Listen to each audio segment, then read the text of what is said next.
Welcome to our channel. We hope you enjoy our narrated stories.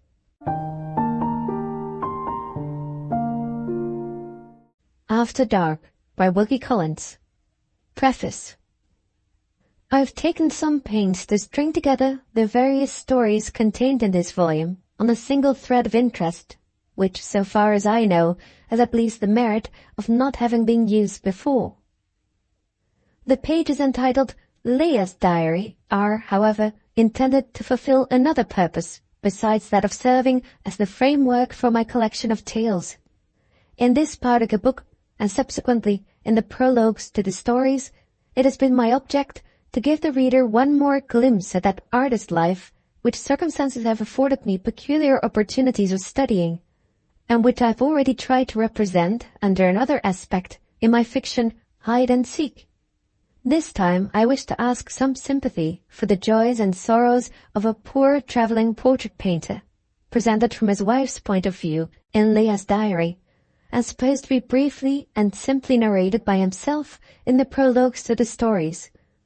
I've purposely kept these two portions of the book within certain limits, only giving, in the one case, as much as the wife might naturally write in her diary at intervals of household leisure, and in the other, as much as a modest and sensible man would be likely to say about himself and about the characters he met with in his wanderings.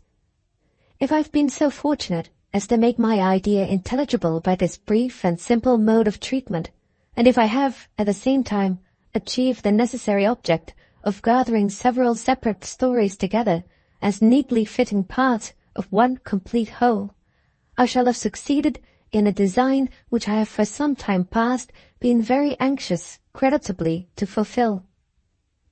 Of the tales themselves, taken individually, I have only to say, by way of necessary explanation, that The Lady of Glamworth Grange is now offered to the reader for the first time, and that the other stories have appeared in the columns of Household Words. My best thanks are due to Mr. Charles Dickens for his kindness in allowing me to set them in their present framework. I must also gratefully acknowledge an obligation of another kind to the accomplished artist, Mr. W. S. Herrick, to whom I am indebted for the curious and interesting facts on which the tales of The Terribly Strange Bed and The Yellow Mask are founded. Although the statement may appear somewhat superfluous to those who know me, it may not be out of place to add, in conclusion, that these stories are entirely of my own imagining, constructing, and writing. The fact that the events of some of my tales occur on foreign ground and are acted out by foreign personages appears to have suggested in some quarters the inference that the stories themselves might be of foreign origin. Let me, once for all, assure any readers who may honor me with their attention that in this and in all other cases they may depend on the genuineness of my literary offspring. The little children of my brain may be weakly enough, and may be sadly in want of a helping hand to aid them in their first attempts at walking on the stage of this great world, but at any rate they are not borrowed children. The members of my own literary family are indeed increasing so fast as to render the very idea of borrowing quite out of the question, and to suggest serious apprehension that I may not have done adding to the large book population on my own sole responsibility, even yet. After Dark, Part 1. Leaves from Leah's Diary. 26th February, 1827. The doctor has just called for the third time to examine my husband's eyes. Thank God, there is no fear at present of my poor William losing his sight, provided he can be prevailed on to attend rigidly to the medical instructions for preserving it. These instructions, which forbid him to exercise his profession for the next 6 months at least, are, in our case, very hard to follow. They will but too probably sentence us to poverty, perhaps to actual want. But they must be borne resignedly, and even thankfully, seeing that my husband's forced cessation from work will save him from the dreadful affliction of loss of sight. I think I can answer for my own cheerfulness and endurance, now that we know the worst. Can I answer for our children also, Surely I can, when there are only two of them. It is a sad confession to make, but now, for the first time since my marriage, I feel thankful that we have no more.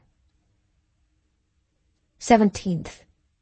A dread came over me last night after I had comforted William as well as I could about the future, and had heard him fall off to sleep, that the doctor had not told us the worst.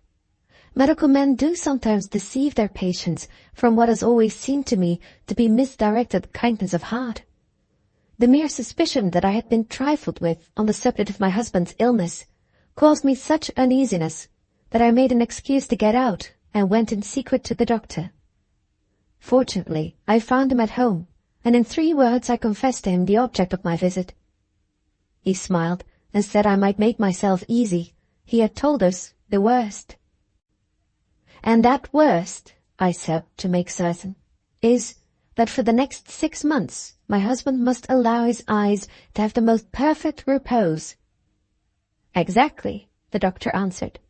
Mind, I don't say that he may not dispense with his green shade indoors for an hour or 2 at a time as the inflammation gets subdued, but I do most positively repeat that he must not employ his eyes. He must not touch a brush or pencil. He must not think of taking another likeness on any consideration whatever for the next 6 months. His persisting in finishing those 2 portraits at the time when his eyes first began to fail was the real cause of all the bad symptoms that we've had to combat ever since. I warned him, if you remember, Mrs. Kirby, when he first came to practice in our neighborhood. I know you did, sir, I replied. But what was a poor traveling portrait painter like my husband, who lives by taking likenesses first in one place and then in another, to do? Our bread depended on his using his eyes at the very time when you warned him to let them have a rest. Have you no other resources? No money but the money Mr. Kirby can get by portrait painting? Asked the doctor. None, I answered, with a sinking at my heart as I thought of his bill for medical attendance. Will you pardon me, he said, colouring and looking a little uneasy, or rather, will you ascribe it to the friendly interest I feel in you, if I ask whether Mr. Kirby realizes a comfortable income by the practice of his profession? Don't, he went on anxiously before I could reply, pray don't think I make this inquiry from a motive of impertinent curiosity. I felt quite satisfied that he could have no improper motive for asking the question, and so answered it at once, plainly and truly. My husband makes but a small income, I said. Famous London portrait painters get great prices from their sitters, but poor unknown artists who only travel about the country are obliged to work hard and be contented with very small gains. After we've paid all that we owe here, I'm afraid we shall have little enough left to retire on when we take refuge in some cheaper place. In that case, said the good doctor, I'm so glad and proud to remember that I always liked him from the first. In that case, don't make yourself anxious about my bill when you're thinking of clearing off your debts here. I can afford to wait till Mr. Kirby's eyes are well again, and I shall then ask him for a likeness of my little daughter. By that arrangement, we are sure to be both quits, and both perfectly satisfied. He considerately shook hands and bade me farewell before I could say half the grateful words to him that were on my lips. Never, never shall I forget that he relieved me of my 2 heaviest anxieties at the most anxious time of my life. The merciful, warm-hearted man. I could almost have knelt down and kissed his doorstep as I crossed it on my way home. 18th. If I had not resolved, after what happened yesterday, to look only at the cheerful side of things for the future, the events of today would have robbed me of all my courage at the very outset of our troubles. First, there was the casting up of our bills, and the discovery, when the amount of them was balanced against all the money we have saved up, that we shall only have between £3 and £4 left in the cash box after we've got out of debt. Then there was the sad necessity of writing letters in my husband's name to the rich people who were ready to employ him, telling them of the affliction that had overtaken him, and of the impossibility of his executing their orders for portraits for the next 6 months to come. And lastly, there was the heartbreaking business for me to go through of giving our landlord warning just as we'd got comfortably settled in our new abode. If William could only have gone on with his work, we might have stopped in this town and in these clean, comfortable lodgings for at least 3 or 4 months. We have never had the use of a nice empty garret before for the children to play in, and I never met with any landlady so pleasant to deal with in the kitchen as the landlady here. And now we must leave all this comfort and happiness and go, I hardly know where. William, in his bitterness, says to the workhouse. But that shall never be, if I have to go out to service to prevent it. The darkness is coming on, and we must save in candles, or I could write much more. Ah me, what a day this has been. I've had but one pleasant moment since began, and that was in the morning when I set my little Emily to work on a bead purse for the kind doctor's daughter. My child, young as she is wonderfully neat-handed at stringing beads, and even a poor little empty purse as a token of our gratitude is better than nothing at all. 19th. A visit from our best friend, our only friend here, the doctor. After he had examined William's eyes and had reported that they were getting on as well as can be hoped at present, he asked where we thought of going to live. I said in the cheapest place we could find, and added that I was about to make inquiries in the by-streets of the town that very day. Put off those inquiries, he said, till you hear from me again. I'm going now to see a patient at a farmhouse 5 miles off. You needn't look at the children, Mrs. Kirby. It's nothing infectious, only a clumsy lad who has broken his collarbone by a fall from a horse. They receive lodgers occasionally at the farmhouse, and I know no reason why they should not be willing to receive you. If you want to be well housed and well fed at a cheap rate, and if you like a society of honest, hearty people, the farm of Appletreewick is the very place for you. Don't thank me till you know whether I can get you these new lodgings or not. And in the meantime, settle all your business affairs here so as to be able to move at a moment's notice. With those words, the kind-hearted gentleman nodded and went out.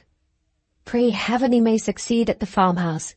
We may be sure of the children's health at least, if we live in the country.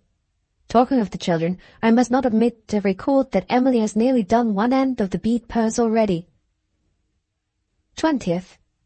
A note from the doctor who was too busy to call. Such good news. They will give us 2 bedrooms and board us with the family at Appletreewick for 17 shillings a week. By my calculations, we shall have £3.16 left after paying what we owe here. That will be enough, at the outset, for 4 weeks' living at the farmhouse, with 8 shillings to spare besides. By embroidery work I can easily make 9 shillings more to put to that, and there is a 5th week provided for.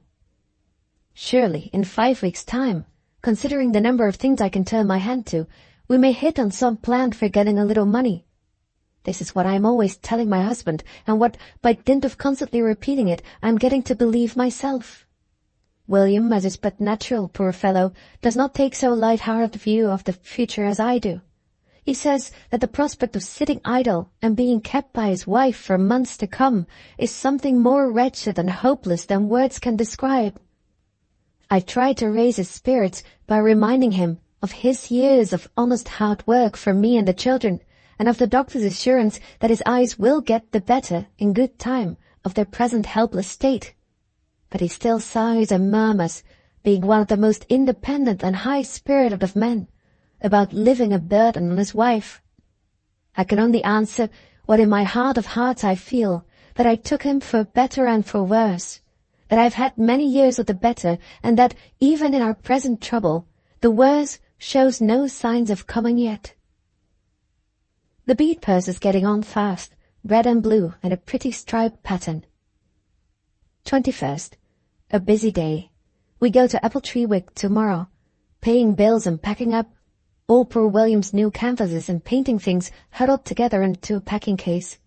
He looked so sad, sitting silent with his green shade on, while his old familiar working materials were disappearing around him, as if he and they were never to come together again, that the tears would start into my eyes, though I am sure I am not one of the crying sort.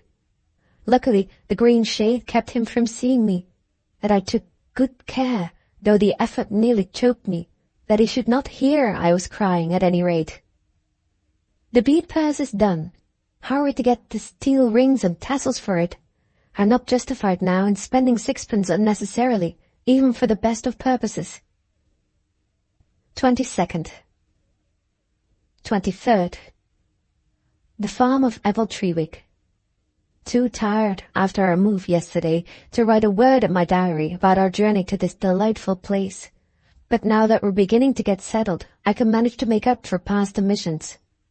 My first occupation the morning of the move had, oddly enough, nothing to do with our departure for the farmhouse. The moment breakfast was over, I began the day by making Emily as smart and nice-looking as I could to go to the doctor's with the purse.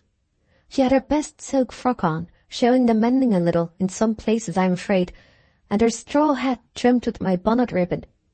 Her father's neck scarf, turned and joined so that nobody could see it, made a nice mantilla for her, and away she went to the doctor's, with a little determined step and the purse in her hand. Such a pretty hand, but it was hardly to be regretted that I had no gloves for her. They were delighted with the purse, which I ought to mention was finished with some white beads. We found them in rummaging among our boxes, and they made beautiful rings and tassels, contrasting charmingly with the blue and red of the rest of the purse. The doctor and his little girl were, as I've said, delighted with the present, and they gave Emily in return a work-box for herself, and a box of sugar plums for her baby sister. The child came back all flushed with the pleasure of the visit, and quite helped to keep up her father's spirits with talking to him about it. So much for the highly interesting history of the bead purse. Toward the afternoon, the light cart from the farmhouse came to fetch us and our things to Appletreewick. It was quite a warm spring day, and I had another pang to bear as I saw poor William helped into the cart, looking so sickly and sad with his miserable green shade in the cheerful sunlight. "God only knows, Leah, how this will succeed with us," he said as we started, then sighed and fell silent again. Just outside the town, the doctor met us. "Good luck go with you," he cried, swinging his stick in his usual hasty way. "I shall come and see you as soon as you're all settled at the farmhouse." "Goodbye, sir," says Emily, struggling up with all her might among the bundles in the bottom of the cart. "Goodbye, and thank you again for the work-box and the sugar plums." That was my child all over. She never wants telling. The doctor kissed his hand and gave another flourish with his stick. So we parted. How I should have enjoyed the drive if William could only have looked, as I did, at the young firs on the heath bending beneath the steady breeze, at the shadows flying over the smooth fields, at the high white clouds moving on and on in their grand airy procession over the gladsome blue sky. It was a hilly road, and I begged the lad who drove us not to press the horse, so we were nearly an hour at our slow rate of going before we drew up at the gate of Appletreewick. 24th February to 2nd of March. We've now been here long enough to know something of the place and the people. First, as to the place. Where the farmhouse now is, there was once a famous priory. The tower is still standing, and the great room where the monks ate and drank, used at present as a granary. The house itself seems to have been tacked on to the ruins anyhow. No two rooms in it are on the same level. The children do nothing but tumble about the passages, because there always happens to be a step up or down, just at the darkest part of every one of them. As for staircases, there seems to me to be one for each bedroom. I do nothing but lose my way, and the farmer says, drolling, that he must have signposts put up for me in every corner of the house from top to bottom. On the ground floor, besides the usual domestic offices, we have the best parlour, a dark, airless, expensively furnished solitude, never invaded by anybody. The kitchen, and a kind of hall, with a fireplace as big as a drawing-room at our town lodgings. Here we live and take our meals. Here the children can wreck it about to their heart's content. Here the dogs come lumbering in whenever they can get loose. Here wages are paid, visitors are received, bacon is cured, cheese is tasted, pipes are smoked, and naps are taken every evening by the male members of the family. Never was such a comfortable, friendly dwelling place devised as this hole. I feel already as if half my life had been passed in it. Out of doors, looking beyond the flower garden, lawn, backyards, pigeon houses, and kitchen gardens, we are surrounded by a network of smooth grazing fields, each shut off from the other by its neat hedgerow and its sturdy gate. Beyond the fields, the hills seem to flow away gently from us into the far blue distance, till they are lost in the bright softness of the sky. At one point, which we can see from our bedroom windows, they dip suddenly into the plain and show, over the rich, marshy flat, a strip of distant sea. A strip sometimes blue, sometimes grey. Sometimes, when the sun sets, a streak of fire. Sometimes, on showery days, a flash of silver light. The inhabitants of the farmhouse have one great and rare merit. They are people whom you can make friends with at once. Between not knowing them at all and knowing them well enough to shake hands at first sight, there is no ceremonious interval or formal gradation whatever. They received us, on our arrival, exactly as if we were old friends returned from some long travelling expedition. Before we'd been 10 minutes in the hall, William had the easiest chair and the snuggest corner. The children were eating bread and jam on the window seat, and I was talking to the farmer's wife, with the cat on my lap, of the time when Emily had the measles. The family numbers 7, exclusive of the indoor servants, of course. First came the farmer and his wife. He's a tall, sturdy, loud-voiced, active old man. She the easiest, plumpest and gayest woman of 60 I ever met with. They have 3 sons and 2 daughters. The 2 eldest of the young men are employed on the farm. The third is a sailor and is making holiday time of it just now at Apple Tree Week. The daughters are pictures of health and freshness. I have but one complaint to make against them. They are beginning to spoil the children already. In this tranquil place, and among these genial, natural people, how happily my time might be passed, were it not for the saddening sight of William's affliction, and the wearing uncertainty of how we are to provide for future necessities. It is a hard thing for my husband and me, after having had the day made pleasant by kind words and friendly offices, to feel this one anxious thought always forcing itself on us at night. Shall we have the means of stopping in our new home in a month's time? After Dark, Part 2. Third, a rainy day. The children difficult to manage. William miserably despondent. Perhaps he influenced me, or perhaps I felt my little troubles with the children more than usual. But however it was, I've not been so heavy-hearted since the day when my husband first put on the green shade. A listless, hopeless sensation would steal over me. But why write about it? Better to try and forget it. There is always tomorrow to look to when today is at the worst. Fourth, tomorrow has proved worthy of the faith I put in it. Sunshine again out of doors, and as clear and true a reflection of it in my own heart as I can hope to have just at this time. Oh, that month, that one poor month of respite. What are we to do at the end of the month? Fifth, I made my short entry for yesterday in the afternoon, just before tea time, little thinking of events destined to happen with the evening that would be really worth chronicling, for the sake of the excellent results to which they are sure to lead. My tendency is to be too sanguine about everything, I know, but I am, nevertheless, firmly persuaded that I can see a new way out of our present difficulties, a way of getting money enough to keep us all in comfort at the farmhouse until William's eyes are well again. The new project, which is to relieve us from all uncertainties for the next 6 months, actually originated with me. It has raised me many inches higher in my own estimation already. If the doctor only agrees with my view of the case when he comes tomorrow, William will allow himself to be persuaded, I know, and then let them say what they please, I will answer for the rest. This is how the new idea first found its way into my head. We'd just done tea. William, in much better spirits than usual, was talking with the young sailor, who is jocosely called here by the very ugly name of Foul-Weather Dick. The farmer's 2 eldest sons were composing themselves on the oaken settles for their usual nap. The dame was knitting.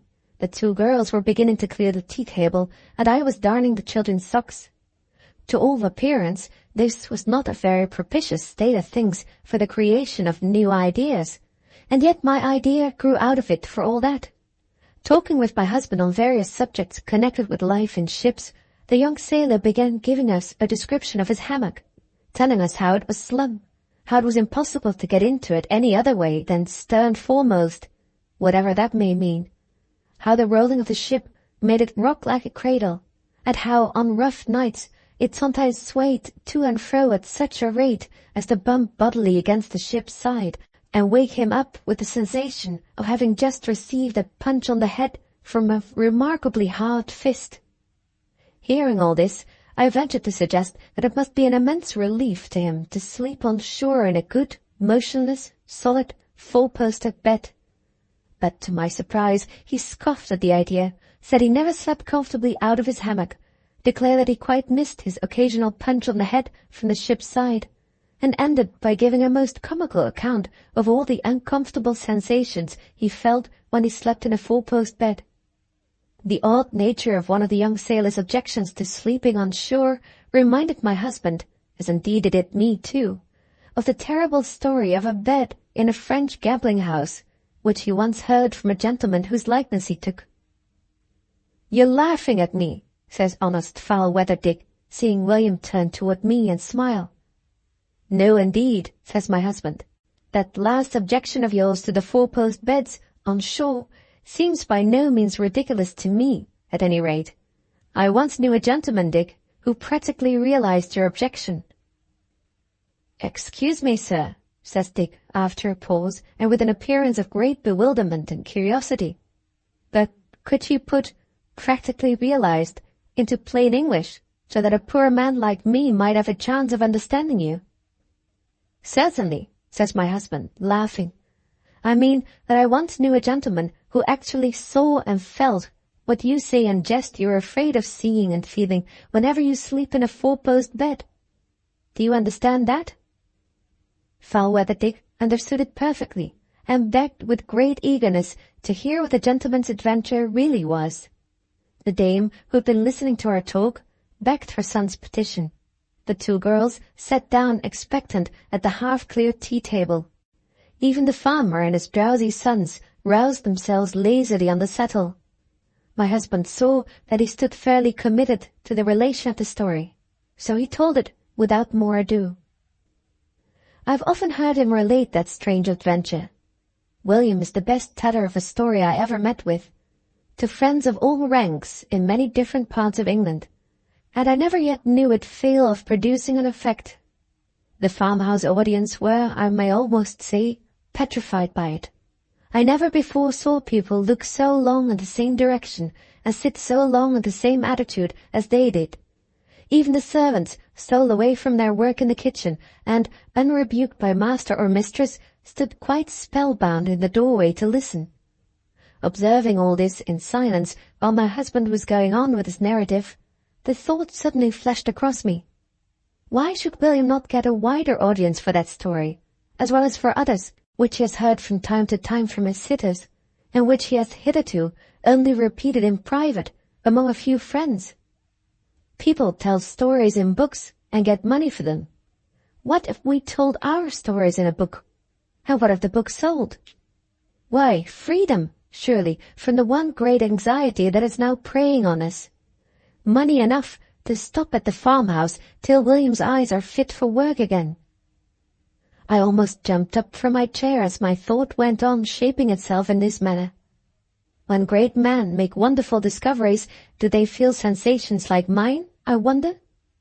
Was Sir Isaac Newton within an ace of skipping into the air when he first found out the law of gravitation? Did Friar Bacon long to dance when he lit the match and heard the first charge of gunpowder in the world go off with a bang? I had to put a strong constraint on myself, or I should have communicated all that was passing in my mind to William before our friends at the farmhouse. But I knew it was best to wait until we were alone, and I did wait. What a relief it was when we all got up at last to say good night. The moment we were in our own room, I could not stop to take so much as a pin out of my dress before I began. "My dear," said I never heard you tell that gambling house adventure so well before. What an effect it had upon our friends. What an effect indeed it always has wherever you tell it." So far he did not seem to take much notice. He just nodded and began to pour out some of the lotion in which he always bathes his poor eyes the last thing at night. "And as for that, William," I went on, "all your stories seem to interest people. What a number you've picked up, first and last, from different sitters, in the 15 years of your practice as a portrait painter. Have you any idea how many stories you really do know?" No, he could not undertake to say how many just then. He gave this answer in a very indifferent tone, dabbing away all the time at his eyes with the sponge and lotion. He did it so awkwardly and roughly, as it seemed to me, that I took the sponge from him and applied the lotion tenderly myself. "Do you think," said I, "if you turned over one of your stories carefully in your mind beforehand, say the one you told tonight, for example, that you could repeat it all to me so perfectly and deliberately that I should be able to take it down in writing from your lips?" "Yes, of course he could. But why ask that question?" "Because I should like to have all the stories that you've been in the habit of relating to our friends set down fairly in writing, by way of preserving them from ever being forgotten." Would I bathe his left eye now, because that felt the hottest tonight? I began to forebode that his growing indifference to what I was saying would soon end in his fairly going to sleep before I had developed my new idea, unless I took some means of forthwith of stimulating his curiosity, or, in other words, of waking him into a proper state of astonishment and attention. "William," said I, without another syllable of preface, "I've got a new plan for finding all the money we want for our expenses here." He jerked his head up directly and looked at me. "What plan?" "This. The state of your eyes prevents you, for the present, from following your profession as an artist, does it not? Very well. What are you to do with your idle time, my dear? Turn author. And how are you to get the money we want? By publishing a book." "Good gracious, Leah, are you out of your senses?" he exclaimed. I put my arm round his neck and sat down on its knee, the course I always take when I want to persuade into anything with as few words as possible. "Now, William, listen patiently to me," I said. "An artist lies under this great disadvantage in case of accidents. His talents are of no service to him unless he can use his eyes and fingers. An author, on the other hand, can turn his talents to account just as well by means of other people's eyes and fingers as by means of his own. In your present situation, therefore, you have nothing for it, as I said before, but to turn author. Wait, and hear me out. The book I want you to make is a book of all your stories. You shall repeat them, and I will write them down from your dictation. Our manuscript shall be printed. We will sell the book to the public, and so support ourselves honorably in adversity by doing the best we can to interest and amuse others." While I was saying all this, I suppose in a very excitable manner, my husband looked, as our young sailor friend would phrase it, quite taken aback. "You were always quick at contriving, Leah," he said. "But how in the world came you to think of this plan?" "I thought of it while you were telling them the gambling house adventure downstairs," I answered. "It is an ingenious idea, and a bold idea," he went on thoughtfully. "But it is one thing to tell a story to a circle of friends, and another thing to put it into a printed form for an audience of strangers. Consider, my dear, that we're neither of us used to what is called writing for the press." "Very true," said I, "but nobody is used to it when they first begin, and yet plenty of people have tried the hazardous literary experiment successfully. Besides, in our case, we have the materials ready to our hands. Surely we can succeed in shaping them presentably if we aim at nothing but the simple truth." "Who is to do the eloquent descriptions and the striking reflections and all that part of it?" said William, perplexedly shaking his head. "Nobody," I replied. The eloquent descriptions and the striking reflections are just the parts of a storybook that people never read. Whatever we do, let us not, if we can possibly help it, write so much as a single sentence that can be conveniently skipped. Come, come, I continued, seeing him begin to shake his head again. No more objections, William. I am too certain of the success of my plan to endure them. If you still doubt, let us refer the new project to a competent arbitrator. The doctor is coming to see you tomorrow. I will tell him all that I've told you, and if you will promise on your side, I will engage on mine to be guided entirely by his opinion. William smiled and readily gave the promise. This was all I wanted to send me to bed in the best spirits. For of course I should never have thought of mentioning the doctor as an arbitrator if I'd not known beforehand that he was sure to be on my side. 6th. The arbitrator has shown that he deserved my confidence in him.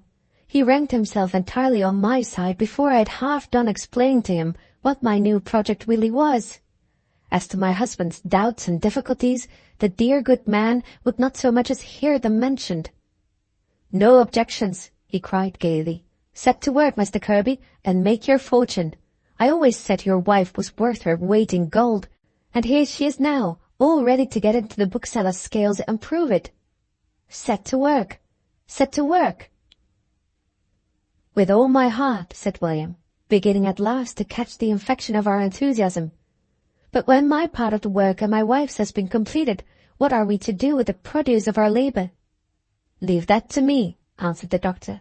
"Finish your book and send it to my house. I will show it at once to the editor of our country newspaper.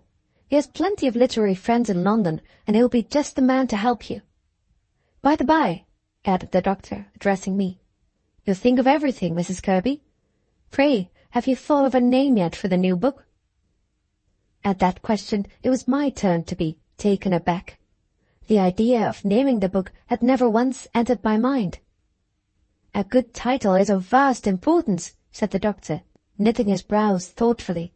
"We must all think about that. What shall it be? Mrs. Kirby, what shall it be?"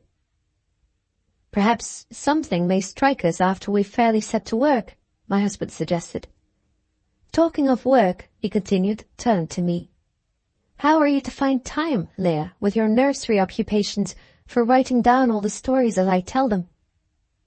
"I've been thinking of that this morning," said I, "and I've come to the conclusion that I shall have but little leisure to write from your dictation in the daytime. What with dressing and washing the children, teaching them, giving them their meals, taking them out to walk, and keeping them amused at home, to say nothing of sitting sociably at work with the dame and her 2 girls in the afternoon, I am afraid I shall have few opportunities of doing my part of the book between breakfast and tea time. But when the children are in bed, and the farmer and his family are reading or dozing, I should have at least 3 unoccupied hours to spare.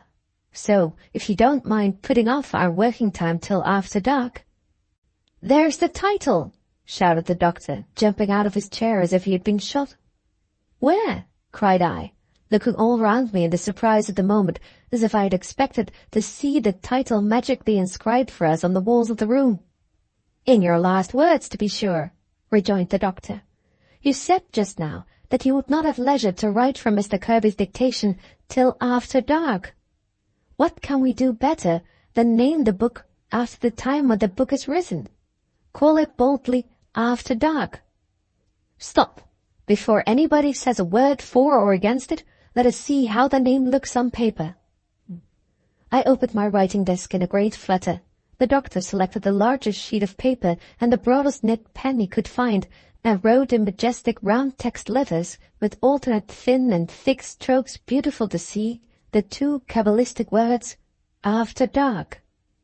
We all 3 laid our heads together over the paper, and in breathless silence studied the effect of the round text. William, raising his green shade in the excitement of the moment, and actually disobeying the doctor's orders about not using his eyes in the doctor's own presence. After a good long stare, we looked round solemnly in each other's faces, and nodded. There was no doubt whatever on the subject after seeing the round text.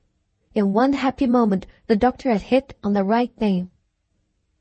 "I have written the title page," said our good friend, taking up his hat to go. "And now I leave it to you 2 to write the book Since then, I have mended 4 pens and bought a quire of letterpaper at the village shop. William is to ponder well over his stories in the daytime so as to be quite ready for me after dark. We are to commence our new occupation this evening. My heart beats fast and my eyes moisten when I think of it. How many of our dearest interests depend upon the one little beginning that we are to make tonight. Prologue to the first story. Before I begin, by the aid of my wife's patient attention and ready pen, to relate any of the stories which I have heard at various times from persons whose likenesses I have been employed to take, it will not be amiss if I try to secure the reader's interest in the following pages by briefly explaining how I became possessed of the narrative matter which they contain. Of myself, I have nothing to say, but that I have followed the profession of a travelling portrait painter for the last 15 years. The pursuit of my calling has not only led me all through England, but has taken me twice to Scotland and once to Ireland. In moving from district to district, I am never guided beforehand by any settled plan. Sometimes the letters of recommendation which I get from persons who are satisfied with the work I have done for them determine the direction in which I travel. Sometimes I hear of a new neighbourhood in which there is no resident artist of ability, and remove thither on speculation. Sometimes my friends among the picture dealers say a good word on my behalf to their rich customers, and so pave the way for me in the large towns. Sometimes my prosperous and famous brother artists, hearing of small commissions which it is not worth their while to accept, mention my name and procure me introductions to pleasant country houses. Thus I get on, now in one way and now in another, not winning a reputation or making a fortune, but happier perhaps on the whole than many men who have got both the one and the other. So at least I try to think now, though I started in my youth with as high an ambition as the best of them. Thank God, it is not my business here to speak of past times and their disappointments. A twinge of the old, hopeless heartache comes over me still when I think of my student days. One peculiarity of my present way of life is that it brings me into contact with all sorts of characters. I almost feel by this time as if I had painted every civilized variety of the human race. Upon the whole, my experience of the world, rough as it has been, has not taught me to think unkindly of my fellow creatures. I have certainly received such treatment at the hands of some of my sitters as I could not describe without saddening and shocking any kind-hearted reader. But taking one year and one place with another, I have cause to remember with gratitude and respect, sometimes even with friendship and affection, a very large proportion of the numerous persons who have employed me. Some of the results of my experience are curious in a moral point of view. For example, I have found women almost uniformly less delicate in asking me about my terms, and less generous in remunerating me for my services than men. On the other hand, men within my knowledge are decidedly vainer of their personal attractions, and more vexatiously anxious to have them done full justice to on canvas than women. Taking both sexes together, I have found young people for the most part more gentle, more reasonable, and more considerate than old.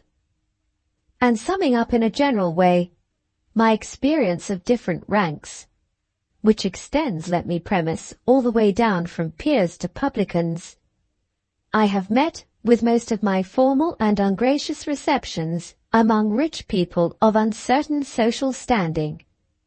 The highest classes and the lowest among my employers almost always contrive, in widely different ways of course, to make me feel at home as soon as I enter their houses. The one great obstacle that I have to contend against in the practice of my profession is not, as some persons may imagine, the difficulty of making my sitters keep their heads still while I paint them, but the difficulty of getting them to preserve the natural look and the everyday peculiarities of dress and manner. People will assume an expression, will brush up their hair, will correct any little characteristic carelessness in their apparel, will, in short, when they want to have their likenesses taken, look as if they were sitting for their pictures. If I paint them under these artificial circumstances, I fail, of course, to present them in their habitual aspect, and my portrait, as a necessary consequence, disappoints everybody, the sitter always included. When we wish to judge of a man's character by his handwriting, we want his customary scrawl, dashed off with his common workaday pen, not his best small text traced laboriously with the finest procurable crow-quill point. So it is with portrait painting, which is, after all, nothing but a right reading of the externals of character, recognizably presented to the view of others.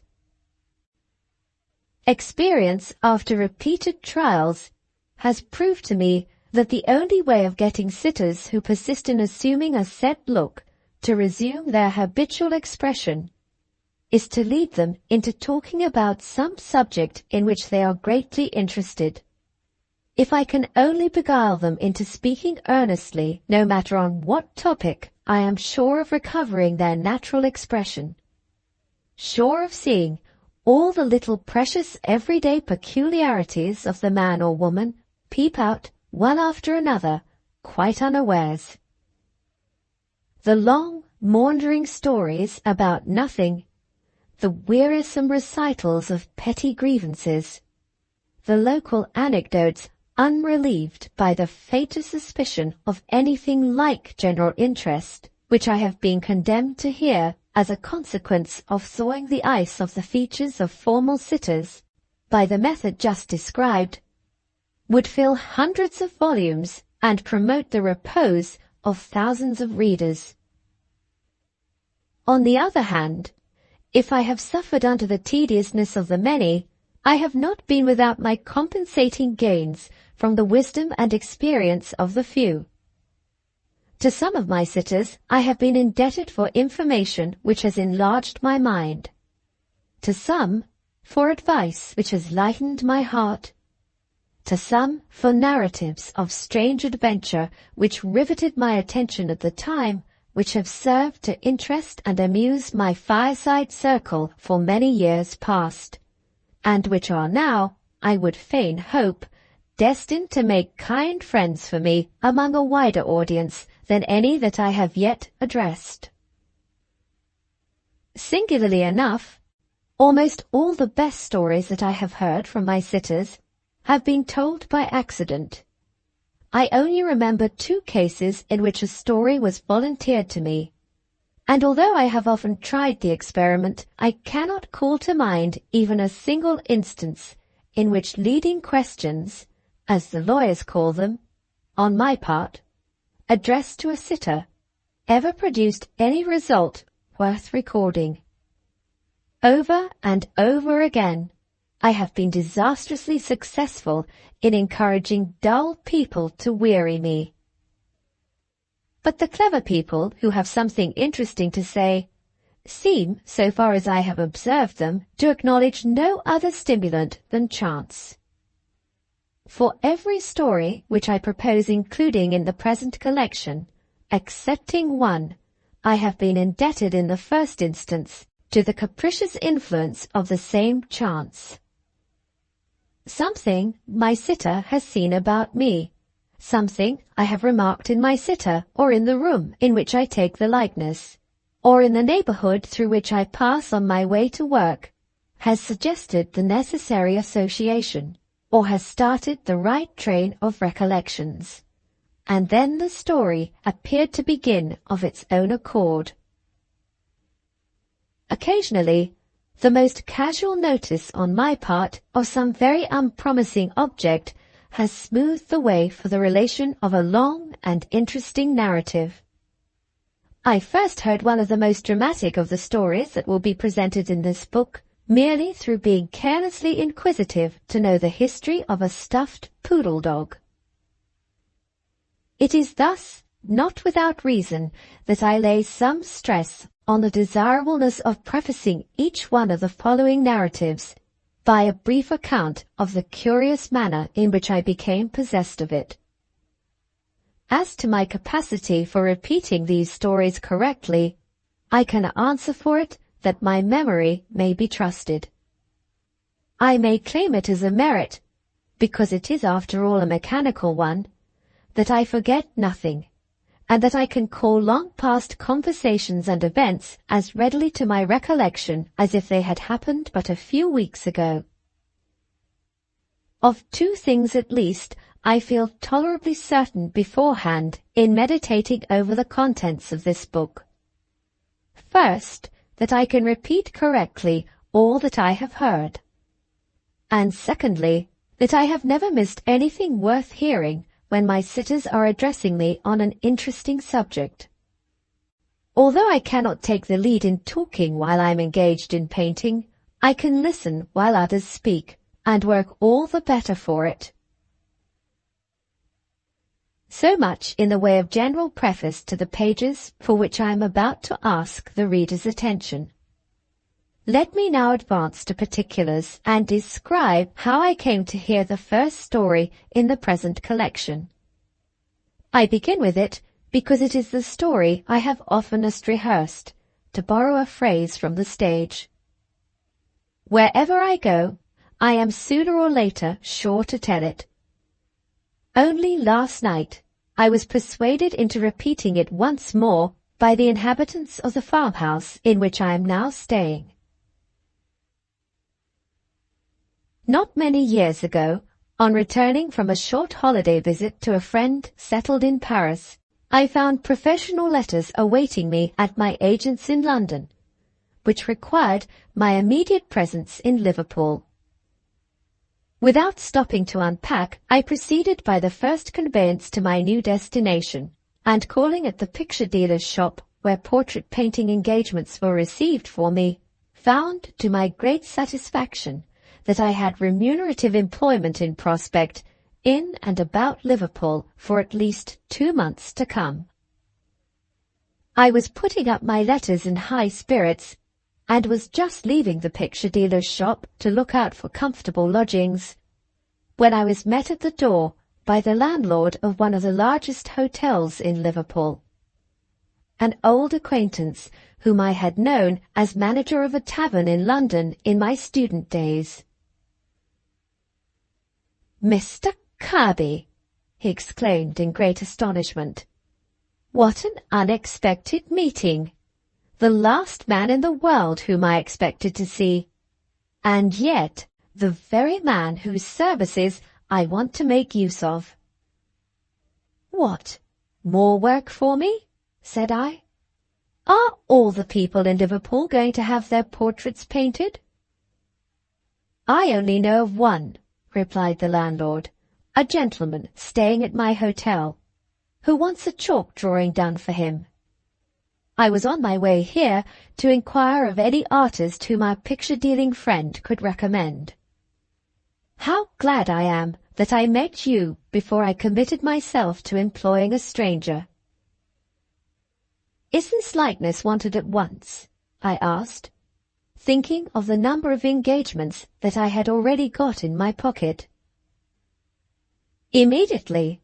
Today. This very hour, if possible," said the landlord. "Mr. Faulkner, the gentleman I am speaking of, was to have sailed yesterday for the Brazils from this place. But the wind shifted last night to the wrong quarter, and he came ashore again this morning. He may of course be detained here for some time, but he may also be called on board ship at half an hour's notice, if the wind shifts back again in the right direction. This uncertainty makes it a matter of importance that the likeness should be begun immediately. Undertake it if you possibly can. for Mr. Faulkner's a liberal gentleman who is sure to give you your own terms. I reflected for a minute or two. The portrait was only wanted in chalk and would not take long.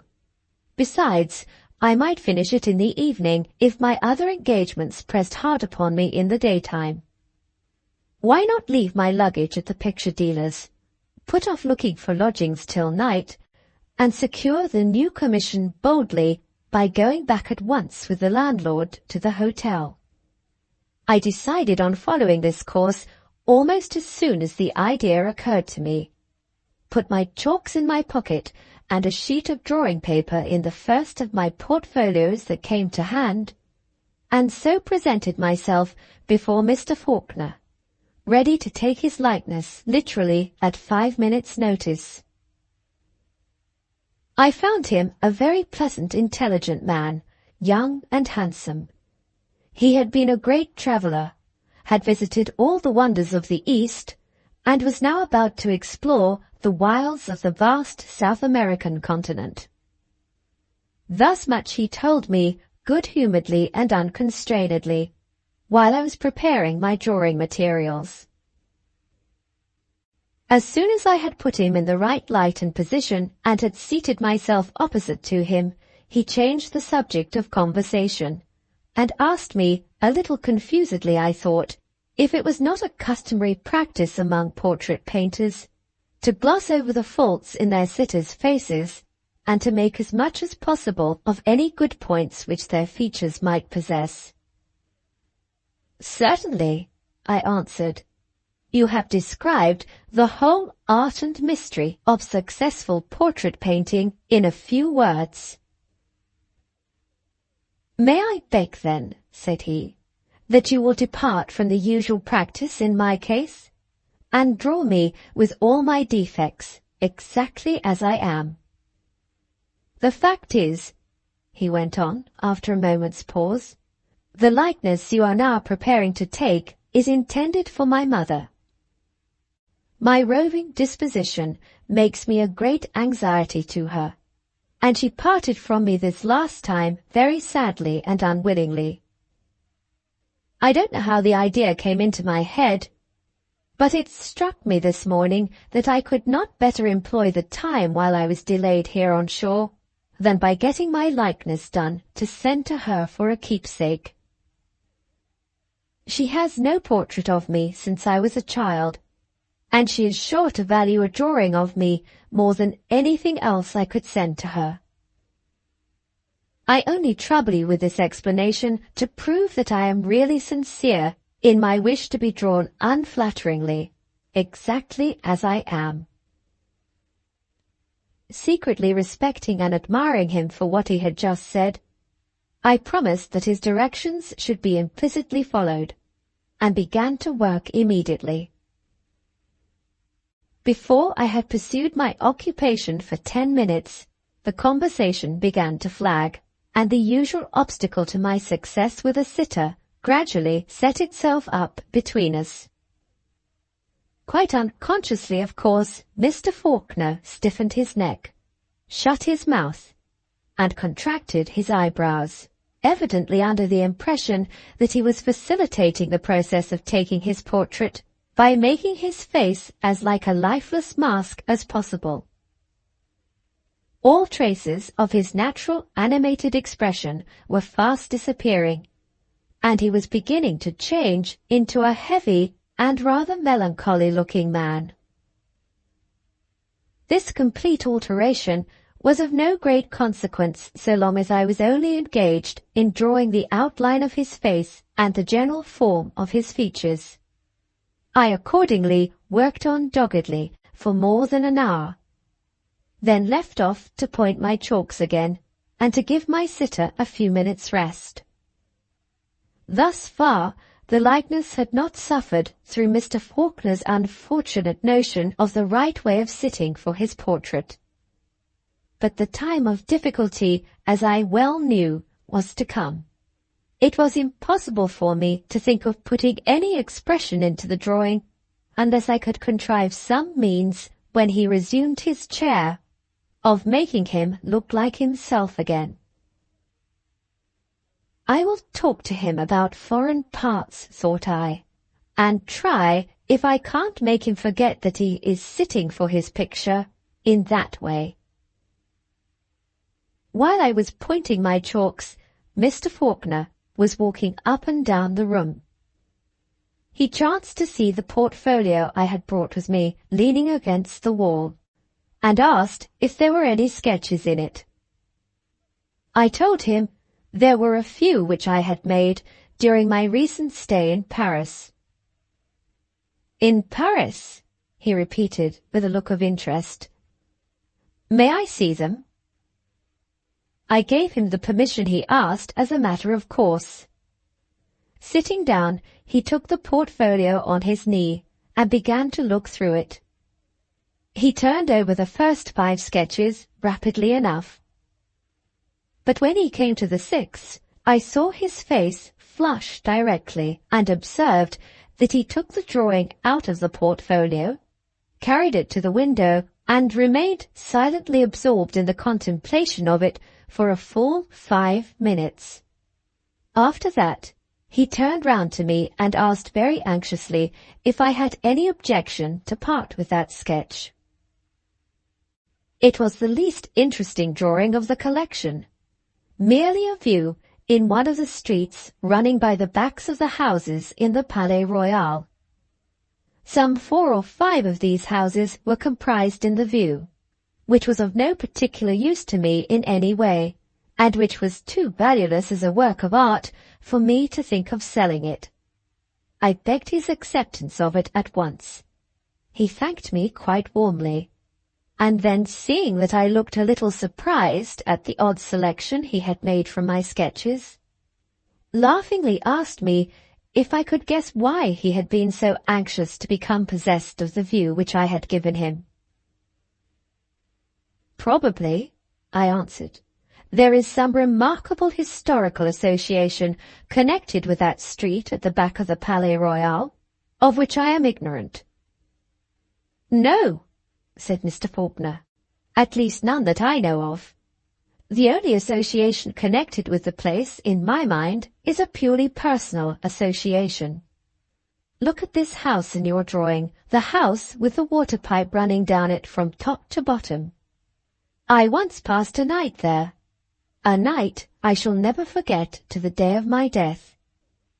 I have had some awkward travelling adventures in my time, but that adventure— Well, never mind. Suppose we begin the sitting. I make but a bad return for your kindness in giving me the sketch by thus wasting your time in mere talk." "Come, come," thought I, as he went back to the sitter's chair. "I shall see your natural expression on your face if I can only get you to talk about that adventure." It was easy enough to lead him in the right direction. At the first hint from me, he returned to the subject of the house in the back street. Without, I hope, showing any undue curiosity, I contrived to let him see that I felt a deep interest in everything he now said. After 2 or 3 preliminary hesitations, he at last, to my great joy, fairly started on the narrative of his adventure. In the interest of his subject, he soon completely forgot that he was sitting for his portrait. The very expression that I wanted came over his face, and my drawing proceeded toward completion in the right direction and to the best purpose. At every fresh touch I felt more and more certain that I was now getting the better of my grand difficulty, and I enjoyed the additional gratification of having my work lightened by the recital of a true story, which possessed, in my estimation, all the excitement of the most exciting romance. This, as I recollect it, is how Mr. Faulkner told me his adventure. The Traveller's Story of a Terribly Strange Bed, Part 1. Shortly after my education at college was finished, I happened to be staying at Paris with an English friend. We were both young men then and lived, I'm afraid, rather a wild life in the delightful city of our sojourn. One night we were idling about the neighborhood of the Palais Royal, doubtful to what amusement we should next betake ourselves. My friend proposed a visit to Frascati's, but his suggestion was not to my taste. I knew Frascati's, as the French saying is, by heart.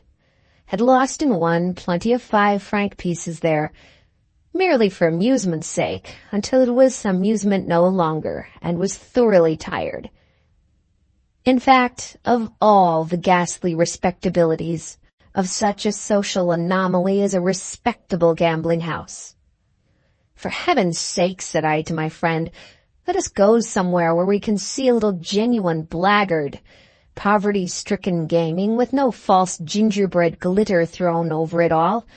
Let us get away from fashionable Frascati's to a house where they don't mind letting in a man with a ragged coat or a man with no coat, ragged or otherwise. Very well, said my friend, we needn't go out of the Palais Royal to find the sort of company you want. Here's the place, just before us, as blackguard a place, by all report, as you could possibly wish to see. In another minute, we arrived at the door. I entered the house, the back of which you have drawn in your sketch. When we got upstairs, we had left our hats and sticks with the doorkeeper. We were admitted into the chief gambling room. We did not find many people assembled there, but few as the men were who looked up at us on our entrance, they were all types, lamentably true types of their respective classes. We had come to see blackguards, but these men were something worse. There was a comic side, more or less appreciable, in all blackguardism. Here, there was nothing but tragedy. Mute, weird tragedy. The quiet in the room was horrible. The thin, haggard, long-haired young man, whose sunken eyes fiercely watched the turning up of the cards, never spoke. The flabby, fat-faced, pimply player, who pricked his piece of pasteboard perseveringly to register how often black won and how often red, never spoke. The dirty, wrinkled old man, with the vulture eyes and the damned greatcoat, who had lost his last sou and still looked on desperately after he could play no longer, never spoke. Even the voice of the croupier sounded as if it were strangely dulled and thickened in the atmosphere of the room. I had entered the place to laugh, but the spectacle before me was something to weep over. I soon found it necessary to take refuge in excitement from the depression of spirits which was fast stealing on me. Unfortunately, I sought the nearest excitement by going to the table and beginning to play. Still more unfortunately, as the event will show, I won. Won prodigiously, won incredibly, won at such a rate that the regular players at the table crowded round me, and staring at my stakes with hungry, superstitious eyes, whispered to one another that the English stranger was going to break the bank. The game was rouge et noir. I had played at it in every city in Europe, without, however, the care or the wish to study the theory of chances, that philosopher's stone of all gamblers. And a gambler in the strict sense of the word I had never been. I was heart whole from the corroding passion for play. My gaming was a mere idle amusement. I never resorted to it by necessity, because I never knew what it was to want money. I never practiced it so incessantly as to lose more than I could afford, or to gain more than I could coolly pocket without being thrown off my balance by my good luck. In short, I had hitherto frequented gambling tables, just as I frequented ballrooms and opera houses, because they amused me, and because I had nothing better to do with my leisure hours. But on this occasion it was very different now. For the first time in my life, I felt what the passion for play really was. My success first bewildered, and then, in the most literal meaning of the word, intoxicated me. Incredible as it may appear, It is nevertheless true that I only lost when I attempted to estimate chances and played according to previous calculation. If I left everything to luck and staked without any care or consideration, I was sure to win. To win in the face of every recognized probability in favor of the bank. At first, some of the men present ventured their money safely enough on my color, but I speedily increased my stakes to sums which they dared not risk. One after another they left off playing and breathlessly looked on at my game. Still, time after time I staked higher and higher, and still won. The excitement in the room rose to fever pitch. The silence was interrupted by a deep muttered chorus of oaths and exclamations in different languages. Every time the gold was shoveled across to my side of the table, even the imperturbable croupier dashed his rake on the floor in a French fury of astonishment at my success. But one man present preserved his self-possession, and that man was my friend. He came to my side and whispered in English, begged me to leave the place, satisfied with what I had already gained. I must do him the justice to say that he repeated his warnings and entreaties several times, and only left me and went away after I had rejected his advice. I was to all intents and purposes gambling drunk, in terms which rendered it impossible for him to address me again that night. Shortly after he had gone, a hoarse voice behind me cried, "Permit me, my dear sir, permit me to restore to their proper place 2 Napoleons which you have dropped. Wonderful luck, sir. I pledge you my word of honor as an old soldier. In the course of my long experience in this sort of thing, I never saw such luck as yours. Never. Go on, sir. Sacre mille bombas. Go on boldly and break the bank." I turned round and saw, nodding and smiling at me with inveterate civility, a tall man, dressed in a frogged and braided surtout. If I had been in my senses, I should have considered him, personally, as being rather a suspicious specimen of an old soldier. He had goggling, bloodshot eyes, mangy mustaches, and a broken nose. His voice betrayed a barrack-room intonation of the worst order, and he had the dirtiest pair of hands I ever saw, even in France. These little personal peculiarities exercised, however, no repelling influence on me. In the mad excitement, the reckless triumph of that moment, I was ready to fraternize with anybody who encouraged me at my game. I accepted the old soldier's offered pinch of snuff, clapped him on the back, and swore he was the honestest fellow in the world, the most glorious relic of the Grand Army that I had ever met with. "Go on," cried my military friend, snapping his fingers in ecstasy. "Go on and win.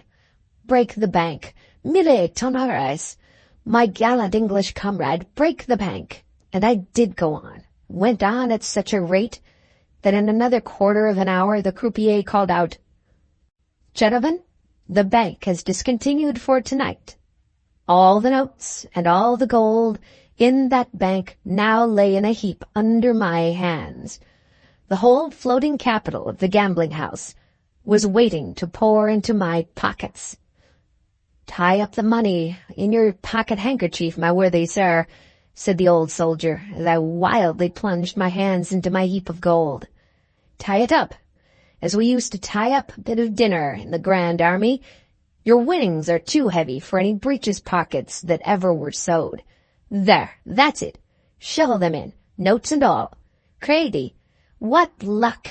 Stop, another Napoleon on the floor. Ah, sacre petit polisson de Napoleon.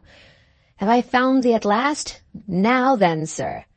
2 tight double knots each way, with your honorable permission, and the money's safe. Feel it, fortunate sir. Hard and round as a cannonball. Ah, bah! If they had only fired such cannonballs at us at Austerlitz, nom d'une pipe. If they only had, and now, as an ancient grenadier, As an ex-brave of the French army, what remains for me to do? I ask what? Simply this: to entreat my valued English friend to drink a bottle of champagne with me, and toast the goddess Fortune in foaming goblets before we part. Excellent ex-brave, convivial ancient grenadier, champagne by all means. An English cheer for an old soldier. Hurrah! Hurrah! Another English cheer for the goddess Fortune. Hurrah! Hurrah! Hurrah! Bravo the Englishman, the amiable, gracious Englishman, in whose veins circulates the vivacious blood of France. Another glass. Ah, bah! The bottle is empty. Never mind. Vive la vie! I, the old soldier, order another bottle, and half a pound of bonbons with it. No, no, no, ex-brave. Never, ancient grenadier. Your bottle last time, my bottle this. Behold it. Toast away the French army, the great Napoleon, the present company, the croupier, the honest croupier's wife and daughters, if he has any, the ladies generally, everybody in the world. By the time the second bottle of champagne was emptied, I felt as if I had been drinking liquid fire. My brain seemed all aflame. No excess in wine had ever had this effect on me before in my life. Was it the result of a stimulant acting upon my system when I was in a highly excited state? Was my stomach in a particularly disordered condition? Or was the champagne amazingly strong? Ex-brave of the French army, cried I, in a mad state of exhilaration, I am on fire. How are you? You have set me on fire, do you hear, my hero of Austerlitz? Let us have a third bottle of champagne to put the flame out. The old soldier wagged his head, rolled his goggle eyes until I expected to see them slip out of their sockets, placed his dirty forefinger by the side of his broken nose, solemnly ejaculated, "Coffee," and immediately ran into an inner room. The word pronounced by the eccentric veteran seemed to have a magical effect on the rest of the company present. With one accord, they all rose to depart. Probably they had expected to profit by my intoxication. But finding that my new friend was benevolently bent on preventing me from getting dead drunk, had now abandoned all hope of thriving pleasantly on my winnings. Whatever their motive might be, at any rate, they went away in a body. When the old soldier returned and sat down again opposite to me at the table, we had the room to ourselves. I could see the croupier, in a sort of vestibule which opened out of it, eating his supper in solitude. The silence was now deeper than ever. A sudden change, too, had come over the ex-brave.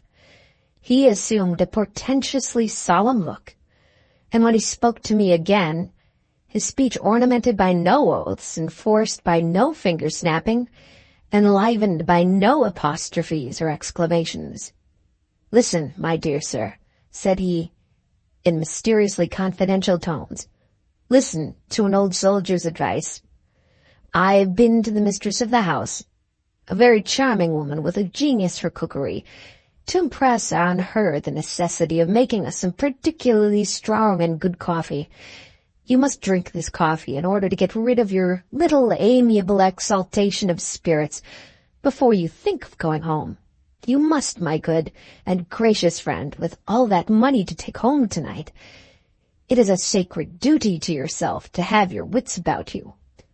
You are known to be a winner in an enormous extent by several gentlemen present tonight who, in a certain point of view, are very worthy and excellent fellows, but they are mortal men, my dear sir, and they have their amiable weaknesses. Need I say more? No, you'll understand me. Now, this is what you must do. Send for a cabriolet when you feel quite well again. Drop all the windows when you get into it, and tell the driver to take you home only through the large and well-lighted thoroughfares. Do this, and you and your money will be safe. Do this, and tomorrow you will thank an old soldier for giving you a word of honest advice." Just as the ex-brave ended his oration in very lachrymose tones, The coffee came in, ready poured out in 2 cups. My attentive friend handed me one of the cups with a bow. I was parched with thirst and drank it off at a draught. Almost instantly afterwards, I was seized with a fit of giddiness and felt more completely intoxicated than ever. The room whirled round and round furiously. The old soldier seemed to be regularly bobbing up and down before me like the piston of a steam engine. I was half deafened by a violent singing in my ears. A feeling of utter bewilderment, helplessness, idiocy overcame me. I rose from my chair, holding on by the table to keep my balance, and stammered out that I felt dreadfully unwell. So unwell that I did not know how I was to get home. "My dear friend," answered the old soldier, and even his voice seemed to be bobbing up and down as he spoke. "My dear friend, it would be madness to go home in your state. You would be sure to lose your money. You might be robbed and murdered with the greatest ease. I am going to sleep here. Do you sleep here too? They make up capital beds in this house. Take one. Sleep off the effects of the wine, and go home safely with your winnings tomorrow. Tomorrow in broad daylight. I have but 2 ideas left. One, that I must never let go a hold of my handkerchief full of money.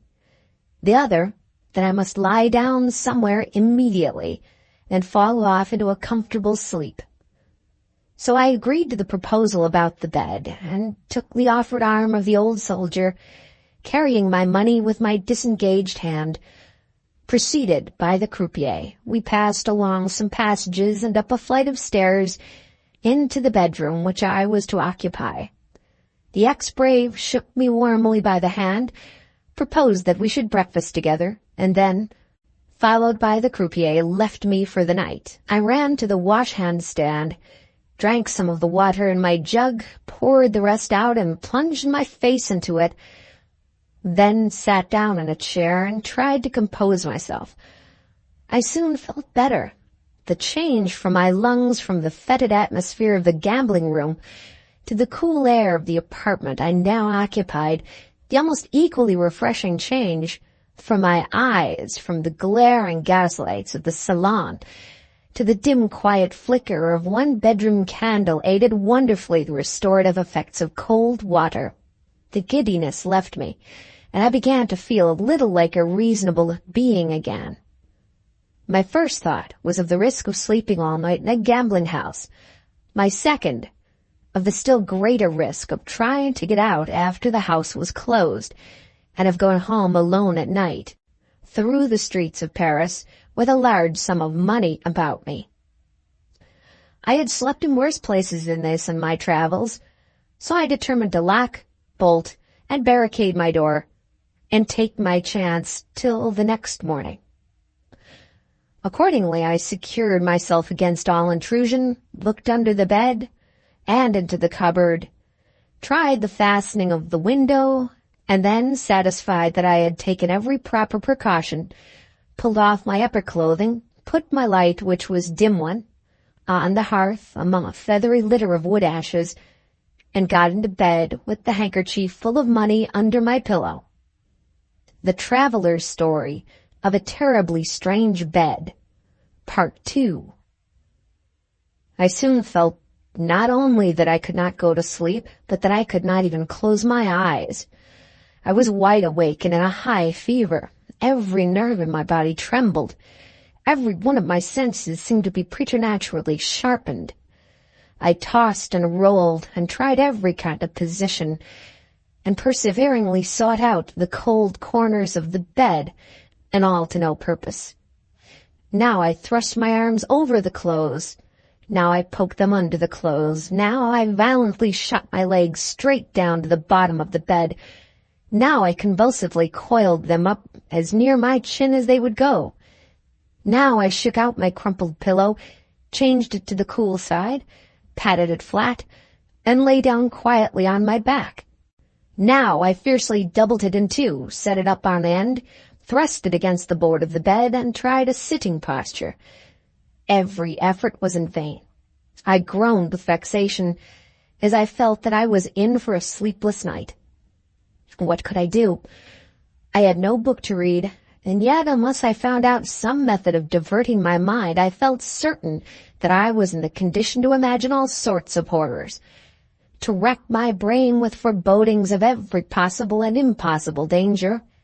In short, to pass the night in suffering all conceivable varieties of nervous terror.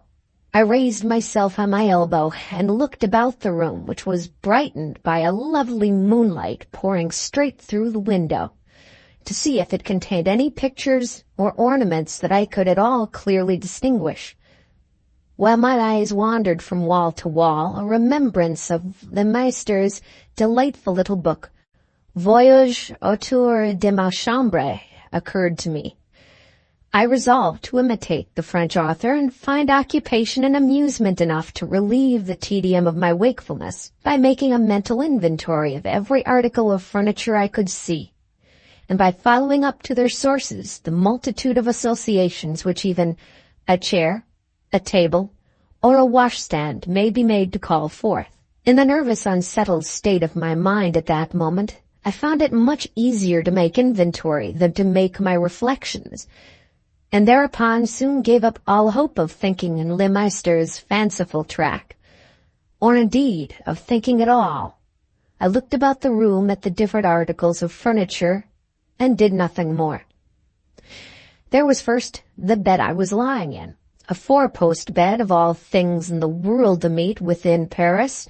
Yes, a thorough, clumsy British four-poster, with the regular top lined with chintz, the regular fringed valance all around, the regular stifling, unwholesome curtains, which I remembered having mechanically drawn back against the posts without particularly noticing the bed when I first got into the room.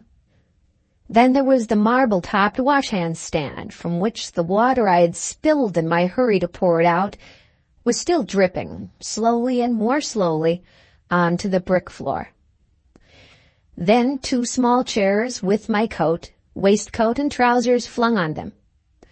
Then a large elbow chair covered with dirty white dimity with my cravat and shirt collar thrown over the back. Then a chest of drawers with two of the brass handles off, and a tawdry, broken china inkstand placed on it by way of ornament for the top. Then the dressing table adorned by a very small looking glass and a very large pincushion. Then the window, an unusually large window. Then a dark old picture which the feeble candle dimly showed me. It was a picture of a fellow in a high Spanish hat, crowned with a plume of towering feathers. A swarthy, sinister ruffian, looking upward, shading his eyes with his hand and looking intently upward. It might be at some tall gallows at which he was going to be hanged. At any rate, he had the appearance of thoroughly deserving it. This picture put kind of a constraint upon me to look upward too, at the top of the bed. It was a gloomy and not an interesting object, and I looked back at the picture. I counted the feathers in the man's hat. They stood out in relief, 3 white, 2 green. I observed the crown of his hat, which was of conical shape, according to the fashion supposed to have been favored by Guido Fawkes. I wondered what he was looking up at.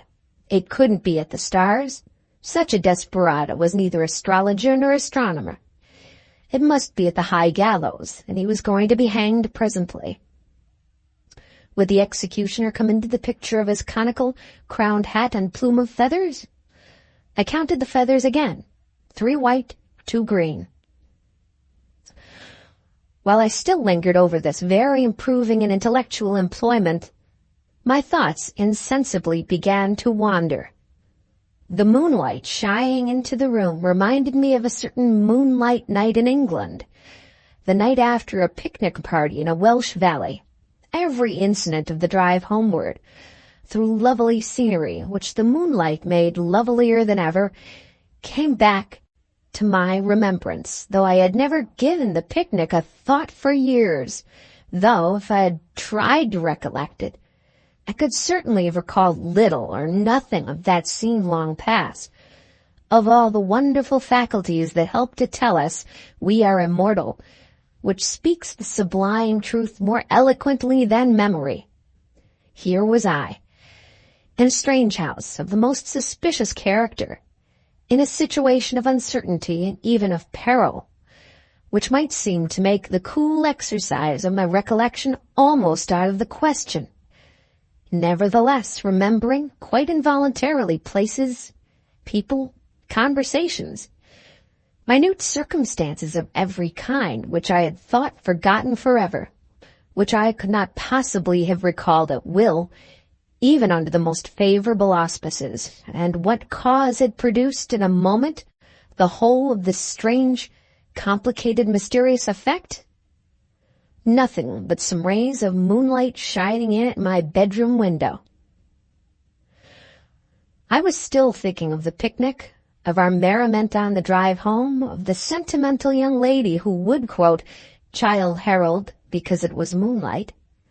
I was absorbed by these past scenes and past amusements when, in an instant, the thread on which my memories hung snapped asunder. My attention immediately came back to present things more vividly than ever, and I found myself, I neither knew why nor wherefore, looking hard at the picture again. Looking for what? Good God, the man had pulled his hat down on his brows. No, the hat itself was gone. Where was the conical crown? Where the feathers, 3 white, 2 green? Not there. In place of the hat and feathers, what dusky object was it that now hid his forehead, his eyes, his shading hand? Was the bed moving? I turned on my back and looked up. Was I mad? Drunk? Dreaming? Giddy again? Or was the top of the bed really moving down, sinking slowly, regularly, silently, horribly, right down throughout the whole of its length and breadth, right down upon me as I lay underneath? My blood seemed to stand still. A deadly, paralyzing coldness stole all over me as I turned my head round on the pillow and determined to test whether the bed top was really moving or not by keeping my eye on the man in the picture. The next look in that direction was enough.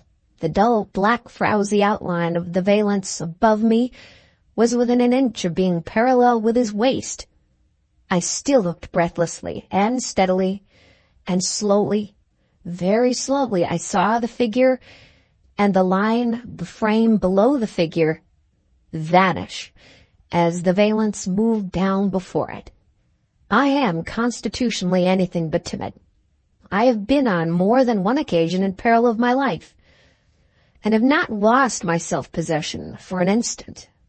But when the conviction first settled on my mind that the bed top was really moving, was steadily and continuously sinking down upon me, I looked up shuddering, helpless, panic-stricken, beneath the hideous machinery from murder, which was advancing closer and closer to suffocate me where I lay. I looked up, motionless, speechless, breathless. The candle, fully spent, went out, but the moonlight still brightened the room. Down and down, without pausing and without sounding, came the bed top. And still my panic terror seemed to bind me faster and faster to the mattress on which I lay. Down and down it sank, till the dusty odor from the lining of the canopy came stealing into my nostrils. At that final moment, the instinct of self-preservation startled me out of my trance, and I moved at last. There was just room for me to roll myself sideways off the bed. As I dropped noiselessly to the floor, the edge of the murderous canopy touched me on the shoulder. Without stopping to draw my breath, without wiping the cold sweat from my face, I rose instantly on my knees to watch the bed top. I was literally spellbound by it. If I had heard footsteps behind me, I could not have turned round. If a means of escape had been miraculously provided for me, I could not have moved to take advantage of it. The whole life in me was, at that moment, concentrated in my eyes. It descended. The whole canopy, with the fringe round it, came down, down, close down, so close that there was not room now to squeeze my finger between the bed top and the bed. I felt at the sides and discovered what had appeared to me from beneath to be an ordinary light canopy of a 4-post bed was in reality a thick, broad mattress, the substance of which was concealed by the valance and its fringe. I looked up and saw the 4 posts rising hideously bare. In the middle of the bed top was a huge wooden screw that evidently worked it down through a hole in the ceiling, just as ordinary presses are worked down on a substance selected for compression. The frightful apparatus moved without making the faintest noise. There had been no creaking as it came down. There was now not the faintest sound from the room above. Amid a dead and awful silence, I beheld before me in the 19th century and in the civilized capital of France such a machine for secret murder by suffocation as might have existed in the worst days of the Inquisition, in the lonely inns among the Harz mountains, in the mysterious tribunals of Westphalia. Still, as I looked on it, I could not move, I could hardly breathe, but I began to recover the power of thinking, and in a moment discovered the murderous conspiracy framed against me in all its horror. My cup of coffee had been drugged, and drugged too strongly. I had been saved from being smothered by having taken an overdose of some narcotic. How I had chafed and fretted at the fever fit which had preserved my life by keeping me awake. How recklessly I had confided myself to the 2 wretches who had led me into this room, determined, for the sake of my winnings, to kill me in my sleep by the surest and most horrible contrivance for secretly accomplishing my destruction. How many men, winners like me, had slept as I had proposed to sleep in that bed, and had never been seen or heard of more. I shuddered at the bare idea of it. But ere long, all thought was again suspended by the sight of the murderous canopy moving once more. After it had remained on the bed as nearly as I could guess about 10 minutes, it began to move up again. The villains who worked it from above evidently believed that their purpose was now accomplished. Slowly and silently as it had descended, that horrible bed top rose toward its former place. When it reached the upper extremities of the 4 posts, it reached the ceiling too. Neither hole nor screw could be seen. The bed became in appearance an ordinary bed again. The canopy an ordinary canopy, even to the most suspicious eyes. Now for the first time I was able to move, to rise from my knees, to dress myself in my upper clothing, and to consider of how I should escape. If I betrayed by the smallest noise that the attempt to suffocate me had failed, I was certain to be murdered. Had I made any noise already? I listened intently, looking toward the door. No footsteps in the passage outside. No sound of the tread, light or heavy, in the room above. Absolute silence everywhere. Besides locking and bolting my door, I had moved an old wooden chest against it, which I had found under the bed. To remove this chest, my blood ran cold as I thought of what its contents might be, without making some disturbance was impossible, and moreover, to think of escaping through the house, now barred up for the night, was sheer insanity. Only one chance was left me, the window. I stole to it on tiptoe. My bed was on the first floor, above an entresol, and looked down into a back street, which you have sketched in your view. I raised my hand to open the window, knowing that on that action hung, by the merest hair breadth, my chance of safety. They keep vigilant watch in a house of murder. If any part of the frame cracked, if the hinge creaked, I was a lost man. It must have occupied me at least 5 minutes, reckoning by time, 5 hours, reckoning by suspense, to open that window. I succeeded in doing it silently, in doing it with all the dexterity of a housebreaker, and then looked down into the street. To leap the distance beneath me would be almost certain destruction. Next, I looked round at the sides of the house. Down the left side ran a thick water pipe which you have drawn. It passed close by the outer edge of the window. The moment I saw the pipe, I knew I was saved. My breath came and went freely for the first time since I had seen the canopy of the bed moving down upon me. To some men, the means of escape which I had discovered might have seemed difficult and dangerous enough. To me, the prospect of slipping down the pipe into the street did not suggest even a thought of peril. I had always been accustomed, by the practice of gymnastics, to keep up my schoolboy powers as a daring and expert climber, and knew that my head, hands, and feet would serve me faithfully in any hazards of ascent or descent. I had already got one leg over the windowsill when I remembered the handkerchief filled with money under my pillow. I could well have afforded to leave it behind me, but I was revengefully determined that the miscreants of the gambling house should miss their plunder as well as their victim. So I went back to the bed and tied the heavy handkerchief at my back by my cravat. Just as I had made it tight and fixed it in a comfortable place, I thought I heard a sound of breathing outside the door. The chill feeling of horror ran through me again as I listened. No. Dead silence still in the passage. I only heard the night air blowing softly into the room.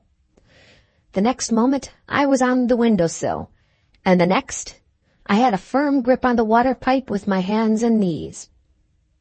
I slid down into the street easily and quietly, as I thought I should, and immediately set off at the top of my speed to a branch prefecture of police, which I knew was situated in the immediate neighborhood. A sub-prefect and several picked men among his subordinates happened to be up, maturing, I believe, some scheme for discovering the perpetrator of a mysterious murder which all Paris was talking of just then. When I began my story in a breathless hurry and in very bad French, I could see that the sub-prefect suspected me of being a drunken Englishman who had robbed somebody. But he soon altered his opinion as I went on, and before I had anything like concluded, he shoved all the papers before him into a drawer, put on his hat, supplied me with another, for I was bareheaded, ordered a file of soldiers, desired his expert followers to get ready all sorts of tools for breaking open doors and ripping up brick flooring, and took my arm in the most friendly and familiar manner possible to lead me with him out of the house. I will venture to say that when the sub-prefect was a little boy, he was taken for the first time to the play, he was not half as much pleased as he was now at the job and prospect for him at the gambling house. Away we went through the streets, the sub-prefect cross-examining and congratulating me in the same breath as we marched at the head of our formidable posse comitatus. Sentinels were placed at the back and front of the house the moment we got to it. A tremendous battery of knocks was directed against the door. A light appeared at a window. I was told to conceal myself behind the police. Then came more knocks and a cry of, "Open, in the name of the law." At that terrible summons, bolts and locks gave way before an invisible hand, and the moment after the sub-prefect was in the passage, confronting a waiter half-dressed and ghastly pale. This was the short dialogue which immediately took place. "We want to see the Englishman who is sleeping in this house. He went away hours ago." "He did no such thing. His friend went away. He remained. Show us to his bedroom." "I swear to you, Monsieur le Sous-Prefect, he is not here. I swear to you, Monsieur le Garçon, he is. He slept here. he didn't find your bed comfortable. He came to us to complain of it. Here he is among my men, and here am I, ready to look for a flea or two in his bedstead. Renadam, calling to one of the subordinates, and pointing to the waiter. Collar that man and tie his hands behind him. Now then, gentlemen, let us walk upstairs. Every man and woman in the house was secured, the old soldier the first. Then I identified the bed in which I had slept, and then we went into the room above. No object that was at all extraordinary appeared in any part of it. The sub-prefect looked round the place, commanded everybody to be silent, stamped twice on the floor, called for a candle, looked attentively at the spot he had stamped on, and ordered the flooring there to be carefully taken up. This was done in no time. Lights were produced, and we saw a deep, raftered cavity between the floor of this room and the ceiling of the room beneath. Through this cavity there ran, perpendicularly, a sort of case of iron, thickly greased, and inside the case appeared the screw, which communicated with the bed top below. Extra lengths of screw, freshly oiled, levers covered with felt, all the complete upper works of a heavy press, constructed with infernal ingenuity, so as to join the fixtures below and, when taken to pieces again, to go into the smallest possible compass, were next discovered and pulled out on the floor. After some little difficulty, the sub-prefect succeeded in putting the machinery together, and leaving his men to work it, descended with me to the bedroom.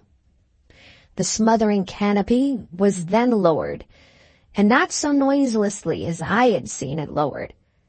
When I mentioned this to the sub-prefect, his answer, simple as it was, had a terrible significance. "My men," said he, "are working down the bed top for the first time. The men whose money you won were in better practice." We left the house in the sole possession of 2 police agents, every one of the inmates being removed to prison on the spot. The sub-prefect, after taking down my procès-verbal in his office, returned with me to my hotel to get my passport. "Do you think," I asked as I gave it to him, "that any men have really been smothered in that bed, as they tried to smother me?" "I have seen dozens of drowned men laid out at the morgue," answered the sub-prefect, in whose pocketbooks were found letters stating that they had committed suicide in the Seine because they had lost everything at the gaming table. "Do I know how many of those men entered the same gambling house that you entered? Won as you won? Took that bed as you took it? Slept in it? Were smothered in it? And were privately thrown into the river with a letter of explanation written by the murderers and placed in their pocketbooks? No man can say how many or how few have suffered the fate from which you have escaped. The people of the gambling house kept their bedstead machinery a secret from us, even from the police. The dead kept the rest of the secret for them. Good night, or rather, good morning, Monsieur Faulkner. Be at my office again at 9 o'clock. In the meantime, au revoir. The rest of my story is soon told. I was examined and re-examined. The gambling house was strictly searched all through from top to bottom. The prisoners were separately interrogated, and 2 of the less guilty among them made a confession. I discovered that the old soldier was master of the gambling house. Justice discovered that he had been drummed out of the army as a vagabond years ago, that he had been guilty of all sorts of villainies since, that he was in possession of stolen property, which the owners identified, and that he, the croupier, another accomplice, and the woman who had made my cup of coffee were all in the secret of the bedstead. There appeared some reason to doubt whether the inferior persons attached to the house knew anything of the suffocating machinery, and they received the benefit of that doubt by being treated simply as thieves and vagabonds. As for the old soldier and his 2 head myrmidons, they went to the galleys. The woman who had drugged my coffee was imprisoned for I forget how many years. The regular attendants at the gambling house were considered suspicious and placed under surveillance, and I became, for 1 whole week, which is a long time, the head lion in Parisian society. My adventure was dramatized by 3 illustrious playmakers, but never saw theatrical daylight, for the censorship forbade the introduction on the stage of a correct copy of the gambling house bedstead. One good result was produced by my adventure, which any censorship must have approved. It cured me of ever again trying rouge et noir as an amusement. The sight of a green cloth with packs of cards and heaps of money on it will henceforth be forever associated in my mind with the sight of a bed canopy descending to suffocate me in the silence and darkness of the night. Just as Mr. Faulkner pronounced these words, he started in his chair and resumed his stiff, dignified position in a great hurry. "Bless my soul," cried he with a comic look of astonishment and vexation. "Why, I have been telling you what is the real secret of my interest in the sketch you have so kindly given to me. I have altogether forgotten that I came here to sit for my portrait.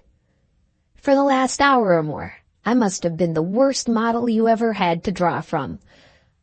"On the contrary, you have been the best," said I.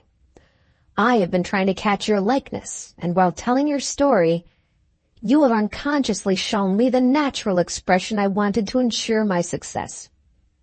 Note by Mrs. Kirby. I cannot let this story end without mentioning what the chance saying was, which caused it to be told at the farmhouse the other night. Our friend the young sailor, among his other quaint objections to sleeping on shore, declared that he particularly hated 4-post beds, because he never slept in one without doubting whether the top might not come down in the night and suffocate him. I thought this chance reference to the distinguishing feature of William's narrative curious enough, and my husband agreed with me. But he says it is scarcely worthwhile to mention such a trifle in anything so important as a book. I cannot venture after this to do more than slip these lines in modestly at the end of the story. If the printer should notice my few last words, perhaps he may not mind the trouble of putting them into some out-of-the-way corner. L.K. Prologue to the second story. The beginning of an excellent connection which I succeeded in establishing in and around that respectable watering place, Tidbury-on-the-Marsh, was an order for a life-size oil portrait of a great local celebrity, one Mr. Boxius, a solicitor who was understood to do the most thriving business of any lawyer in the town. The portrait was intended as a testimonial, expressive, to use the language of the circular forwarded to me at the time, of the eminent services of Mr. Boxius in promoting and securing the prosperity of the town. It had been subscribed for by the municipal authorities and resident inhabitants of Tidbury-on-the-Marsh, and it was to be presented, when done, to Mrs. Boxius, as a slight but sincere token, and so forth. A timely recommendation from one of my kindest friends and patrons placed the commission for painting the likeness in my lucky hands, and I was instructed to attend on a certain day at Mr. Boxius's private residence, with all my materials ready for taking a first sitting. On arriving at the house, I was shown into a very prettily furnished morning room. The bow window looked out on a large enclosed meadow, which represented the principal square in Tidbury. On the opposite side of the meadow, I could see the new hotel, with a wing lately added, and close by the old hotel, obstinately unchanged since it had first been built. Then, further down the street, the doctor's house with a colored lamp and a small door-plate, and the banker's office with a plain lamp and a big door-plate. Then some dreary private lodging-houses. Then, at right angles to these, a street of shops, the cheesemongers very small, the chemists very smart, the pastry cooks very dowdy, and the greengrocers very dark. I was still looking out at the view thus presented when I was suddenly apostrophized by a glib, disputatious voice behind me. "Now then, Mr. Artist," cried the voice, "do you call that getting ready for work? Where are your paints and brushes and all the rest of it? My name's Boxius, and I'm here to sit for my picture." I turned round and confronted a little man with his legs astraddle and his hands in his pockets. He had light grey eyes, red all round the lids, bristling pepper-coloured hair, an unnaturally rosy complexion, and an eager, impudent, clever look. I made two discoveries in one glance at him. First, that he was a wretched subject for a portrait. Secondly, that whatever he might do or say, it would not be of the least use for me to stand on my dignity with him. "I shall be ready directly, sir," said I. "Ready directly," repeated my new sitter. "What do you mean, Mr. Artist, by ready directly? I'm ready now. What was your contract with the town council, who have subscribed for this picture?" "To paint the portrait." "And what was my contract?" "To sit for it. Here am I ready to sit, and there are you, not ready to paint me. According to all the rules of law and logic, you are committing a breach of contract already. Stop, let's have a look at your paints. Are they the best quality? If not, I warn you, sir, there's a second breach of contract. Brushes, too. Why, they're old brushes, by the Lord Harry. The town council pays you well, Mr. Artist. Why don't you work for them with new brushes? What? You work best with old? I contend, sir, that you can't.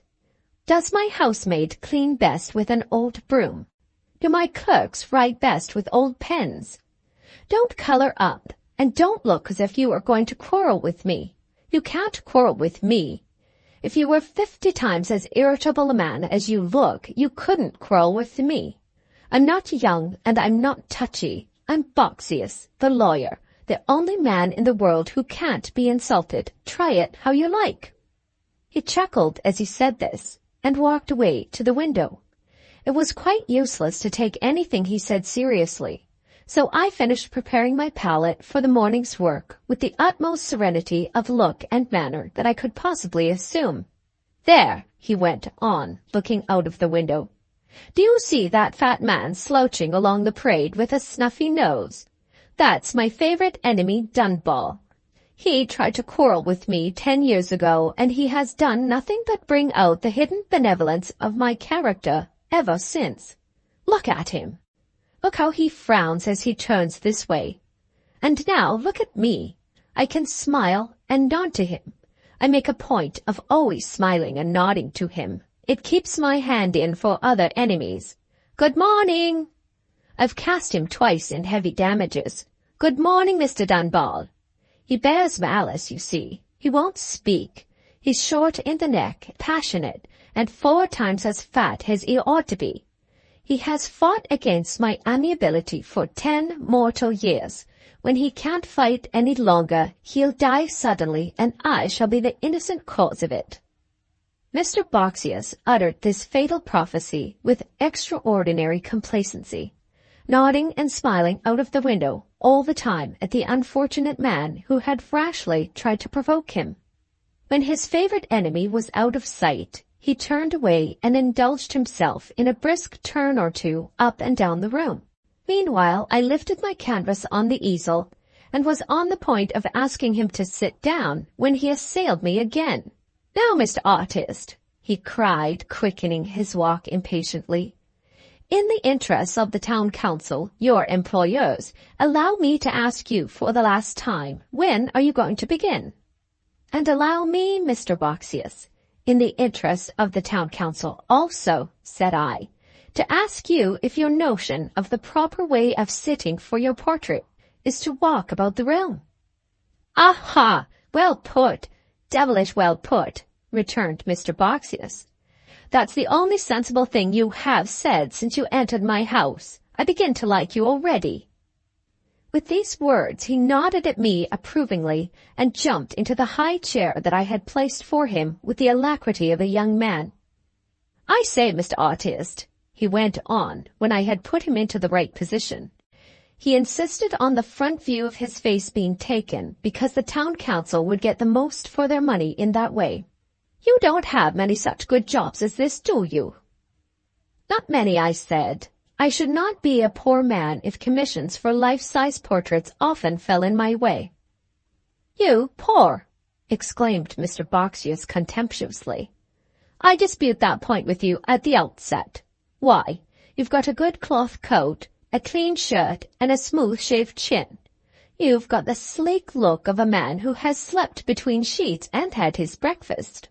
You can't humbug me about poverty, for I know what it is. Poverty means looking like a scarecrow, feeding like a scarecrow, and getting treated like a scarecrow. That was my luck, let me tell you, when I first thought of trying the law. Poverty indeed. Do you shake in your shoes, Mr. Artist, when you think what you were at 20? I do, I can promise you." He began to shift about so irritably in his chair that in the interests of my work I was obliged to make an effort to calm him. "It must be a pleasant occupation for you in your present prosperity," said I, "to look back sometimes at the gradual processes by which you passed from poverty to competence, and from that to the wealth you now enjoy." "Gradual, did you say?" cried Mr. Boxius. "It wasn't gradual at all. I was sharp, damn sharp, and I jumped at my first start in business, slap into £500 in one day." "That was an extraordinary step in advance," I rejoined. "I suppose you contrived to make some profitable investment." "Not a bit of it. I hadn't a spare sixpence to invest with. I won the money by my brains, my hands, and my pluck. And what's more, I'm proud of having done it. That was a rather curious case, Mr. Artist. Some men might be shy of mentioning it. I never was shy in my life, and I mention it right and left everywhere. The whole case, just as it happened, except the names. Catch me ever committing myself to mentioning names. Mum's the word, sir, with yours to command, Thomas Boxius." "As you mention the case everywhere," said I, "perhaps you would not be offended with me if I told you I should like to hear it." "Man alive! Haven't I told you already that I can't be offended? And didn't I say a moment ago that I was proud of the case? I'll tell you, Mr. Artist. But stop. I've got the interests of the town council to look after in this business. Can you paint as well when I'm talking as when I'm not? Don't sneer, sir. You're not wanted to sneer. You're wanted to give an answer, yes or no." "Yes, then," I replied in his own sharp way. "I can always paint the better when I'm hearing an interesting story." "What do you mean by talking about a story? I'm not going to tell you a story. I'm going to make a statement. A statement is a matter of fact, therefore the exact opposite of a story, which is a matter of fiction. What I am now going to tell you really happened to me." I was glad to see that he settled himself quietly in his chair before he began. His odd manners and language made such an impression on me at the time that I think I can repeat his statement now, almost word for word as he addressed it to me. The Lawyer's Story of a Stolen Letter, Part 1. I served my time, never mind in whose office, and I started in business for myself in one of our English country towns. I decline stating which. I hadn't a farthing of capital, and my friends in the neighborhood were poor and useless enough, with one exception. That exception was Mr. Frank Gatliff, son of Mr. Gatliff, member for the county, the richest man and the proudest for many a mile round about our parts.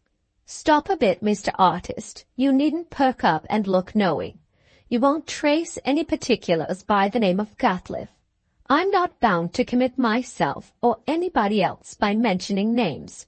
I have given you the first that came into my head. Well, Mr. Frank was a staunch friend of mine and ready to recommend me whenever he got the chance. I had contrived to get him a little timely help, for a consideration, of course, in borrowing money at a fair rate of interest. In fact, I had saved him from the Jews.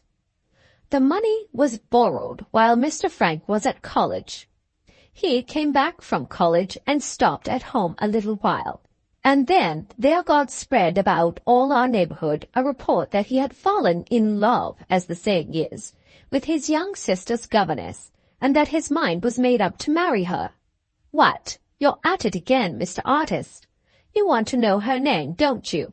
What do you think of Smith? Speaking as a lawyer, I consider report in a general way to be a fool and a liar. But in this case, report turned out to be something very different. Mr. Frank told me he was really in love, and said upon his honor, an absurd expression which young chaps of his age are always using, he was determined to marry Smith the governess, the sweet darling girl as he called her. But I'm not sentimental, and I call her Smith the governess. Well, Mr. Frank's father, being as proud as Lucifer, said no as to marrying the governess, when Mr. Frank wanted him to say yes. He was a man of business, was old Gatliffe, and he took the proper business course. He sent the governess away with a first-rate character and a spanking present, and then he looked about him to get something for Mr. Frank to do. While he was looking about, Mr. Frank bolted to London after the governess, who had nobody alive belonging to her to go to but an aunt, her father's sister.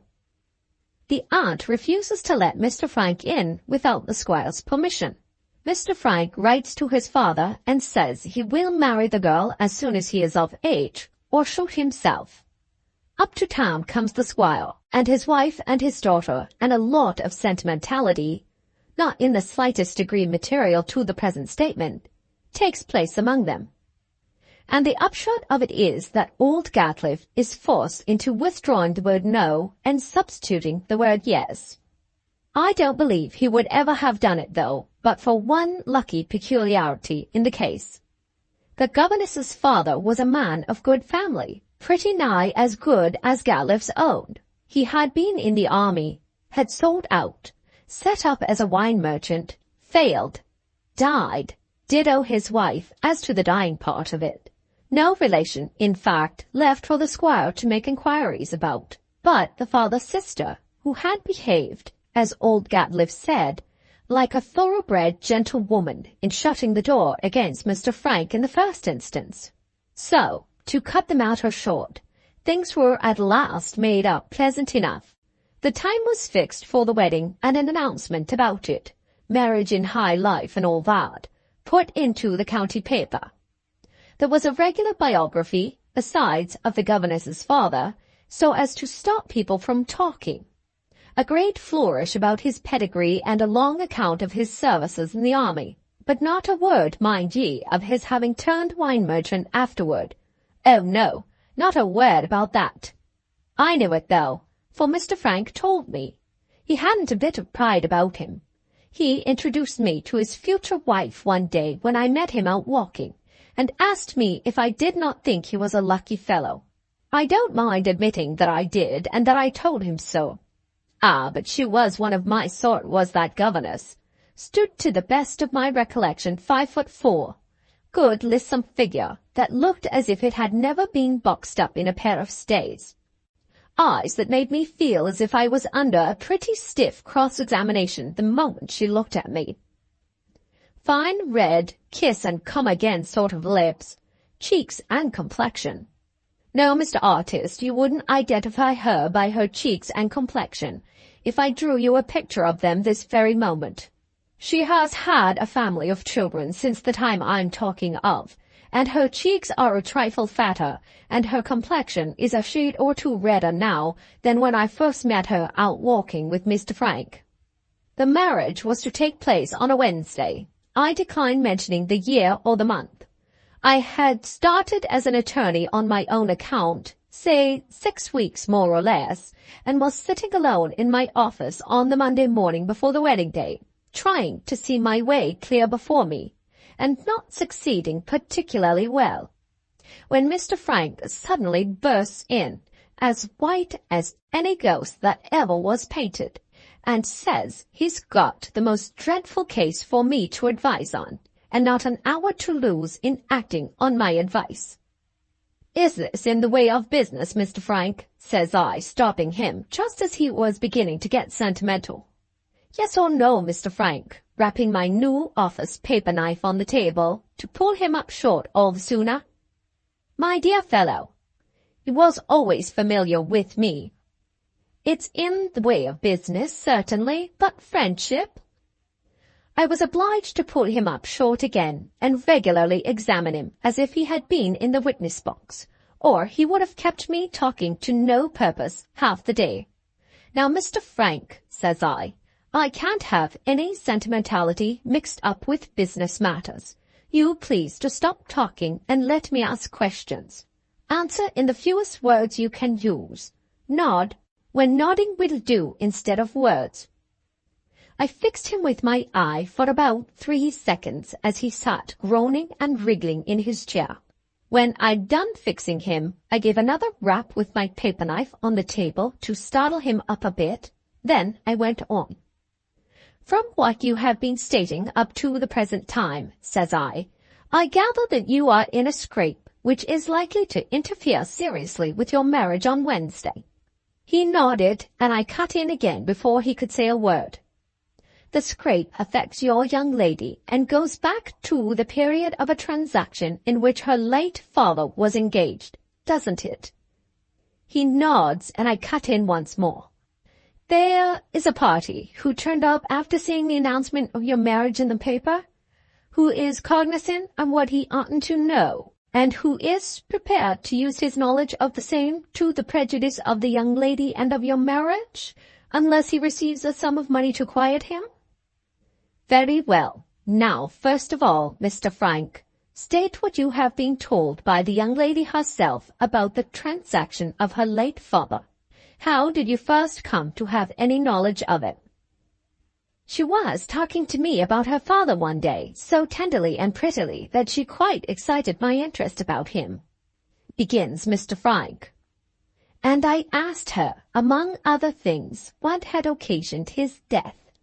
She said she believed it was distress of mind in the first instance, and added that this distress was connected with a shocking secret which she and her mother had kept from everybody, but which she could not keep from me, because she was determined to begin her married life by having no secrets from her husband.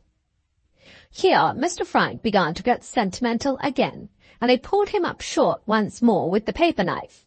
She told me, Mr. Frank went on, that the great mistake of her father's life was his selling out of the army and taking to the wine trade.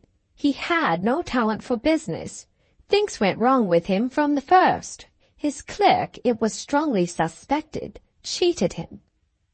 Stop a bit, says I. What was that suspected clerk's name? Davager, says he. Davager, says I, making a note of it. Go on, Mr. Frank. His affairs got more and more entangled, says Mr. Frank. He was pressed for money in all directions. Bankruptcy and consequent dishonor, as he considered it, stared him in the face. His mind was so affected by his troubles that both his wife and daughter, toward the last, considered him to be hardly responsible for his own acts. In this state of desperation and misery, Here Mr. Frank began to hesitate. We have 2 ways in the law of drawing evidence of nice and clear from an unwilling client or witness. We give him a fright, or we treat him to a joke. I treated Mr. Frank to a joke. Ah, says I know what he did.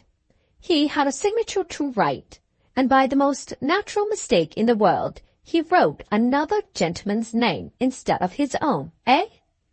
It was to a bill, says Mr. Frank, looking very crestfallen instead of taking the joke. His principal creditor wouldn't wait till he could raise the money, or the greater part of it. But he was resolved, if he sold off everything, to get the amount and repay. Of course, says I, drop that. The forgery was discovered. When? Before even the first attempt was made to negotiate the bill. He had done the whole thing in the most absurdly and innocently wrong way.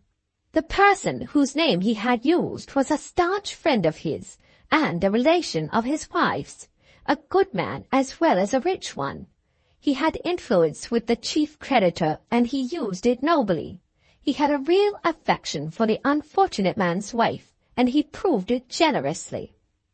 Come to the point, says I. What did he do? In a business way, what did he do? He put the false bill into the fire, drew a bill of his own to replace it, and then, only then, told my dear girl and her mother all that had happened. Can you imagine anything nobler? Asks Mr. Frank. Speaking in my professional capacity, I can't imagine anything greener, says I. Where was the father? Off, I suppose? Ill in bed, says Mr. Frank, colouring. But he mustered strength enough to write a contrite and grateful letter the same day, promising to prove himself worthy of the noble moderation and forgiveness extended to him, by selling off everything he possessed to repay his money debt. He did sell off everything, down to some old family pictures that were heirlooms, down to the little plate he had, down to the very tables and chairs that furnished his drawing-room. Every farthing of the debt was paid, and he was left to begin the world again, with the kindest promises of help from the generous man who had forgiven him. It was too late. His crime of one rash moment, atoned for though it had been, preyed upon his mind. He became possessed with the idea that he had lowered himself forever in the estimation of his wife and daughter. And he died, I cut in. Yes, we know that. Let's go back for a minute to the contrite and grateful letter that he wrote. My experience in the law, Mr. Frank, has convinced me that if everybody burned everybody else's letters, half the courts of justice in this country might shut up shop. Do you happen to know whether the letter we are now speaking of contained anything like an avowal or a confession of the forgery? Of course it did, says he. Could the writer express his contrition properly without making some such confession? Quite easy, if he had been a lawyer, says I. But never mind that. I'm going to make a guess, a desperate guess, mind.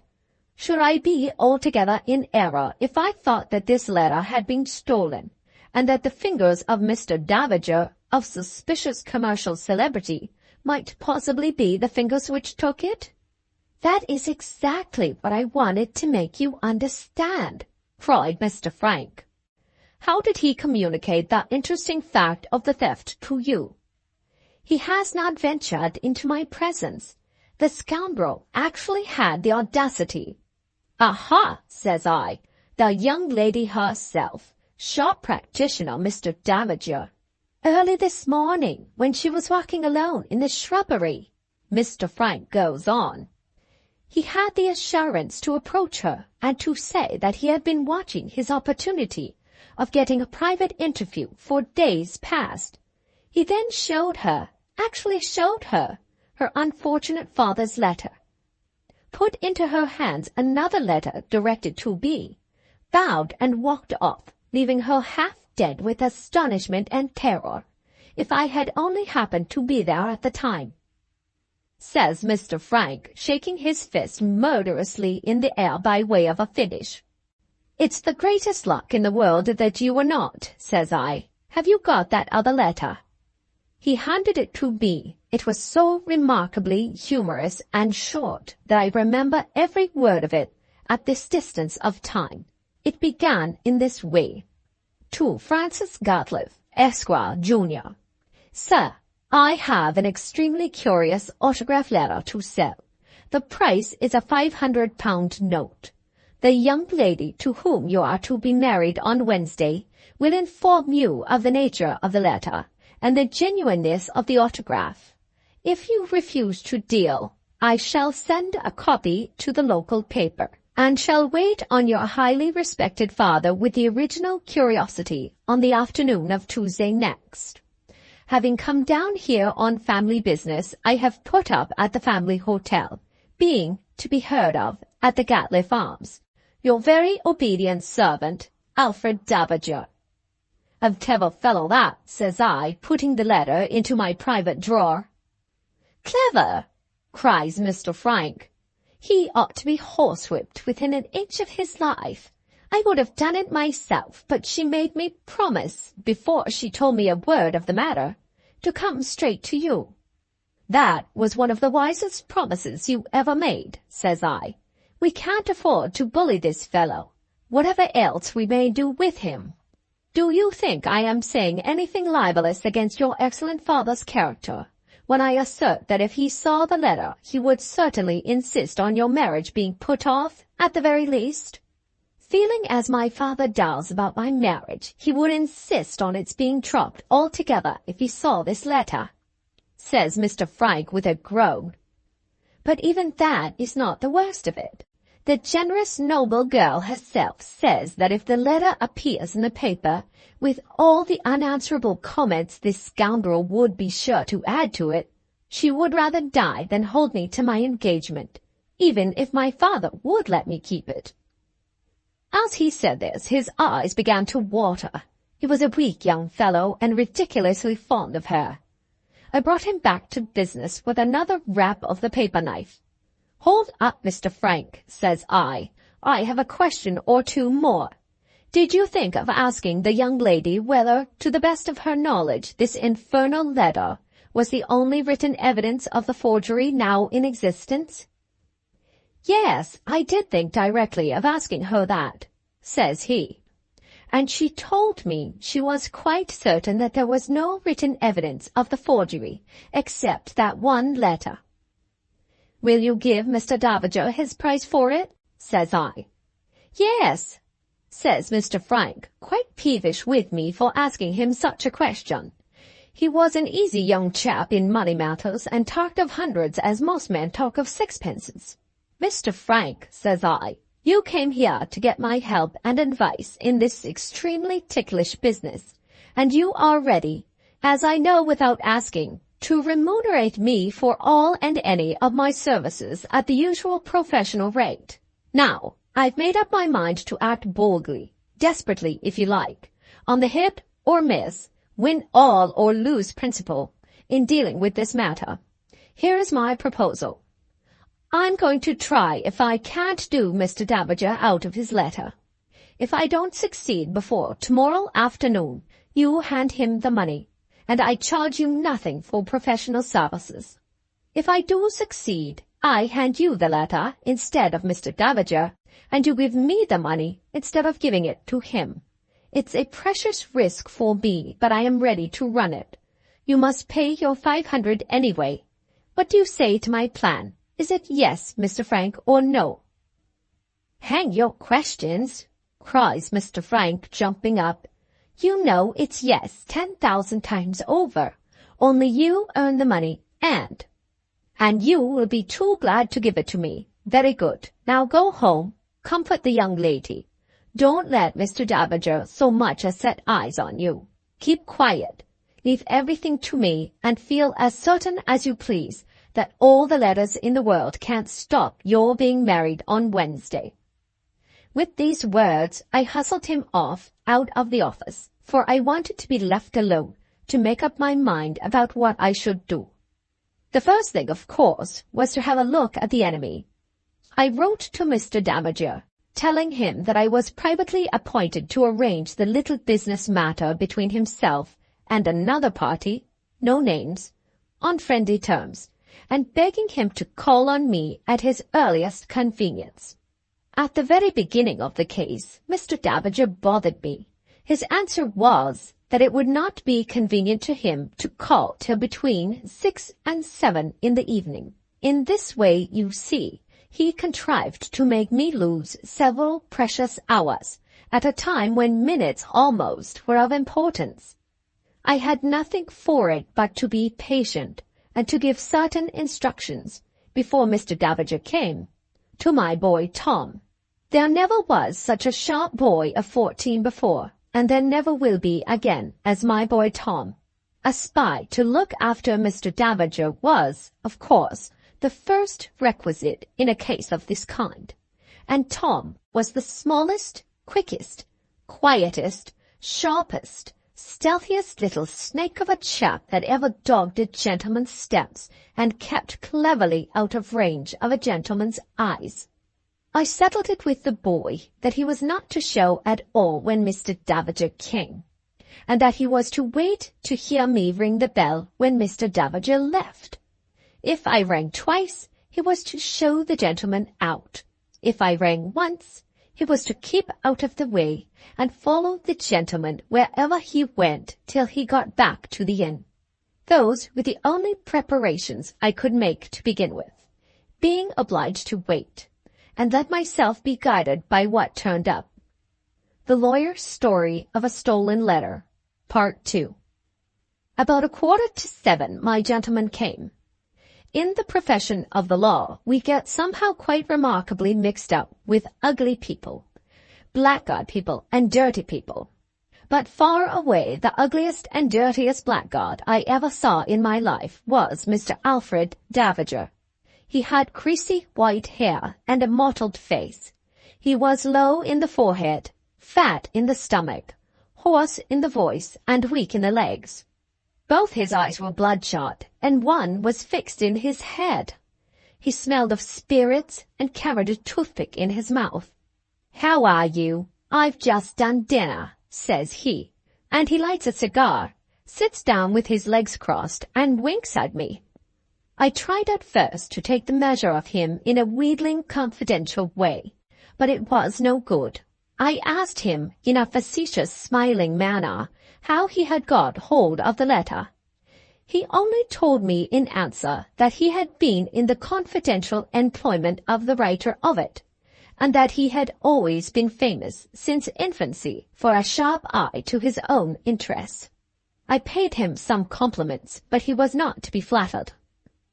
I tried to make him lose his temper, but he kept it in spite of me. It ended in his driving me to my last resource. I made an attempt to frighten him.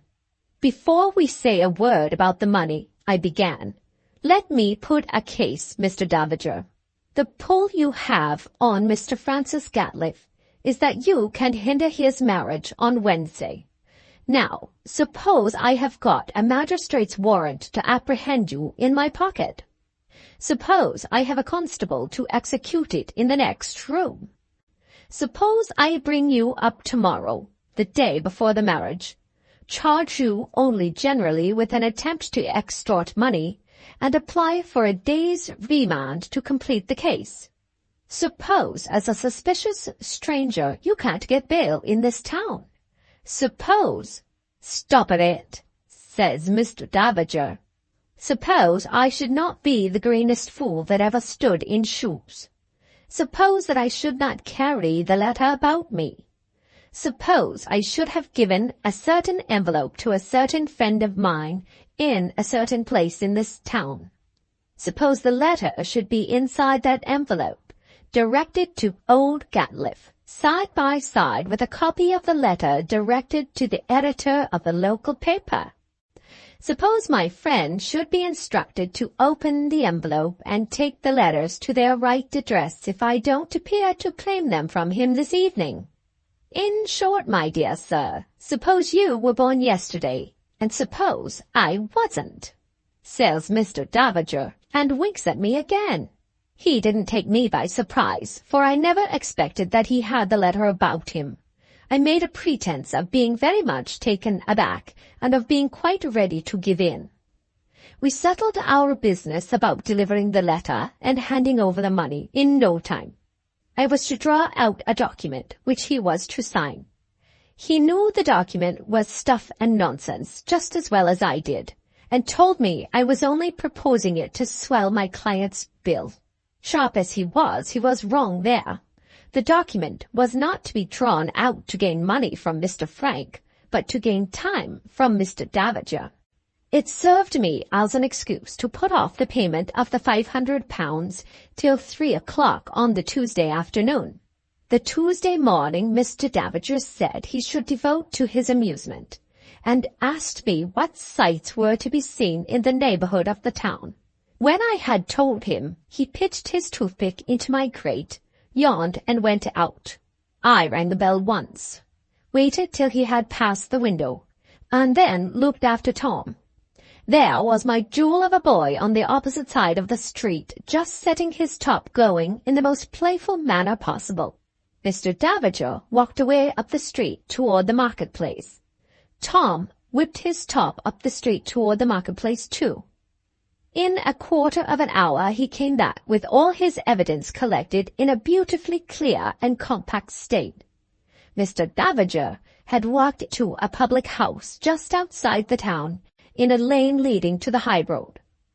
On a bench outside the public house there sat a man smoking. He said, "All right," and gave a letter to Mr. Davager, who answered, "All right," and walked back to the inn. In the hall he ordered hot rum and water, cigars, slippers, and a fire to be lit in his room. After that he went upstairs and Tom came away. I now saw my road clear before me. Not very far on, but still clear. I had housed the letter, in all probability for that night, at the Gatliff Arms.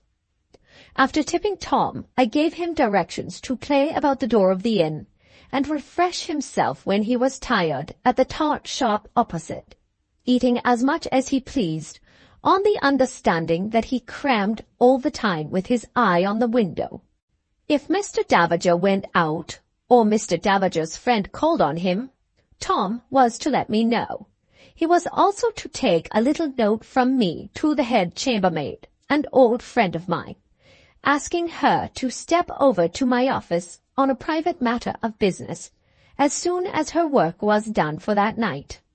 After settling these little matters, having half an hour to spare, I turned to and did myself a bloater at the office fire, and had a drop of gin and water hot, and felt comparatively happy.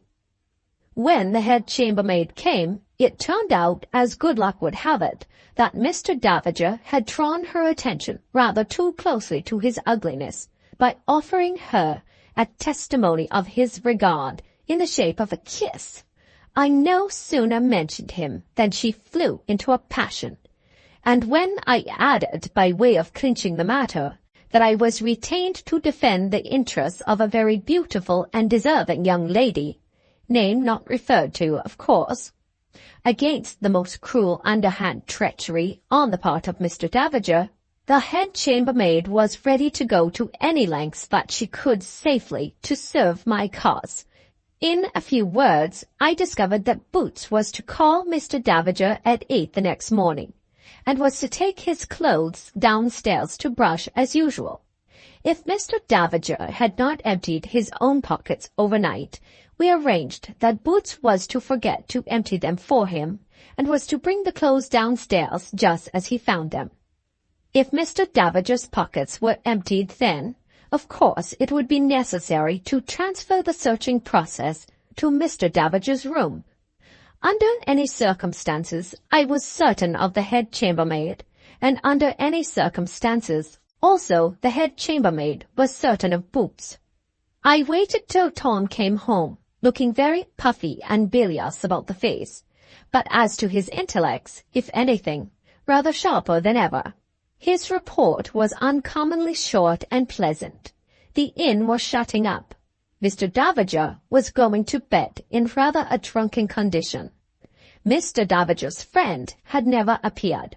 I sent Tom, properly instructed about keeping our man in view all the next morning, to his shakedown behind the office desk, where I heard him hiccoughing half the night, as even the best boys will when over-excited and too full of tarts.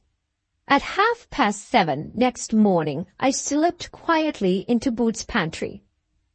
Down came the clothes. No pockets in trousers. Waistcoat pockets empty. Coat pockets with something in them. First, handkerchief. Secondly, bunch of keys. Thirdly, cigar case. Fourthly, pocketbook. Of course, I wasn't such a fool as to expect to find the letter there, but I opened the pocketbook with a certain curiosity notwithstanding. Nothing in the two pockets of the book but some old advertisements cut out of newspapers, a lock of hair tied round with a dirty bit of ribbon, a circular letter about a loan society, and some copies of verses not likely to suit any company that was not of an extremely free and easy description. On the leaves of the pocketbook, people's addresses scrawled in pencil and bets jotted down in red ink. On one leaf by itself this queer inscription: Mem, 5 along, 4 across. I understood everything but those words and figures, so of course I copied them out into my own book. Then I waited in the pantry till Boots had brushed the clothes, and had taken them upstairs. His report when he came down was that Mr. Davager had asked if it was a fine morning. Being told that it was, he had ordered breakfast at 9 and a saddle horse to be at the door at 10, to take him to Grimwith Abbey, one of the sights in our neighborhood, which I had told him of the evening before. I'll be here, coming in by the back way at 10:30, says I to the head chambermaid. What for? Says she.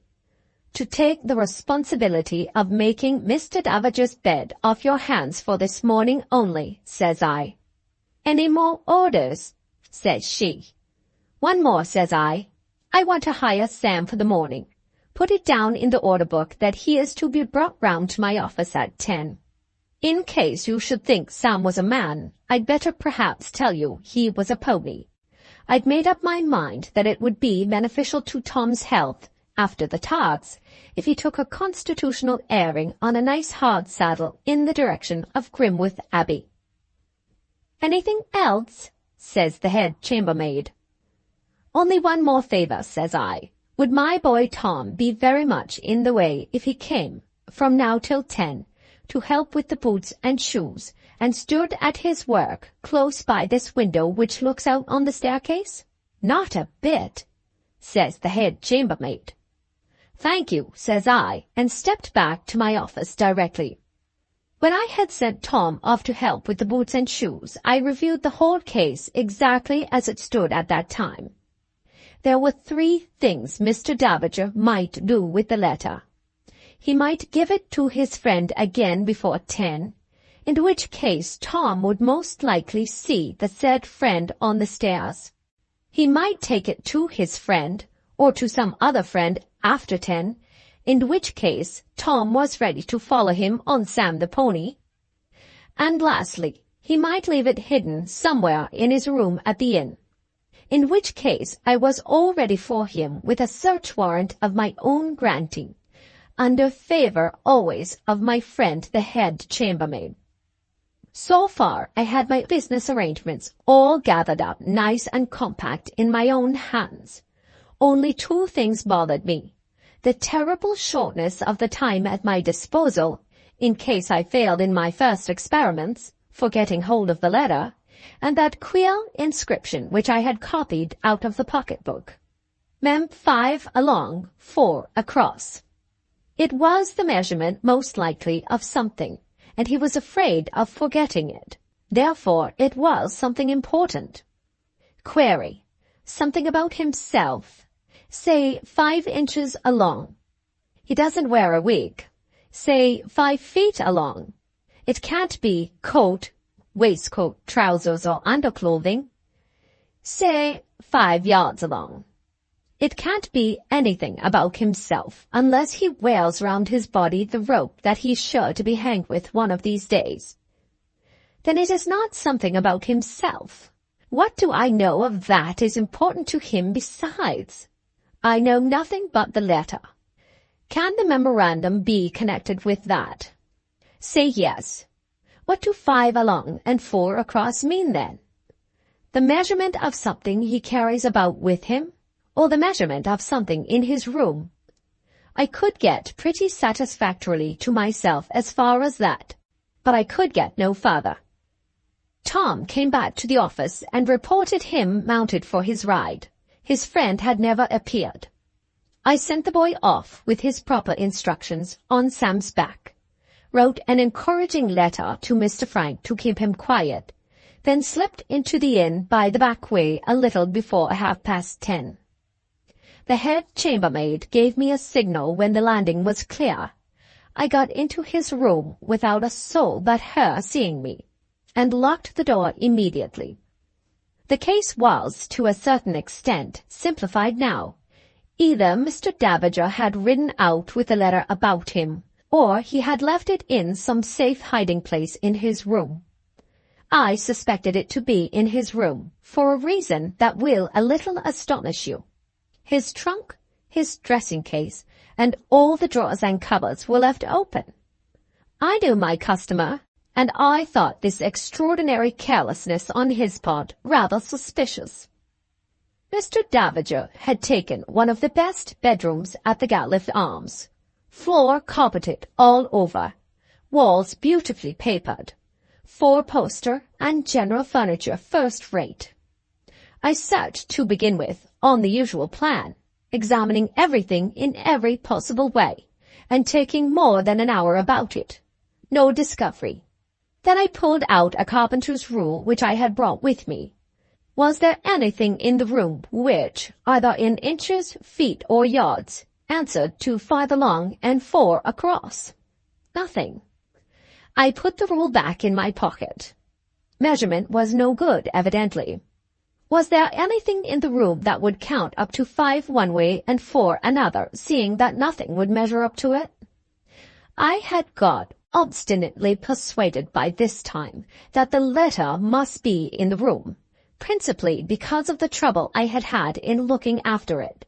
And persuading myself of that, I took it into my head next, just as obstinately, that 5 along and 4 across must be the right clue to find the letter by, principally because I hadn't left myself, after all my searching and thinking, even so much as the ghost of another guide to go by.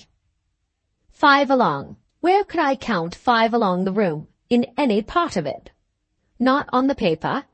The pattern there was pillars of trellis work and flowers, enclosing a plain green ground. Only 4 pillars along the wall, and only 2 across. The furniture? There were not 5 chairs or 5 separate pieces of any furniture in the room altogether.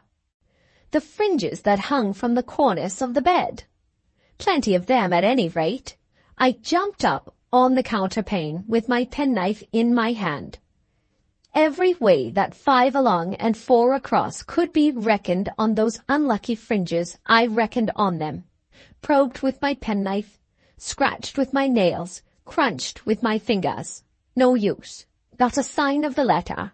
And the time was getting on. Oh, Lord, how the time did get on in Mr. Davager's room that morning.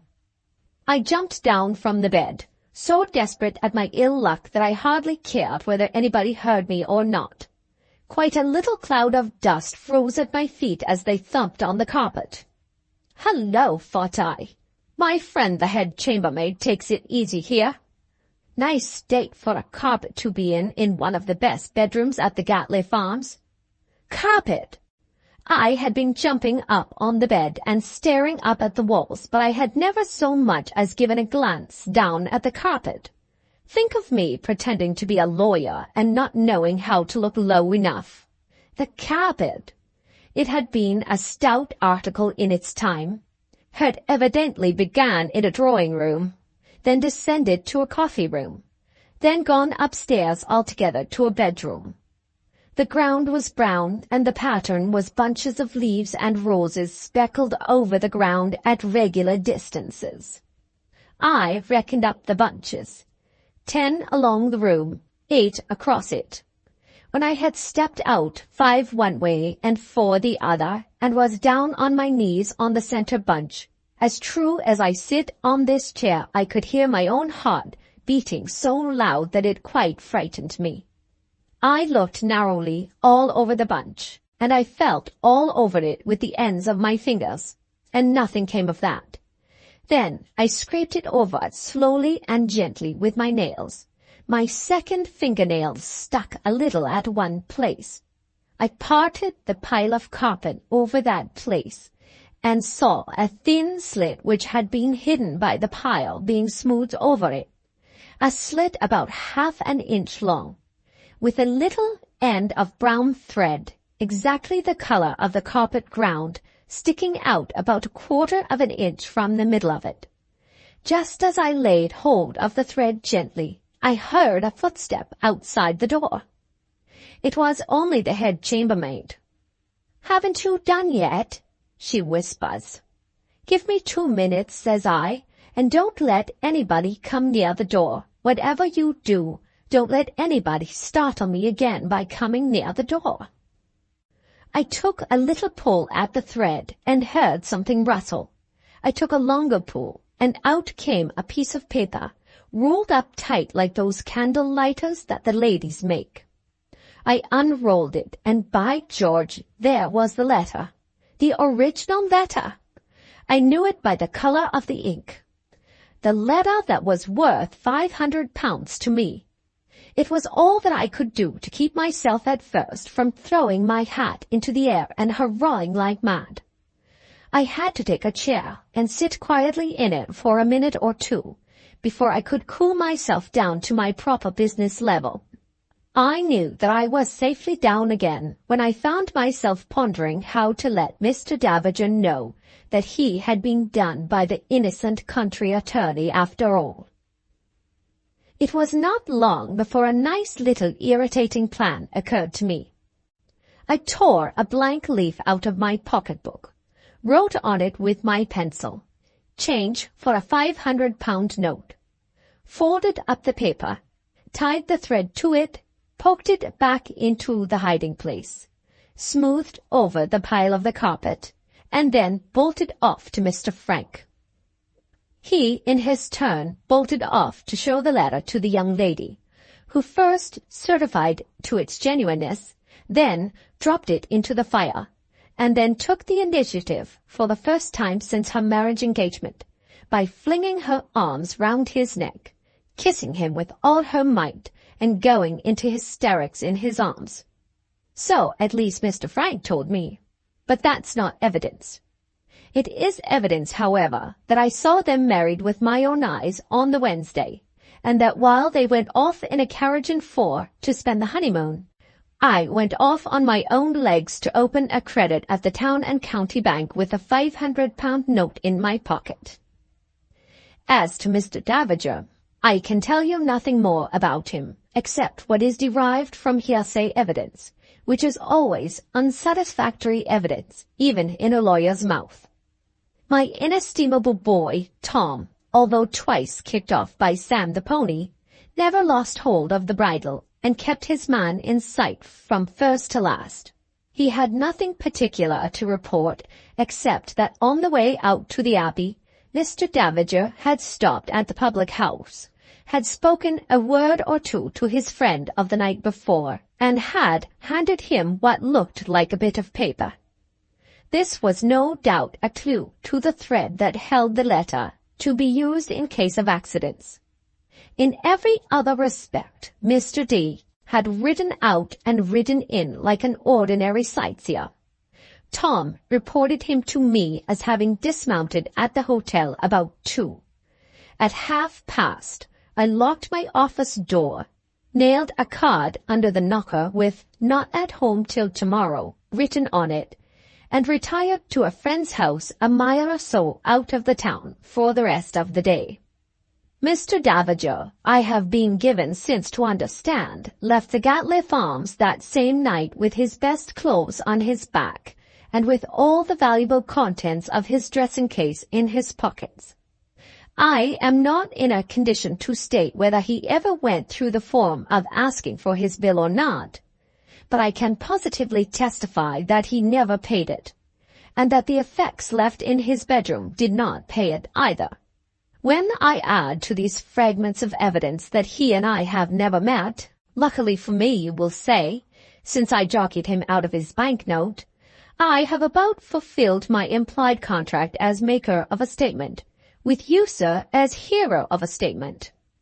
Observe the expression, will you? I said it was a statement before I began, and I say it's a statement now I've done. I defy you to prove it's a story. How are you getting on with my portrait? I like you very well, Mr. Artist, but if you have been taking advantage of my talking to shirk your work, as sure as you're alive, I'll split upon you to the town council. I attended a great many times at my queer sitter's house before his likeness was completed. To the last he was dissatisfied with the progress I made. Fortunately for me, the town council approved of the portrait when it was done. Mr. Boxius, however, objected to them as being much too easy to please. He did not dispute the fidelity of the likeness, but he asserted that I had not covered the canvas with half paint enough for my money. To this day, for he is still alive, he describes me to all inquiring friends as the painter man who jockeyed the town council. Prologue to the third story. It was a sad day for me when Mr. Lamprey of Rockley Place, discovering that his youngest daughter's health required a warm climate, removed from his English establishment to the south of France.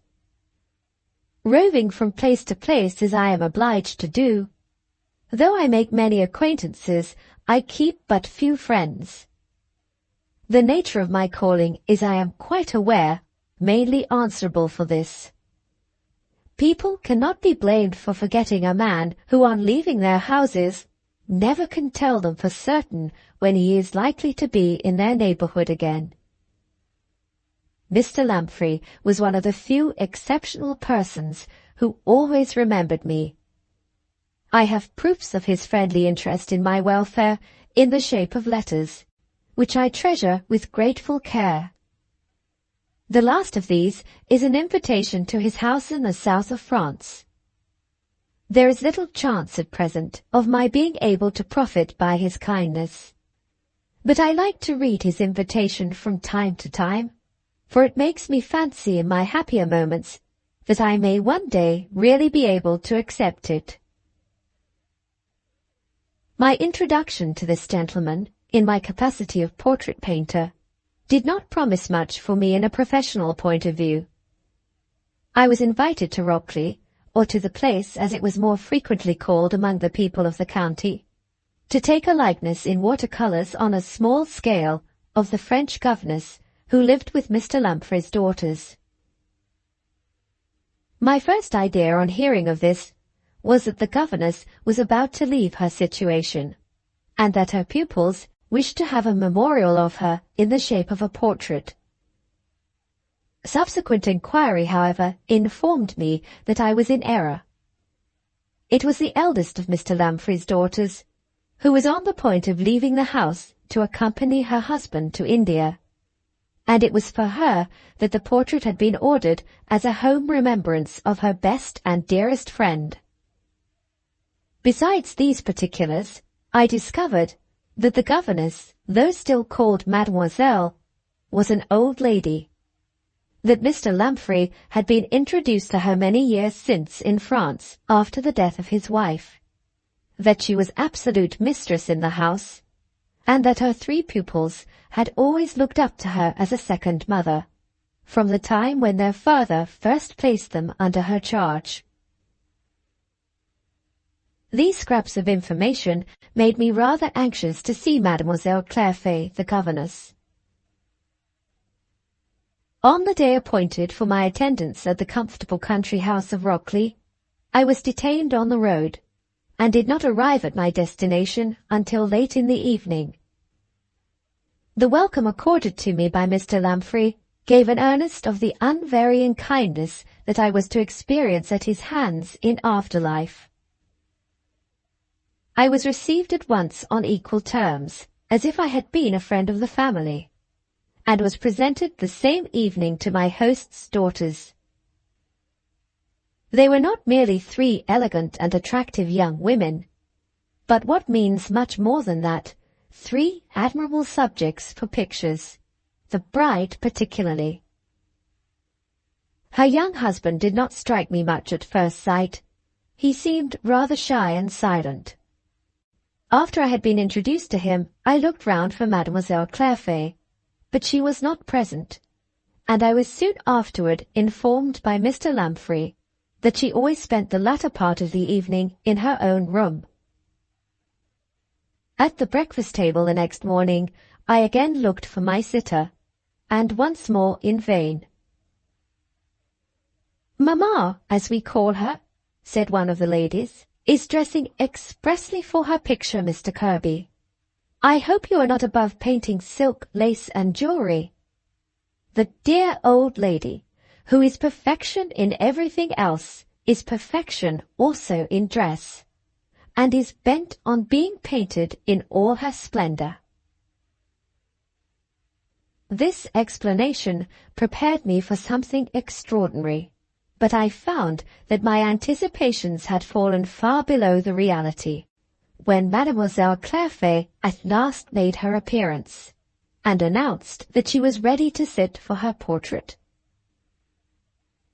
Never before or since have I seen such perfect dressing and such active old age in combination.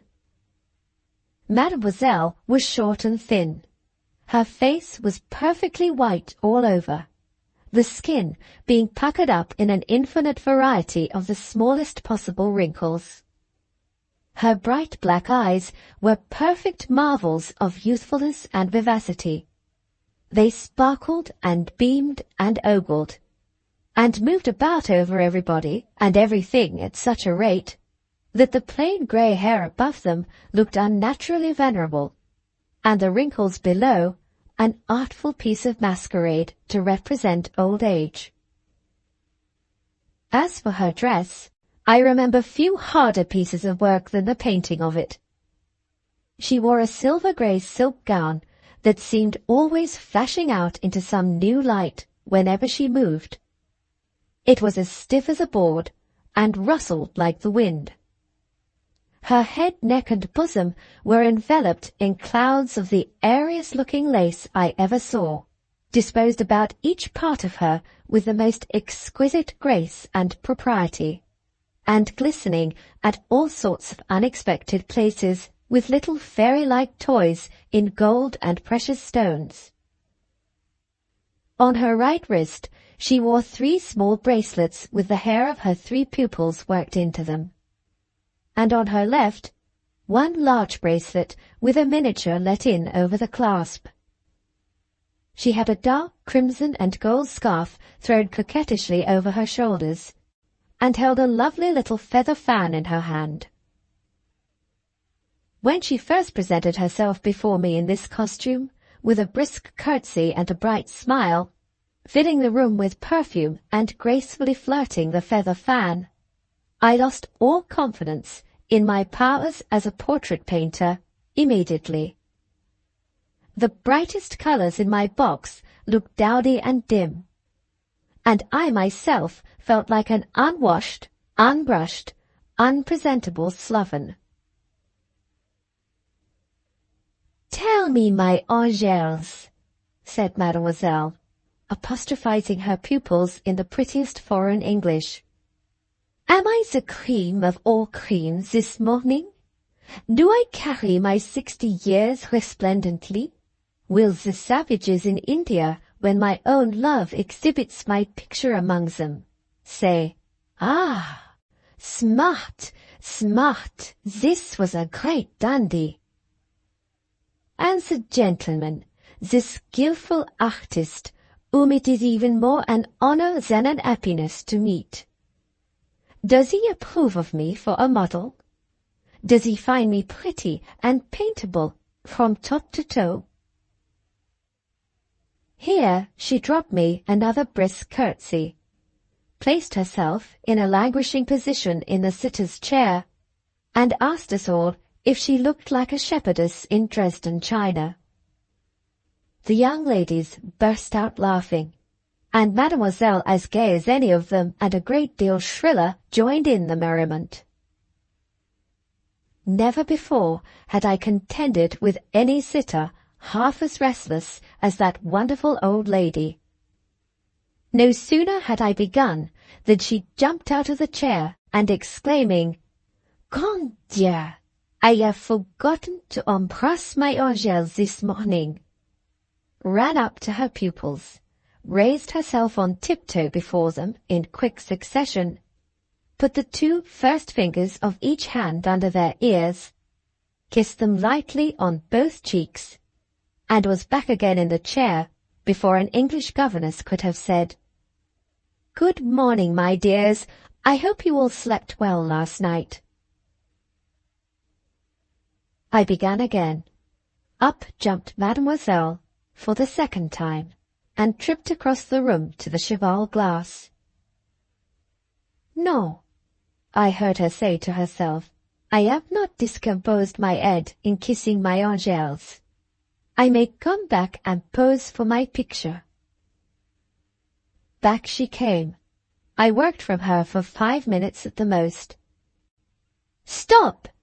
cries Mademoiselle, jumping up for the third time. "I must see how this skillful artist is getting on.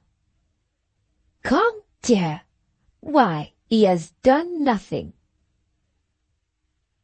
For the fourth time I began, and for the fourth time the old lady started out of her chair. "Now I must repose myself," said Mademoiselle, walking lightly from end to end of the room and humming a French air, by way of taking a rest. I was at my wit's end, and the young ladies saw it. They all surrounded my unmanageable sitter, and appealed to her compassion for me. "Certainly," said Mademoiselle, expressing her astonishment by flinging up both her hands with all the fingers spread out in the air. "But why apostrophize me thus? I am here. I am ready. I am at the service of this skillful artist. Why apostrophize me?" A fortunate chance question of mine steadied her for some time. I inquired if I was expected to draw the whole of my sitter's figure as well as her face. Mademoiselle replied by a comic scream of indignation. If I was the brave and gifted man for whom she took me, I ought to be ready to perish rather than leave out an inch of her anywhere. Dress was her passion, and it would be an outrage on her sentiments if I did not do full justice to everything she had on. To her robe, to her lace, to her scarf, to her fan, to her rings, her jewels, and above all to her bracelets. I groaned in spirit at the task before me, but made my best bow of acquiescence. Mademoiselle was not to be satisfied by a mere bow. She desired the pleasure of specially directing my attention, if I would be so amiable as to get up and approach her, to one of her bracelets, in particular the bracelet with the miniature on her left wrist. It had been the gift of the dearest friend she ever had, and the miniature represented that friend's beloved and beautiful face. Could I make a tiny, tiny copy of that likeness in my drawing? Would I only be so obliging as to approach for one little moment and see if such a thing were possible? I obeyed unwillingly enough, expecting from Mademoiselle's expression to see a commonplace portrait of some unfortunate admirer whom she had treated with unmerited severity in the days of her youth. To my astonishment, I found that the miniature, which was very beautifully painted, represented a woman's face. A young woman, with kind, sad eyes, pale, delicate cheeks, light hair, and such a pure, tender, lovely expression that I thought of Raphael's Madonnas the moment I looked at her portrait. The old lady observed the impression which the miniature produced on me, and nodded her head in silence. "What a beautiful, innocent, pure face," I said.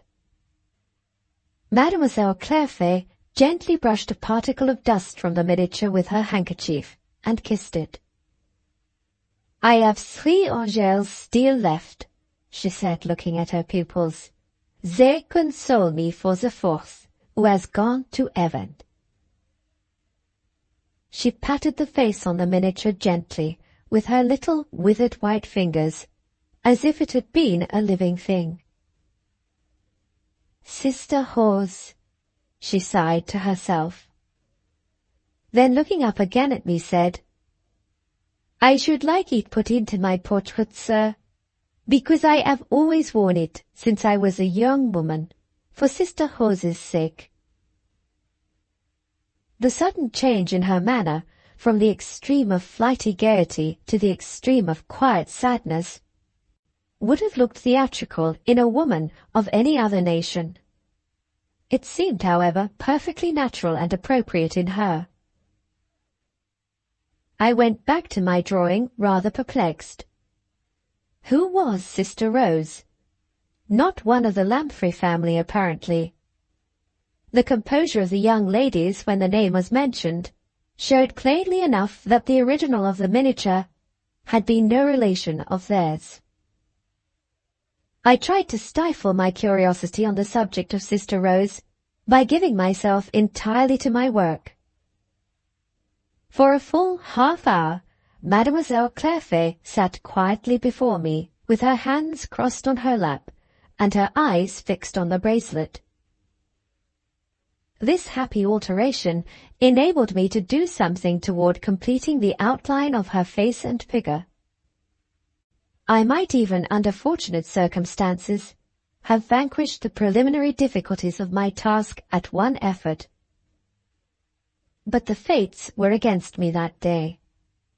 While I was still working rapidly and to my satisfaction, a servant knocked at the door to announce luncheon. And Mademoiselle lightly roused herself from her serious reflection and her quiet position in a moment.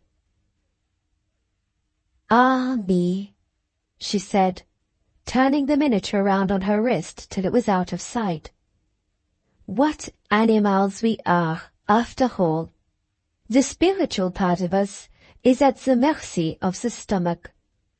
My art is absorbed by tender thoughts, yet I am not so less ready for luncheon. Come, my children and fellow mortals.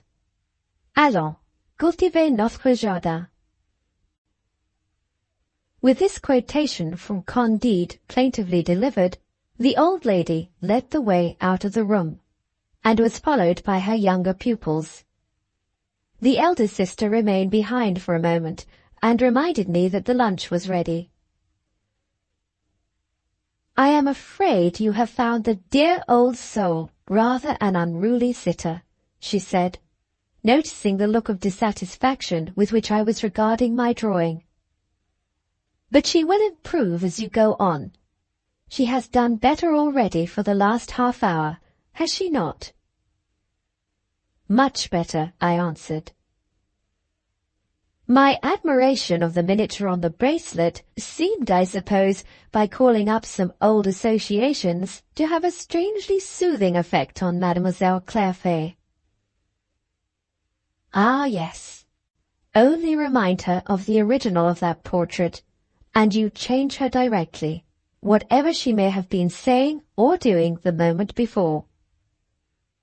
Sometimes she talks of Sister Rose and of all that she went through in the time of the French Revolution by the hour together. It is wonderfully interesting. At least we all think so. I presume the lady described as Sister Rose was a relation of Mademoiselle Clairfait's. "No, only a very dear friend. Mademoiselle Clairfait is the daughter of a silk mercer once established at Chalons-sur-Marne. Her father happened to give an asylum in his office to a lonely old man, to whom Sister Rose and her brother had been greatly indebted in the Revolutionary time. And out of a train of circumstances connected with that, the first acquaintance between Mademoiselle and the friend whose portrait she wears arose. After the time of her father's bankruptcy, and for many years before we were placed under her charge, our good old governess lived entirely with Sister Rose and her brother. She must then have heard all the interesting things that she has since often repeated to my sisters and myself.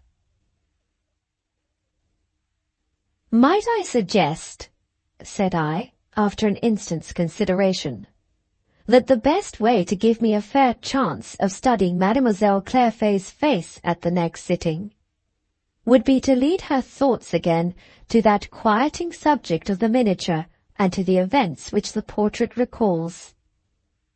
It is really the only plan, after what I have observed this morning, that I can think for enabling me to do myself and my sitter justice. I am delighted to hear you say so, replied the lady, for the execution of your plan, by me or by my sisters, will be the easiest thing in the world. A word from us at any time will set Mademoiselle thinking and talking too of the friend of her youthful days. Depend on our assistance so far. And now, let me show you the way to the luncheon table. 2 good results followed the ready rendering of the help I had asked from my host's daughters. I succeeded with my portrait of Mademoiselle Clairfait, and I heard the story which occupies the following pages. In the case of the preceding narratives, I have repeated what was related to me as nearly as possible, in the very words of my sitters. In the case of this third story, it is impossible for me to proceed upon the same plan. The circumstances of Sister Rose's eventful history were narrated to me at different times and in the most fragmentary and discursive manner.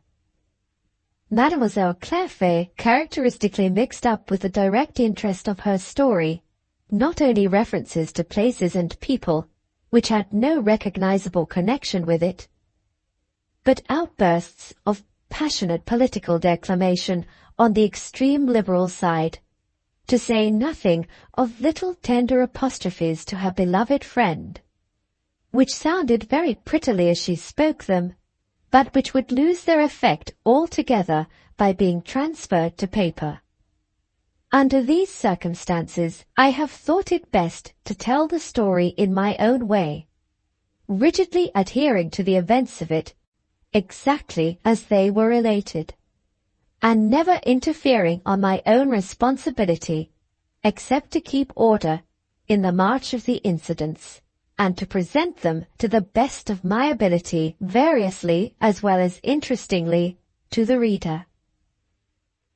The French Governess's Story of Sister Rose. Part First, Chapter 1, Part 1. Well, Monsieur Guillaume, what is the news this evening? None that I know of, Monsieur Justin, except that Mademoiselle Rose is to be married tomorrow. Much obliged, my respectable old friend, for so interesting and unexpected a reply to my question.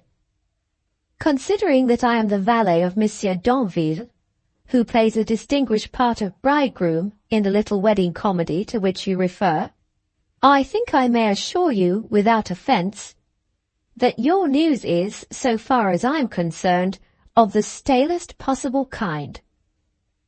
Take a pinch of snuff, Monsieur Guillaume, and excuse me if I inform you that my question referred to public news, and not to the private affairs of the 2 families whose household interests we have the pleasure of promoting. I don't understand what you mean by such a phrase as promoting household interests, Monsieur Justin. I am the servant of Monsieur Louis Truden, who lives here with his sister, Mademoiselle Rose. You are the servant of Monsieur Danville, whose excellent mother has made up the match for him with my young lady. As servants, both of us, the pleasantest news we can have any concern with is news that is connected with the happiness of our masters. I have nothing to do with public affairs, and being one of the old school, I make it my main object in life to mind my own business. If our homely domestic politics have no interests for you, allow me to express my regret, and to wish you a very good evening. Pardon me, my dear sir. I have not the slightest respect for the old school, or the least sympathy with people who only mind their own business. However, I accept your expressions of regret. I reciprocate your good evening, and I trust to find you improved in temper, dress, manners, and appearance the next time I have the honor of meeting you. Adieu, Monsieur Guillaume, and vive la bagatelle. These scraps of dialogue were interchanged on a lovely summer evening in the year 1789, before the back door of a small house which stood on the banks of the Seine, about 3 miles westward of the city of Rouen. The one speaker was lean, old, crabbed, and slovenly. The other was plump, young, oily-mannered, and dressed in the most gorgeous livery costume of the period. The last days of genuine dandyism were then rapidly approaching all over the civilized world, and Monsieur Justin was, in his own way, dressed to perfection as a living illustration of the expiring glories of his epoch. After the old servant had left him, he occupied himself for a few minutes in contemplating, superciliously enough, the back view of the little house before which he stood. Judging by the windows, it did not contain more than 6 or 8 rooms in all. Instead of stables and outhouses, there was a conservatory attached to the building on one side, and a low, long room, built of wood, gaily painted, on the other. One of the windows of this room was left uncurtained, and through it could be seen on a sort of dresser inside bottles filled with strangely coloured liquids, oddly shaped utensils of brass and copper, one end of a large furnace, and other objects, which plainly proclaimed that the apartment was used as a chemical laboratory. Think of our bride's brother amusing himself in such a place as that, with cooking drugs in saucepans, muttered Monsieur Justin, peeping into the room. I am the least particular man in the universe, but I must say I wish we were not going to be connected by marriage with an amateur apothecary. Pah! I can smell the place through the window. With these words, Monsieur Justin turned his back on the laboratory in disgust, and sauntered toward the cliffs overhanging the river. Leaving the garden attached to the house, he ascended some gently rising ground by a winding path. Arrived at the summit, the whole view of the Seine with its lovely green islands, its banks fringed with trees, its gliding boats, and little scattered waterside cottages, opened before him. Westward, where the level country appeared beyond the further bank of the river, the landscape was all aglow with the crimson of the setting sun. Eastward, the long shadows and mellow intervening lights, the red glory that quivered on the rippling water, the steady, ruby fire glowing on cottage windows that reflected the level sunlight, led the eye onward and onward along the windings of the Seine, until it rested upon the spires, towers, and broadly massed houses of Rouen, with the wooded hills rising beyond them for background. Lovely to look on at any time, the view was almost supernaturally beautiful now, under the gorgeous evening light that glowed up in it. All its attractions, however, were lost on the valet.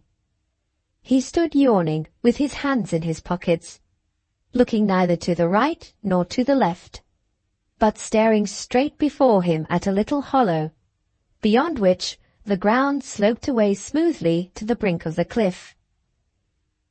A bench was placed here, and 3 persons, an old lady, a gentleman, and a young girl, were seated on it, watching the sunset, and by consequence turning their backs on Monsieur Justin. Near them stood 2 gentlemen, also looking toward the river and the distant view. These 5 figures attracted the valet's attention, to the exclusion of every other object around him. There they are still, he said to himself discontentedly. Madame d'Anville in the same place on the seat, my master the bridegroom dutifully next to her, Mademoiselle Rose, the bride, bashfully next to him, Monsieur Truden, the amateur apothecary brother, affectionately next to her, and Monsieur le Marc, our queer land steward, officially in waiting on the whole party. There they all are indeed, incomprehensibly wasting their time still in looking at nothing. Yes, continued Monsieur Justin, lifting his eyes wearily, and staring hard first up the river at Rouen, then down the river at the setting sun. Yes, plague take them, looking at nothing, absolutely and positively at nothing, all this while. Here Monsieur Justin yawned again, and returning to the garden, sat himself down in the arbour, and resignedly went to sleep.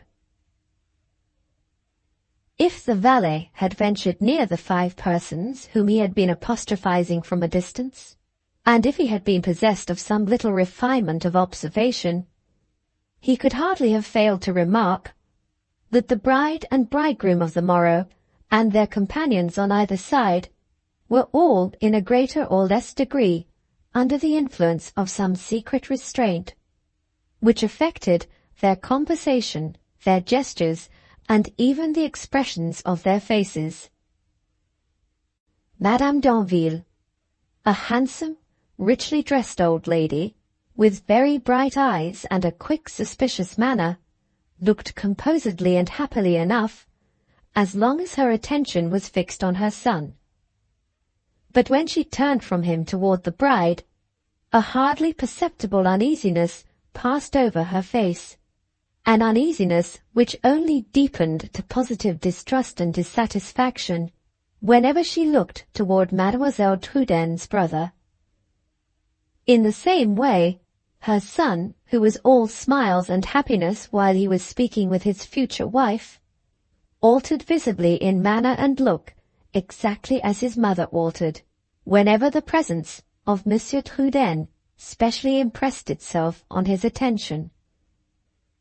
Then again, Lamarck, the land steward, quiet, sharp, skinny Lamarck, with the submissive manner and the red-rimmed eyes, never looked up at his master's future brother-in-law without looking away again rather uneasily, and thoughtfully drilling holes in the grass with his long, sharp-pointed cane.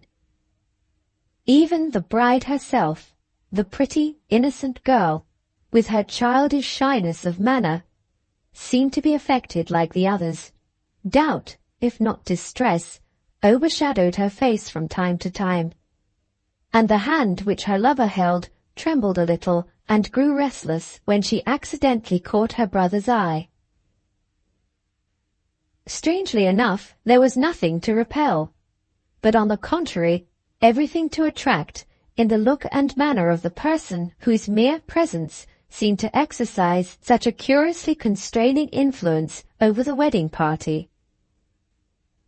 Louis Truden was a remarkably handsome man. His expression was singularly kind and gentle, his manner irresistibly winning in its frank, manly firmness and composure.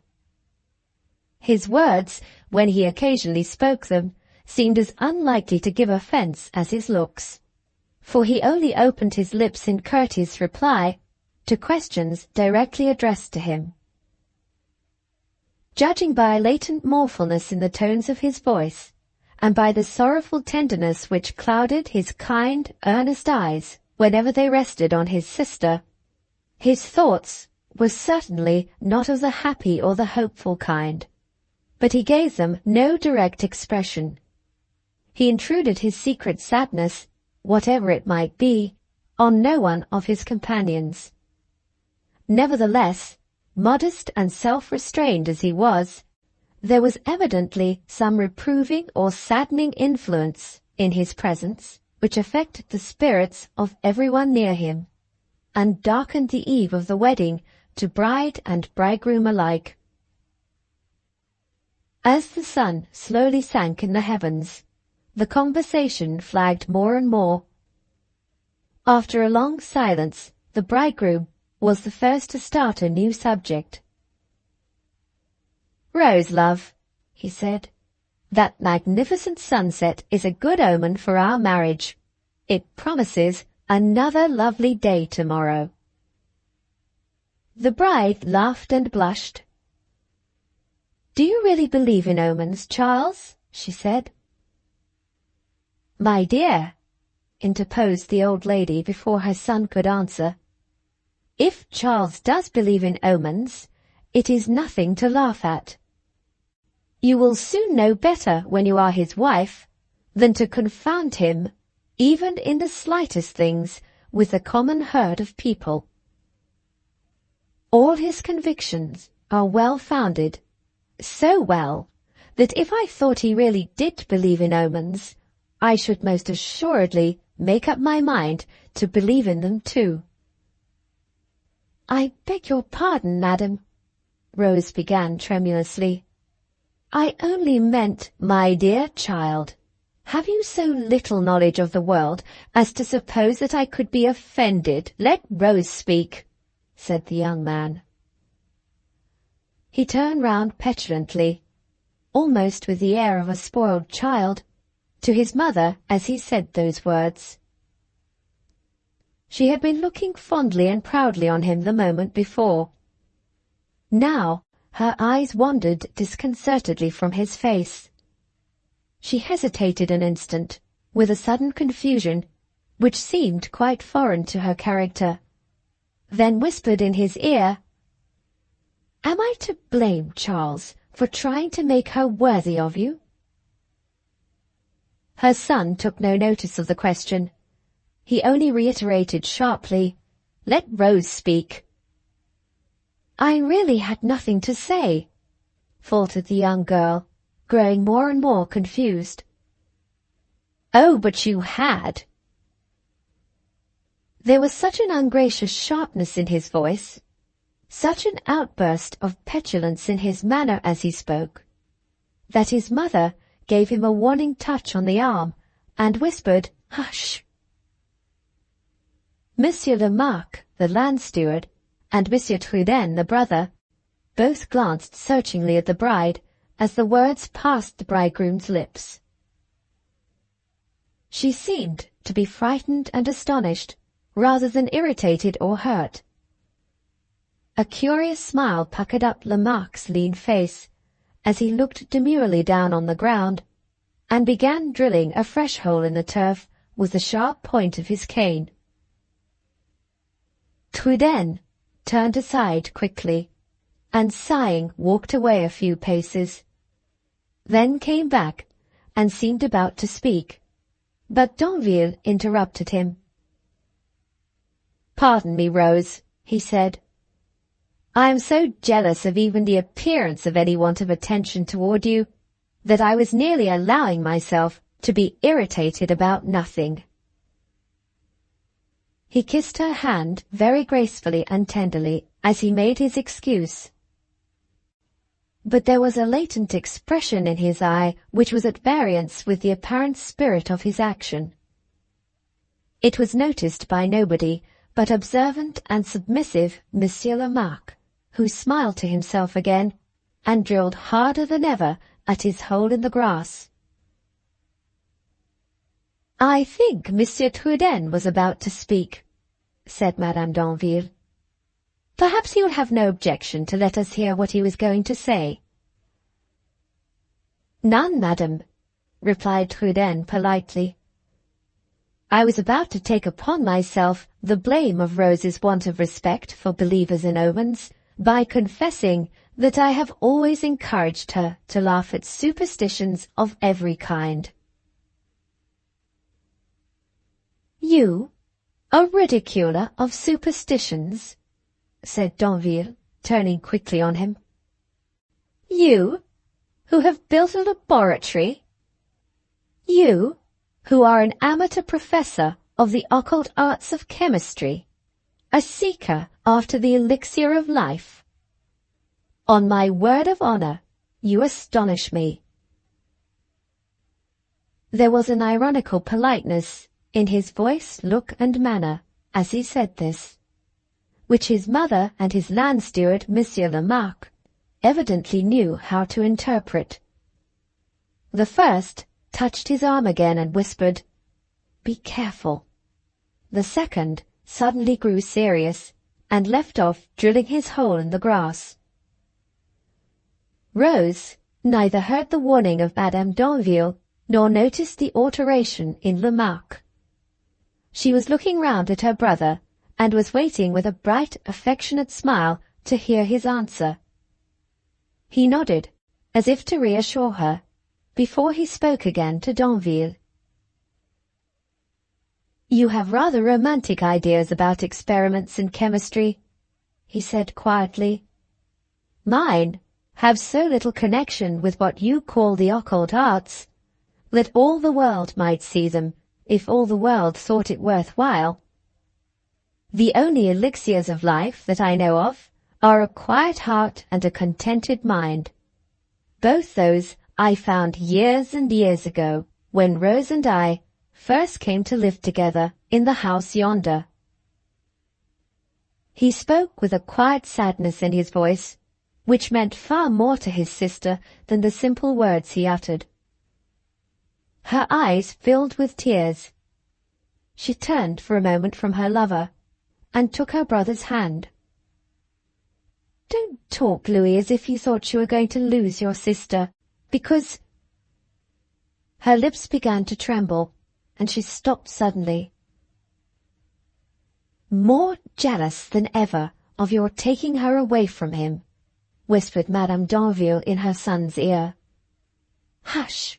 Don't for God's sake take any notice of it," she added hurriedly, as he rose from the seat and faced Truden with undisguised irritation and impatience in his manner.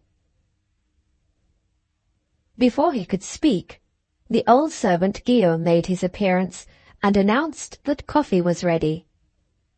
Madame d'Anville again said, "Hush," and quickly took one of his arms, while he offered the other to Rose. "Charles," said the young girl amazedly, "how flushed your face is, and how your arm trembles." He controlled himself in a moment, smiled, and said to her, "Can't you guess why, Rose? I'm thinking of tomorrow." While he was speaking, he passed close by the land steward on his way back to the house with the ladies. The smile returned to Monsieur Lamarque's lean face, and a curious light twinkled in his red-rimmed eyes as he began a fresh hole in the grass. "Won't you go indoors and take some coffee?" asked Truden, touching the land steward on the arm. Monsieur Lamarque started a little and left his cane sticking in the ground. "1,000 thanks, monsieur," he said. "May I be allowed to follow you?" "I confess the beauty of the evening makes me a little unwilling to leave this place just yet." "Ah, the beauties of nature." "I feel them with you, Monsieur Truden. I feel them here." Saying this, Lamarque laid one hand on his heart, and with the other pulled his stick out of the grass. He had looked as little at the landscape or the setting sun as Monsieur Justin himself. They sat down side by side on the empty bench, and then there followed an awkward pause. Submissive Lamarque was too discreet to forget his place and venture on starting a new topic. Truden was preoccupied and disinclined to talk. It was necessary, however, in common politeness to say something. Hardly attending himself to his own words, he began with a commonplace phrase. "I regret, Monsieur Lamarque, that we have not had more opportunities of bettering our acquaintance." "I feel deeply indebted," rejoined the land steward, "to the admirable Madame d'Anville for having chosen me as her escort hither from her son's estate near Lyons, and having thereby procured for me the honour of this introduction. Both Monsieur Lamarque's red-rimmed eyes were seized with a sudden fit of winking as he made this polite speech. His enemies were accustomed to say that whenever he was particularly insincere or particularly deceitful, he always took refuge in the weakness of his eyes, and so evaded the trying ordeal of being obliged to look steadily at the person whom he was speaking with. "I was pleased to hear you mention my late father's name at dinner in terms of high respect," continued Trudaine, resolutely keeping up the conversation. "Did you know him?" "I am indirectly indebted to your excellent father," answered the land steward, "for the very situation which I now hold. At a time when the good word of a man of substance and reputation was needed to save me from poverty and ruin, your father spoke that word. Since then, I have, in my own very small way, succeeded in life, until I have risen to the honour of superintending the estate of Monsieur d'Anville. Excuse me, but your way of speaking of your present situation rather surprises me. Your father, I believe, was a merchant, just as d'Anville's father was a merchant. The only difference between them was that one failed and the other realized a large fortune.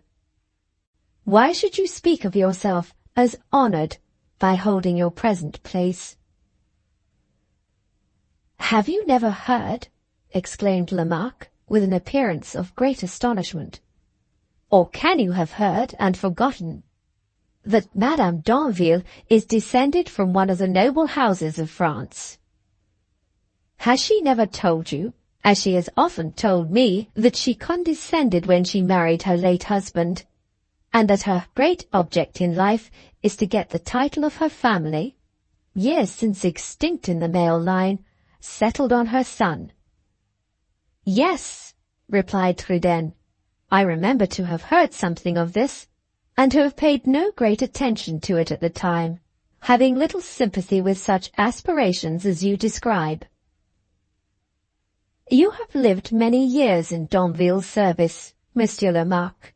Have you—" He hesitated for a moment, then continued, looking the land steward full in the face, "Have you found him a good and kind master?" Lamarque's thin lips seemed to close instinctively at the question, as if he were never going to speak again. He bowed. Trudaine waited. He only bowed again. Trudaine waited a third time. Lamarque looked at his host with perfect steadiness for an instant. Then his eyes began to get weak again. "You seem to have some special interest," he quietly remarked, "if I may say so without offence, in asking me that question." "I deal frankly at all hazards, with everyone," returned Trudaine. "And stranger as you are, I will deal frankly with you. I acknowledge that I have an interest in asking that question, the dearest, the tenderest of all interests." At those last words his voice trembled for a moment, but he went on firmly. "From the beginning of my sister's engagement with d'Anville, I made it my duty not to conceal my own feelings. My conscience and my affection for Rose counselled me to be candid to the last, even though my candour should distress or offend others. When we first made the acquaintance of Madame d'Anville, and when I first discovered that her son's attentions to Rose were not unfavourably received, I felt astonished, and though it cost me a hard effort, I did not conceal that astonishment from my sister." Lamarque, who had hitherto been all attention, started here and threw up his hands in amazement. "Astonished, did I hear you say? Astonished, Monsieur Trudaine? that the attentions of a young gentleman, possessed of all the graces and accomplishments of a highly bred Frenchman, should be favourably received by a young lady. Astonished that such a dancer, such a singer, such a talker, such a notoriously fascinating ladies' man as Monsieur d'Anville should, by dint of respectful assiduity, succeed in making some impression on the heart of Mademoiselle Rose? Oh, Monsieur Trudaine, venerated Monsieur Trudaine, this is almost too much to credit. Lamarque's eyes grew weaker than ever, and winked incessantly as he uttered this apostrophe. At the end, he threw up his hands again, and blinked inquiringly all round him in mute appeal to universal nature. When in the course of time matters were further advanced, continued Trudaine, without paying any attention to the interruption, when the offer of marriage was made, and when I knew that Rose had in her own heart accepted it, I objected, and I did not conceal my objections. Heavens! Interposed Lamarque again, clasping his hands this time with a look of bewilderment. What objections? What possible objections to a man, young and well-bred, with an immense fortune and an uncompromised character? I have heard of these objections. I know they have made bad blood, and I ask myself again and again, what can they be? God knows, I have often tried to dismiss them from my mind as fanciful and absurd, said Trudaine, and I have always failed. It is impossible in your presence that I can describe in detail what my own impressions have been, from the first, of the master whom you serve. Let it be enough if I confide to you that I cannot, even now, persuade myself of the sincerity of his attachment to my sister, and I feel, in spite of myself, in spite of my earnest desire to put the most implicit confidence in Rose's choice, a distrust of his character and temper, which now, on the eve of marriage, amounts to positive terror. Long, secret suffering, doubt and suspense wring this confession from me, Monsieur Lamarque, almost unawares, in defiance of caution, in defiance of all the conventionalities of society. You have lived for years under the same roof with this man. You have seen him in his most unguarded and private moments. I tempt you to betray no confidence. I only ask you if you can make me happy by telling me that I have been doing your master grievous injustice by my opinion of him. I ask you to take my hand, and tell me if you can, in all honour, that my sister is not risking the happiness of her whole life by giving herself in marriage to d'Anville tomorrow. He held out his hand while he spoke. By some strange chance, Lamarque happened just at that moment to be looking away toward those beauties of nature which he admired so greatly. Really, Monsieur Trudaine, really, such an appeal from you at such a time amazes me. Having got so far, he stopped and said no more. When we first sat down together here, I had no thought of making this appeal, no idea of talking to you as I have talked, pursued the other. My words have escaped me, as I told you, almost unawares. You must make allowances for them and for me.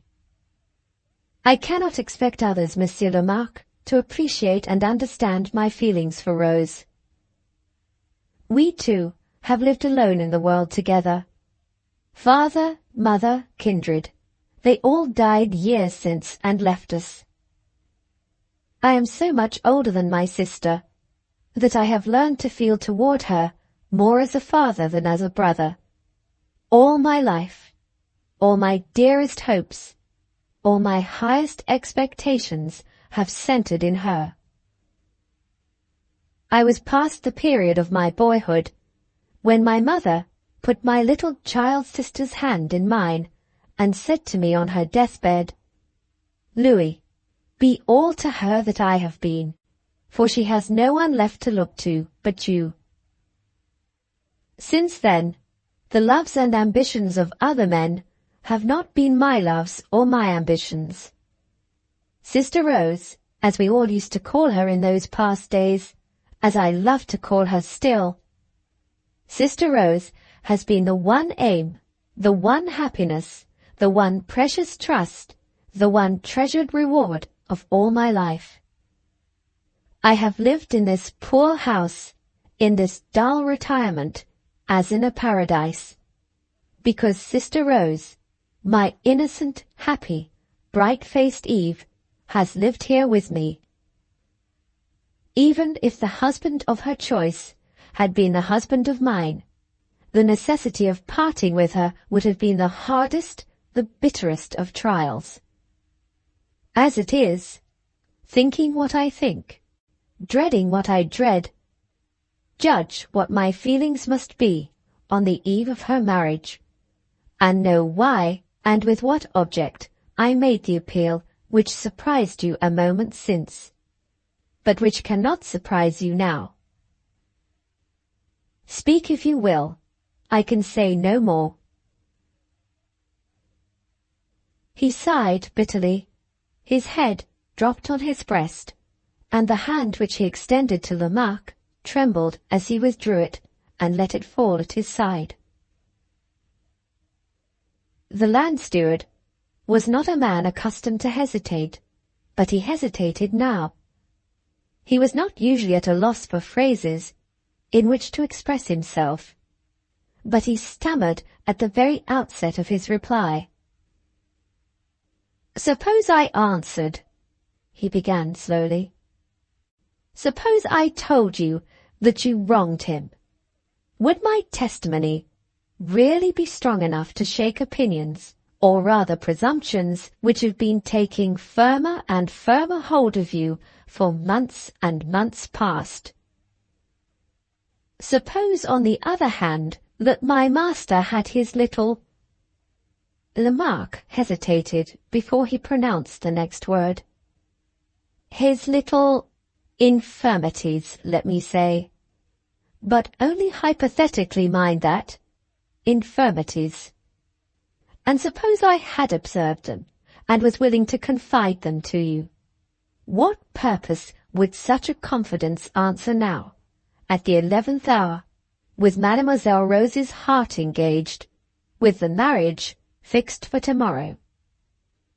No, no. Trust me." Trudaine looked up suddenly. "I thank you for reminding me, Monsieur Lamarck, that it is too late now to make inquiries, and by consequence too late also to trust in others. My sister has chosen, and on the subject of that choice my lips shall be henceforth sealed. The events of the future are with God. Whatever they may be, I hope I am strong enough to bear my part in them with the patience and the courage of a man. I apologize, Monsieur Lamarck, for having thoughtlessly embarrassed you by questions which I had no right to ask. Let us return to the house. I will show you the way." Lamarck's lips opened, then closed again. He bowed uneasily, and his sallow complexion whitened for a moment. The French Governess's Story of Sister Rose. Part First, Chapter 1, Part 2. Trudaine led the way in silence back to the house, the land steward following slowly at a distance of several paces, and talking in whispers to himself. "His father was the saving of me," muttered Lamarck. "That is the truth, and there is no getting over it. His father was the saving of me. And yet here am I. No, it's too late. Too late to speak, too late to act, too late to do anything. Close to the house, they were met by the old servant. "My young lady has just sent me to call you into coffee, monsieur," said Guillaume. "She has kept a cup hot for you, and another cup for Monsieur Lamarque." The land steward started, this time with genuine astonishment. "For me?" he exclaimed. "Mademoiselle Rose has troubled herself to keep a cup of coffee hot for me?" The old servant stared. Trudaine stopped and looked back. "What is there so very surprising," he asked, "in such an ordinary act of politeness on my sister's part?" "Excuse me, Monsieur Trudaine," answered Lamarque. "You have not passed such an existence as mine. You are not a friendless old man. You have a settled position in the world, and are used to be treated with consideration. I am not. This is the first occasion in my life on which I find myself an object for the attention of a young lady, and it takes me by surprise. I repeat my excuses. Pray let us go in." Trudaine made no reply to this curious explanation. He wondered at it a little, however, and he wondered still more when, on entering the drawing-room, he saw Lamarque walk straight up to his sister, and apparently not noticing that Danville was sitting at the harpsichord and singing at the time, address her confusedly and earnestly with a set speech of thanks for his hot cup of coffee. Rose looked perplexed and half inclined to laugh as she listened to him. Madame Danville, who sat by her side, frowned and tapped the land steward contemptuously on the arm with her fan. "Be so good as to keep silent until my son has done singing," she said. Lamarque made a low bow, and retiring to a table in a corner, took up a newspaper lying on it. If Madame Danville had seen the expression that came over his face when he turned away from her, proud as she was, her aristocratic composure might possibly have been a little ruffled. Danville had finished his song, had quitted the harpsichord, and was talking in whispers to his bride. Madame Danville was adding a word to the conversation every now and then. Trudaine was seated apart at the far end of the room, thoughtfully reading a letter which he had taken from his pocket, when an exclamation from Lamarque, who was still engaged with the newspaper, caused all the other occupants of the apartment to suspend their employments and look up. "What is it?" asked Danville impatiently. "Shall I be interrupting if I explain?" inquired Lamarque, getting very weak in the eyes again, as he deferentially addressed himself to Madame Danville. "You have already interrupted us," said the old lady sharply, "so you may now just as well explain." "It is a passage from the Scientific Intelligence, which has given me great delight, and which will be joyful news for everyone here." Saying this, Lamarque looked significantly at Trudaine, and then read from the newspaper these lines. "Academy of Sciences, Paris. The vacant sub-professorship of chemistry has been offered, we are rejoiced to hear, to a gentleman whose modesty has hitherto prevented his scientific merits from becoming sufficiently prominent in the world. To the members of the Academy he has been long since known as the originator of some of the most remarkable improvements in chemistry which have been made of late years. Improvements, the credit of which he has with rare, and we were almost about to add, culpable moderation, allowed others to profit by with impunity.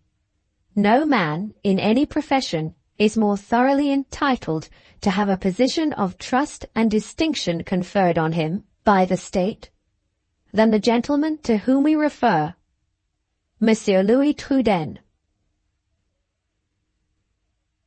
Before Lamarck could look up from the paper to observe the impression which his news produced, Rose had gained her brother's side and was kissing him in a flutter of delight. "Dear Louis," she cried, clapping her hands, "let me be the first to congratulate you. How proud and glad I am. You accept the professorship, of course?" Trudaine, who had hastily and confusedly put his letter back in his pocket, the moment Lamarck began to read, seemed at a loss for an answer. He patted his sister's hand rather absently, and said, "I have not made up my mind. Don't ask me why, Rose. At least not now. Not just now." An expression of perplexity and distress came over his face as he gently motioned her to resume her chair. "Pray, is a sub-professor of chemistry supposed to hold the rank of a gentleman?" asked Madame d'Anville, without the slightest appearance of any special interest in Lamarck's news. "Of course not," replied her son with a sarcastic laugh. "He is expected to work and make himself useful. What gentleman does that?" "Charles!" exclaimed the old lady, reddening with anger. "Bah!" cried d'Anville, turning his back on her. "Enough of chemistry.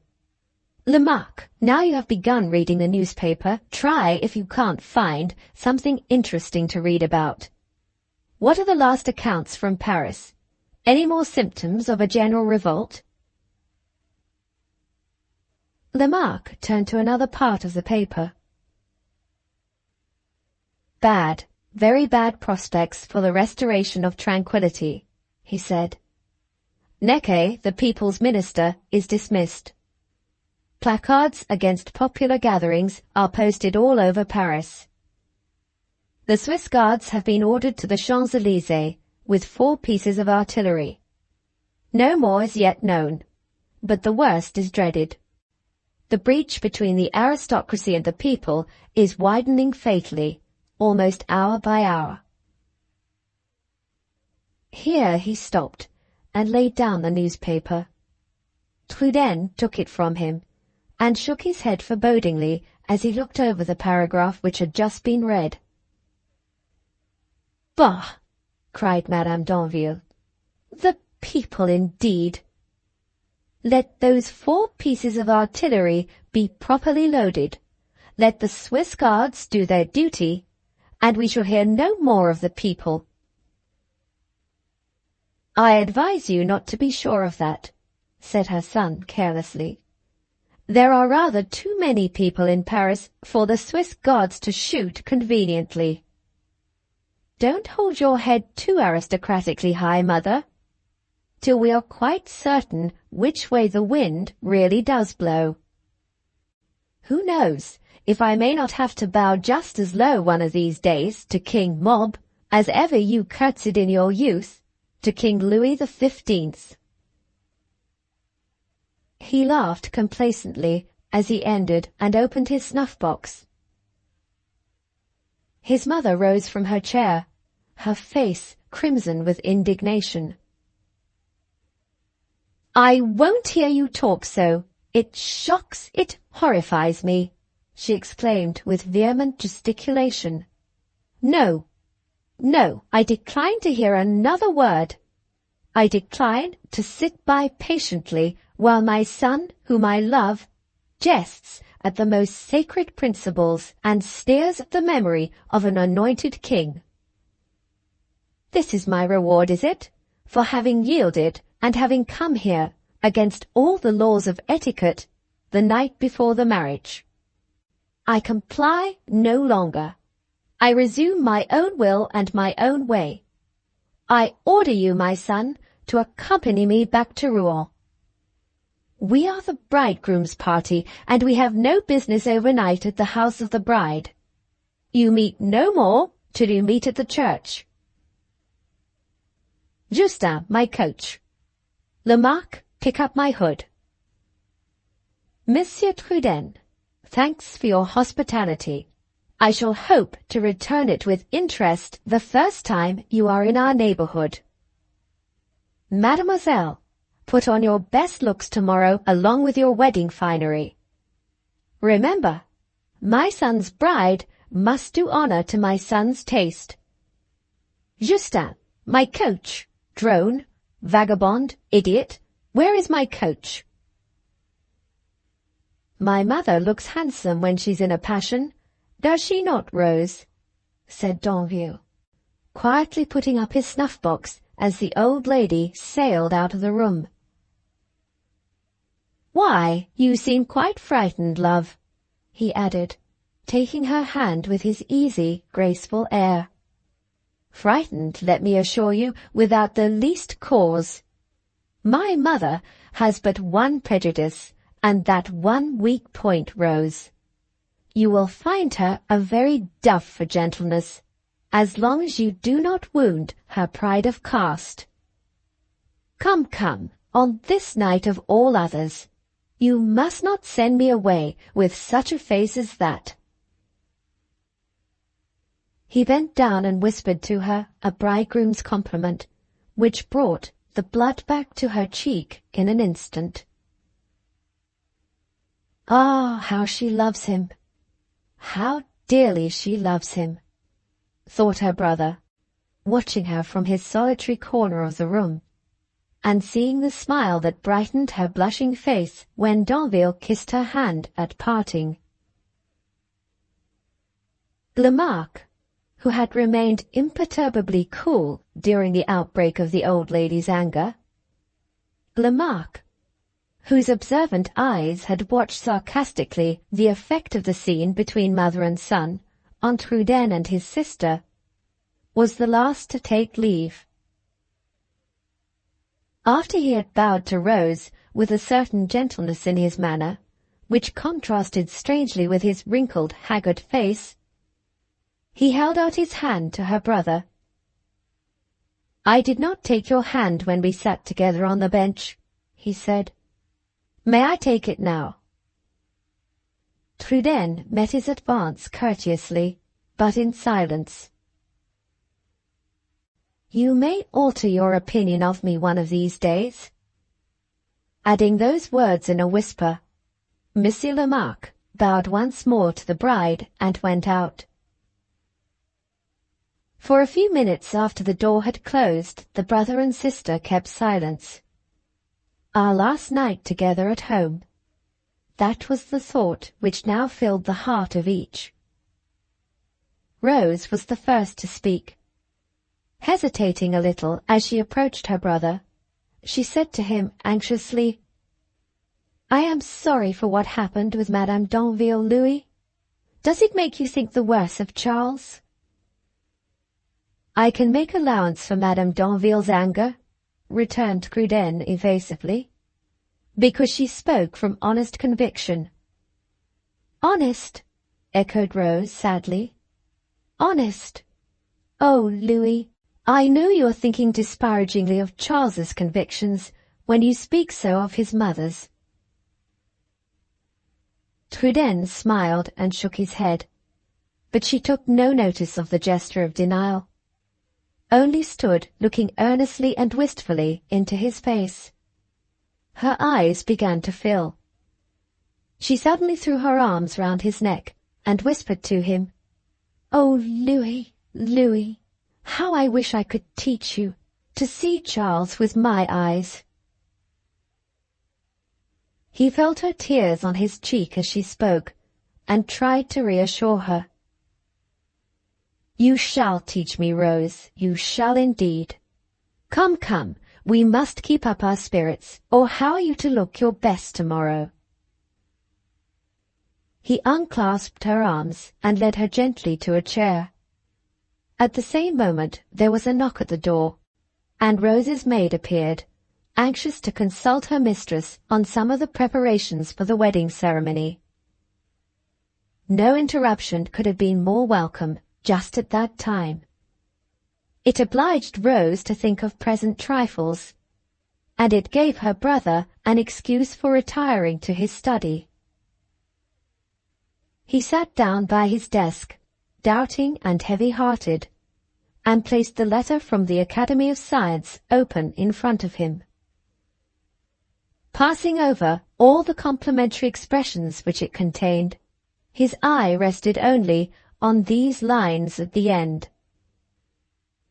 During the first 3 years of your professorship, you will be required to reside in or near Paris 9 months out of the year, for the purpose of delivering lectures and superintending experiments from time to time in the laboratories. The letter in which these lines occurred offered him such a position as in his modest self-distrust he had never dreamed of before. The lines themselves contained the promise of such vast facilities for carrying on his favourite experiments as he could never hope to command in his own little study with his own limited means. And yet, there he now sat, doubting whether he should accept or reject the tempting honours and advantages that were offered to him. Doubting for his sister's sake.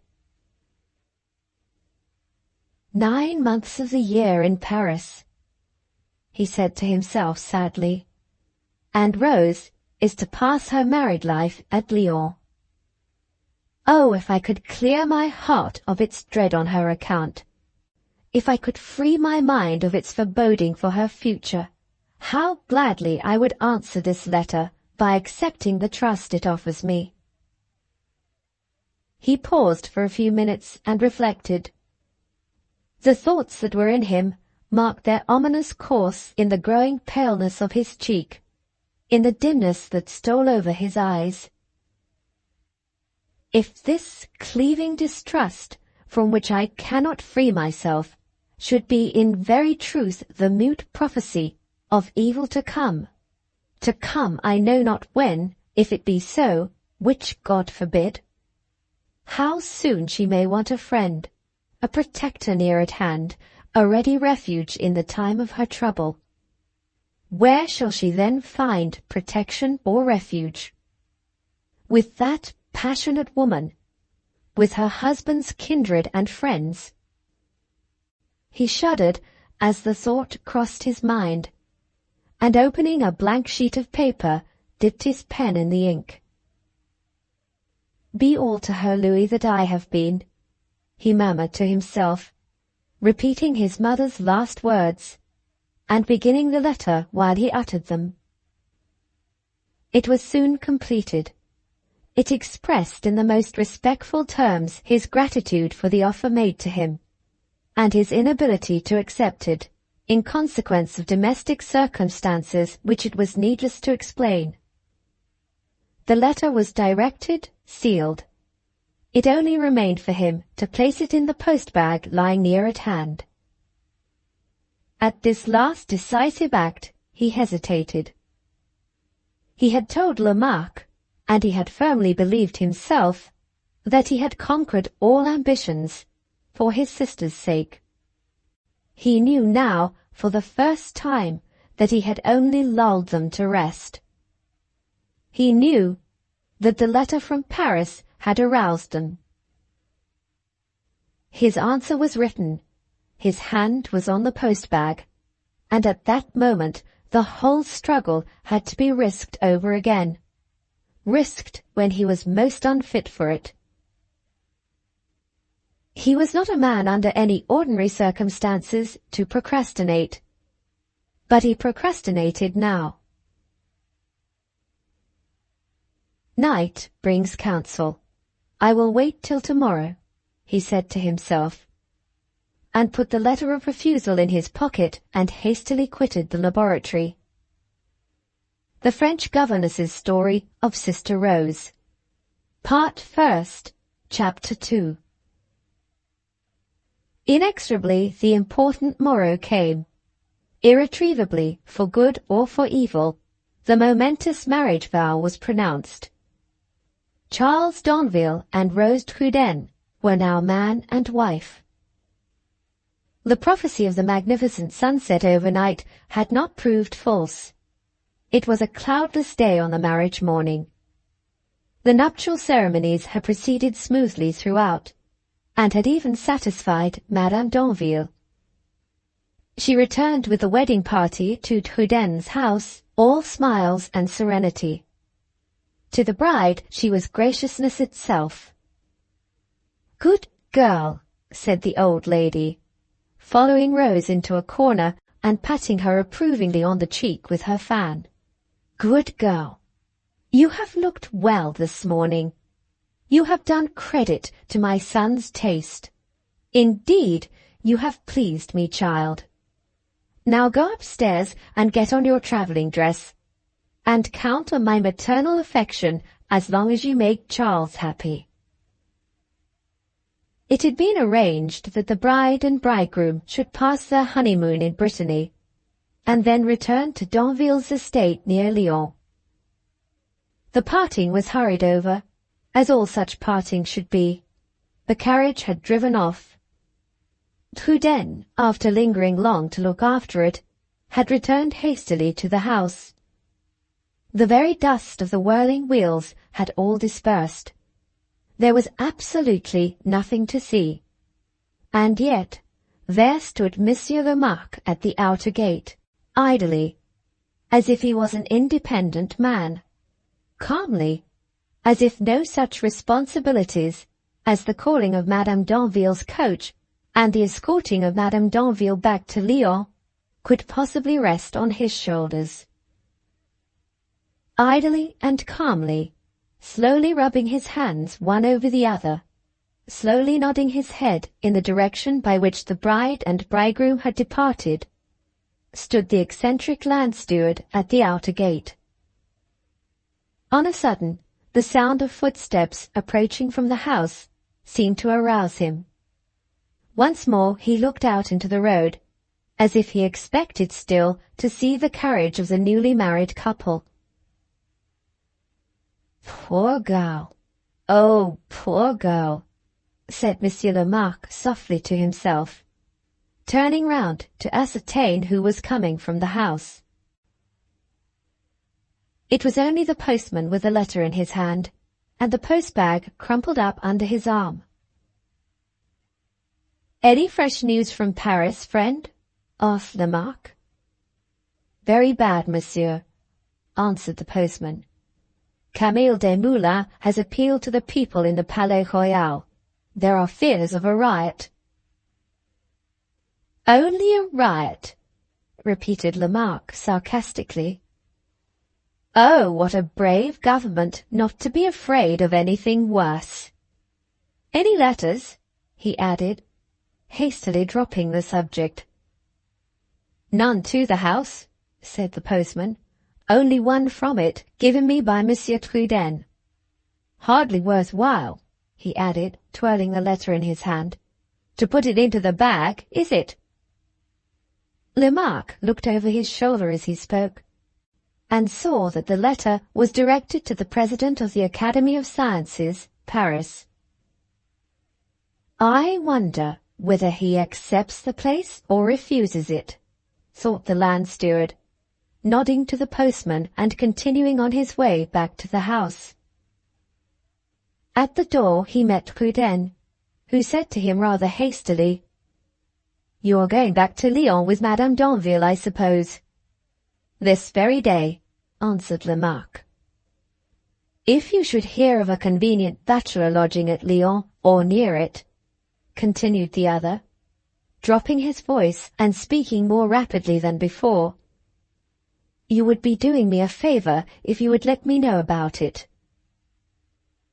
Remarque assented, but before he could add a question which was on the tip of his tongue, Trudaine had vanished in the interior of the house.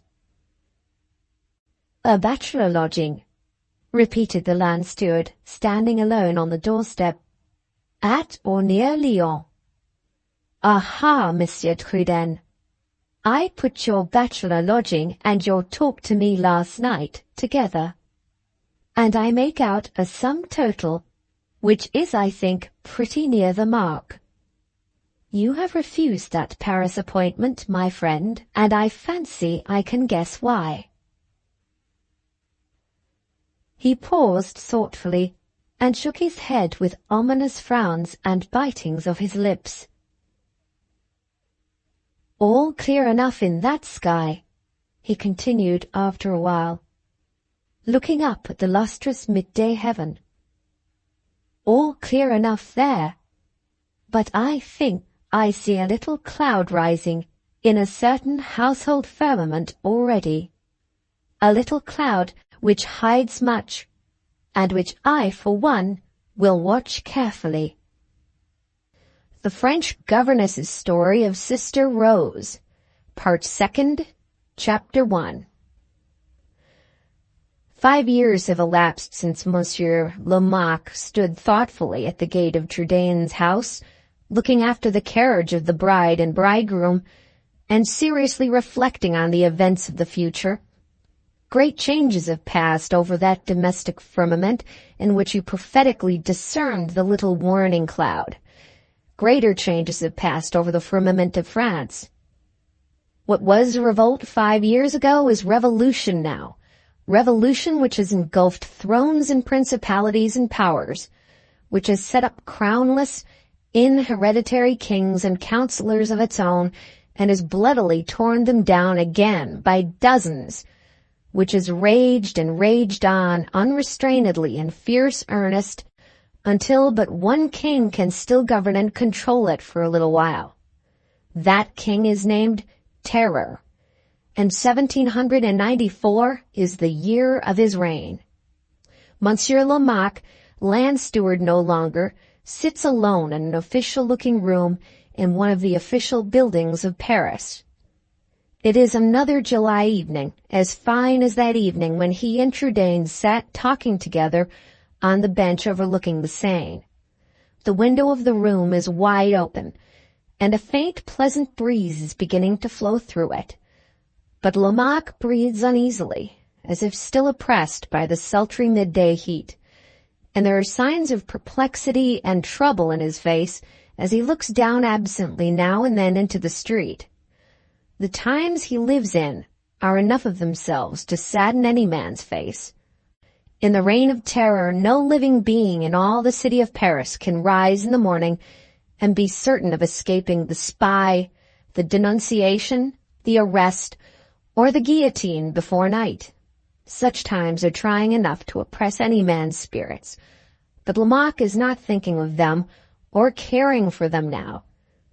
Out of a mass of papers which lie before him on his old writing table, he has just taken up and read one, which has carried his thoughts back to the past and to the changes which have taken place since he stood alone on the doorstep of Trudaine's house, pondering on what might happen. More rapidly even than he had foreboded, those changes had occurred in less time even than he had anticipated. The sad emergency for which Rose's brother had prepared, as for a barely possible calamity, overtook Trudaine, and called for all the patience, the courage, the self-sacrifice which he had to give for his sister's sake. By slow gradations downward, from bad to worse, her husband's character manifested itself less and less disguisedly almost day by day. Occasional slights ending in habitual neglect, careless estrangement turning to cool enmity, small insults which ripened evilly to great injuries. These were the pitiless signs which showed her that she had risked all and lost all while still a young woman. These were the unmerited afflictions which found her helpless, and would have left her helpless but for the ever-present comfort and support of her brother's self-denying love. From the first, Trudaine had devoted himself to meet such trials as now assailed him, and like a man he met them, in defiance alike of persecution from the mother and of insult from the son. The hard task was only lightened when, as time advanced, public trouble began to mingle itself with private grief. Then absorbing political necessities came as a relief to domestic misery. Then it grew to be the one purpose and pursuit of Danville's life, cunningly to shape his course so that he might move safely onward with the advancing revolutionary tide. He cared not whither, as long as he kept his possessions safe and his life out of danger. His mother, inflexibly true to her old world convictions through all peril, might entreat and upbraid, might talk of honor and courage and sincerity. He heeded her not, or heeded only to laugh.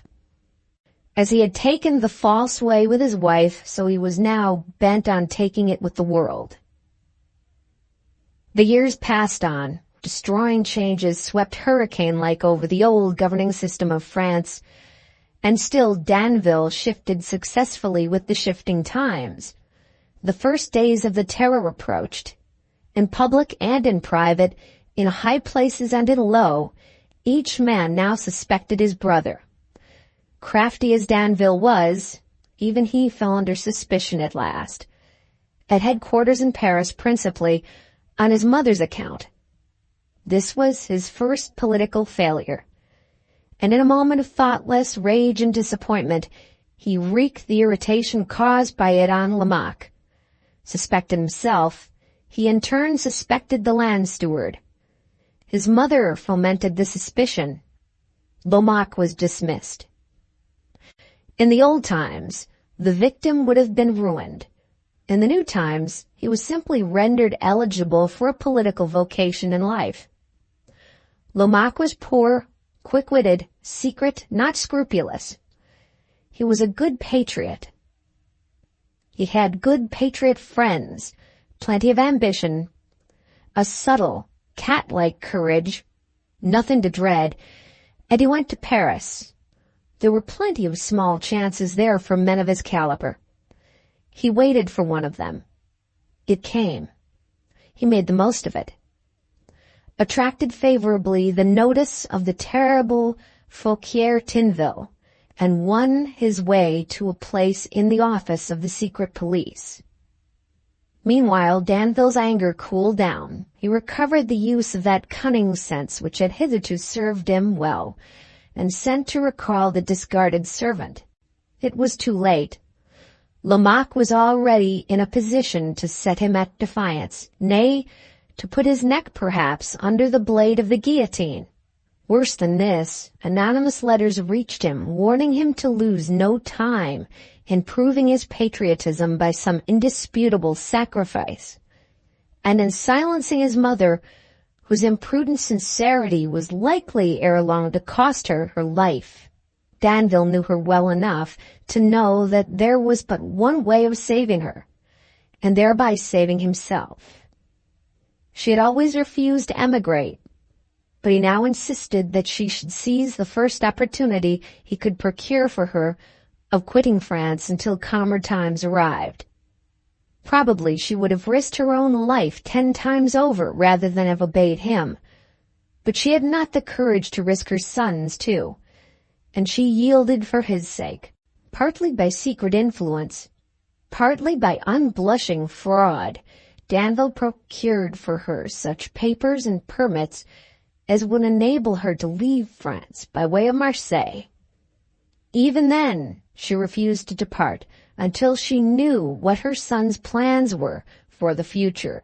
He showed her a letter which he was about to dispatch to Robespierre himself, vindicating his suspected patriotism and indignantly demanding to be allowed to prove it by filling some office, no matter how small, under the redoubtable triumvirate which then governed, or more properly, terrified France. The sight of this document reassured Madame Danville. She bade her son farewell and departed at last with one trusty servant for Marseille. Danville's intention in sending his letter to Paris had been simply to save himself by patriotic bluster. He was thunderstruck at receiving a reply, taking him at his word, and summoning him to the capital to accept employment there under the then existing government. There was no choice but to obey, so to Paris he journeyed, taking his wife with him into the very jaws of danger. He was then at open enmity with Trudaine, and the more anxious and alarmed he could make the brother feel on sister's account, the better he was pleased. True to his trust and his love, through all dangers as through all persecutions, Trudaine followed them, and the street of their sojourn at Paris, in the perilous days of the Terror, was the street of his sojourn, too. Danville had been astonished at the acceptance of his preferred services. He was still more amazed when he found that the post selected for him was one of the superintendent's places in that very office of secret police, in which Lomaque was employed as agent. Robespierre and his colleague had taken the measure of their man. He had money enough and local importance enough to be worth studying. They knew where he was to be distrusted, and how he might be made useful. The affairs of the secret police were the sort of affairs which an unscrupulously cunning man was fitted to help on, and the faithful exercise of that cunning in the service of the state was ensured by the presence of Lomaque in the office. The discarded servant was just the right sort of spy to watch the suspected master. Thus it happened that, in the office of the secret police at Paris, and under the Reign of Terror, Lomaque's old master was, nominally, his master still. The superintendent to whom he was ceremonially accountable in public, the suspected man whose slightest words and deeds he was officially set to watch in private. Ever sadder and darker grew the face of Lomaque as he now pondered alone over the changes and misfortunes of the past 5 years. A neighboring church clock, striking the hour of 7, aroused him from his meditations. He arranged the confused mass of papers before him, looked toward the door as if expecting someone to enter, then, finding himself still alone, recurred to the one special paper which had first suggested his long train of gloomy thoughts. The few lines it contained were signed in cipher and ran thus: "You are aware that your superintendent, Danville, obtained leave of absence last week to attend to some affairs of his at Lyons, and that he is not expected back just yet for a day or two. While he is away, push on the affair of Trudaine. Collect all the evidence, and hold yourself in readiness to act on it at a moment's notice. Don't leave the office till you have heard from me again. If you have a copy of the private instructions respecting Danville, which you wrote for me, send it to my house. I wish to refresh my memory. Your original letter is burned." Here the note abruptly terminated. As he folded it up and put it in his pocket, Lomaque sighed. This was a very rare expression of feeling with him. He leaned back in his chair and beat his nails impatiently on the table. Suddenly there was a faint little tap at the room door, and 8 or 10 men, evidently familiars of the new French Inquisition, quietly entered and ranged themselves against the wall. Lomaque nodded to 2 of them. "Picard and Magloire, go and sit down at that desk. I shall want you after the rest are gone." Saying this, Lomaque handed certain sealed and docketed papers to the other men waiting in the room, who received them in silence, bowed, and went out.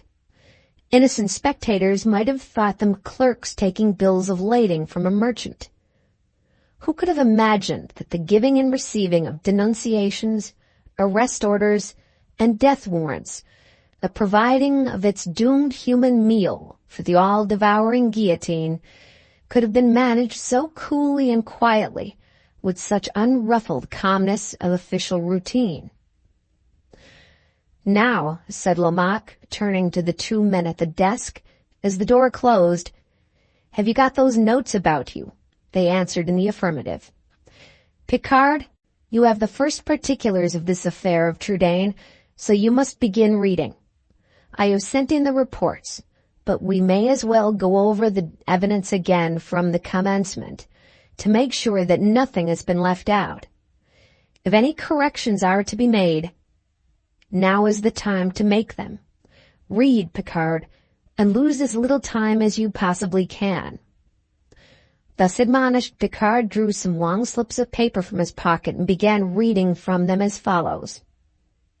"Minutes of evidence collected concerning Louis Trudaine, suspected on the denunciation of Citizen Superintendent Danville of hostility to the sacred cause of liberty and of disaffection to the sovereignty of the people. 1.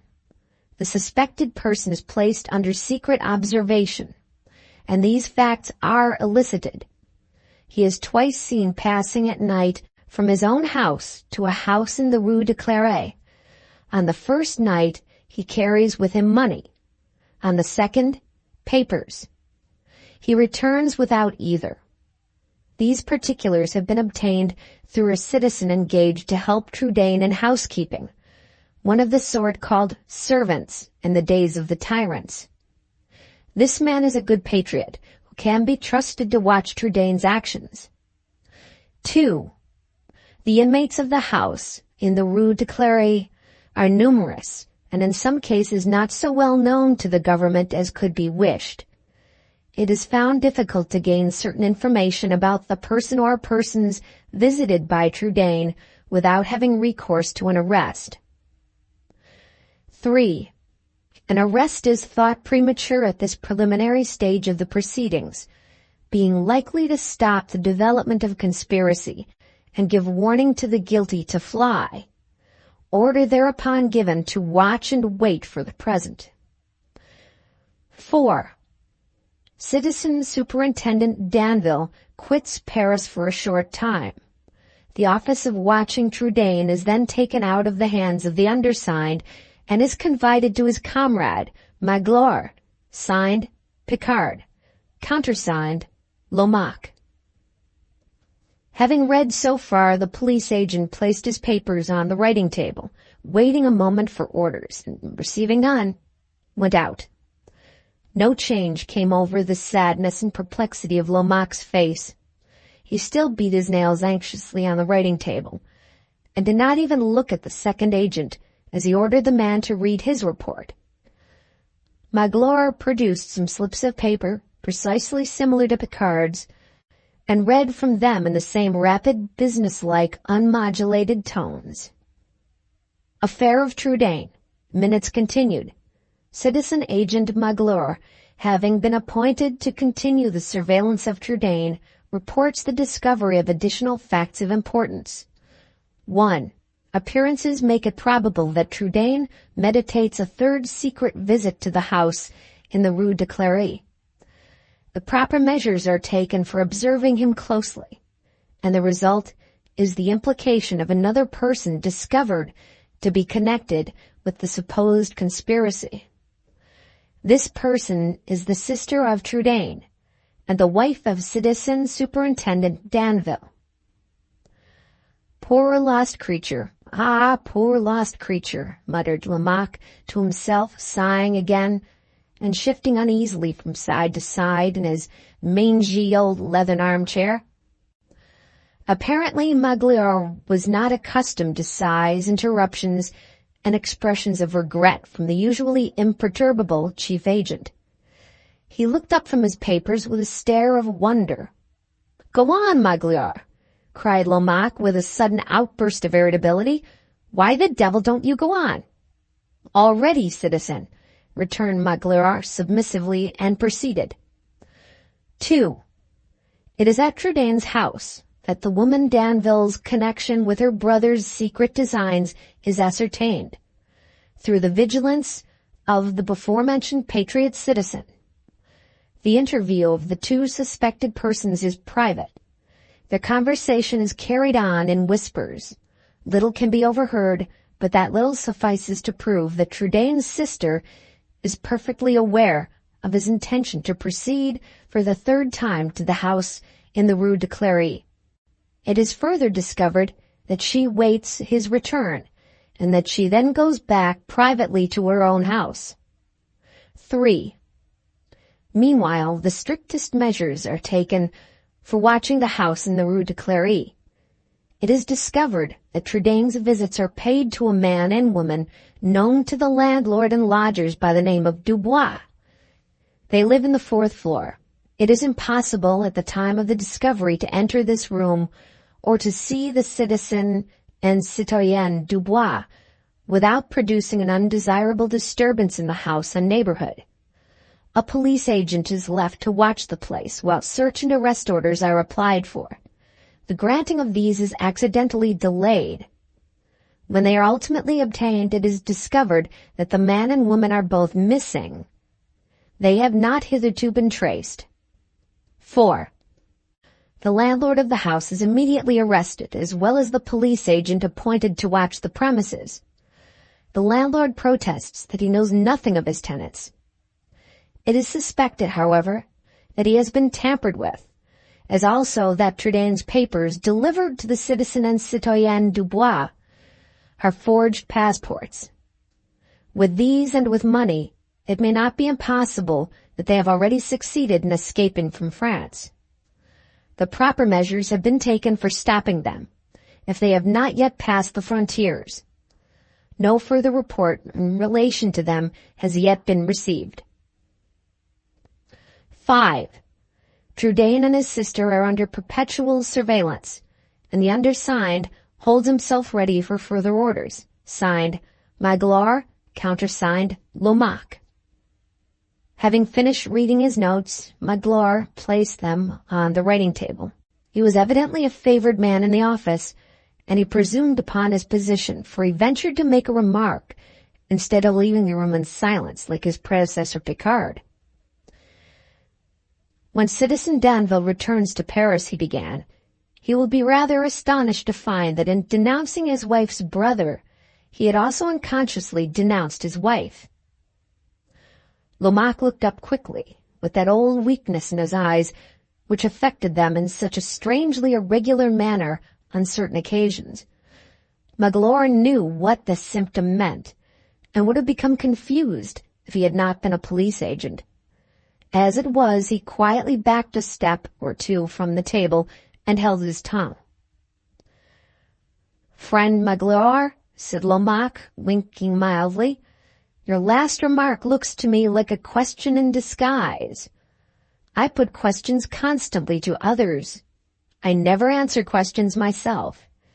You want to know, citizen, what our superintendent's secret motive is for denouncing his wife's brother? Suppose you try and find that out for yourself. It will be famous practice for you, friend Magloire, famous practice after office hours." "Any further orders?" inquired Magloire sulkily. "None in relation to the reports," returned Lomaque. "I find nothing to alter or add on a revised hearing, but I shall have a little note ready for you immediately. Sit down at the other desk, friend Magloire. I am very fond of you when you are not inquisitive. Pray sit down." While addressing this polite invitation to the agent in his softest voice, Lomaque produced his pocket-book and drew from it a little note, which he opened and read through attentively. It was headed, "Private Instructions Relative to Superintendent Danville," and proceeded thus. "The undersigned can confidently assert from long domestic experience in Danville's household that his motive for denouncing his wife's brother is purely a personal one, and is not in the most remote degree connected with politics. Briefly, the facts are these. Louis Trudane from the first opposed his sister's marriage with Danville, distrusting the latter's temper and disposition. The marriage, however, took place, and the brother resigned himself to await results, taking the precaution of living in the same neighborhood as his sister to interpose, if need be, between the crimes which the husband might commit and the sufferings which the wife might endure. The results soon exceeded his worst anticipations, and called for the interposition for which he had prepared himself. He is a man of inflexible firmness, patience, and integrity. He makes the protection and consolation of his sister the business of his life. he gives his brother-in-law no pretext for openly quarreling with him. He is neither to be deceived, irritated, nor tired out, and he is Danville's superior every way, in conduct, temper, and capacity. Under these circumstances, it is unnecessary to say that his brother-in-law's enmity toward him is of the most implacable kind, and equally unnecessary to hint at the perfectly plain motive of the denunciation. As to the suspicious circumstances affecting not Trudaine only, but his sister as well, the undersigned regrets his inability thus far to offer either explanation or suggestion. At this preliminary stage, the affair seems involved in an impenetrable mystery. Lomaque read these lines through, down to his own signature at the end. There were the duplicate secret instructions demanded from him in the paper, which he had been looking over before the entrance of the two police agents. Slowly, and as it seemed unwillingly, he folded the note up in a fresh sheet of paper and was preparing to seal it when a tap at the door stopped him. "Come in," he cried irritably, and a man in traveling costume, covered with dust, entered, quietly whispered a word or two in his ear, and then went out. Lomaque started at the whisper, and, opening his note again, hastily wrote under his signature, "I have just heard that Danville has hastened his return to Paris, and may be expected back tonight." Having traced these lines, he closed, sealed, and directed the letter, and gave it to Magloire. The police agent looked at the address as he left the room. It was, "To Citizen Robespierre, Rue Saint-Honore." Left alone, Lomaque rose and walked restlessly backward and forward, biting his nails. "Danville comes back tonight," he said to himself, "and the crisis comes with him. Trudaine a conspirator. Bah! Conspiracy can hardly be the answer to the riddle this time. What is it?" He took a turn or two in silence, then stopped at the open window, looking out on what little glimpse the street afforded him of the sunset sky. "This time 5 years," he said, "Trudaine was talking to me on that bench overlooking the river, and Sister Rose was keeping poor hatchet-faced old Lomaque's cup of coffee hot for him. Now I am officially bound to suspect them both, perhaps to arrest them. Perhaps I wish this job had fallen into other hands. I don't want it. I don't want it at any price." He returned to the writing table and sat down to his papers, with the dogged air of a man determined to drive away vexing thoughts by dint of sheer hard work. For more than an hour he labored on resolutely, munching a bit of dry bread from time to time. Then he paused a little and began to think again. Gradually, the summer twilight faded and the room grew dark. "Perhaps we shall tide over tonight, after all. Who knows?" said Lomaque, ringing his handbell for lights. They were brought in, and with them ominously returned the police agent, Magloire, with a small sealed packet. It contained an arrest order and a tiny 3-cornered note looking more like a love letter or a lady's invitation to a party than anything else. Lomaque opened the note eagerly and read these lines, neatly written and signed with Robespierre's initials, M.R., formed elegantly in cipher. "Arrest Trudaine and his sister tonight. On second thoughts, I am not sure if Danville comes back in time to be present, that it may not be all the better. He is unprepared for his wife's arrest. Watch him closely when it takes place, and report privately to me. I am afraid he is a vicious man, and of all things I abhor vice." "Any more work for me tonight?" asked Magloire with a yawn. "Only an arrest," replied Lomaque. "Collect our men, and when you're ready, get a coach at the door." "We were just going to supper," grumbled Magloire to himself as he went out. "The devil seize the aristocrats. They're all in such a hurry to get to the guillotine that they won't even give a man time to eat his victuals in peace. "There's no choice now," muttered Lamarck, angrily thrusting the arrest order and the three-cornered note into his pocket. "His father was the saving of me. He himself welcomed me like an equal. His sister treated me like a gentleman, as the phrase went in those days.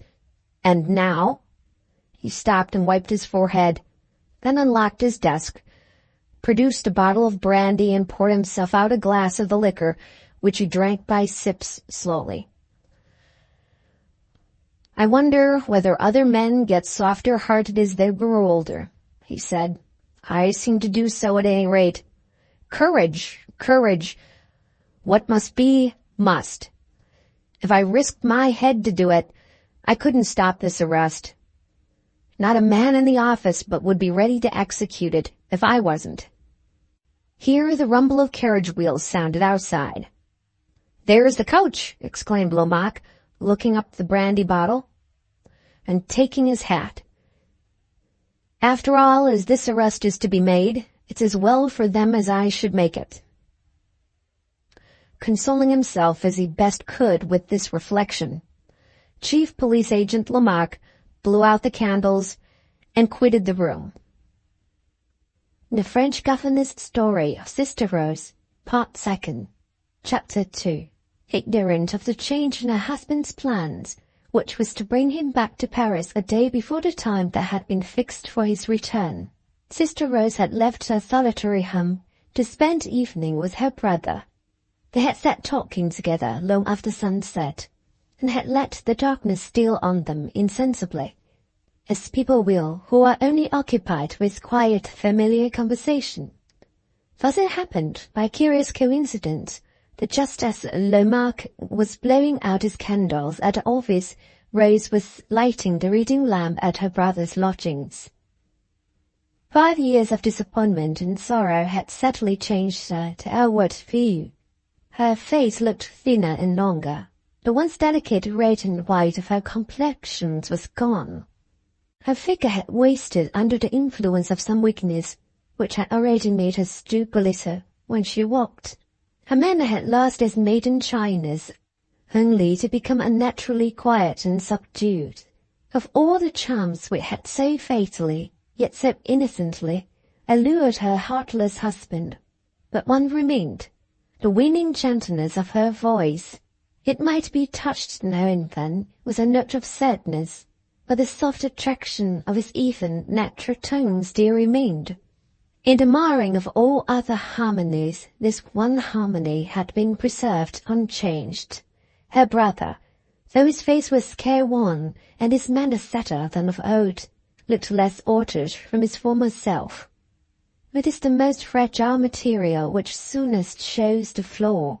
The world's idol, beauty, holds its frailest tenure of existence in the one temple where we most love to worship it.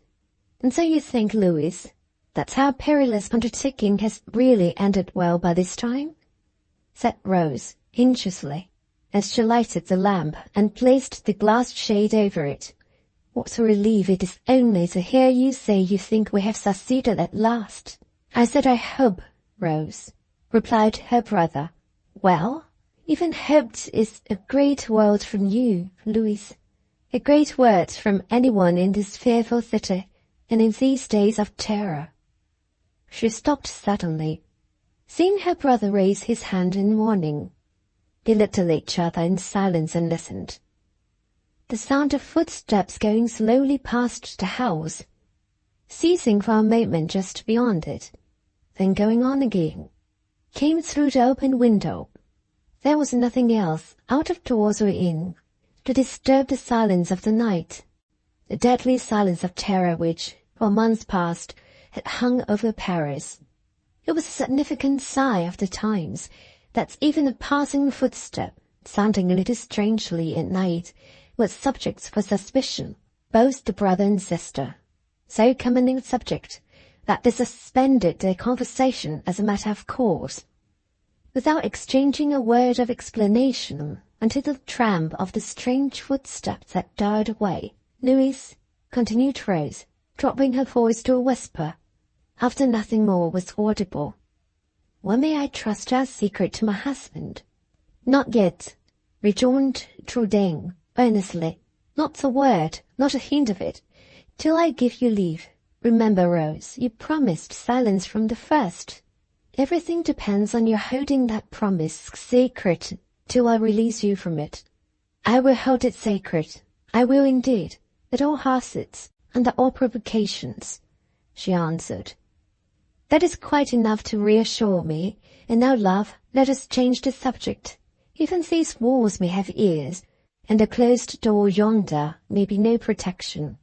He looked toward it uneasily while he spoke. By the by, I have come round to your way of thinking, Rose. About that new servant of mine, there is something false in his face. I wish I had been as quick to detect it as you were. Rose glanced at him affrightedly. Has he done anything suspicious? Have you caught him watching you? Tell me the worst, Louis. Hush, hush, my dear, not so loud. Don't alarm yourself. He has done nothing suspicious. Tell him off. Pray tell him off, before it is too late. And be denounced by him in revenge the first night he goes to his section. You forget that servants and masters are equal now. I am not supposed to keep a servant at all.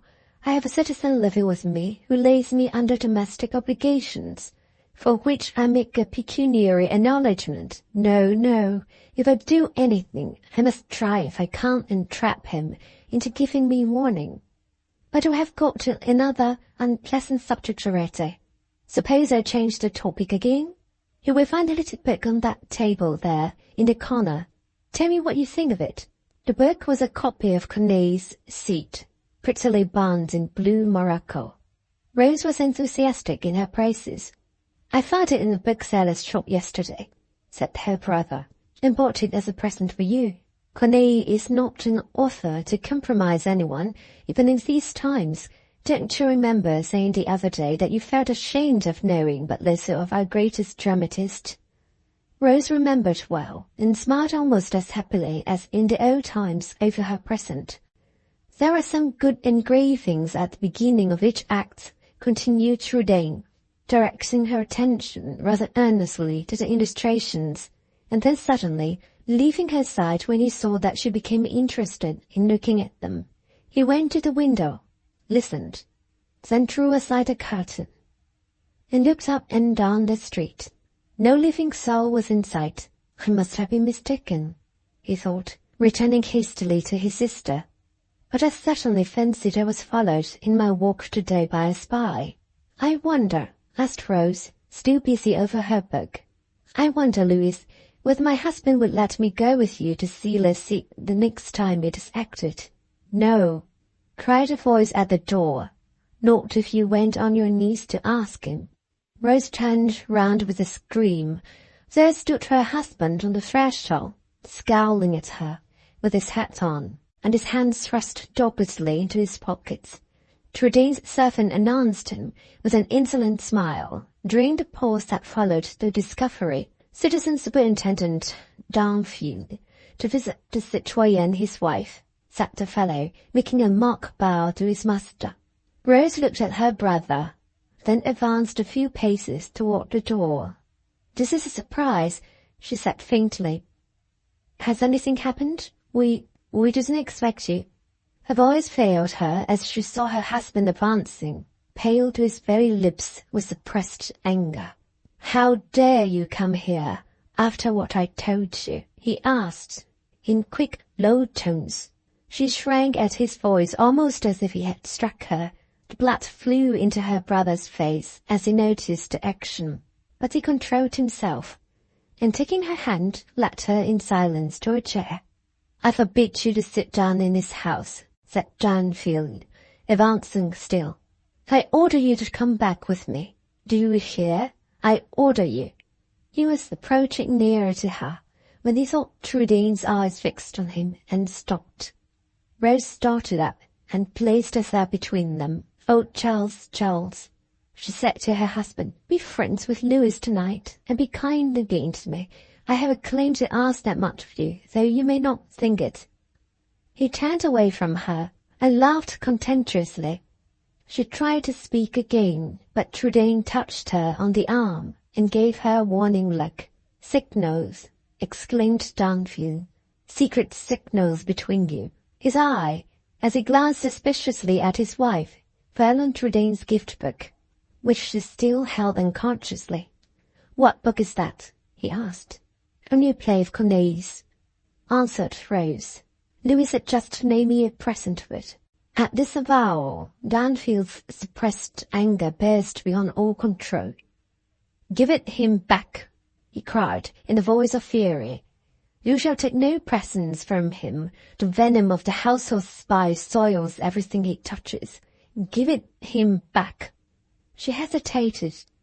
"You won't?" He tore the book from her with an oath, threw it on the floor, and set his foot on it. "Oh, Louis, for God's sake, remember!" Trudane was stepping forward as the book fell to the floor. At the same moment, his sister threw her arms round him. He stopped, turning from fiery red to ghastly pale. "No, Louis," she said, clasping him closer. "Not over 5 years' patience, no." He gently detached her arms. "You are right, love. Don't be afraid. It is all over now." Saying that, he put her from him, and in silence took up the book from the floor. "Won't that open you even?" said Danfield, with an insolent smile. "You have a wonderful temper." "Any other man would have called me out." Trudane looked back at him steadily, and taking out his handkerchief, passed it over the soiled cover of the book. "If I could wipe the stain of your blood off my conscience as easily as I can wipe the stain of your boots off this book," he said quietly, "you should not live another hour. Don't cry, Rose." He continued, turning again to his sister. "I will take care of your book for you until you can keep it yourself." "You will do this, you will do that," cried Danfield, growing more and more exasperated, and letting his anger get the better even of his cunning now. "Talk less confidently of the future. You don't know what it has in store for you. Govern your tongue when you are in my presence. A day may come when you will want my help. My help. Do you hear that?" Trudane turned his face from his sister, as if he feared to let her see it, when these words were spoken. "The man who followed me today was a spy. Danfield's spy." That thought flashed across his mind, but he gave it no utterance. There was an instant's pause of silence, and through it there came heavily on the still night air the rumbling of distant wheels. The sound advanced nearer and nearer, advanced and ceased under the window. Danfield hurried to it and looked out eagerly. "I have not hastened my return without reason. I wouldn't have missed this arrest for anything," thought he, peering into the night. The stars were out, but there was no moon. He could not recognize either the coach or the peasants who got out of it, and he turned again into the interior of the room. His wife had sunk into a chair. Her brother was locking up in the cabinet the book which he had promised to take care of for her. The dead silence made a noise of slowly ascending footsteps on the stairs painfully audible. At last, the door opened softly. "Citizen Danfield, hail and fraternity," said Lomaque, appearing in the doorway, followed by his agent. "Citizen Louis Trudane," he continued, beginning with the usual form. Rose started out of her chair, but her brother's hand was on her lips before she could speak. "My name is Louis Trudane," he answered. "Charles," cried his sister, breaking from him and appealing to her husband. "Who are these men? What are they here for?" He gave her no answer. "Louis Trudane," said Lomaque, slowly drawing the order from his pocket. "In the name of the Republic, I arrest you." "Rose, come back," cried Trudane. It was too late. She had broken from him, and in the recklessness of terror had seized her husband by the arm. "Save him," she cried. "Save him, by all you hold dearest in the world. You are that man's superior, Charles. Order him from the room." Danfield roughly shook her hand off his arm. "Lomaque is doing his duty, yes," he added, with a glance of malicious triumph at Trudane. "Yes, doing his duty. Look at me as you please. Your look won't move me. I denounced you. I admit it. I glory in it. I have rid myself of an enemy and the state of a bad citizen. Remember your secret visits to the house in the Rue de Cléry. His wife uttered a cry of horror. She seized his arm again with both hands, frail, trembling hands that seemed set on the nerve with all the strings of a man's. Come here, I must and will speak to you. She dragged him by main force a few paces back, toward an unoccupied corner of the room. With deathly cheeks and wild eyes, she raised herself on tiptoe and put her lips to her husband's ear. At that instant, Trudaine called to her. "Rose, if you speak, I'm lost." She stopped at the sound of his voice, dropped her hold on her husband's arm, and faced her brother, shuddering. "Rose," he continued, "you have promised, and your promise is sacred. If you prize your honor, if you love me, come here. Come here and be silent." He held out his hand. She ran to him, and laying her head on his bosom, burst into a passion of tears. Danfield turned uneasily toward the police agent. "Remove your prisoner," he said. "You have done your duty here." "Only half of it," retorted Lomaque, eyeing him attentively. "Rose Danfield." "My wife!" exclaimed the other. "What about my wife?" "Rose Danfield," continued Lomaque impassively. "You are included in the arrest of Louis Trudaine." Rose raised her head quickly from her brother's breast. His firmness had deserted him. He was trembling. She heard him whispering to himself, "Roast, oh my God! I was not prepared for that."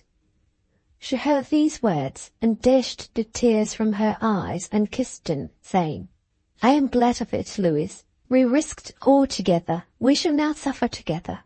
I am glad of it." Danfield looked incredulously at Lomaque after the first shock of astonishment was over. "Impossible!" he exclaimed. "I never denounced my wife. There is some mistake. You have exceeded your orders." "Silence!" retorted Lomaque imperiously. "Silence, citizen, and respect the decree of the Republic." "You blackguard, show me the arrest order," said Danfield. "Who has dared to denounce my wife?" "You have," said Lomaque, turning on him with a grin of contempt. "You, and blackguard back in your teeth. You, in denouncing her brother. Aha! We work hard in our office. We don't waste time in calling names. We make discoveries. If Trudaine is guilty, your wife is implicated in his guilt. We know it, and we arrest her." "I resist the arrest," cried Danfield. "I'm the authority here. Who opposes me?" The impassible chief agent made no answer. Some new noise in the street struck his quick ear. He ran to the window and looked out eagerly. "Who opposes me?" reiterated Danfield. "Hark!" exclaimed Lomaque, raising his hand. "Silence, and listen." The heavy, dull tram of men marching together became audible as he spoke. Voices humming low and in unison the Marseillaise hymn joined solemnly with the heavy, regular footfalls. Soon the flared torchlight began to glimmer redder and redder under the dim starlight sky. "Do you hear that? Do you see the advancing torchlight?" cried Lomaque, pointing exultingly into the street. "Respect to the national hymn, and to the man who holds in the hollow of his hand the destinies of all France. Hats off, Citizen Danfield. Robespierre is in the street. His bodyguard, the hard hitters, are lighting him on his way to the Jacobin Club. Who shall oppose you, do you say? Your master and mine. The man whose signature is at the bottom of this order.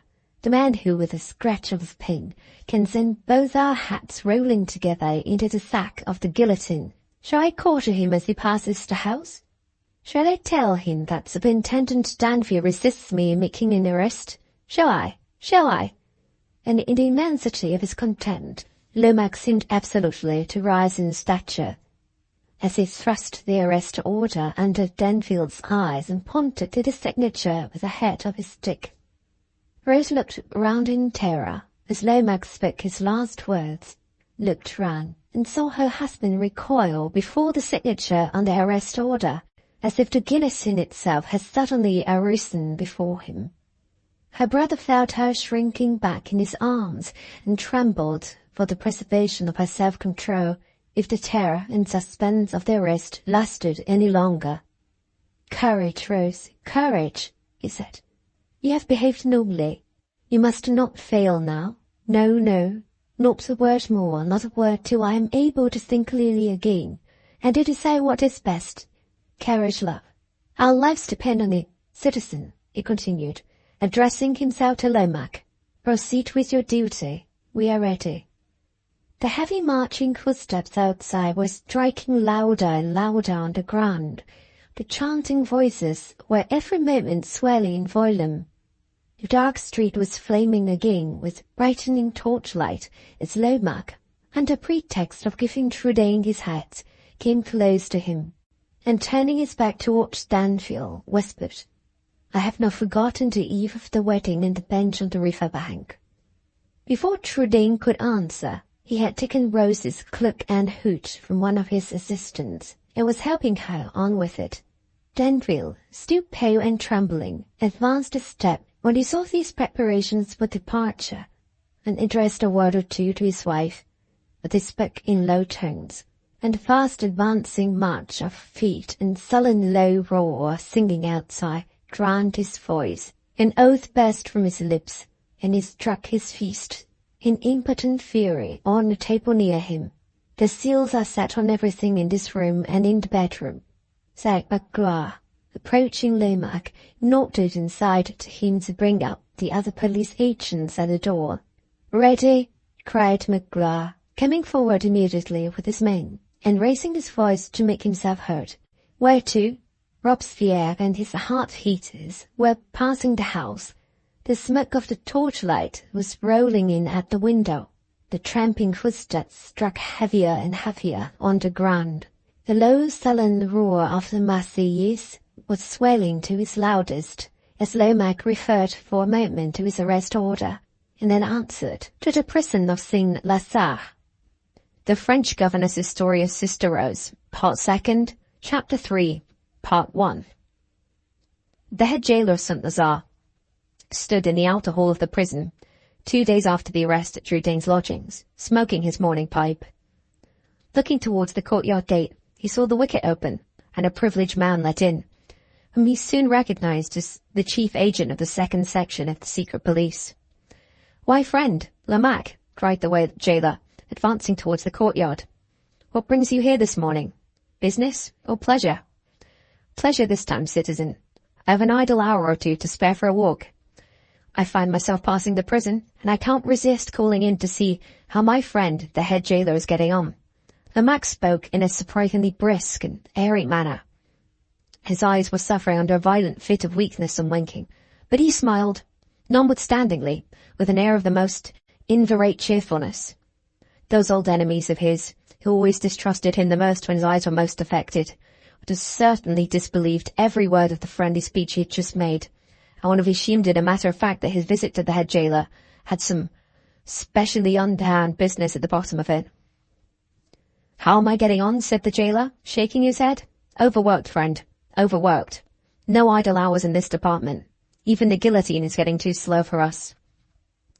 "Sent off your batch of prisoners of trial this morning?" asked Lomax, with an appearance of perfect unconcern. "No, they're just going," answered the other. "Come and have a look at them." He spoke as if the prisoners were a collection of pictures on view, or a set of dresses just made up.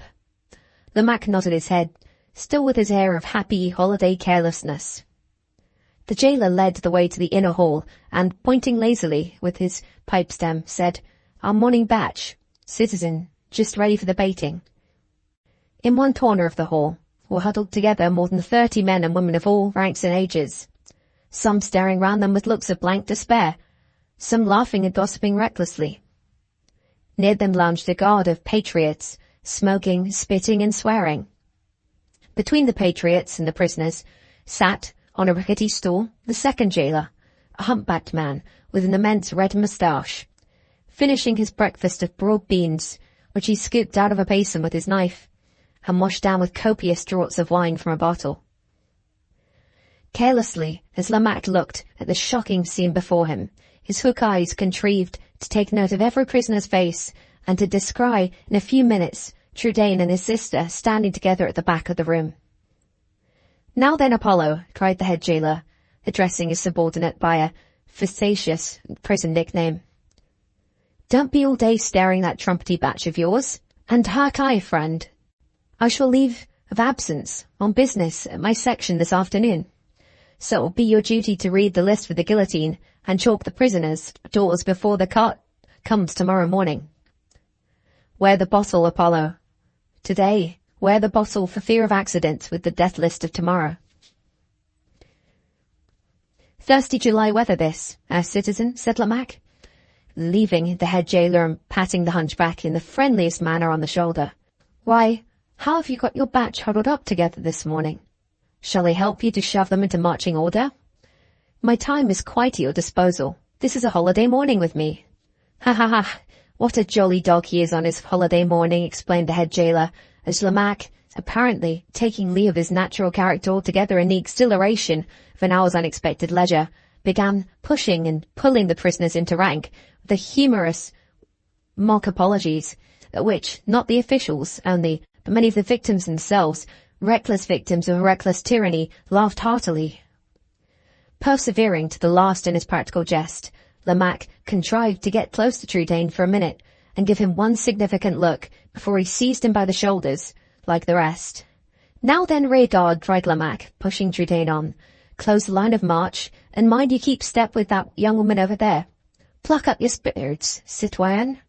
One gets used to everything in this world, even to the guillotine." While he was speaking and pushing at the same time, Trudaine felt a piece of paper slip quickly between his neck and his cravat. "Courage," he whispered, pressing his sister's hand, as he saw her shuddering under the assumed brutality of Lamach's joke. Surrounded by the guard of patriots, the procession of prisoners moved slowly into the outer courtyard, and, on its way to the Revolutionary Tribunal, the hunchback jailer bringing up the rear.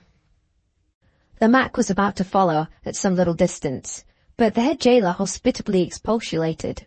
"What a hurry you're in," he said. "Now, that incorrigible drinker, my second in command, has gone off with his batch. I don't mind asking you to step in and have a drop of wine."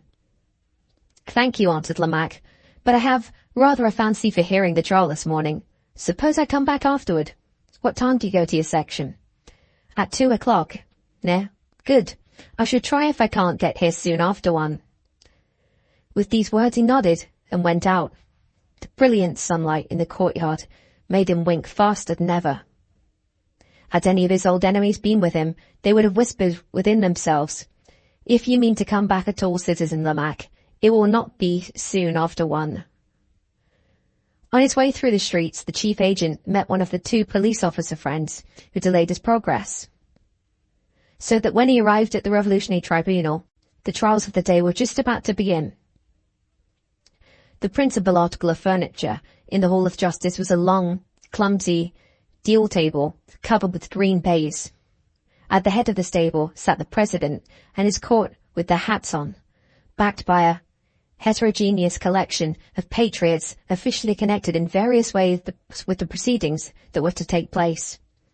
Below the front of the table, a railed-off space, with a gallery beyond, was appropriated to the general public, mostly represented, as to the gallery, on this occasion, by women, all sitting together on forms, knitting, shirt-mending, and baby linen-making, as coolly as if they were at home. Parallel with the side of the table furthest from the great door of entrance was a low platform, railed off, on which one of the prisoners, surrounded by their guards, was now assembled to await their trial.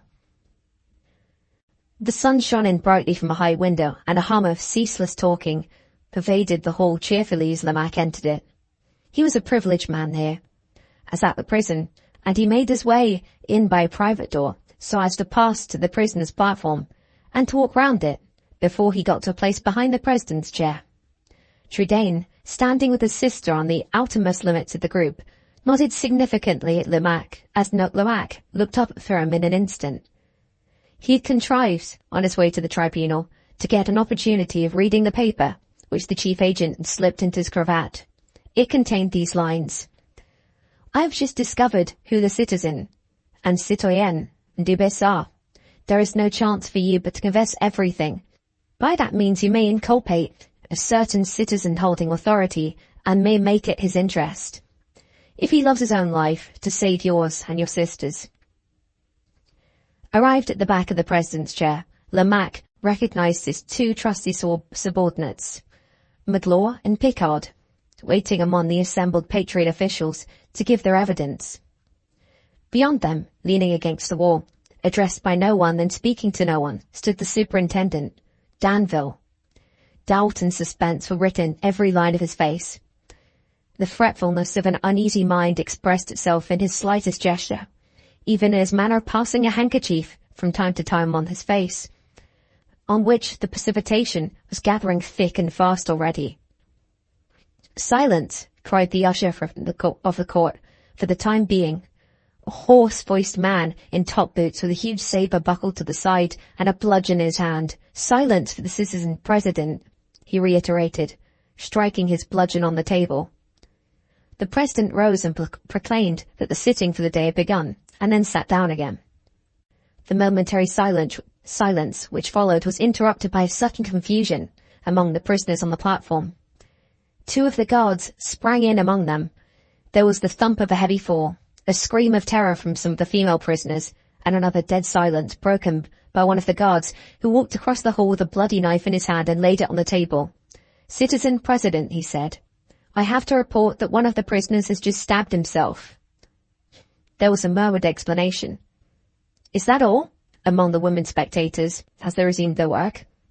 Suicide at the bar of justice was no uncommon occurrence under the Reign of Terror. "Name?" asked the president, quietly taking up his pen and opening a book. "Martigny," answered the humpback jailer, coming forward to the table. "Description: ex-royalist coachmaker to the tyrant Capet. Accusation: conspiracy in prison." The president nodded and entered in the book.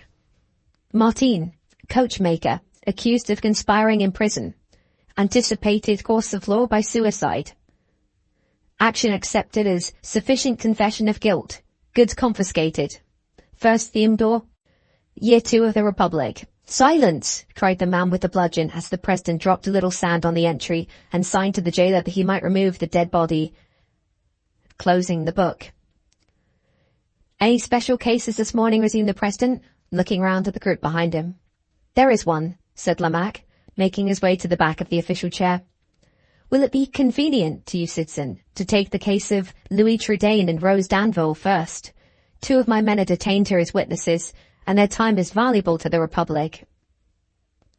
The president marked a list of names before him and handed it to the crier, or usher, placing the figures 1 and 2 against Louis Trudaine and Rose Danville. Whilst Lemac was batting again to his former place behind the chair, Danville approached and whispered to him. "There is a rumour that secret information has reached you about the citizen and citoyenne Dubes. Is this true? Do you know who they are?" "Yes," answered Lemac, "but I have superior orders to keep the information to myself, just as president." The eagerness with which Danville put his question, and the disappointment he showed upon getting no satisfactory answer to it, were of a nature to satisfy the observant chief agent that his superintendent was really as ignorant as he appeared to be on the subject of the man and woman Dubois. That one mystery at any rate was still for Danville, a mystery unrevealed. "Louis Trudaine, Rose Danville," shouted the crier with another rap of his bludgeon. The two came forward, at the appeal, to the front railing off of the platform. The first sight of her judges, the first shock in confronting the pitiless curiosity of the audience, seemed to overwhelm Rose. She turned from deadly pale to crimson, then to pale again, and hid her face on her brother's shoulder. How fast she heard his heart throbbing, how the tears filled her eyes as she felt that his fear was all for her. "Now," said the president, writing down their names. "Denounced by whom?" "Magloire and Picard stepped forward to the table. The first answered, by Citizen Superintendent Danville. The reply made a great stir and sensation among both prisoners and audience. Accused of what? Pursued the President. The male prisoner of conspiracy against the Republic. The female prisoner of criminal knowledge of the same. Produce your proofs in answer to this order. Picard and Magloire opened their minutes of evidence and read to the President the same particulars which they had formerly read to Lamac in his secret police office. Good, said the President when they had done. We need trouble ourselves with nothing more than the identifying of the citizen as Citoyen Dubois, which of course you are prepared for. Have you heard the evidence? He continued, turning to the prisoners, while Picard and Magloire consulted together in whispers, looking perplexedly towards the chief agent who stood behind them. Have you heard the evidence, prisoners? Do you wish to say anything? If you do, remember that the time of this tribunal is precious, and you will not be suffered to waste it. I demand permission to speak for myself and my sister, answered Trudaine. My object is to save the time of the tribunal by making a confession. The faint whispering, audible among the women spectators a moment before, ceased instantaneously to pronounce the word confession. In the breathless silence, his low, quiet tones penetrated to the remotest corners of the hall, while suppressing externally all evidences of the death agony of hope within him. He continued his address in these words. I confess to my secret visits to the house in the Rue de Cléry. I confess that the persons whom I went to see are the persons pointed at in the evidence. And lastly, I confess that my object in communicating with them, as I did, was to supply them with the means of leaving France. If I acted from political motives, to the political prejudice of the existing government, I admit that I should be guilty of that conspiracy against the Republic with which I am charged. But no political purpose animated, no political necessity urged me in performing the actions which has brought me to the bar of this tribunal. The persons whom I aided in leaving France were here without political influence or political connections. I acted solely from private motives of humanity felt towards them and towards others, motives which a good Republican may feel, and yet not turn traitor to the welfare of his country. Are you ready to inform the court, next, who the man and woman Dubois really are? Inquired the President impatiently. I am ready, answered Trudaine, but first I desire to say one word in reference to my sister, charged here at the bar with me. His voice grew less steady, and for the first time his colour began to change, as Rose lifted her face from his shoulder and looked up at him eagerly. I implore the tribunal to consider my sister as innocent of all active participation in what is charged against me as a crime. He went on, having spoken with candour about myself, I have some claim to believe what I speak of her, when I assert that she neither did help me, nor could help me. If there will be blame, it is mine only. If punishment, it is I alone who shall suffer. He stopped suddenly and grew confused. It was so easy to guard himself from the peril of looking at Rose, but he could not escape the hard trial to his self-possession of hearing her if she spoke. Just as he pronounced the last sentence, she raised her face again from his shoulder and eagerly whispered to him.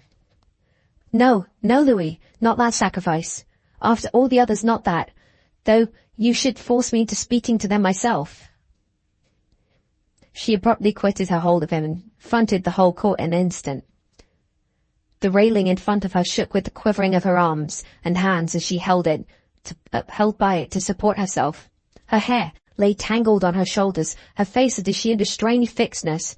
Her gentle blue eyes, so soft and tender at all other times, were lit up wildly.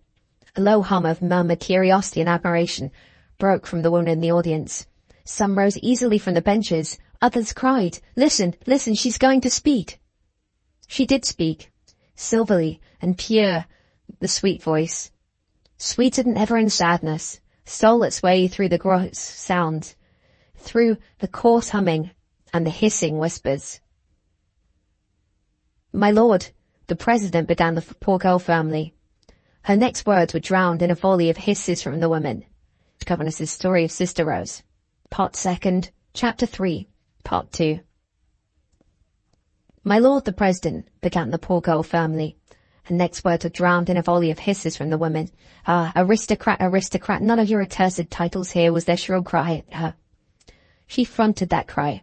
She fronted the fierce gestures which accompanied it, with the steady light still in her eyes, with the strange rigidity still fastened on her face. She would have spoken again through the uproar and execration, but her brother's voice overpowered her. "Citizen President," she cried, "I have not concluded. I demand leave to complete my confession. I implore the tribunal to attach no importance to what my sister says. The trouble and terror of this day have shaken her intellects. She is not responsible for her words. I assert it solemnly, in the face of the whole court." The blood flew up into his white face as he made the asseveration. Even at a supreme moment, the great heart of the man reproached him for yielding himself to a deception, though the motive of it was to save his sister's life. "Let her speak! Let her speak!" exclaimed the woman, as Rose, without moving, without looking at her brother, without seeming even to have heard what he said, made a second attempt to address the judges in spite of Drudaine's interposition. "Silence!" shouted the man with the bludgeon. "Silence, you woman! The citizen president is going to speak." "Prisoner Trudaine has the ear of the court," said the president, "and may continue his confession. If the female prisoner wishes to speak, she may be heard afterward. I enjoin both the accused persons to make short work of it with their addresses to me, or they will make their case worse instead of better. I command silence among the audience, and if I am not obeyed, I will clear the hall. Now, prisoner Trudaine, I invite you to proceed. No more about your sister. Let her speak for herself. Your business and ours is with the man and woman Dubois. Are you, or are you not, ready to tell the court who they are?" "I repeat that I am ready," answered Trudaine. "The citizen Dubois is a servant. The woman Dubois is a mother of the man who denounces me, Superintendent Danville." A low, murmuring, rushing sound of hundreds of exclaiming voices, all speaking half-suppressedly at the same moment, followed the delivery of the answer. No officer of the court attempted to control the outburst of astonishment. The infection of it spread to the persons on the platform, to the crier himself, to the judges of the tribunal, lounging, but the moment before, so carelessly silent in their chairs. When the noise was at length quelled, it was subdued in the most instantaneous manner by one man who shouted from the throng behind the president's chair, "Clear the way there! Superintendent Danville is taken ill." Vehement whispering and contending of many voices interrupting each other followed, and then a swaying among the assembly of official people, and then a great stillness. Then the sudden appearance of Danville, alone at the table. The look of him as he turned his ghastly face towards the audience silenced and steadied them in an instant, just as they were on the point of falling into fresh confusion. Everyone stretched forward eagerly to hear what he would say. His lips moved, but the few words that fell from them were inaudible, except to the person who happened to be close to him. Having spoken, he left the table supported by a police agency, who was seen to lead him towards the private door of the court, and consequently also towards the prisoner's platform. He stopped, however, halfway, quickly turned his face from the prisoners, and pointing towards the public door at the opposite side of the hall, caused himself to be led out into the air by that direction. When he had gone, the president, addressing himself partly to Trudaine and partly to the audience, said, "The citizen Superintendent Danville has been overcome by the heat in the court. He is retired, by my desire, under the care of a police agent, to recover in the open air, pledging himself to me to come back and throw a new light on the extraordinary and suspicious statement which the prisoner has just made. Until the return of citizen Danville, I order the accused, Trudaine, to suspend any further acknowledgement of complicity which he may have to address me. This matter may be cleared up before other matters are entered on. Meanwhile, in order that the time of the tribunal may not be wasted, I authorize the female prisoner to take this opportunity of making any statement concerning herself which she may wish to address to the judges." "Silence him! Remove him out of the court! Gag him! Guillotine him!" These cries rose from the audience the moment the president had done speaking. They were all directed at Trudaine, who had made a last desperate effort to persuade his sister to keep silent, and had been detected in the attempt by the spectators. "If the prisoner speaks another word to his sister, remove him," said the president, addressing the guard around the platform. "Good. We shall hear her at last." "Silence! Silence!" exclaimed the women, settling themselves comfortably on their benches and preparing to resume their work. "Rose Danville, the court is waiting to hear you," said the president, crossing his legs and leaning back luxuriously in his large armchair. Amid all the noise and confusion of the last few minutes, Rose had stood ever in the same attitude, with that strangely fixed expression never altering on her face, but once. When her husband had made his way to the side of the table and stood there, prominently alone, her lips trembled a little, and a faint shade of colour passed swiftly over her cheeks. Even that slight change had vanished now. She was paler, stiller, more widely altered from her former self than ever as she faced the president and said these words. I wish to follow my brother's example and make my confession, as he has made his. I would rather he had not spoken for me, but he is too generous to say any words except such as he thinks may save me from sharing his punishment. I refuse to be saved unless he is saved with me. Where he goes when he leaves this place, I will go. What he suffers, I will suffer. If he is to die, I believe God will grant me the strength to die resignedly with him.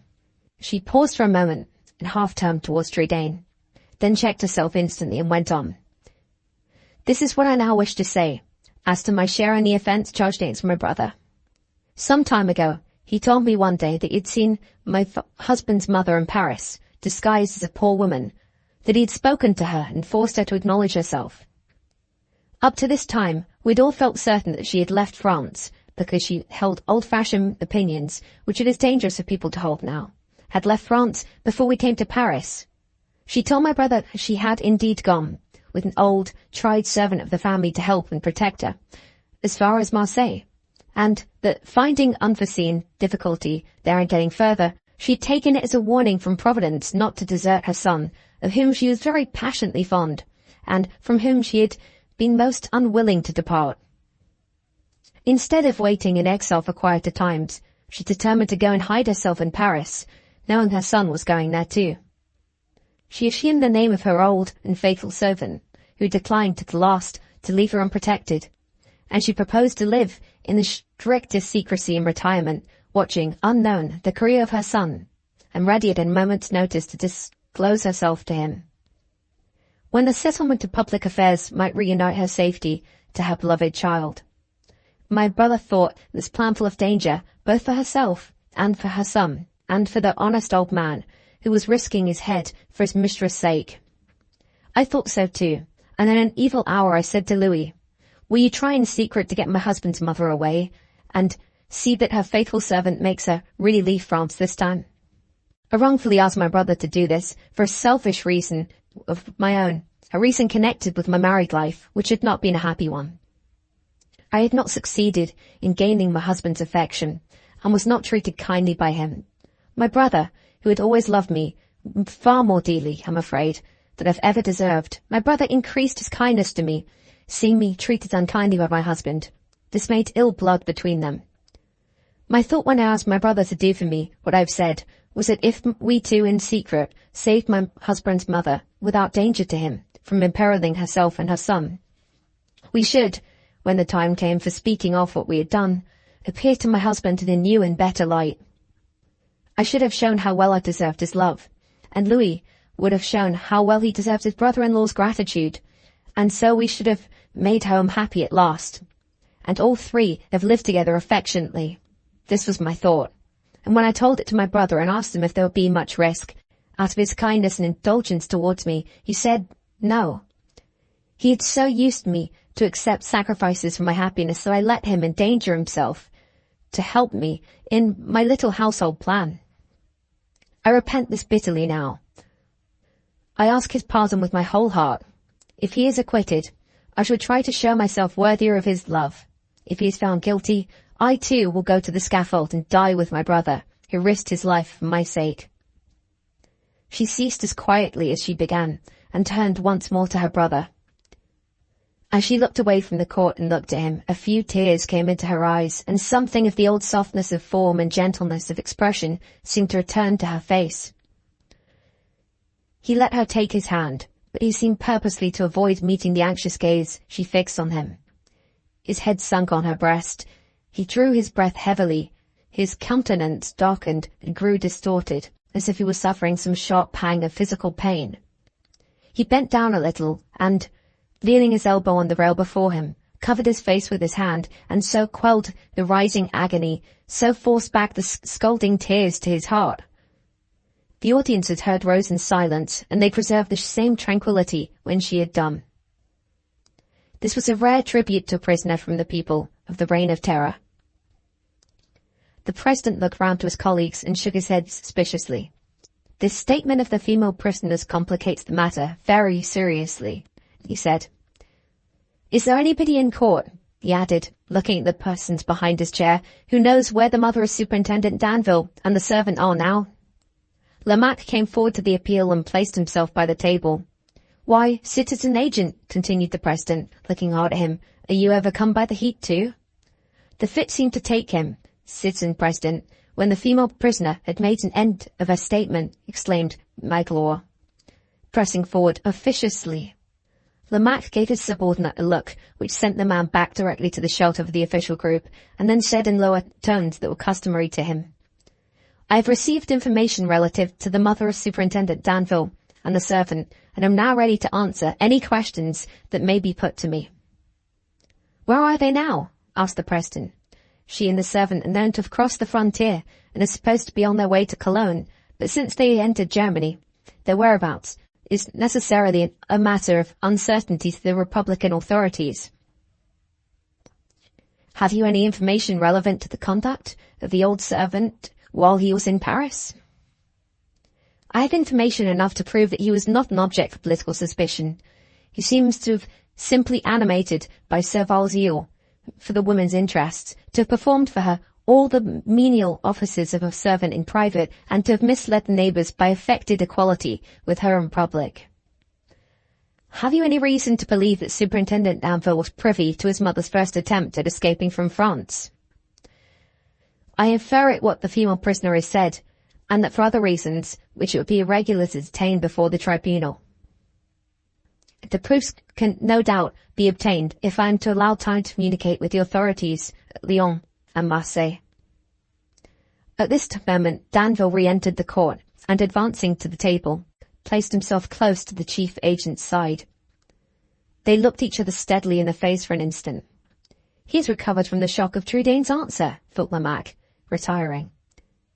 His hand trembles, his face is pale, and I can see regained self-possession in his eyes, and I dread the consequences already. Citizen President, began Danville, I demand to know if anything has transpired affecting my honour and patriotism in my absence. He spoke apparently with the most perfect calmness, but he looked nobody in the face. His eyes were fixed steadily on the green baize of the chair beneath him. The female prisoner has made a statement referring principally to herself and her brother, answered the president, but incidentally mentioning a previous attempt on your mother's part to break existing laws by emigrating from France. This portion of the confession contains in it some element of suspicion which seriously affect you. They shall be suspicious no longer. My own peril I will change them to certainties, exclaimed Danville, extending his arm theatrically and looking up for the first time. Citizen President, I avow it with the fearless frankness of a good patriot. I was privy to my mother's first attempt at escaping from France. Hisses and cries of execration followed this confession. He winced under them at first, but recovering his self-possession before silence was restored. Citizens, you have heard the confession of my fault, he resumed, turning with desperate assurance towards the audience. Now hear the atonement I've made for it at the altar of my country. He waited at the end of that sentence until the secretary to the tribunal had done writing it down in the report book of the court. Transcribe faithfully to the letter, cried Danville, pointing solemnly to the open page of the volume. Life and death hang on to my word. The secretary took a fresh dip of ink and nodded to show that he was ready. Danville went on.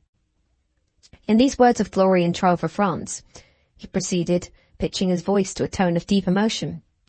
Where are all good citizens most sacredly bound to immolate their dearest private affections and interests before their public duties.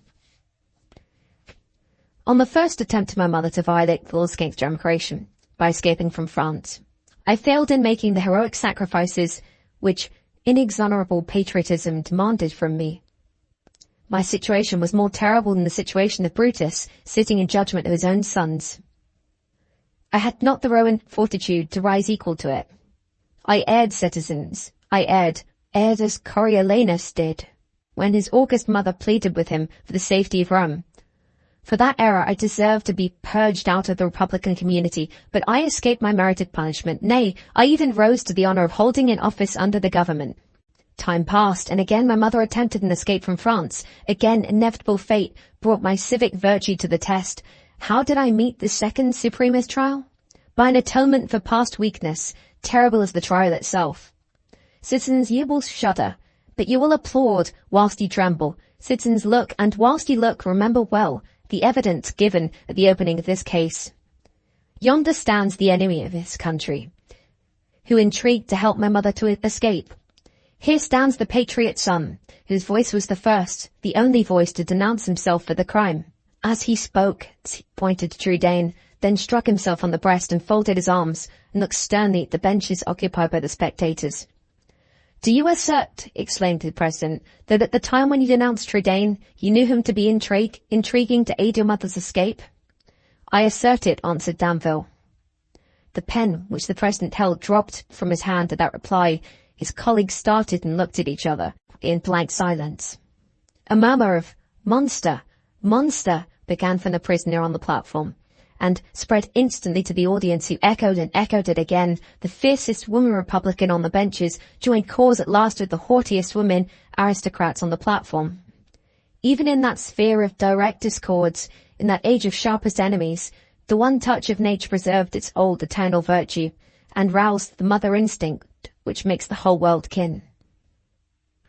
Of the few persons in the court who at once foresaw the effect of Danville's answer on the proceedings of the tribunal, Lomaque was one. His sallow face whitened as he looked towards the prisoner's platform. They are lost, he murmured to himself, moving out of the group on which he had hitherto stood. Lost! The lie which had saved that villain's head leaves them without the shadow of a hope. No need to stop for the sentence. Danville's infamous presence of mind had given them up to the guillotine. Pronouncing these words, he went out hurriedly to a door near the platform, which led to the prisoner's waiting room. Rose's head sank against her brother's shoulder. She shuddered and leaned back faintly on the arm which extended to support her. One of the female prisoners tried to help Trudaine in speaking consolingly to her, but the consummation of her husband's perfidy seemed to have paralyzed her at heart. She murmured once in her brother's ear, "Louis, I'm resigned to die. Nothing but death is left for me after the degradation and of having loved that man." She said those words and closed her eyes wearily and spoke no more. "One other question, you may retire," resumed the president, addressing Danville. "Were you cognizant to your wife's connections with her brother's conspiracy?" Danville reflected for a moment, remembered that there were witnesses in court who could speak to his language and behaviour on the evening of his wife's arrest, and resolved this time to tell the truth. "I was not aware of it," he answered. "Testimony in my favour can be told, which will prove that my wife's compliancy was discovered when I was absent from Paris." Heartlessly self-possessed as he was, the public reception of his last reply had shaken his nerve. He now spoke in low tones, turning his back on the spectators, and fixing his eyes again on the green baize of the table at which he stood. "Prisoners, have you any objection to make? Any evidence to call invalidating the statement by which citizen Danville has cleared himself of suspicion?" inquired the president. "He has cleared himself by the most execrable of all falsehoods," answered Trudaine. "If his mother could be traced and brought here, her testimony would prove it." "Can you produce any other evidence in support of your allegation?" asked the president. "I cannot." "Citizen Superintendent Danville, you are at liberty to retire. Your statement will be laid down before the authority to whom you are officially responsible. Either you merit civic crown for more than Roman virtue, or having got this far—" The president stopped abruptly, as if unwilling to commit himself too soon to an opinion, and merely repeated, "You may retire." Danville left the court immediately, going out again by the public door. He was followed by murmurs from the ruined bench, which soon ceased, however, when the president was observed to close his notebook and turn round toward his colleagues. "The sentence," was the general whisper now. "Hush, hush, the sentence." After a consultation of a few minutes with the persons behind him, the president rose and spoke the momentous words. "Louis Trudaine and Rose Danville, the Revolutionary Tribunal, having heard the charge against you, and having weighed the value of what you've said in answer to it, decides that you are both guilty and condemns you to the penalty of death." having delivered the sentence in those terms. He stood down again and placed a mark against the two first condemned names on the list of prisoners. Immediately afterward, the next case was called upon, and the curiosity of the audience was stimulated by a new trial. The French Governess's Story of Sister Rose, Part 2, Chapter 4. The waiting room of the Revolutionary Tribunal was a grim, bare place with a dirty stone floor and benches running round the walls. The windows were high and barred, and at the outer door leading into the street, 2 sentinels kept watch. On entering this comfortless retreat from the court, Lomaque found it perfectly empty. Solitude was just then welcome to him. He remained in the waiting room, walking slowly from end to end over the filthy pavement, talking eagerly and incessantly to himself. After a while, the door communicating with the tribunal opened, and the hump-backed jailer made his appearance, leading in Trudaine and Rose. "You will have to wait here," said the little man, "till the rest of them have been tried and sentenced, and then you will all go back to prison in a lump. Ha, citizen," he continued, observing Lomaque at the other end of the hall and bustling up to him, "here still, hey? If you were going to stop much longer, I should ask a favor of you." "I am in no hurry," said Lomaque, with a glance at the 2 prisoners. "Good," cried the humpback, drawing his hand across his mouth. "I am parched with thirst and dying to moisten my throat at the wine shop over the way. Just mind that man and woman while I'm gone, will you? It's the merest form. There's a guard outside. The windows are barred. The tribunal is within hail. Do you mind obliging me?" "On the contrary, I am glad of the opportunity." "That's a good fellow. And remember, if I am asked for, you must say I was obliged to quit the court for a few minutes and left you in charge." With these words, the humpbacked jailer ran off to the wine shop. He had scarcely disappeared before Trudaine crossed the room and caught Lomaque by the arm. "Save her," he whispered. "There is an opportunity. Save her." His face was flushed, his eyes wandered, his breath on the chief agent's cheek, while he spoke, felt scorching hot. "Save her," he repeated, shaking Lomaque by the arm and dragging him toward the door. "Remember all you owe to my father. Remember our talk on that bench by the river. Remember what you said to me yourself on the night of the arrest. Don't wait to think. Save her, and leave me without a word. If I die alone, I can die as a man should. If she goes to the scaffold by my side, my heart will fail me. I shall die the death of a coward. I have lived for her life. Let me die for it, and I die happy." He tried to say more, but the violence of his agitation forbade it. He could only shake the arm he held again and again, and point to the bench on which Rose sat, her head sunk on her bosom, her hands crossed listlessly on her lap. "There are 2 armed sentinels outside. The windows are barred. You are without weapons, and even if you had them, there is a guardhouse within hail on one side of you, and the tribunal on the other. Escape from this room is impossible," answered Lomaque. "Impossible," repeated the other furiously. "You traitor! You coward! Can you look at her sitting there helpless, her very life ebbing away already with every minute that passes, and tell me coolly that escape is impossible?" In the frenzy of his grief and despair, he lifted his disengaged hand threateningly while he spoke. Lomaque caught him by the wrist and drew him toward a window open at the top. "You are not in your right senses," said the chief agent, firmly. "Anxiety and apprehension on your sister's account have shaken your mind. Try to compose yourself and listen to me. I have something important to say."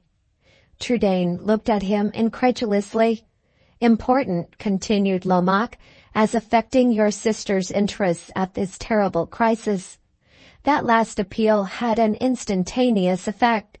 Trudaine's outstretched hand dropped to his side, and a sudden change passed over his expression.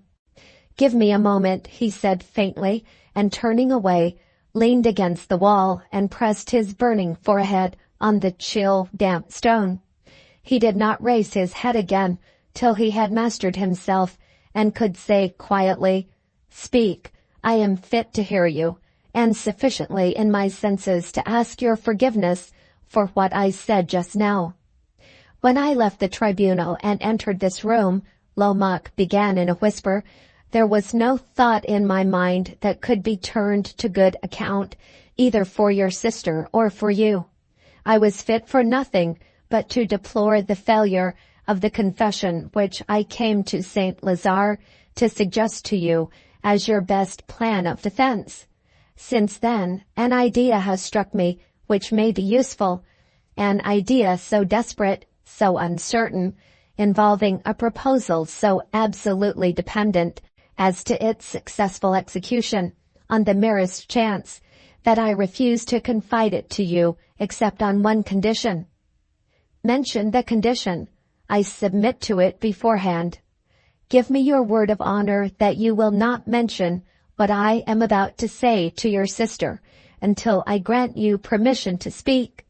Promise me that when you see her shrinking before the terrors of death tonight, you will have self-restraint enough to abstain from breathing a word of hope to her. I ask this because there are 10, 20, 50 chances to 1 that there is no hope." "I have no choice but to promise," answered Trudaine. Lomaque produced his pocketbook and pencil before he spoke again. "I will enter into particulars as soon as I have asked a strange question of you," he said. "You have been a great experimenter in chemistry in your time. Is your mind calm enough at such a trying moment as this to answer a question which is connected with chemistry in a very humble way? You seem astonished. Let me put the question at once. Is there any liquid or powder or combination of more than one ingredient known which will remove writing from paper and leave no stain behind?" "Certainly, but is that all the question? Is there no greater difficulty?" "None. Write the prescription, whatever it may be, on that leaf," said the other, giving him the pocketbook. "Write it down, with plain directions for use." Trudaine obeyed. "This is the first step," continued Lomaque, putting the book in his pocket, "toward the accomplishment of my purpose. My uncertain purpose, remember. Now listen. I am going to put my own head in danger for the chance of saving yours and your sister's by tampering with the death list. Don't interrupt me. If I can save one, I can save the other. Not a word about gratitude. Wait till you know the extent of your obligation.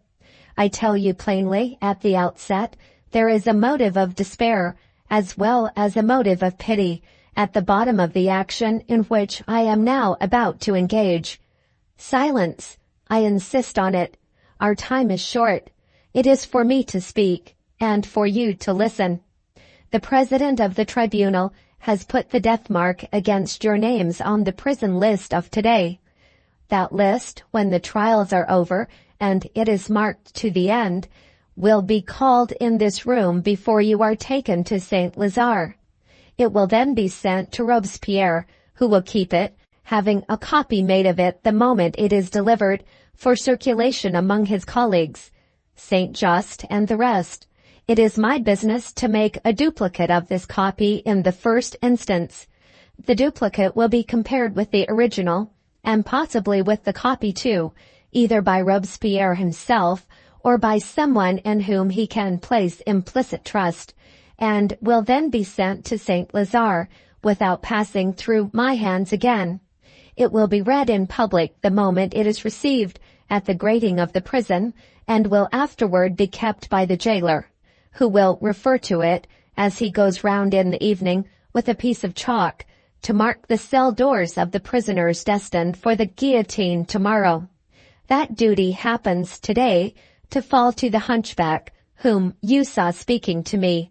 He is a confirmed drinker, and I mean to tempt him with such wine as he rarely tastes.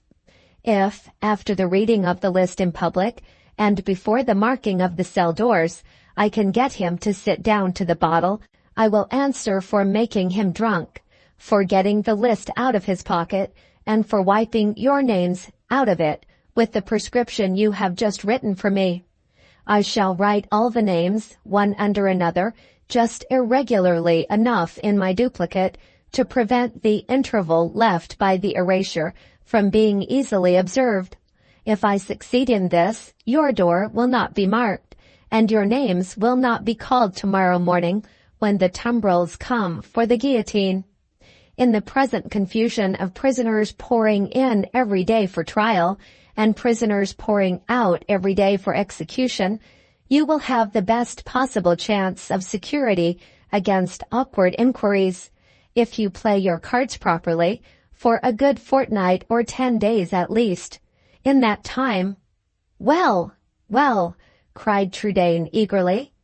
Lomaque looked toward the tribunal door and lowered his voice to a fainter whisper before he continued. In that time, Robespierre's own head may fall into the sack.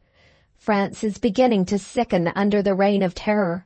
Frenchmen of the moderate faction, who have lain hidden for months in cellars and lofts, are beginning to steal out and deliberate by twos and threes together, under cover of the night. Robespierre has not ventured for weeks past to face the Convention Committee. He only speaks among his own friends at the Jacobins. There are rumors of a terrible discovery made by Carnot, of a desperate resolution taken by Tallien. Men watching behind the scenes see that the last days of the terror are at hand. If Robespierre is beaten in the approaching struggle, you are saved, for the new reign must be a reign of mercy. If he conquers, I have only put off the date of your death and your sister's, and have laid my own neck under the axe. Those are your chances. This is all I can do. He paused, and Trudaine again endeavored to speak such words as might show that he was not unworthy of the deadly risk which Lomaque was prepared to encounter. But once more the chief agent peremptorily and irritably interposed. I tell you for the third time, he said, I will listen to no expressions of gratitude from you till I know when I deserve them. It is true that I recollect your father's timely kindness to me. True that I have not forgotten what passed 5 years since at your house by the riverside. I remember everything, down to what you would consider the veriest trifle, that cup of coffee, for instance, which your sister kept hot for me. I told you then that you would think better of me some day. I know that you do now, but this is not all. You want to glorify me to my face for risking my life for you. I won't hear you, because my risk is of the paltriest kind. I am weary of my life. I can't look back to it with pleasure. I am too old to look forward to what is left of it with hope. There was something in that night at your house before the wedding, something in what you said, in what your sister did, which altered me. I have had my days of gloom and self-reproach from time to time since then.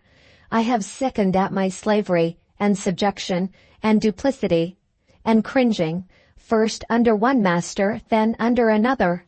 I have longed to look back at my life and comfort myself with the sight of some good action, just as a frugal man comforts himself with the sight of his little savings laid by in an old drawer.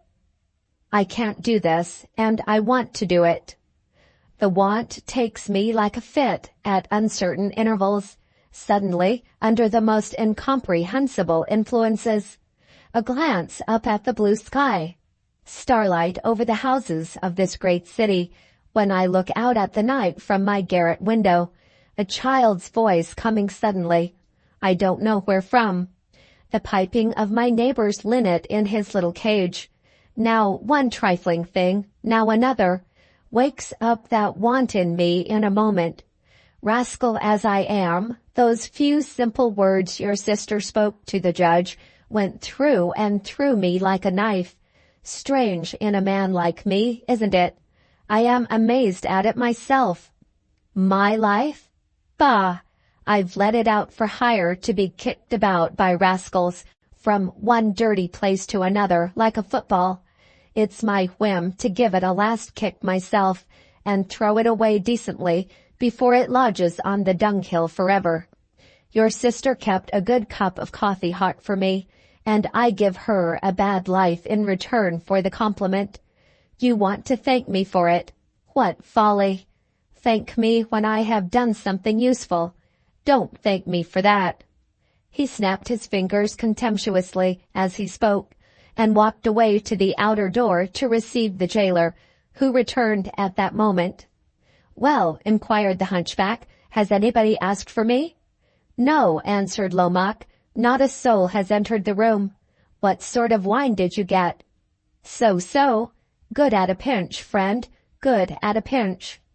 Ah, you should go to my shop and try a certain cask, filled with a particular vintage. What shop? Which vintage?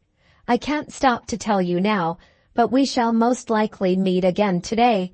I expect to be at the prison this afternoon. Shall I ask for you? Good, I won't forget. With those farewell words he went out, and never so much as looked back at the prisoners before he closed the door. Trudaine returned to his sister, fearful lest his face should betray what had passed during the extraordinary interview between Lomaque and himself. But whatever change there might be in his expression, Rose did not seem to notice it. She was still strangely inattentive to all outward things. That spirit of resignation, which is the courage of women in all great emergencies, seemed now to be the one animating spirit that fed the flame of life within her. When her brother sat down by her, she only took his hand gently and said, "Let us stop together like this, Louis, until the time comes. I am not afraid of it, for I have nothing but you to make me love life, and you too are going to die. Do you remember the time when I used to grieve that I never had a child to be some comfort to me? I was thinking a moment ago how terrible it would have been now if my wish had been granted. It is a blessing for me, in this great misery, that I am childless. Let us talk of old days, Louis, as long as we can, not of my husband, or my marriage, only of the old times, before I was a burden and a trouble to you." The French Governess's Story of Sister Rose, Part 2nd, Chapter 5. The day wore on. By ones and twos and threes at a time, the condemned prisoners came from the tribunal and collected in the waiting room. At 2 o'clock all was ready for the calling over of the death list. It was read and verified by an officer of the court, and then the jailer took his prisoners back to St. Lazare. Evening came. The prisoners' meal had been served. The duplicate of the death list had been read in public at the grate. The cell doors were all locked. From the day of their arrest, Rose and her brother, partly through the influence of a bribe, partly through Lomaque's intercession, had been confined together in one cell, and together they now awaited the dread event of the morrow. To Rose, that event was death. Death, to the thought of which, at least, she was now resigned. To Trudaine, the fast-nearing future was darkening hour by hour with the uncertainty which is worse than death, with the faint, fearful, unpartaken suspense which keeps the mind ever on the rack and wears away the heart slowly. Through the long, unsolaced agony of that dreadful night, but one relief came to him. The tension of every nerve, the crushing weight of the one fatal oppression that clung to every thought, relaxed a little when Rose's bodily powers began to sink under her mental exhaustion. When her sad, dying talk of the happy times that were past ceased softly, and she laid her head on his shoulder and let the angel of slumber take her yet for a little while, even though she lay already under the shadow of the angel of death. The morning came, and the hot summer sunrise. What life was left in the terror-struck city awoke for the day faintly, and still the suspense of the long night remained unlightened. It was drawing near the hour when the tumbrils were to come for the victims doomed on the day before. Trudaine's ear could detect even the faintest sound in the echoing prison region outside his cell. Soon, listening near the door, he heard voices disputing on the other side of it. Suddenly, the bolts were drawn back, the key turned in the lock, and he found himself standing, face to face with the hunchback and one of the subordinate attendants on the prisoners. "Look," muttered this last man sulkily. "There they are, safe in their cell, just as I said. But I tell you again, they are not down in the list. What do you mean by bullying me about not chalking their door last night, along with the rest? Catch me doing your work for you again, when you're too drunk to do it yourself." "Hold your tongue, and let me have another look at the list," returned the hunchback, turning away from the cell door and snatching a slip of paper from the other's hand. "The devil take me if I can make head or tail of it," he exclaimed, scratching his head after a careful examination of the list. "I could swear that I read over their names at the grate yesterday afternoon with my own lips, and yet, look as long as I may, I certainly can't find them written down here. Give us a pinch, friend. Am I awake or dreaming? Drunk or sober this morning?" "Sober, I hope," said a quiet voice at his elbow. "I have just looked in to see how you are after yesterday." "How I am, Citizen Lomaque?" Petrified with astonishment. "You yourself took charge of that man and woman for me in the waiting room yesterday morning, and as for myself, I could swear to having read their names at the grate yesterday afternoon. Yet this morning, here are no such things as these said names to be found in the list. What do you think of that?" "And what do you think," interrupted the aggrieved subordinate, "of his having the impudence to bully me for being careless in chalking the doors, when he was too drunk to do it himself? Too drunk to know his right hand from his left. If I wasn't the best-natured man in the world, I should report him to the head jailer." "Quite right of you to excuse him, and quite wrong of him to bully you," said Lomaque persuasively. "Take my advice," he continued confidentially to the hunchback, "and don't trust too implicitly to that slippery memory of yours. After our little drinking bout yesterday, you could not really have read their names at the grate, you know, or of course they would be down on the list. As for the waiting room at the tribunal, a word in your ear. Chief agents of police know strange secrets. The president of the court condemns and pardons in public, but there is somebody else, with the power of 10,000 presidents, who now and then condemns and pardons in private. You can guess who. I say no more, except that I recommend you to keep your head on your shoulders by troubling it about nothing but the list there in your hand. Stick to that literally, and nobody can blame you. Make a fuss about mysteries that don't concern you, and—" Lomaque stopped, and holding his hand edgewise, let it drop significantly over the hunchback's head. That action and the hints which preceded it seemed to bewilder the little man more than ever. He stared perplexedly at Lomaque, uttered a word or two of rough apology to his subordinate, and rolling his misshapen head portentously, walked away with the death list crumpled up nervously in his hand. "I should like to have a sight of them, and see if they really are the same man and woman whom I looked after yesterday morning in the waiting room," said Lomaque, putting his hand on the cell door, just as the deputy jailer was about to close it again. "Look in, by all means," said the man. "No doubt you will find that drunken booby as wrong in what he told you about them as he is about everything else." Lomaque made use of the privilege granted to him immediately.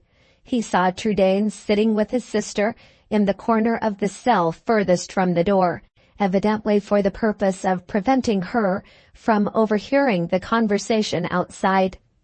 There was an unsettled look, however, in her eyes, a slowly heightening color in her cheeks, which showed her to be at least vaguely aware that something unusual had been taking place in the corridor.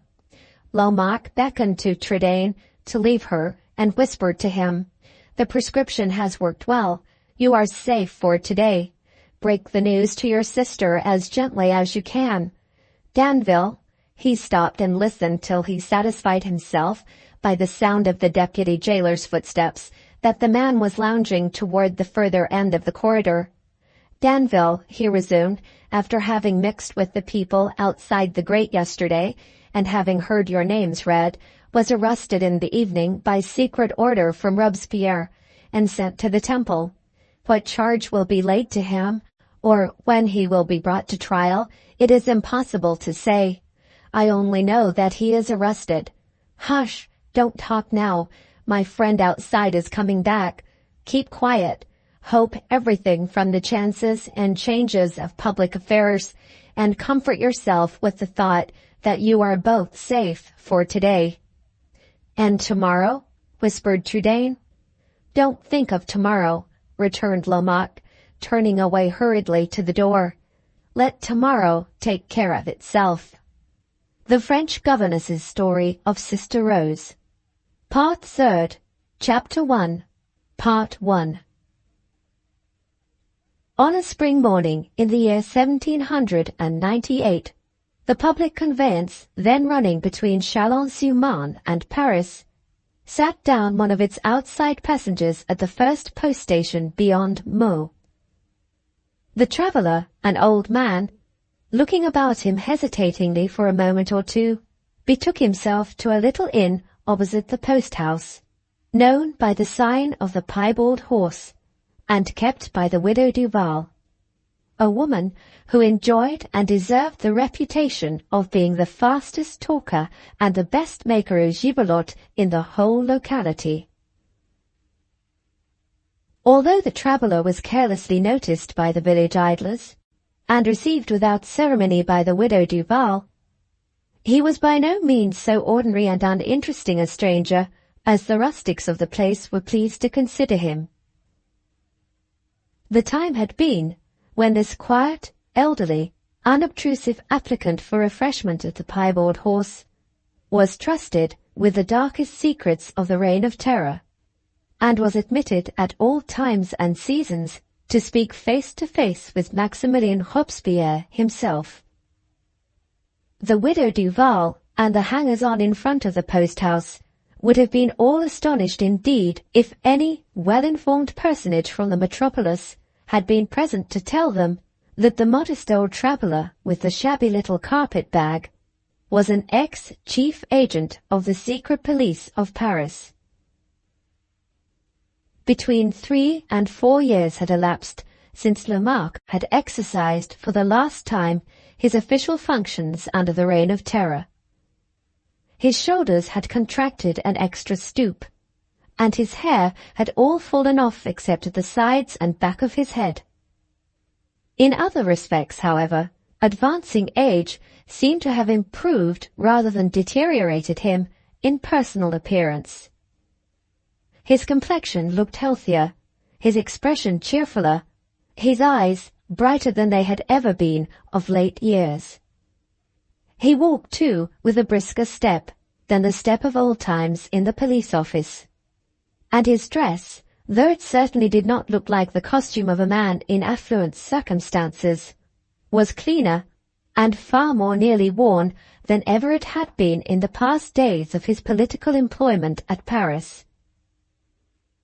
He sat down alone in the inn parlour, and occupied the time, while his hostess had gone to fetch the half-bottle of wine that he ordered, in examining a dirty old card, which he extricated from a mass of papers in his pocket-book, and which bore written on it these lines: "When the troubles are over, do not forget those who remember you with eternal gratitude. Stop at the first post-station beyond Meaux, on the high road to Paris, and ask at the inn for Citizen Morris, whenever you wish to see us or to hear of us again." Pray, inquired Lamarck, putting the card in his pocket when the widow Duval brought in the wine. Can you inform me whether a person named Morris lives anywhere in this neighbourhood? Can I inform you? Repeated the voluble widow. Of course I can.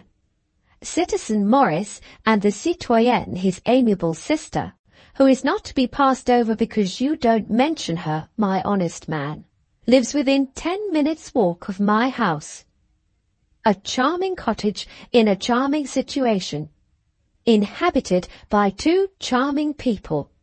So quiet, so retiring, such excellent pay. I supply them with everything. Fowls, eggs, bread, butter, vegetables, not that they eat much of anything. Wine, which they don't drink half enough of to do them good. In short, I victual the dear little hermitage, and love the 2 amiable recluses with all my heart. Oh, they have had their troubles, poor people, the sister especially, though they never talk about them. When they first came to live in our neighbourhood, I beg pardon, citoyenne, but if you would only be so kind as to direct me, which is 3 years and a half ago. In short, just after the time when that Satan of a man Robespierre had his head cut off, and serve him right. I said to my husband, who was on his last legs then, poor man, she'll die, meaning the lady. She didn't, though. My fowls, eggs, bread, butter, vegetables, and wine carried her through, always in combination with the anxious care of Citizen Morris. Yes, yes, let us be tenderly conscientious in giving credit where credit is due. Let us never forget that the Citizen Morris contributed something to the cure of the interesting invalid, as well as the victuals and drink from the piebald horse. There she is now, the prettiest little woman in the prettiest little cottage. Where? Will you be so obliging as to tell me where, and in excellent health, except that she is subject now and then to nervous attacks, having evidently, as I believe, been struck with some dreadful fright, most likely during that accursed time of the Terror, for they came from Paris. You don't drink, honest man. Why don't you drink? Very, very pretty, in a pale way, figure perhaps too thin. Let me pour it out for you. But an angel of gentleness, and attached in such a touching way to the Citizen Morris. Citizen hostess, will you or will you not tell me where they live? You droll little man, why did you not ask me that before if you wanted to know? Finish your wine and come to the door. There's your change, and thank you for your custom, though it isn't much. Come to the door, I say, and don't interrupt me. You're an old man. Can you see 40 yards before you? Yes, you can. Don't be peevish. That never did anybody any good yet. Now look back along the road where I am pointing. You see a large heap of stones? Good. On the other side of the heap of stones there is a little path. You can't see that, but you can remember what I tell you. Good. You go down the path till you get to a stream, down the stream till you get to a bridge, down the other bank of the stream after crossing the bridge, till you get to an old watermill, a jewel of a watermill, famous for miles round. Artists from the 4 quarters of the globe are always coming to sketch it. Ah, what? You're getting peevish again. You won't wait? Impatient old man, what a life your wife must lead, if you've got one. Remember the bridge. Oh, your poor wife and children, I pity them, your daughters especially. Psst, psst, remember the bridge, peevish old man, remember the bridge. Walking as fast as he could out of hearing of the widow Duval's tongue, Lamarck took the path by the heap of stones which led out of the high road, crossed the stream, and arrived at the old water-mill. Close by it stood a cottage, a rough, simple building, with a strip of garden in the front. Lamarck's observant eyes marked the graceful arrangement of the flower beds and the delicate whiteness of the curtains that hung behind the badly glazed narrow windows. "This must be the place," he said to himself as he knocked at the door with his stick. "I can see the traces of her hand before I cross the threshold." The door was opened. "Pray, does Citizen Morris—" Lamarck began, not seeing clearly for the first moment in the dark little passage. Before he could say any more, his hand was grasped, his carpet-bag was taken from him, and a well-known voice cried, "Welcome, 1,000,000 times, welcome at last! Citizen Morris is not at home, but Louis Trudel takes his place, and is overjoyed to see once more the best and dearest of his friends. I hardly know you again. How you are altered for the better!" exclaimed Lamarck as they entered the parlour of the cottage. "Remember that you see me after a long freedom from anxiety. Since I have lived here, I have gone to rest at night, and have not been afraid of the morning," replied Trudel.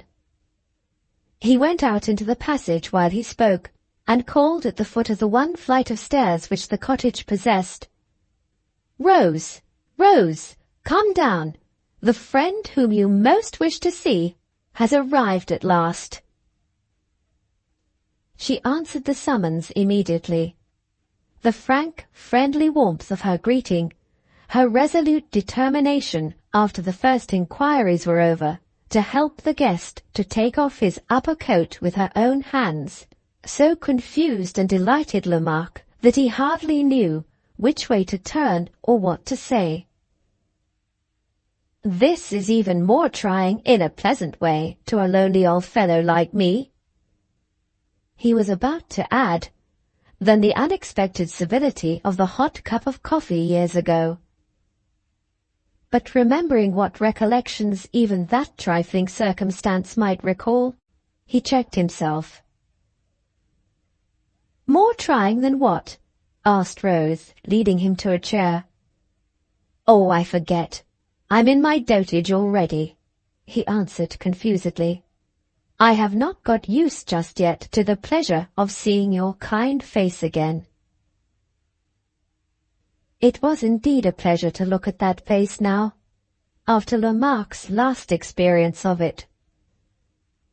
3 years of repose, though they had not restored to Rose those youthful attractions, which she had lost forever in the days of the Terror, had not passed without leaving kindly outward traces of their healing progress. Though the girlish roundness had not returned to her cheeks, or the girlish delicacy of colour to her complexion, her eyes had recovered much of their old softness, and her expression all of its old winning charm. What was left of latent sadness in her face, and of significant quietness in her manner, remained gently and harmlessly, remained rather to show what had been once than what was now. When they were all seated, there was, however, something like a momentary return to the suspense and anxiety of past days in their faces, as Trudel, looking earnestly at Lamarck, asked, "Do you bring any news from Paris?" "None," he replied, "but excellent news instead from Rouen.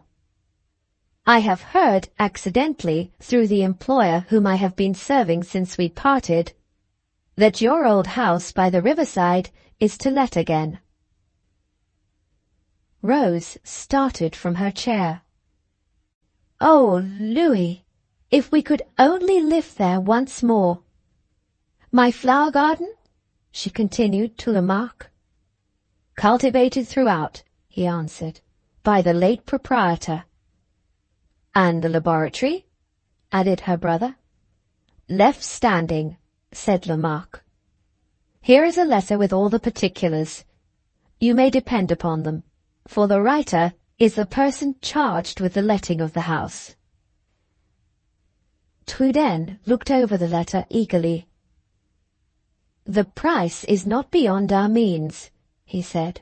After our 3 years' economy here, we can afford to give something for a great pleasure. Oh, what a day of happiness it will be when we go home again, cried Rose. Pray, write to your friend at once, she added, addressing Lamarck, and say we take the house before anyone else is beforehand with us. He nodded, and folding up the letter mechanically in the old official form, made a note on it in the old official manner. Truden observed the action and felt its association with past times of trouble and terror.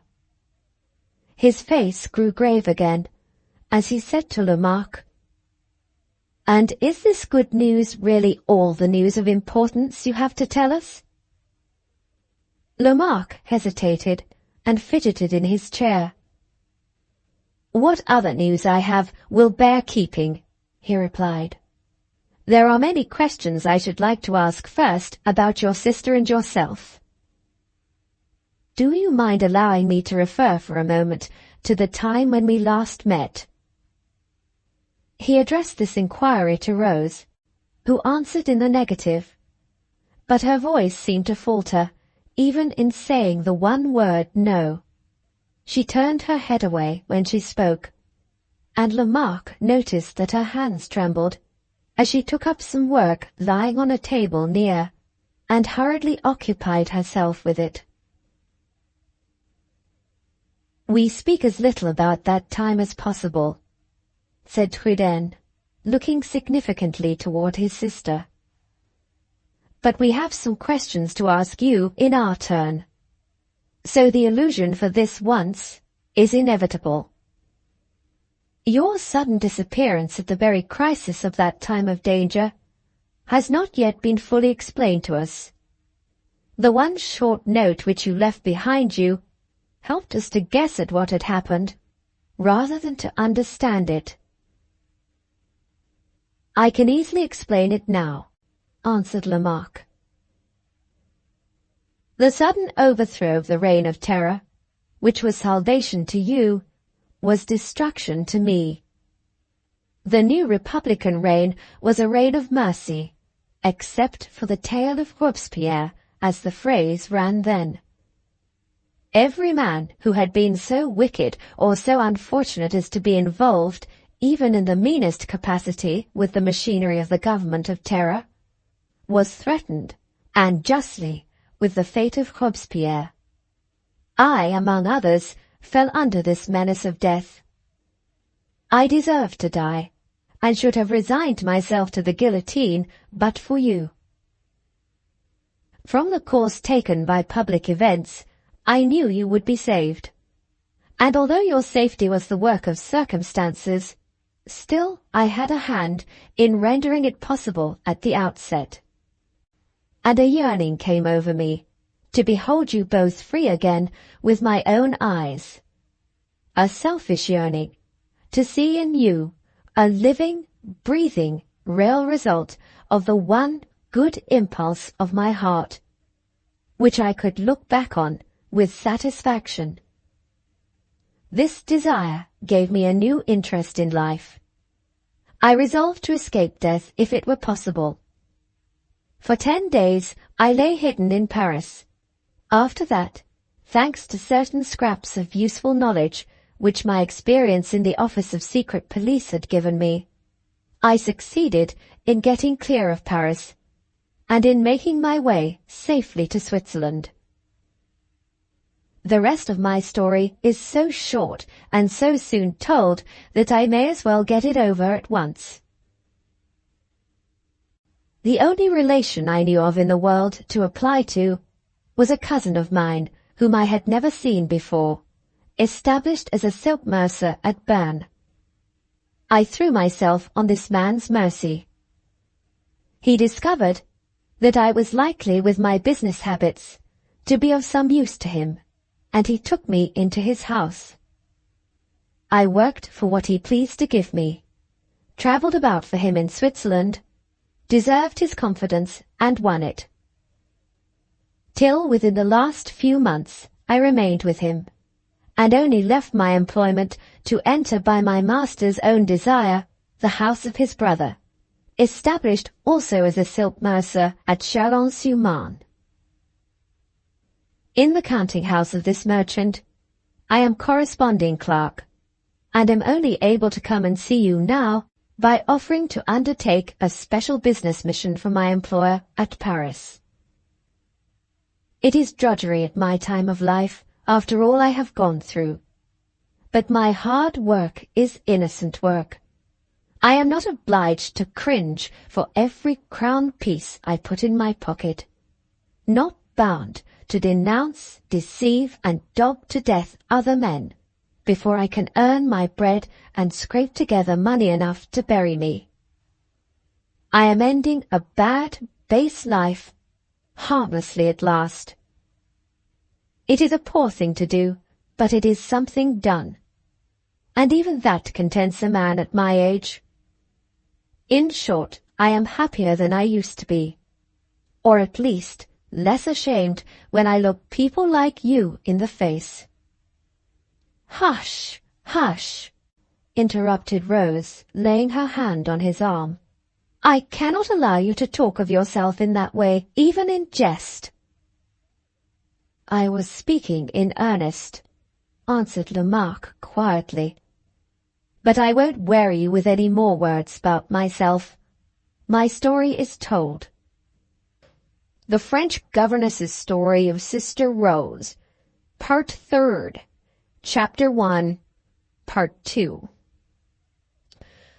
Again Lomaque fidgeted and hesitated.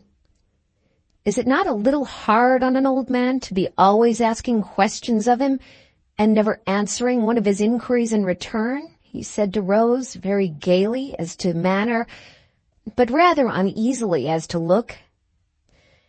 He will not speak out till we two are alone, thought Trudaine. It is best to risk nothing and to humor him. Come, come, he said aloud, no grumbling. I admit that it is your turn to hear our story now, and I will do my best to gratify you. But before I begin, he added, turning to his sister, let me suggest, Rose, that if you have any household matters to settle upstairs— I know what you mean, she interrupted hurriedly, taking up the work which, during the last few minutes, she had allowed to drop into her lap. But I am stronger than you think. I can face the worst of our recollections composedly. Go on, Louis, pray go on. I am quite fit to stop and hear you. You know what we suffered in the first days of our suspense after the success of your stratagem, said Trudaine, turning to Lamarck. I think it was on the evening after we had seen you for the last time at Saint-Lazare that strange, confused rumors of an impending convulsion in Paris first penetrated within our prison walls.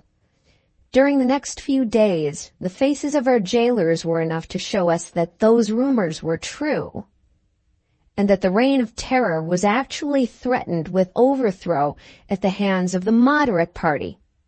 We had hardly time to hope everything from this blessed change before the tremendous news of Robespierre's attempted suicide, then of his condemnation and execution, reached us. The confusion produced in the prison was beyond all description. The accused who had been tried and the accused who had not been tried got mingled together. From the day of Robespierre's arrest, no orders came to the authorities, no death lists reached the prison. The jailers, terrified by rumors that the lowest accomplices of the tyrant would be held responsible and be condemned with him, made no attempt to maintain order. Some of them, that hunchback man among the rest, deserted their duties altogether. The disorganization was so complete that when the commissioners from the new government came to Saint-Lazare, some of us were actually half starving from want of the bare necessities of life. To inquire separately into our cases was found to be impossible. Sometimes the necessary papers were lost. Sometimes what documents remained were incomprehensible to the new commissioners.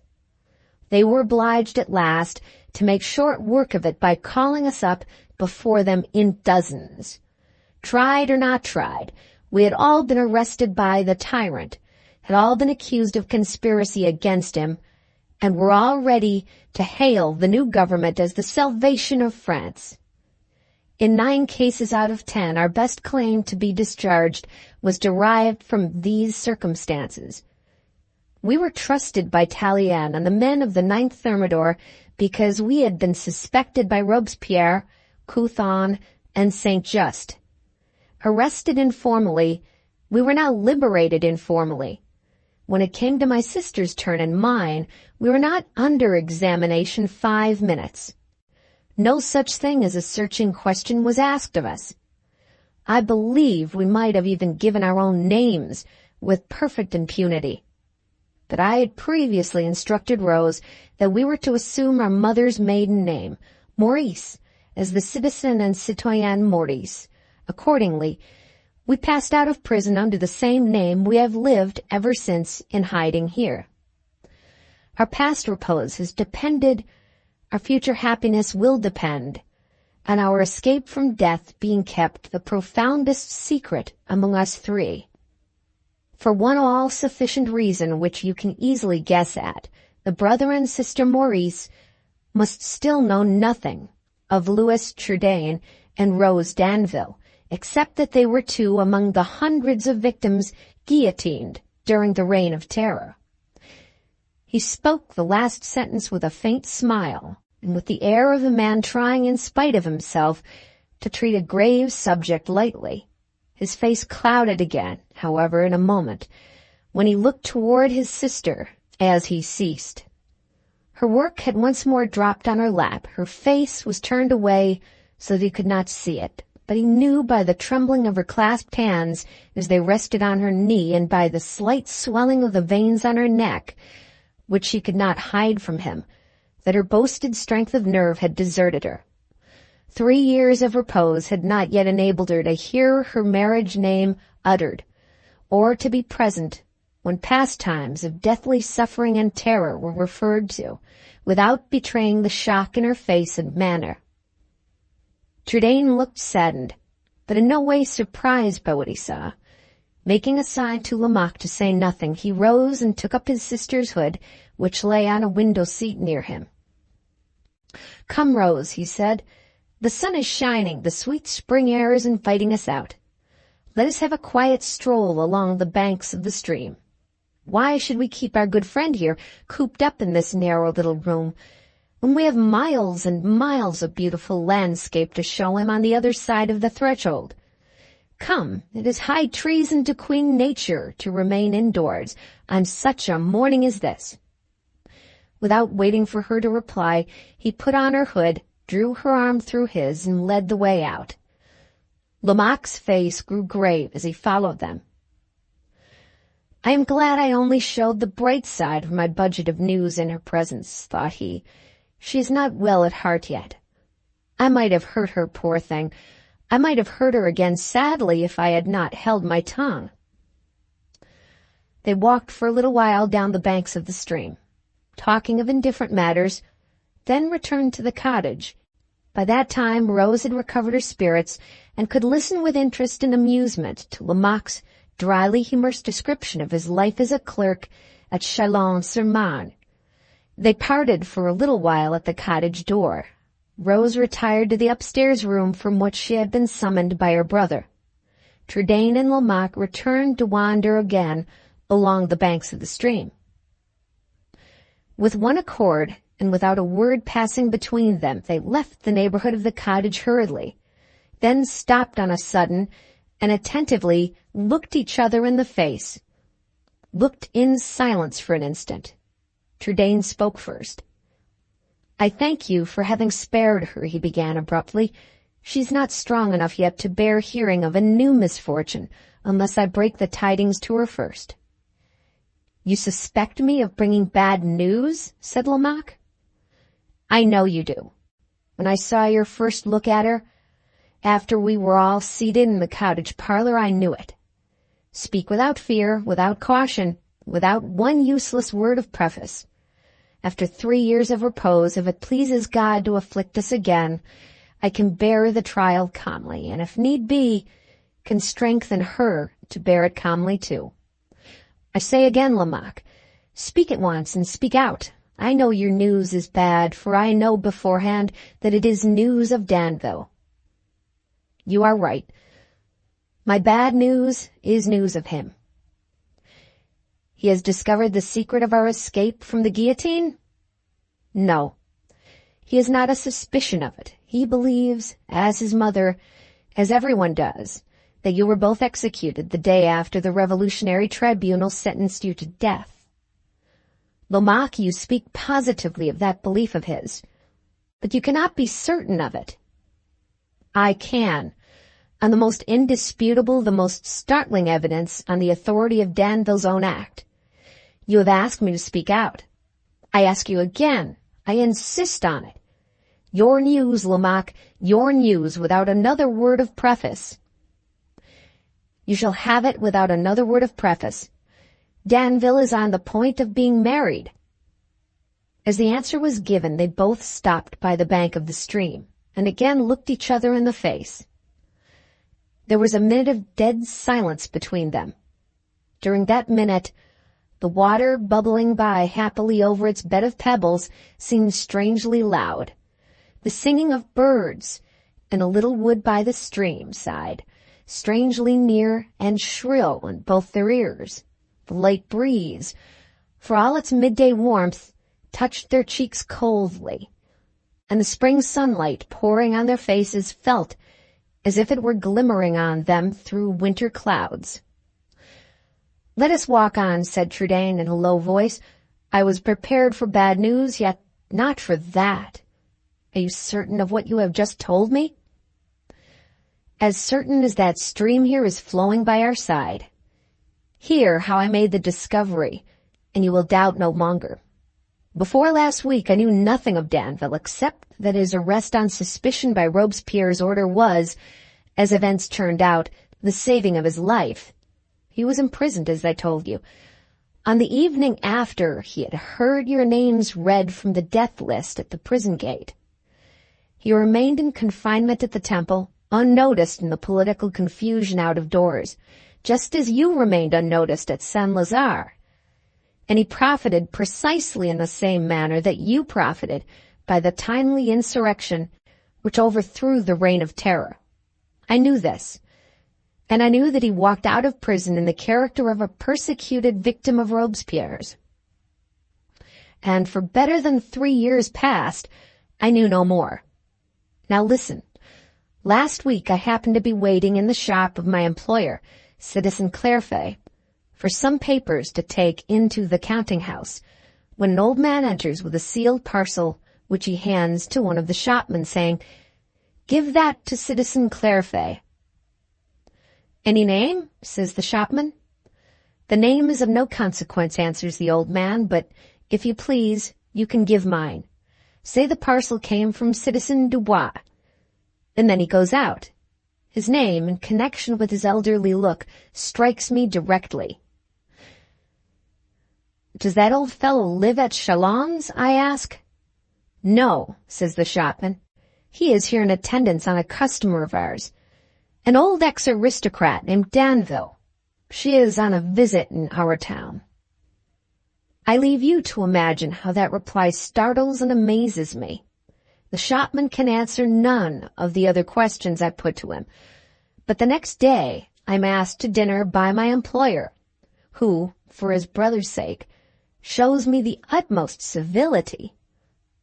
On entering the room, I find his daughter just putting away a lavender-colored silk scarf on which she has been embroidering in silver what looks to me very like a crest and coat of arms. 'I don't mind your seeing what I am about, Citizen Lomaque,' says she, 'for I know my father can trust you.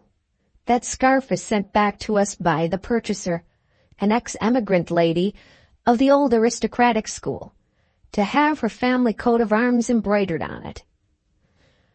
Rather a dangerous commission even in these mercifully democratic times, is it not?' says I. The old lady, you must know, said she, is as proud as Lucifer, and having got back safely to France in these days of moderate republicanism, thinks she may now indulge with impunity in all her old-fashioned notions. She has been an excellent customer of ours, so my father thought it best to humor her, without, however, trusting her commission to any of the workroom women to execute. We are not living under the reign of terror now, certainly. Still, there is nothing like being on the safe side. Nothing, I answer. Pray, what is this ex-emigrant's name? Danville, replies the citoyenne Clairfait. She is going to appear in that fine scarf at her son's marriage. Marriage? I exclaim, perfectly thunderstruck. Yes, says she. What is there so amazing in that? By all accounts, the son, poor man, deserves to make a lucky marriage this time.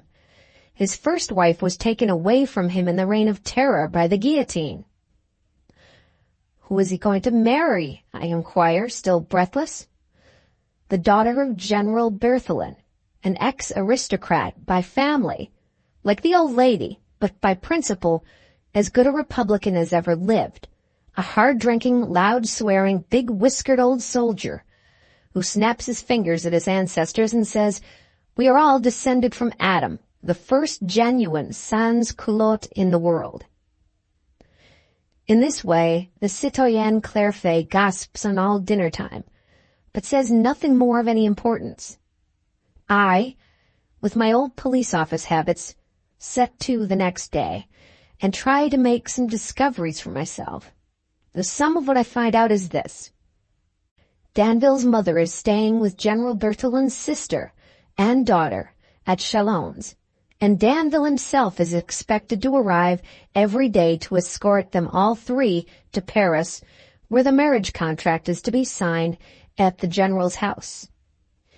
Discovering this, and seeing that prompt action is now of the most vital importance, I undertake, as I told you, my employer's commission for Paris, depart with all speed, and stop here on my way.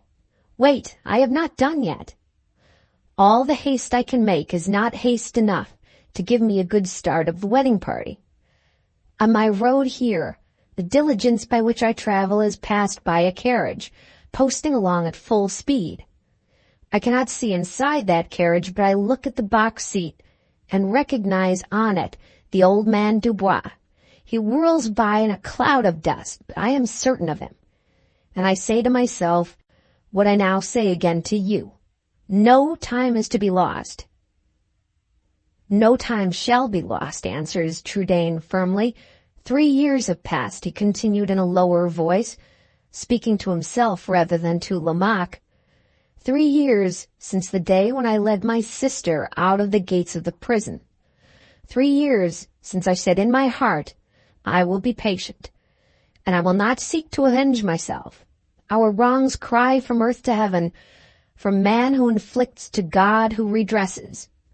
When the day of reckoning comes, let it be the day of his vengeance, not of mine. In my heart I said those words. I have been true to them. I have waited. The day has come, and the duty it demands of me shall be fulfilled. There was a moment's silence before Lamaque spoke again. Your sister? He began hesitatingly. It is there only that my purpose falters, said the other, earnestly. If it were but possible to spare her all knowledge of this last trial, and to leave the accomplishment of the terrible task to me alone. I think it possible, interposed Lamaque. Listen to what I advise. We must depart for Paris by the diligence tomorrow morning, and we must take your sister with us. Tomorrow will be time enough.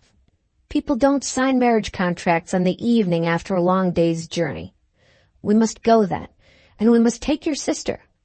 Leave the care of her in Paris, and the responsibility of keeping her in ignorance of what you are doing to me.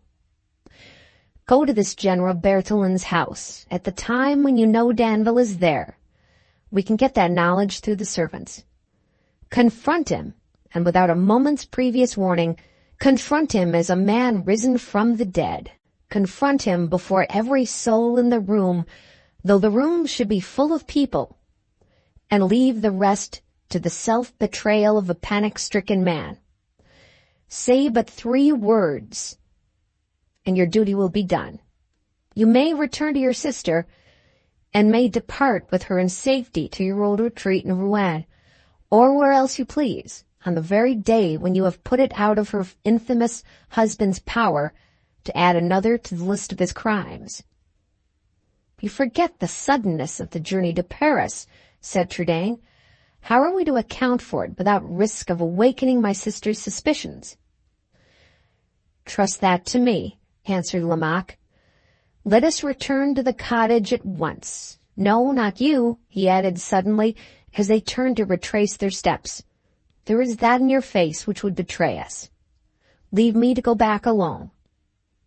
I will say that you have gone to give some orders at the inn. Let us separate immediately. You will recover your self-possession. You will get to look yourself again sooner if you are left alone.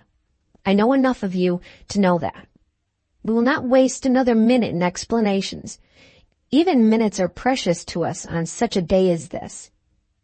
By the time you are fit to meet your sister again, I shall have had time to say all I wish to her, and shall be waiting at the cottage to tell you the result.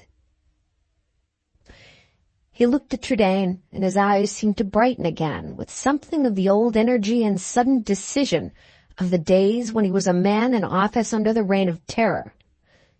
Leave it to me, he said, and waving his hand, turned away quickly in the direction of the cottage.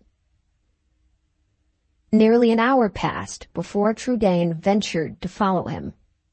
When he at length entered the path which led to the garden gate, he saw his sister waiting at the cottage door. Her face looked unusually animated, and she ran forward a step or two to meet him.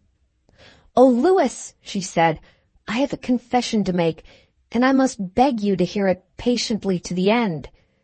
You must know that our good Lamach, though he came in tired from his walk, occupied himself the first thing, at my request, in writing the letter which is to secure to us our dear old home by the banks of the Seine.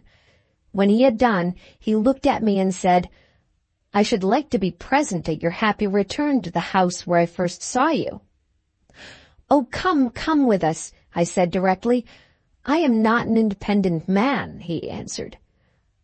'I have a margin of time allowed me at Paris, certainly, but it is not long. If I were only my own master.' And then he stopped.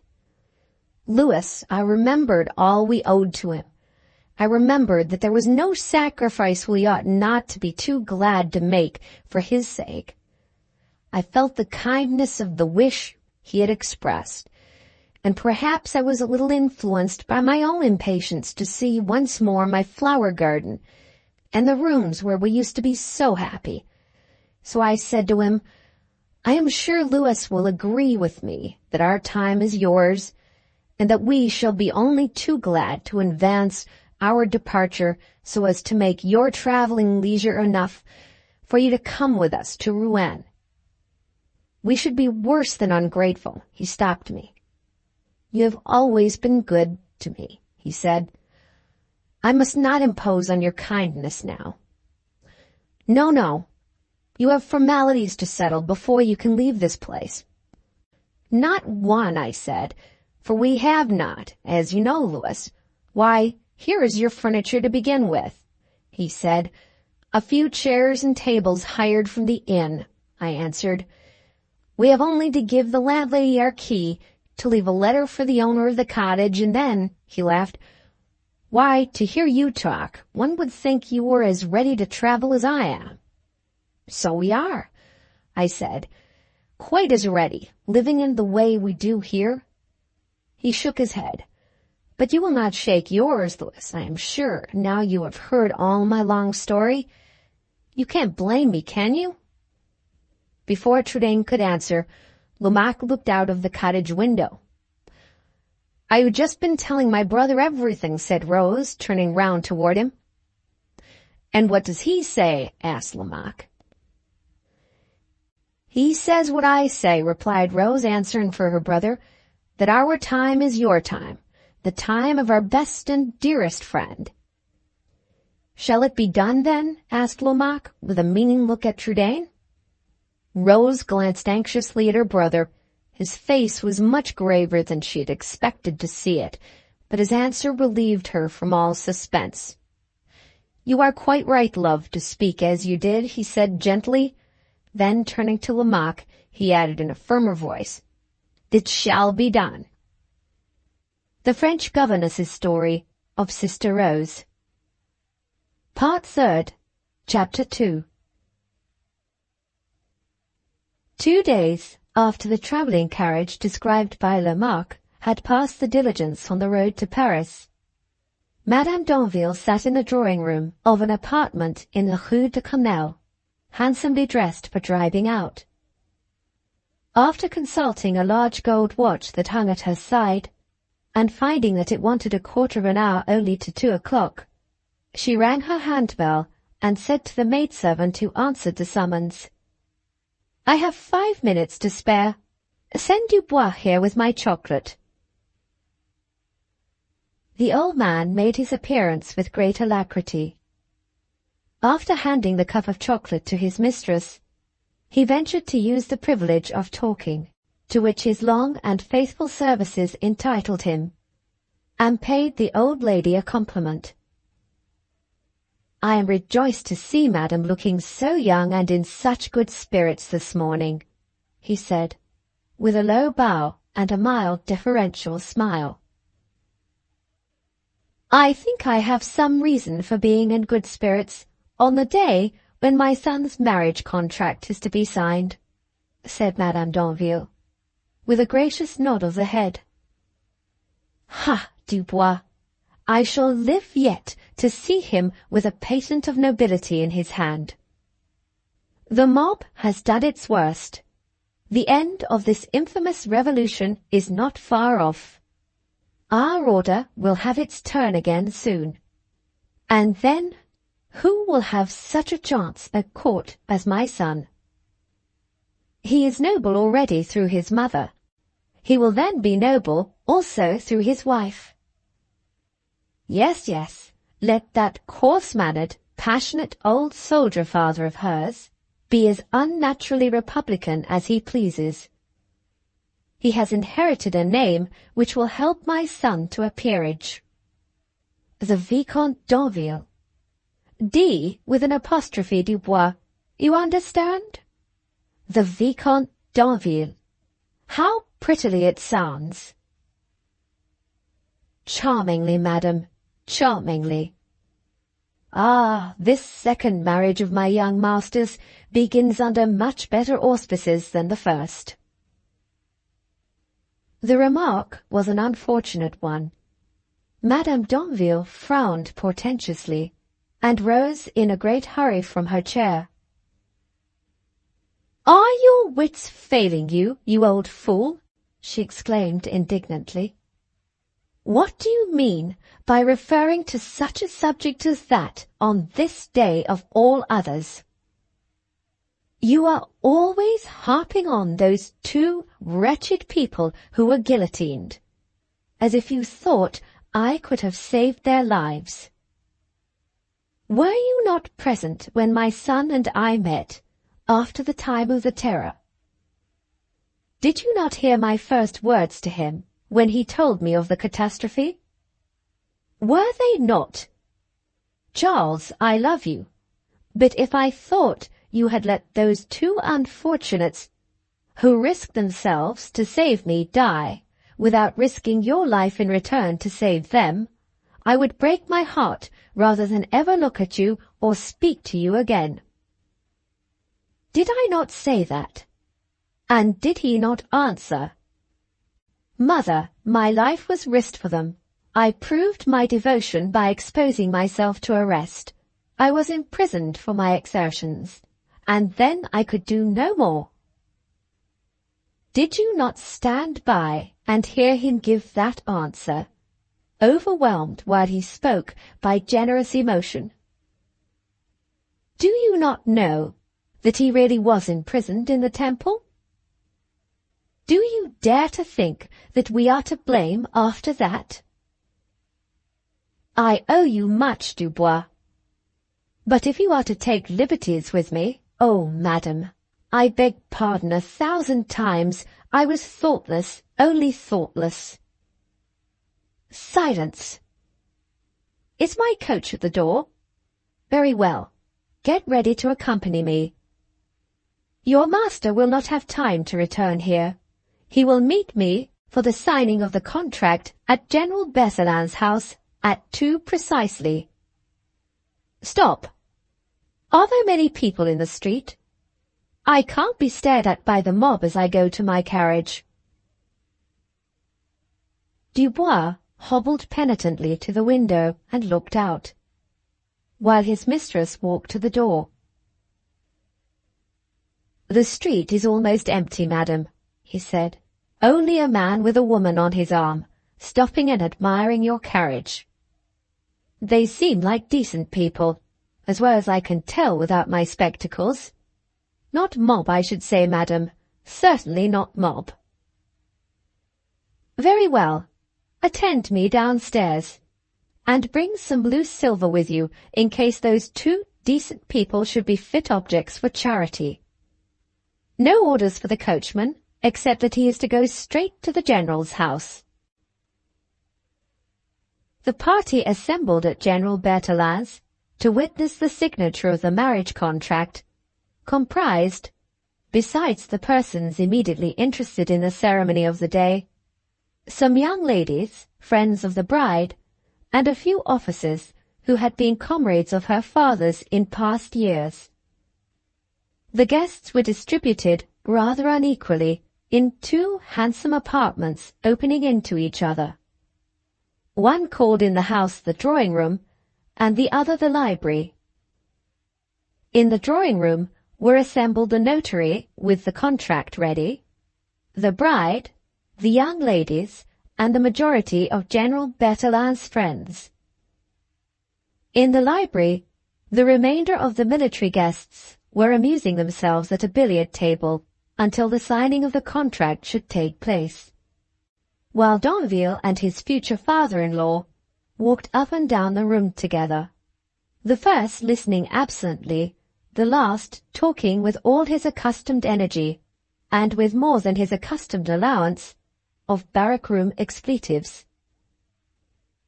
The General had taken it into his head to explain some of the clauses in the marriage contract to the bridegroom, who, though far better acquainted with their full scope and meaning than his father-in-law, was obliged to listen for civility's sake.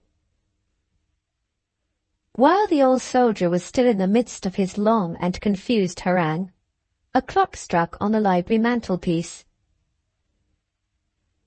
2 o'clock, exclaimed Danville, glad of any pretext for interrupting the talk about the contract. 2 o'clock, and my mother not here yet. What can be delaying her? Nothing, cried the General. When did you ever know a woman punctual, my lad? If we wait for your mother, and she's such a rabid aristocrat that she would never forgive us for not waiting, we shan't sign the contract yet this half-hour. Never mind. Let's go on with what we were talking about. Where the devil was I when that cursed clock struck and interrupted us? Now then, Black Eyes, what's the matter? This last question was addressed to Mademoiselle Berthelin, who at that moment hastily entered the library from the drawing-room. She was a tall and rather masculine-looking girl, with superb black eyes, dark hair growing low on her forehead, and something of her father's decision and bluntness in her manner of speaking. "A stranger in the other room, Papa, who wants to see you. I suppose the servant showed him upstairs, thinking he was one of the guests. Ought I to have him shown down again?" "A nice question. How should I know? Wait till I have seen him, miss, and then I'll tell you." With these words, the general turned on his heel and went into the drawing-room. His daughter would have followed him, but Danville caught her by the hand. "Can you be hard-hearted enough to leave me here alone?" he asked. "What is to become of all my bosom friends in the next room, you selfish man, if I stop here with you?" retorted Mademoiselle, struggling to free herself. "Call them in here," said Danville gaily, making himself master of her other hand. She laughed and drew him away toward the drawing-room. "Come," she cried, "and let all the ladies see what a tyrant I'm going to marry. Come, and show them what an obstinate, unreasonable, wearisome—" Her voice suddenly failed her. She shuddered and turned faint. Danville's hand had in one instant grown as cold as death in hers. The momentary touch of his fingers, as she felt their grasp loosen, struck some mysterious chill through her from head to foot. She glanced round at him affrightedly, and saw his eyes looking straight into the drawing-room. They were fixed in a strange, unwavering, awful stare, while from the rest of his face, all expression, all character, all recognizable play and movement of feature had utterly gone. It was a breathless, lifeless mask, a white blank. With a cry of terror, she looked where he seemed to be looking, and could see nothing but the stranger standing in the middle of the drawing-room. Before she could ask a question, before she could speak even a single word, her father came to her, caught Danville by the arm, and pushed her roughly back into the library. "Go there and take the women with you," he said in a quick, fierce whisper. "Into the library," he continued, turning to the ladies, and raising his voice. "Into the library, all of you, along with my daughter." The women, terrified by his manner, obeyed him in the greatest confusion. As they hurried past him into the library, he signed to the notary to follow, and then closed the door of communication between the two rooms. "Stop where you are," he cried, addressing the old officers, who had risen from their chairs. "Stay. I insist on it. Whatever happens, Jacques Berthelin has done nothing to be ashamed of in the presence of his old friends and companions. You have seen the beginning. Now stay and see the end." While he spoke, he walked into the middle of the room. He had never quitted his hold of Danville's arm. Step by step they advanced together to the place where Trudaine was standing. "You have come into my house and asked me for my daughter in marriage, and I have given her to you," said the general, addressing Danville quietly. "You told me that your first wife and her brother were guillotined 3 years ago in the time of the Terror, and I believed you. Now look at that man. Look him straight in the face. He has announced himself to me as the brother of your wife, and he asserts that his sister is alive at this moment. One of you two has deceived me. Which is it?" Danville tried to speak, but no sound passed his lips, tried to wrench his arm from the grasp that was on it, but could not stir the old soldier's steady hand. "Are you afraid? Are you a coward? Can't you look him in the face?" asked the general, tightening his hold sternly. "Stop! Stop!" interposed one of the old officers, coming forward. "Give him time. This may be a case of strange accidental resemblance, which would be enough under the circumstances to discompose any man. You will excuse me, citizen," he continued, turning to Trudaine. But you are a stranger. You have given us no proof of your identity." "There is the proof," said Trudaine, pointing to Danville's face.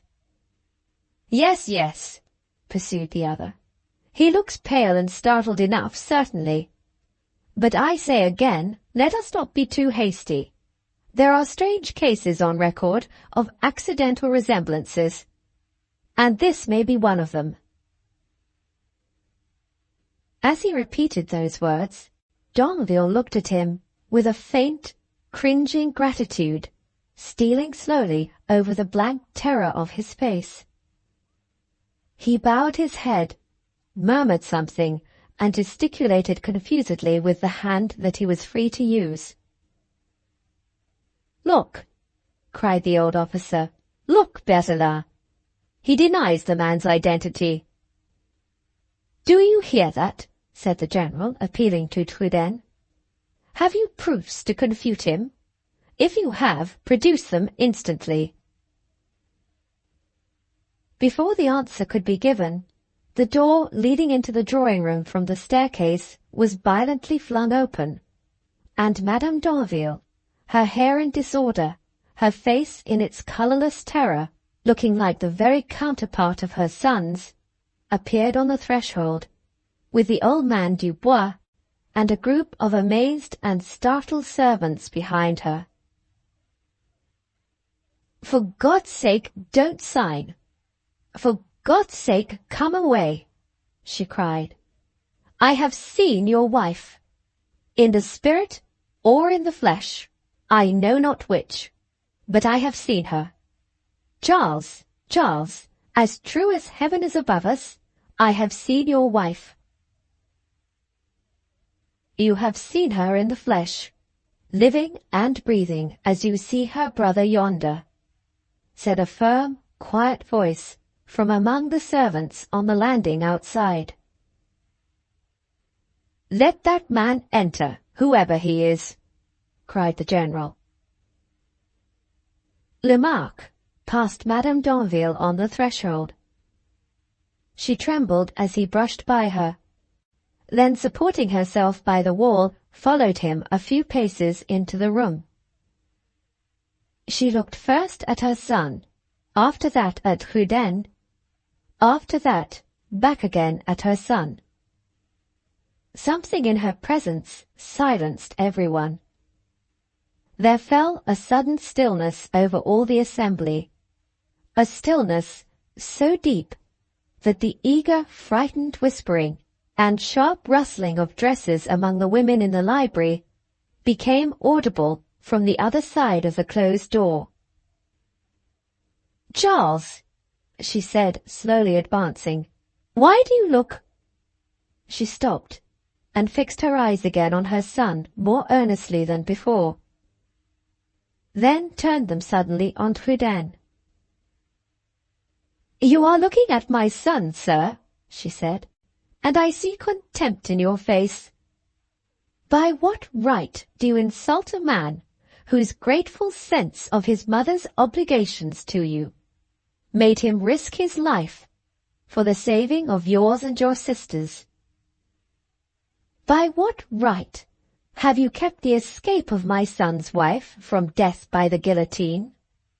An escape which, for all I know to the contrary, his generous exertions were instrumental in effecting, a secret from my son. By what right, I demand to know, has your treacherous secrecy placed us in such a position as we now stand in before the master of this house?" An expression of sorrow and pity passed over Trudaine's face while she spoke. He retired a few steps and gave her no answer. The general looked at him with eager curiosity, and dropping his hold of Danville's arm, seemed about to speak. But Lamarque stepped forward at the same time, and held up his hand to claim attention. "I think I shall express the wishes of Citizen Trudaine," he said, addressing Madame Danville. "If I recommend this lady, not to press for too public an answer to her questions. "Pray, who are you, sir, who take it on yourself to advise me?" she retorted haughtily. "I have nothing to say to you, except that I repeat those questions, and that I insist on their being answered." "Who is this man?" asked the general, addressing Truden and pointing to Lamarck. "A man unworthy of credit," cried Danville, speaking audibly for the first time, and darting a look of deadly hatred at Lamarck. "An agent of police under Robespierre, and in that capacity capable of answering questions which refer to the transactions of Robespierre's tribunals," remarked the ex-chief agent, with his old official self-possession. "True," exclaimed the general. "The man is right. Let him be heard." "There is no help for it," said Lamarck, looking at Truden. "Leave it to me. It is fittest that I should speak." "I was present," he continued in a louder voice, "at the trial of Citizen Truden and his sister. They were brought to the bar through the denunciation of Citizen Danville. Till the confession of the male prisoner exposed the fact, I can answer for Danville's not being aware of the real nature of the offences charged against Truden and his sister. When it became known that they had been secretly helping this lady to escape from France, and when Danville's own head was consequently in danger, I myself heard him save it by a false assertion that he had been aware of Truden's conspiracy from the first." "Do you mean to say," interrupted the general, "that he proclaimed himself in open court as having knowingly denounced the man who was on trial for saving his mother?" "I do," answered Lamarck. A murmur of horror and indignation rose from all the strangers present at that reply. "The reports of the tribunal are existing to prove the truth of what I say," he went on. "As to the escape of Citizen Truden and the wife of Danville from the guillotine, it was the work of political circumstances, which there are persons living to speak to, if necessary, and of a little stratagem of mine, which need not be referred to now. And last, with reference to the concealment which followed the escape, I beg to inform you that it was abandoned the moment we knew of what was going on here, and that it was only persevered in, up to this time, as a natural measure of precaution on the part of Citizen Truden. From a similar motive, we now abstain from exposing his sister to the shock and the peril of being present here. What man with an atom of feeling would risk letting her even look again on such a husband as that?" He glanced round him and pointed to Danville as he put the question. Before a word could be spoken by anyone else in the room, a low, wailing cry of, "My mistress! My dear, dear mistress!" directed all eyes, first on the old man Dubois, then on Madame Danville. She had been leaning against the wall before Lamarck began to speak, but she stood perfectly upright now. She neither spoke nor moved.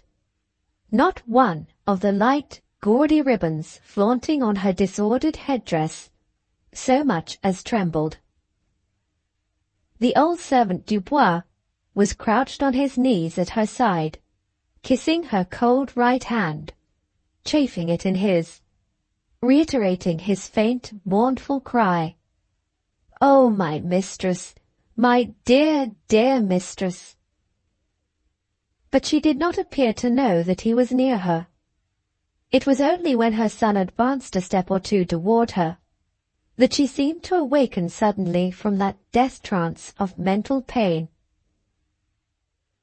Then she slowly raised the hand that was free and waved him back from her. He stopped in obedience to the gesture and endeavored to speak. She waved her hand again, and the deathly stillness of her face began to grow troubled. Her lips moved a little.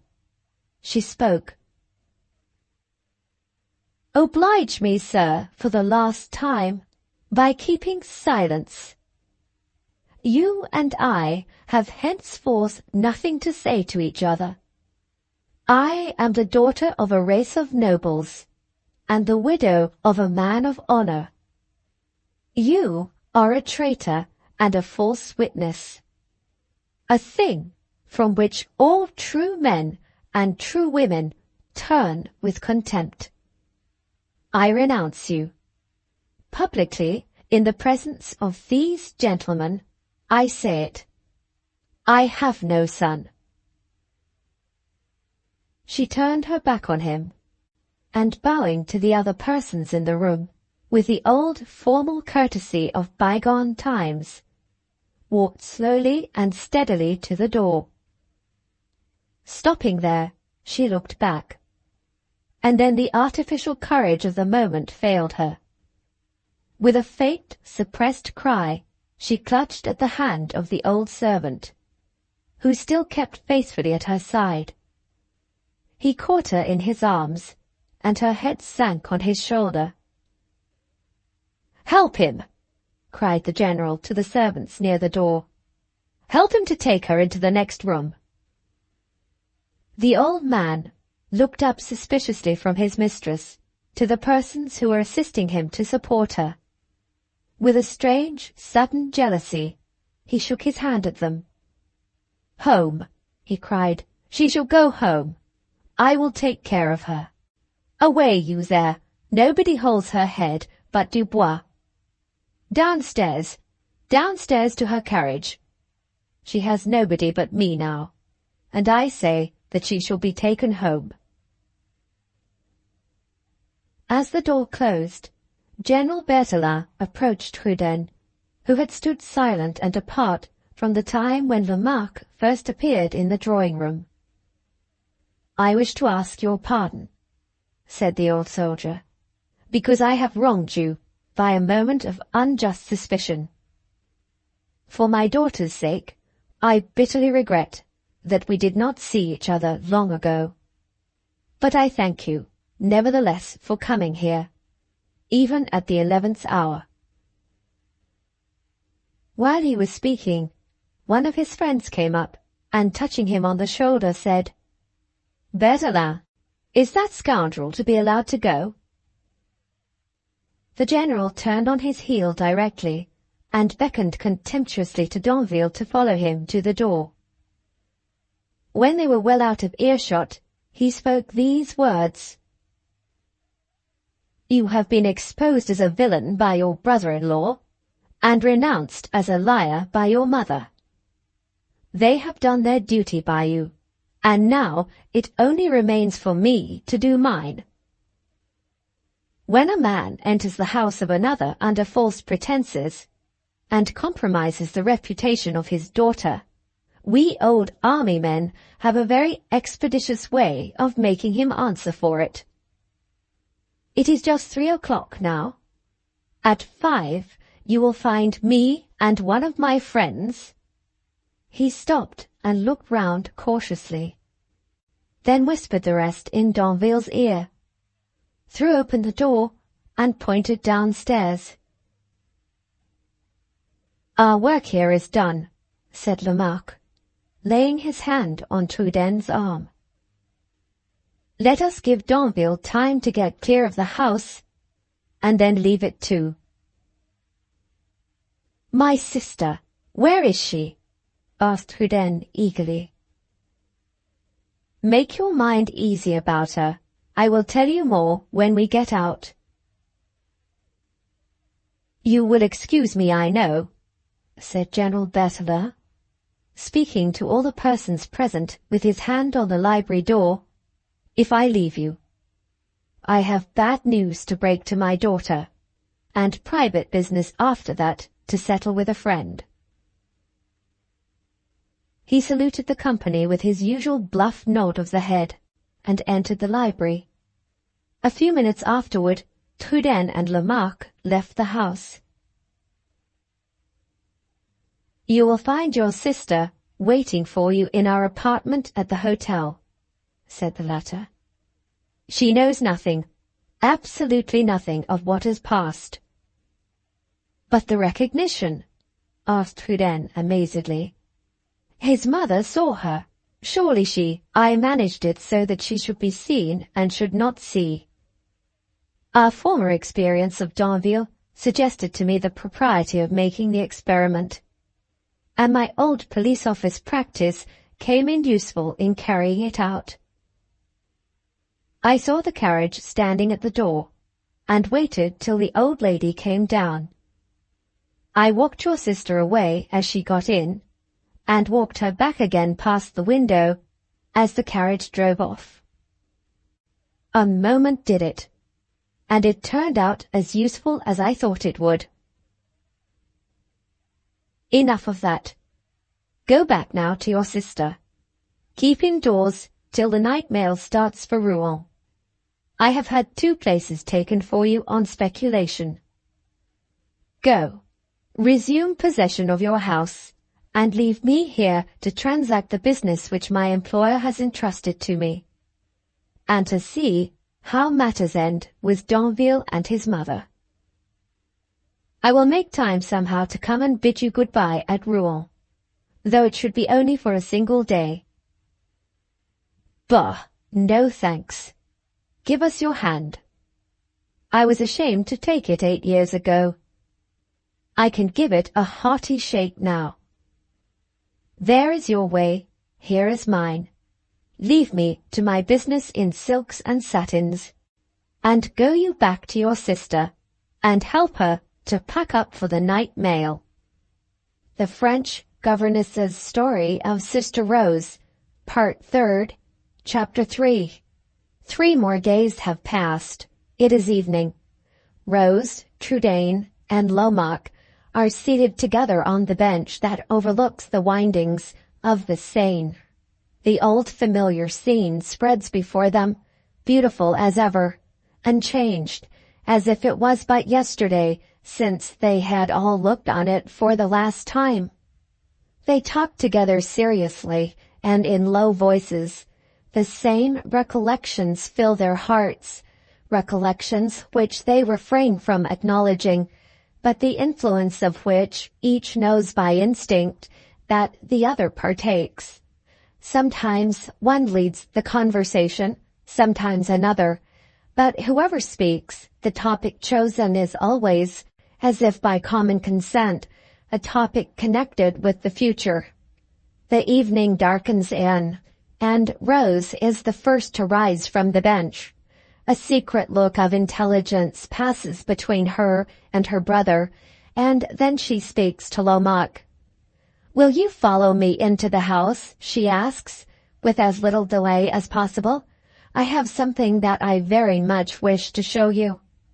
Her brother waits till she is out of hearing, then inquires anxiously what has happened at Paris since the night when he and Rose left it. "Your sister is free," Lamarck answers. "The duel took place then?" "The same day. They were both to fire together. The second of his adversary asserts that he was paralyzed with terror. His own second declares that he was resolved, however he might have lived, to confront death courageously by offering his life at the first fire to the man whom he had injured. Which account is true, I know not. It is only certain that he did not discharge his pistol, that he fell by his antagonist's first bullet, and that he never spoke afterward." "And his mother?" "It is hard to gain information. Her doors are closed. The old servant guards her with jealous care. A medical man is in constant attendance, and there are reports in the house that the illness from which she is suffering affects her mind more than her body. I could ascertain no more." After that answer, they both remain silent for a little while, then rise from the bench and walk toward the house. "Have you thought yet about preparing your sister to hear of all that has happened?" Lomaque asks, as he sees the lamplight glimmering in the parlor window. "I shall wait to prepare her till we are settled again here, till the first holiday pleasure of our return has worn off, and the quiet realities of our everyday life of old have resumed their way," answers Trudaine. They enter the house.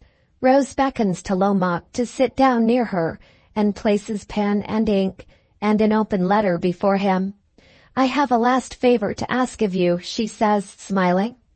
"I hope it will not take long to grant," he rejoins, "for I have only tonight to be with you. Tomorrow morning, before you are up, I must be on my way back to Chalons." "Will you sign that letter," she continues, still smiling, "and then give it to me to send to the post?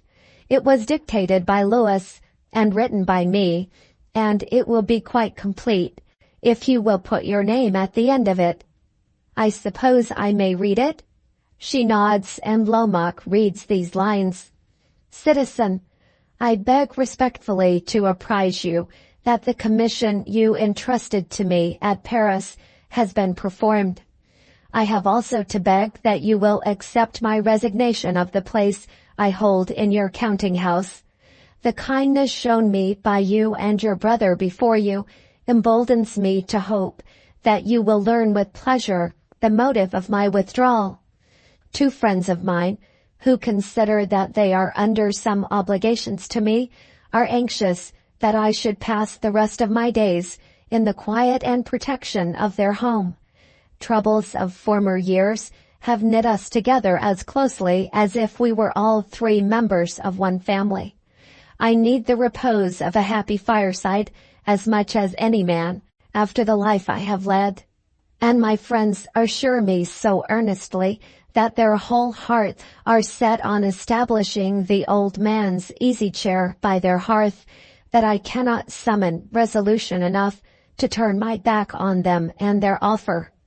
Accept then, I beg of you, the resignation which this letter contains, and with it the assurance of my sincere gratitude and respect. To Citizen Claire Fay, Silk Mercer, Chalons-sur-Marne." After reading these lines, Lomaque turned round to Trudaine and attempted to speak, but the words would not come at command. He looked up at Rose and tried to smile, but his lip only trembled. She dipped the pen in the ink and placed it in his hand. He bent his head down quickly over the paper so that she could not see his face, but still he did not write his name. She put her hand caressingly on his shoulder and whispered to him, "Come, come, humor Sister Rose. She must have her own way now she is back again at home." He did not answer. His head sank lower. He hesitated for an instant, then signed his name in faint, trembling characters at the end of the letter. She drew it away from him gently. A few teardrops lay on the paper. As she dried them with her handkerchief, she looked at her brother. "They are the last he shall ever shed, Louis. You and I will take care of that." Epilogue to the third story. I have now related all that is eventful in the history of Sister Rose. To the last, the three friends dwelt together happily in the cottage on the river bank. Mademoiselle Claire Fay was fortunate enough to know them before death entered the little household and took away, in the fullness of time, the eldest of its members. She describes Lomaque in her quaint foreign English as a brave, big heart, generous, affectionate, and admirably free from the small obstinacies and prejudices of old age, except on one point. He could never be induced to take his coffee of an evening from any other hand than the hand of Sister Rose. I linger over these final particulars with a strange unwillingness to separate myself from them and give my mind to other thoughts. Perhaps the persons and events that have occupied my attention for so many nights past have some peculiar interest for me that I cannot analyze. Perhaps the labor and time which this story has cost me have especially endeared it to my sympathies, now that I have succeeded in completing it. However that may be, I have need of some resolution to part at last with Sister Rose and return, in the interests of my next and fourth story, to English ground. I have experienced so much difficulty, let me add, in deciding on the choice of a new narrative out of my collection, that my wife has lost all patience and has undertaken on her own responsibility to relieve me of my unreasonable perplexities. By her advice, given as usual, without a moment's hesitation, I cannot do better than tell the story of the Lady of Glenwith Grange. Prologue to the fourth story. My practice in the art of portrait painting, if it has done nothing else, has at least fitted me to turn my talents, such as they are, to a great variety of uses. I have not only taken the likenesses of men, women, and children, but have also extended the range of my brush, under stress of circumstances, to horses, dogs, houses, and in one case even to a bull, the terror and glory of his parish, and the most truculent sitter I ever had. The beast was appropriately named Thunder and Lightning, and was the property of a gentleman farmer named Garthwaite, a distant connection of my wife's family. How it was that I escaped being gored to death before I had finished my picture is more than I can explain to this day. Thunder and Lightning resented the very sight of me and my color box, as if he viewed the taking of his likeness in the light of a personal insult. It required 2 men to coax him, while a third held him by a ring in his nostrils before I could venture on beginning to work.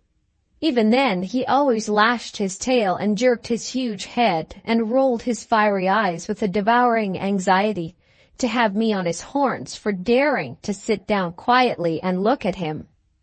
Never, I can honestly say, did I feel more heartily grateful for the blessings of soundness of limb and wholeness of skin than when I had completed the picture of the bull.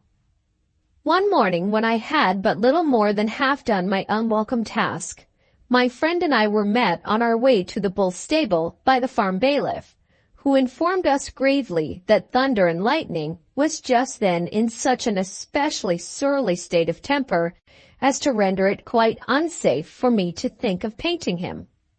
I looked inquiringly at Mr. Garthwaite, who smiled with an air of comic resignation and said, "Very well then, we have nothing for it but to wait till tomorrow. What do you say to a morning's fishing, Mr. Kirby, now that my bull's bad temper has given us a holiday?" I replied, with perfect truth, that I knew nothing about fishing. But Mr. Garthwaite, who was as ardent an angler in his way as Isaac Walton himself, was not to be appeased even by the best of excuses. "It is never too late to learn," cried he. "I will make a fisherman of you in no time, if you will only attend to my directions." It was impossible for me to make any more apologies without the risk of appealing discourteous. So I thanked my host for his friendly intentions, and with some secret misgivings accepted the first fishing rod that he put into my hands. "We shall get there soon," said Mr. Garthwaite. "I am taking you to the best mill stream in the neighborhood." It was all one to me whether we got there soon or late, and whether the stream was good or bad. However, I did my best to conceal my unsportsmanlike apathy, and tried to look quite happy and very impatient to begin, as we drew near to the mill, and heard louder and louder the gushing of many waters all round it. Leading the way immediately to a place beneath the falling stream, where there was a deep eddying pool, Mr. Garthwaite baited and threw in his line before I had fixed the joints of my fishing rod. This first difficulty overcome, I involuntarily plunged into some excellent but rather embarrassing sport with my line and hook. I caught every one of my garments from head to foot. I angled for my own clothes with the dexterity and success of Isaac Walton himself. I caught my hat, my jacket, my waistcoat, my trousers, my fingers, and my thumbs. Some devil possessed my hook. Some more than eel-like vitality twirled and twisted in every inch of my line. By the time my host arrived to assist me, I had attached myself to my fishing rod, apparently for life. All difficulties yielded, however, to his patience and skill. My hook was baited for me and thrown in. My rod was put into my hand, my friend went back to his place, and we began at last to angle in earnest.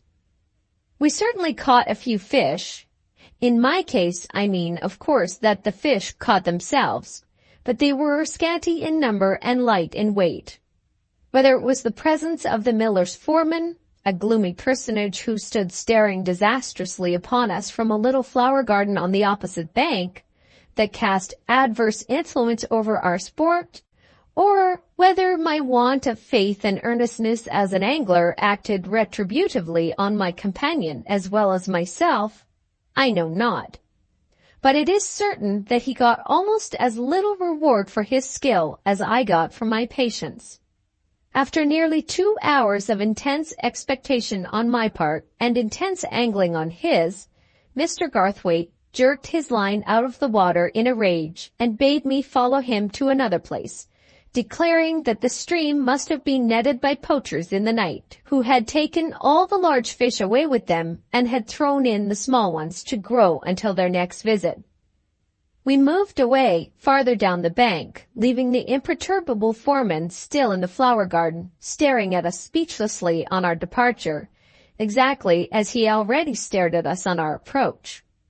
"Stop a minute," said Mr. Garthwaite suddenly, after we had walked some distance in silence by the side of the stream. "I have an idea. Now we are out for a day's angling, we won't be balked. Instead of trying the water here again, we will go where I know, by experience, that the fishing is excellent. And what is more, you shall be introduced to a lady whose appearance is sure to interest you, and whose history, I can tell you beforehand, is a very remarkable one." "Indeed," I said. "May I ask in what way?" "She is connected," answered Mr. Garthwaite, "with an extraordinary story, which relates to a family once settled in an old house in this neighborhood. Her name is Miss Welwyn, but she is less formally known among the poor people about here, who love her dearly and honor her almost superstitiously, as the lady of Glenwith Grange. Wait till you have seen her before you ask me to say anything more. She lives in the strictest retirement. I am almost the only visitor who is admitted. Don't say you had rather not go in. Any friend of mine will be welcome at the Grange, the scene of the story, remember, for my sake. The more especially because I have never abused my privilege of introduction.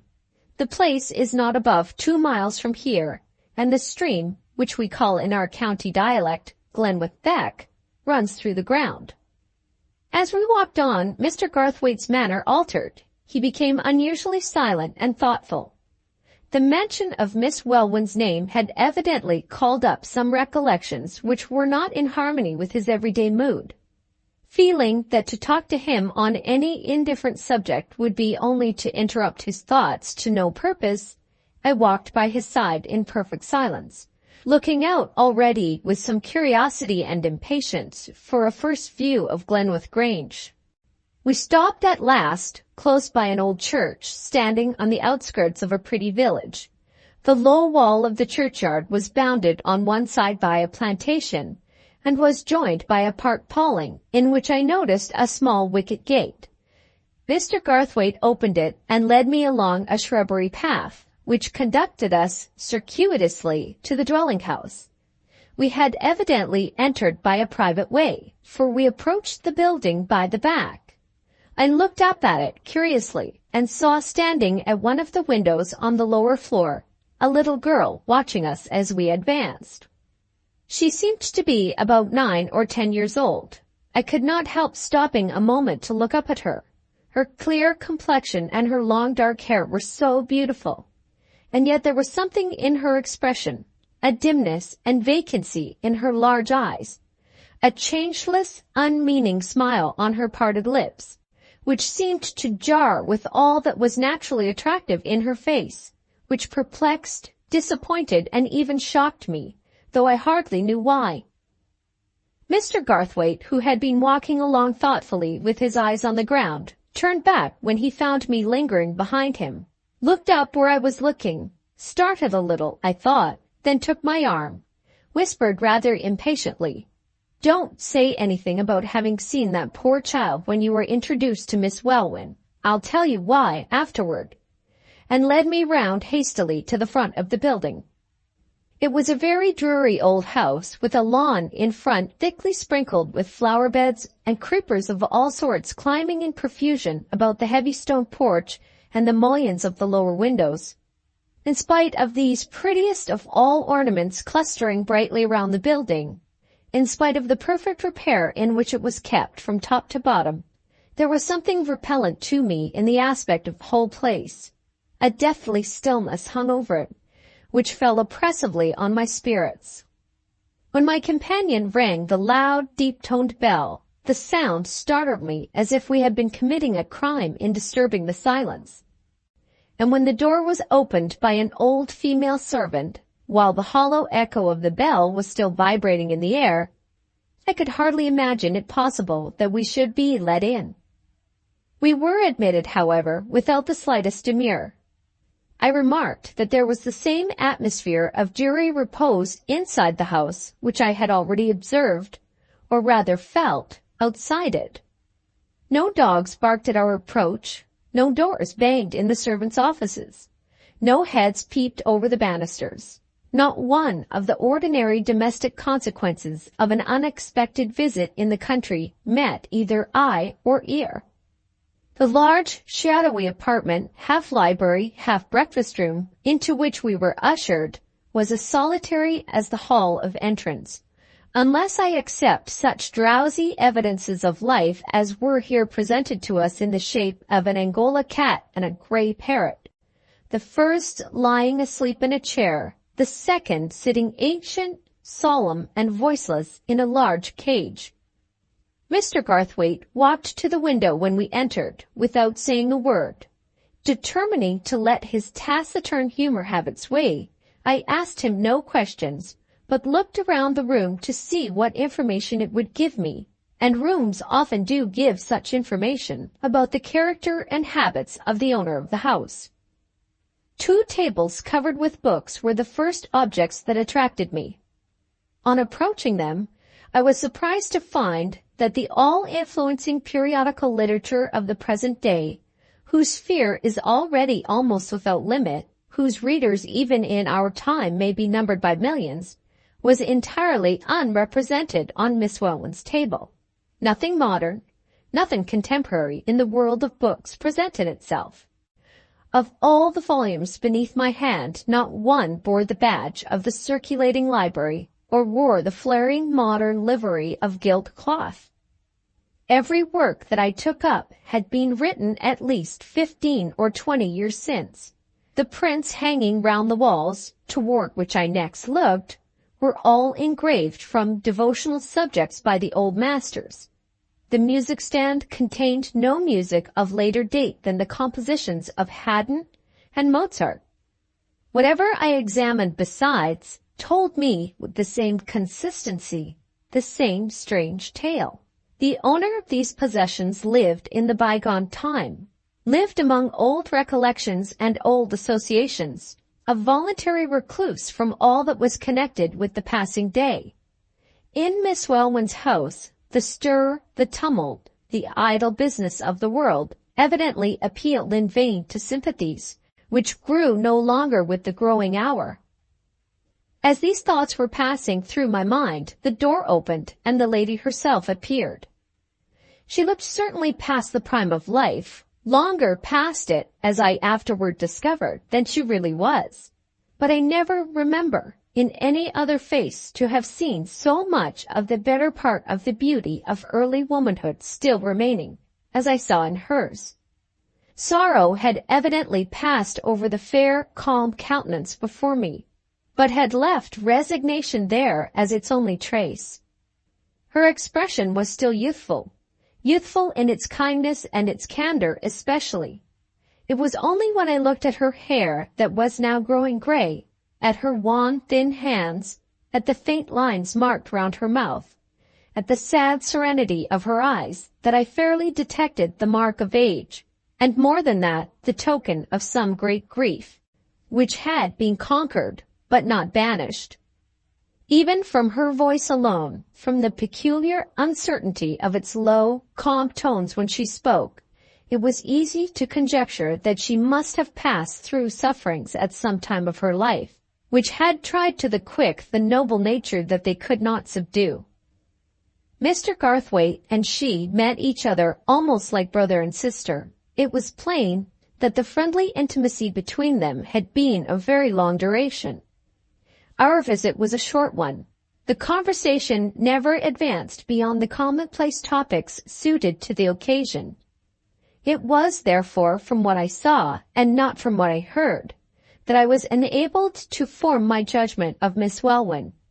Deeply as she had interested me, far more deeply than I at all know how to explain in fitting words, I cannot say that I was unwilling to depart when we rose to take leave. Though nothing could be more courteous and more kind than her manner toward me during the whole interview, I could still perceive that it cost her some effort to repress in my presence the shades of sadness and reserve which seemed often ready to steal over her. And I must confess that when I once or twice heard the half-sigh stifled and saw the momentary relapse into thoughtfulness suddenly restrained, I felt an indefinable awkwardness in my position which made me ill at ease, which set me doubting whether, as a perfect stranger, I had done right in suffering myself to be introduced where no new faces could awaken either interest or curiosity, where no new sympathies could ever be felt, no new friendships ever be formed. As soon as we had taken leave of Miss Welwyn and were on our way to the stream in her grounds, I more than satisfied Mr. Garthwaite that the impression the lady had produced on me was of no transitory kind, by overwhelming him with questions about her, not omitting one or two incidental inquiries on the subject of the little girl whom I had seen at the back window. He only rejoined that his story would answer all my questions, and that he would begin to tell it as soon as we had arrived at Glenwith Beck, and were comfortably settled to fishing. 5 minutes more of walking brought us to the bank of the stream and showed us the water running smoothly and slowly, tinged with the softest green luster from the reflections of trees which almost entirely arched it over.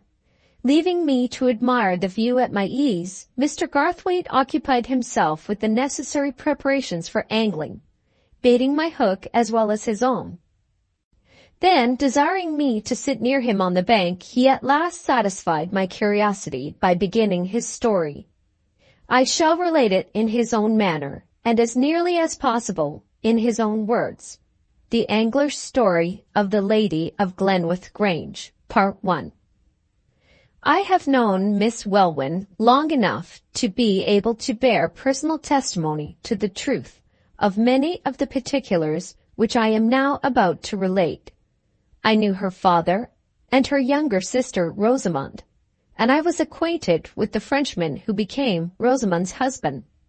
These are the persons of whom it will be principally necessary for me to speak. They are the only prominent characters in my story. Miss Welwyn's father died some years since. I remember him very well, though he never excited in me, or in anyone else that I ever heard of, the slightest feeling of interest.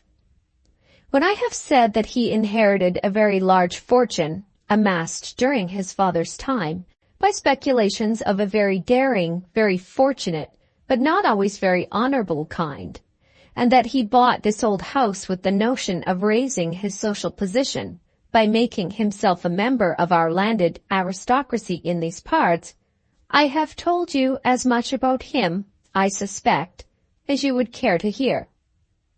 He was a thoroughly commonplace man, with no great virtues and no great vices in him. He had a little heart, a feeble mind, an amiable temper, a tall figure, and a handsome face. More than this need not and cannot be said on the subject of Mr. Welwyn's character. I must have seen the late Mrs. Welwyn very often as a child, but I cannot say that I remember anything more of her than that she was tall and handsome, and very generous and sweet-tempered toward me when I was in her company. She was her husband's superior in birth, as in everything else, was a great reader of books in all languages, and possessed such admirable talents as a musician, that her wonderful playing on the organ is remembered and talked of to this day among the old people in our country houses about here. All her friends, as I have heard, were disappointed when she married Mr. Welwyn, rich as he was, and were afterward astonished to find her preserving the appearance, at least, of being perfectly happy with a husband who neither in mind nor heart was worthy of her. It was generally supposed, and I have no doubt correctly, that she found her great happiness and her great consolation in her little girl, Ida, now the lady from whom we have just parted.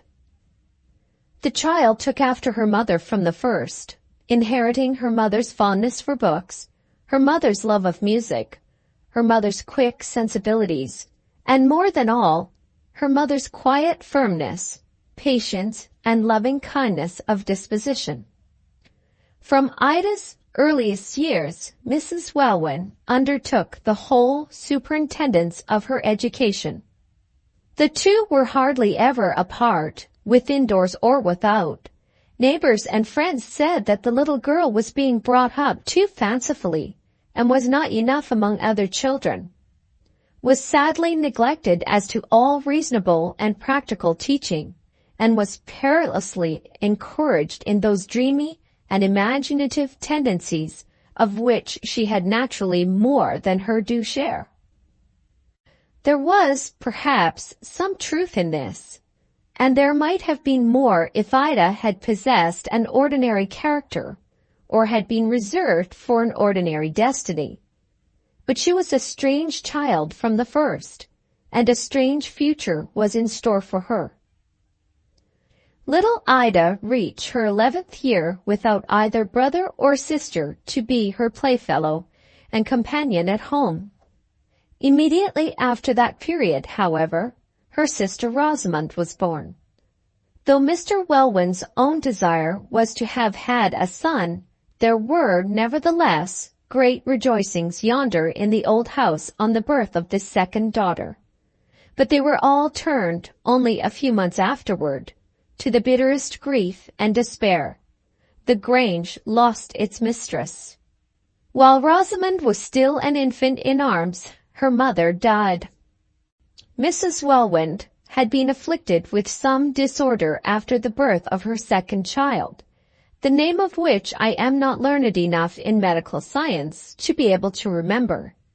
I only know that she recovered from it, to all appearance, in an unexpectedly short time, that she suffered a fatal relapse, and that she died a lingering and painful death. Mr. Welwyn, who in after years had a habit of vaingloriously describing his marriage as a love match on both sides, was really fond of his wife in his own frivolous, feeble way, and suffered as acutely as such a man could suffer during the latter days of her illness, and at the terrible time when the doctors, one and all, confessed that her life was a thing to be despaired of. He burst into irrepressible passions of tears, and was always obliged to leave the sick-room whenever Mrs. Welwyn spoke of her approaching end. The last solemn words of the dying woman, the tenderest messages that she could give, the dearest parting wishes that she could express, the most earnest commands that she could leave behind her, the gentlest reasons for consolation that she could suggest, to the survivors among those who loved her were not poured into her husband's ear, but into her child's. From the first period of her illness, Ida had persisted in remaining in the sick room, rarely speaking, never showing outwardly any signs of terror or grief, except when she was removed from it, and then bursting into hysterical passions of weeping, which no expostulations, no arguments, no commands, nothing, in short, but bringing her back to the bedside, ever availed to calm. Her mother had been her playfellow, her companion, her dearest and most familiar friend, and there seemed something in the remembrance of this which, instead of overwhelming the child with despair, strengthened her to watch faithfully and bravely by her dying parent to the very last. When the parting moment was over, and when Mr. Welwyn, unable to bear the shock of being present in the house of death at the time of his wife's funeral, left home and went to stay with one of his relations in a distant part of England, Ida, whom it had been his wish to take away with him, petitioned earnestly to be left behind. "I promised Mamma before she died that I would be as good to my little sister Rosamond as she had been to me," said the child simply.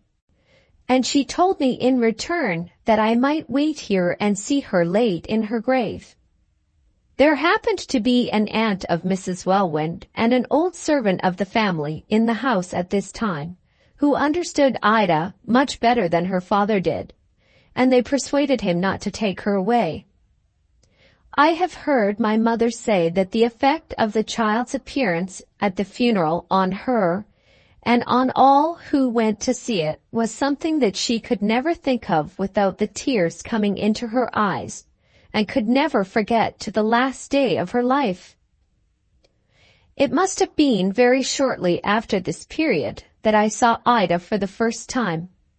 I remember accompanying my mother on a visit to the old house we have just left, in the summer when I was at home for the holidays. It was a lovely, sunshiny morning. There was nobody indoors, and we walked out into the garden. As we approached that lawn yonder, on the other side of the shrubbery, I saw, first, a young woman in mourning, apparently a servant, sitting reading. Then a little girl, dressed all in black, moving toward us slowly over the bright turf, and holding up before her a baby, whom she was trying to teach to walk.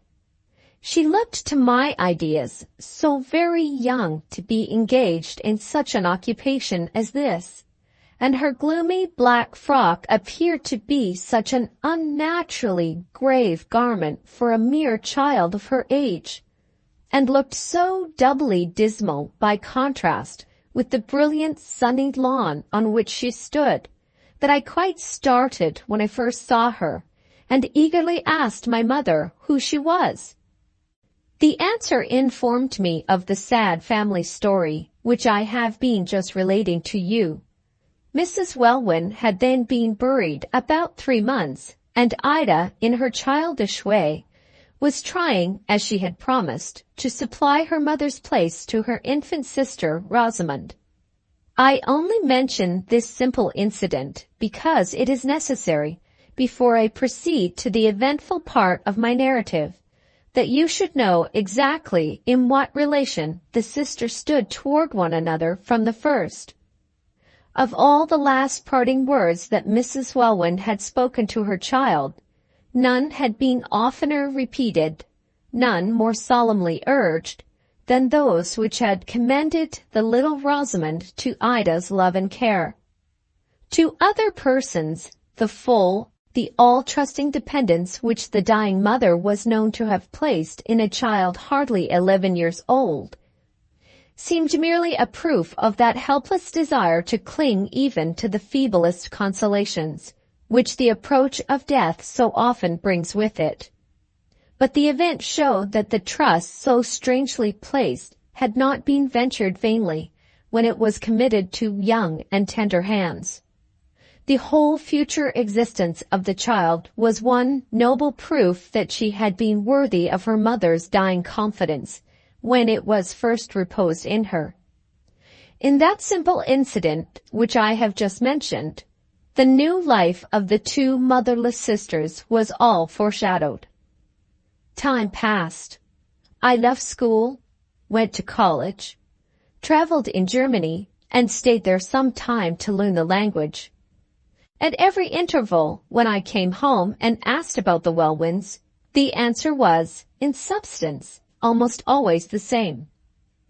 Mr. Welwyn was giving his regular dinners, performing his regular duties as a county magistrate, enjoying his regular recreations as an amateur farmer and an eager sportsman.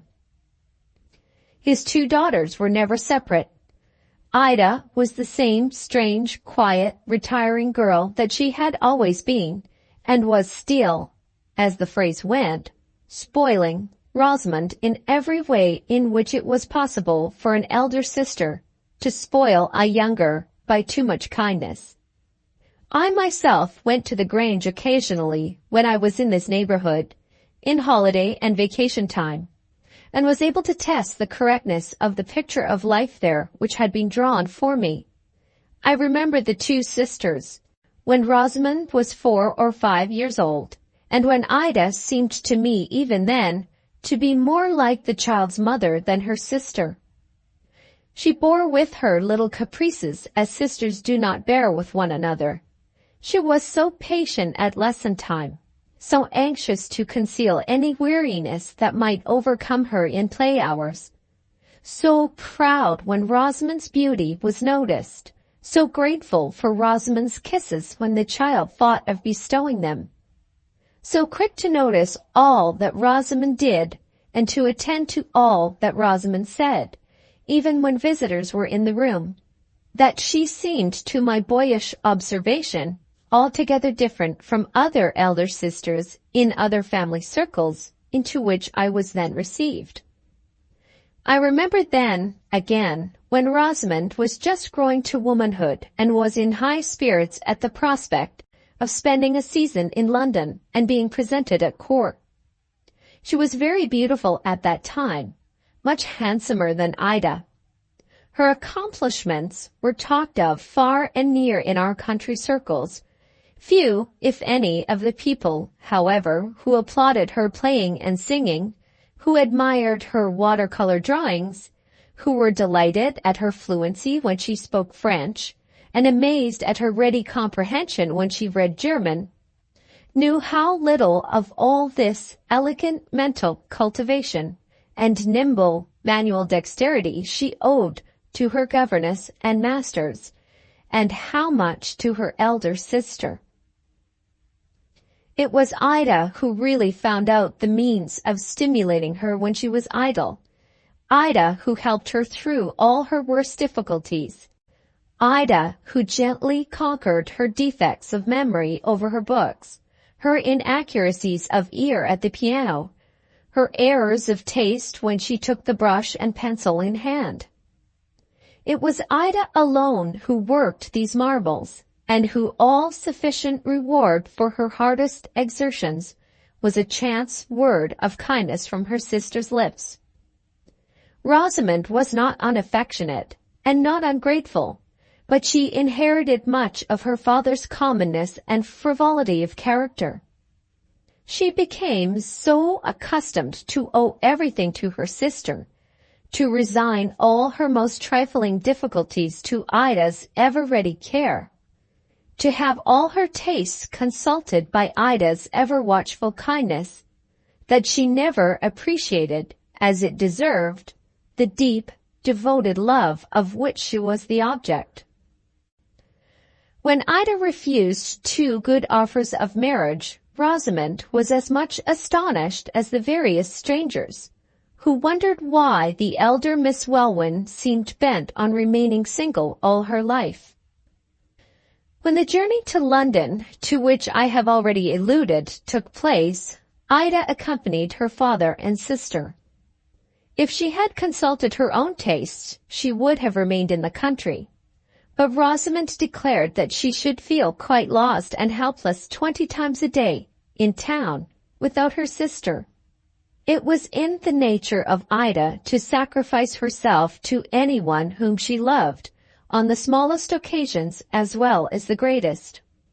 Her affection was as intuitively ready to sanctify Rosamond's slightest caprices as to excuse Rosamond's most thoughtless faults. So she went to London cheerfully, to witness with pride all the little triumphs won by her sister's beauty, to hear and never tire of hearing all that admiring friends could say in her sister's praise. At the end of the season, Mr. Welwyn and his daughters returned for a short time to the country, then left home again to spend the latter part of the autumn and the beginning of winter in Paris. They took with them excellent letters of introduction, and saw a great deal of the best society in Paris, foreign as well as English. At one of the first of the evening parties which they attended, the general topic of conversation was the conduct of a certain French nobleman, the Baron Franval, who had returned to his native country after a long absence, and who was spoken of in terms of high eulogy by the majority of the guests present. The history of who Franval was and of what he had done was readily communicated to Mr. Welwyn and his daughters, and was briefly this. The Baron inherited little from his ancestors besides his high rank and his ancient pedigree. On the death of his parents, he and his 2 unmarried sisters, their only surviving children, found the small territorial property of the Franvals in Normandy barely productive enough to afford a comfortable subsistence for the 3. The Baron, then a young man of 23, endeavored to obtain such military or civil employment as might become his rank. But although the Bourbons were at that time restored to the throne of France, his efforts were ineffectual. Either his interest at court was bad, or secret enemies were at work to oppose his advancement. He failed to obtain even the slightest favor, and irritated by undeserved neglect, resolved to leave France and seek occupation for his energies in foreign countries, where his rank would be no bar to his bettering his fortunes if he pleased, by engaging in commercial pursuits. An opportunity of the kind that he wanted unexpectedly offered itself. He left his sisters in care of an old male relative of the family at the chateau in Normandy, and sailed, in the first instance, to the West Indies, afterward extending his wanderings to the continent of South America, and there engaging in mining transactions on a very large scale. After 15 years of absence, during the latter part of which time false reports of his death had reached Normandy, he had just returned to France, having realized a handsome independence with which he proposed to widen the limits of his ancestral property, and to give his sisters, who were still, like himself, unmarried, all the luxuries and advantages that affluence could bestow.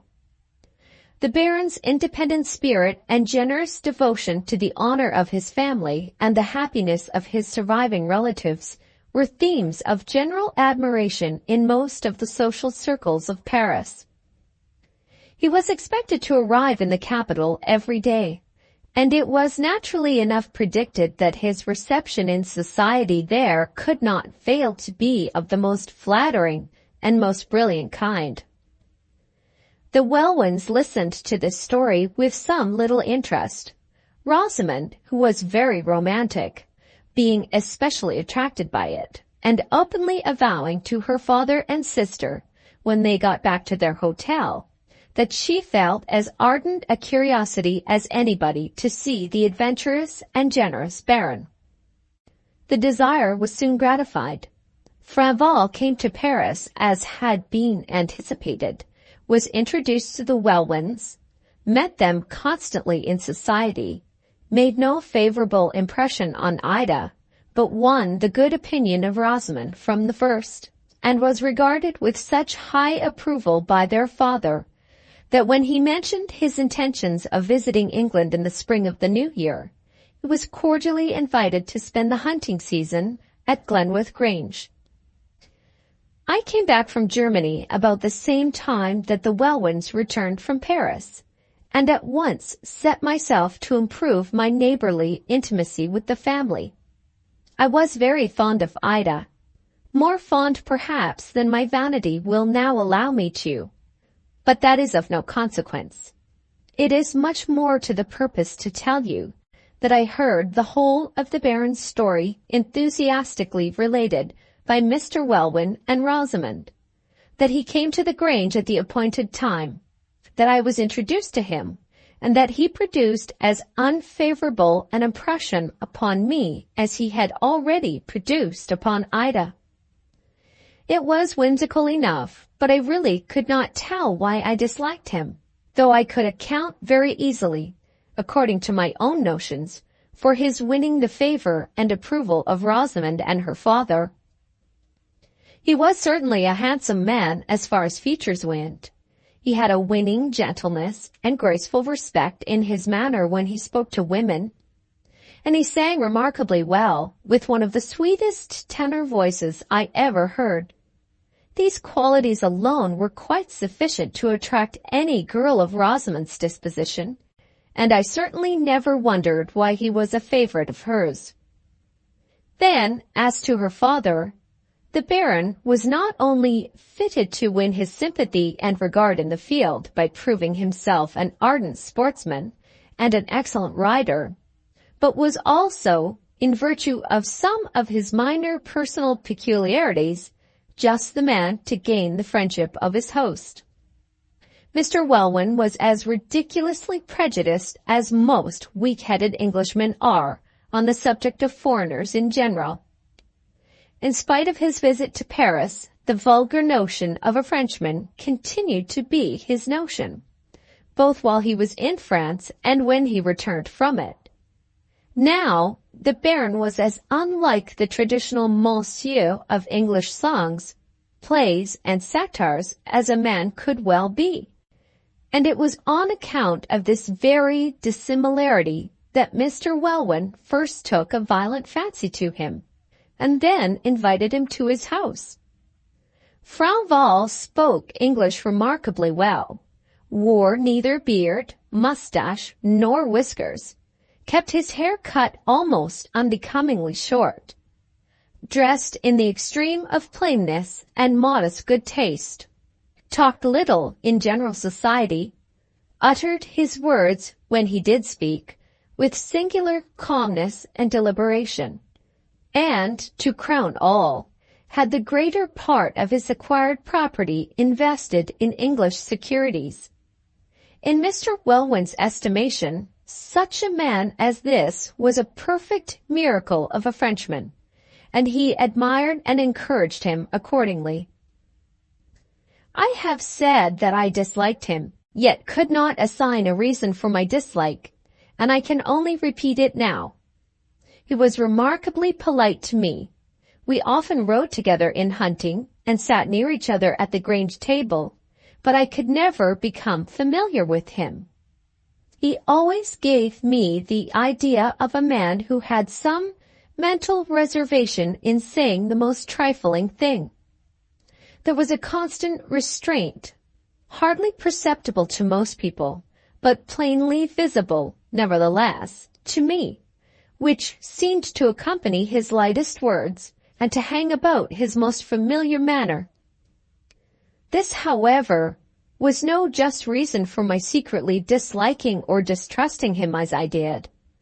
Ida said as much to me, I remember, when I confessed to her what my feelings toward him were, and tried but vainly to induce her to be equally candid with me in return. She seemed to shrink from the tacit condemnation of Rosamond's opinion, which such a confidence on her part would have implied. And yet she watched the growth of that opinion, or, in other words, the growth of her sister's liking for the Baron, with an apprehension and sorrow which she tried fruitlessly to conceal. Even her father began to notice that her spirits were not so good as usual, and to suspect the cause of her melancholy. I remember he jested, with all the dense insensibility of a stupid man, about Ida having invariably been jealous, from a child, if Rosamond looked kindly upon anybody except her elder sister. The spring began to get far advanced toward summer. Franval paid a visit to London, came back in the middle of the season to Glenwith Grange, wrote to put off his departure for France, and last, not at all to the surprise of anybody who was intimate with the Welwyns, proposed to Rosamond, and was accepted. He was candor and generosity itself when the preliminaries of the marriage settlement were under discussion. He quite overpowered Mr. Welwyn and the lawyers with references, papers, and statements of the distribution and extent of his property, which were found to be perfectly correct. His sisters were written to, and returned the most cordial answers, saying that the state of their health would not allow them to come to England for the marriage, but adding a warm invitation to Normandy for the bride and her family. Nothing, in short, could be more straightforward and satisfactory than the Baron's behavior, and the testimonies to his worth and integrity which the news of the approaching marriage produced from his relatives and friends. The Angler's Story of the Lady of Glenwith Grange, Part 2. The only joyless face at the Grange now was Ida's. At any time it would have been a hard trial to her to resign that first and foremost place which she had held since childhood in her sister's heart, as she knew she must resign it when Rosamond married. But secretly disliking and distrusting Franval as she did, the thought that he was soon to become the husband of her beloved sister filled her with a vague sense of terror which she could not explain to herself, which it was imperatively necessary that she should conceal, and which, on those very accounts, became a daily and hourly torment to her that was almost more than she could bear. One consolation alone supported her. Rosamond and she were not to be separated. She knew that the Baron secretly disliked her as much as she disliked him. She knew that she must bid farewell to the brighter and happier part of her life on the day when she went to live under the same roof with her sister's husband. But, true to the promise made years and years ago by her dying mother's bed, true to the affection which was the ruling and beautiful feeling of her whole existence, she never hesitated about indulging Rosamond's wish when the girl, in her bright, light-hearted way, said that she could never get on comfortably in the marriage state unless she had Ida to live with her and help her just the same as ever. The Baron was too polite a man even to look dissatisfied when he heard of the proposed arrangement, and it was therefore settled from the beginning that Ida was always to live with her sister. The marriage took place in the summer, and the bride and bridegroom went to spend their honeymoon in Cumberland. On their return to Glenwith Grange, a visit to the Baron's sisters in Normandy was talked of, but the execution of this project was suddenly and disastrously suspended by the death of Mr. Welwyn from an attack of pleurisy. In consequence of this calamity, the projected journey was of course deferred, and when autumn and the shooting season came, the Baron was unwilling to leave the well-stocked preserves of the Grange. He seemed, indeed, to grow less and less inclined, as time advanced, for the trip to Normandy, and wrote excuse after excuse to his sisters when letters arrived from them urging him to pay the promised visit. In the winter-time, he said he would not allow his wife to risk a long journey. In the spring, his health was pronounced to be delicate. In the genial summer-time, the accomplishment of the proposed visit would be impossible, for at that period the Baroness expected to become a mother. Such were the apologies which Franval seemed almost glad to be able to send to his sisters in France. The marriage was, in the strictest sense of the term, a happy one. The Baron, though he never altogether lost the strange restraint and reserve of his manner, was, in his quiet, peculiar way, the fondest and kindest of husbands. He went to town occasionally on business, but always seemed glad to return to the Baroness. He never varied in the politeness of his bearing toward his wife's sister. He behaved with the most courteous hospitality toward all the friends of the Welwyns.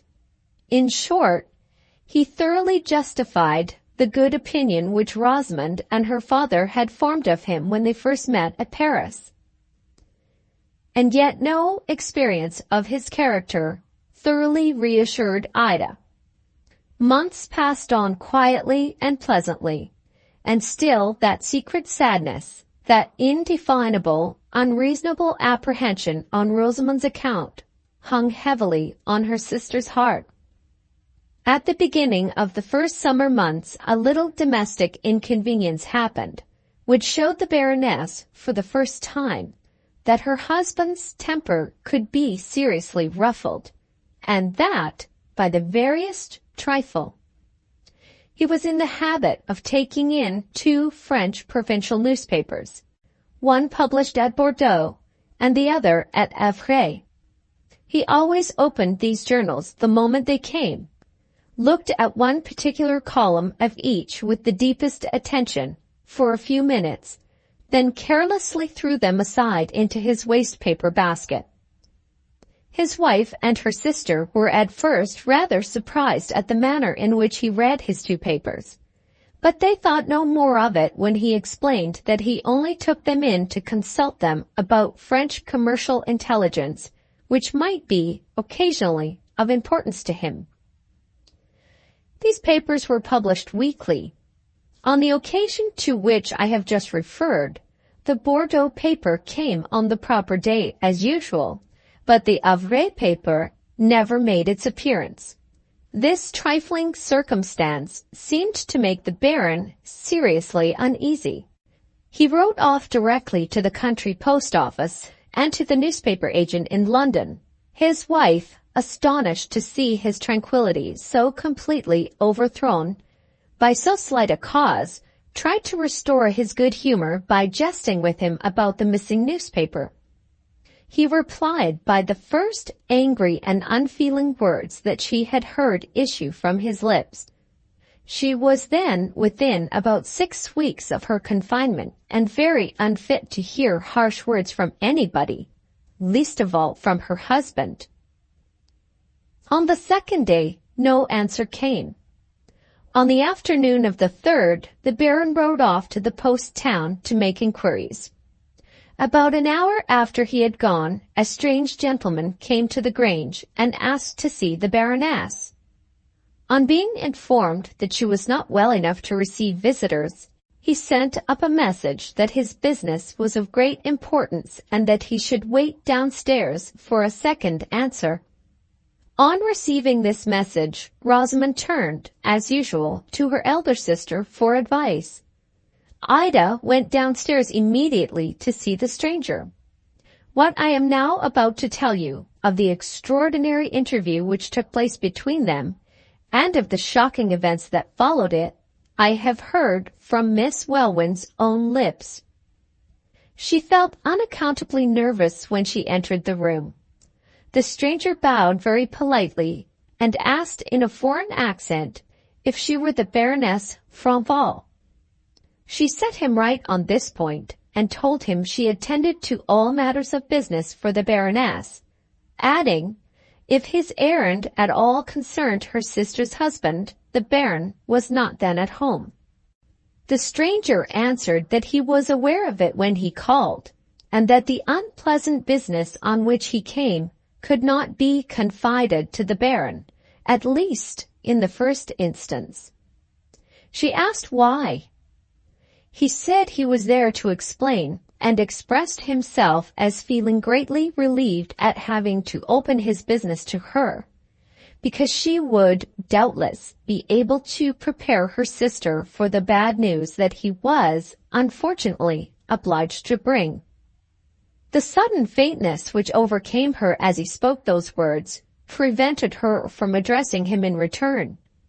He poured out some water for her from a bottle which happened to be standing on the table, and asked if he might depend on her fortitude. She tried to say yes, but the violent throbbing of her heart seemed to choke her. He took a foreign newspaper from his pocket, saying that he was a secret agent of the French police, and that the paper was the Havre Journal for the past week, and that it had been expressly kept from reaching the Baron, as usual, through the agent's, interference. He then opened the newspaper and begged that she would nerve herself sufficiently, for her sister's sake, to read certain lines, which would give her some hint of the business that brought him there. He pointed to the passage as he spoke. It was among the shipping entries, and was thus expressed. Arrived the Berenice from San Francisco, with a valuable cargo of hides. She brings one passenger, the Baron Franval, of Chateau Franval in Normandy. As Miss Welwyn read the entry, her heart, which had been throbbing violently but the moment before, seemed suddenly to cease from all action, and she began to shiver, though it was a warm June evening. The agent held the tumbler to her lips and made her drink a little of the water, entreating her very earnestly to take courage and listen to him. He then sat down and referred again to the entry, every word he uttered seeming to burn itself in forever, as she expressed it, on her memory and her heart. He said, "It has been ascertained beyond the possibility of doubt that there is no mistake about the names in the lines you have just read.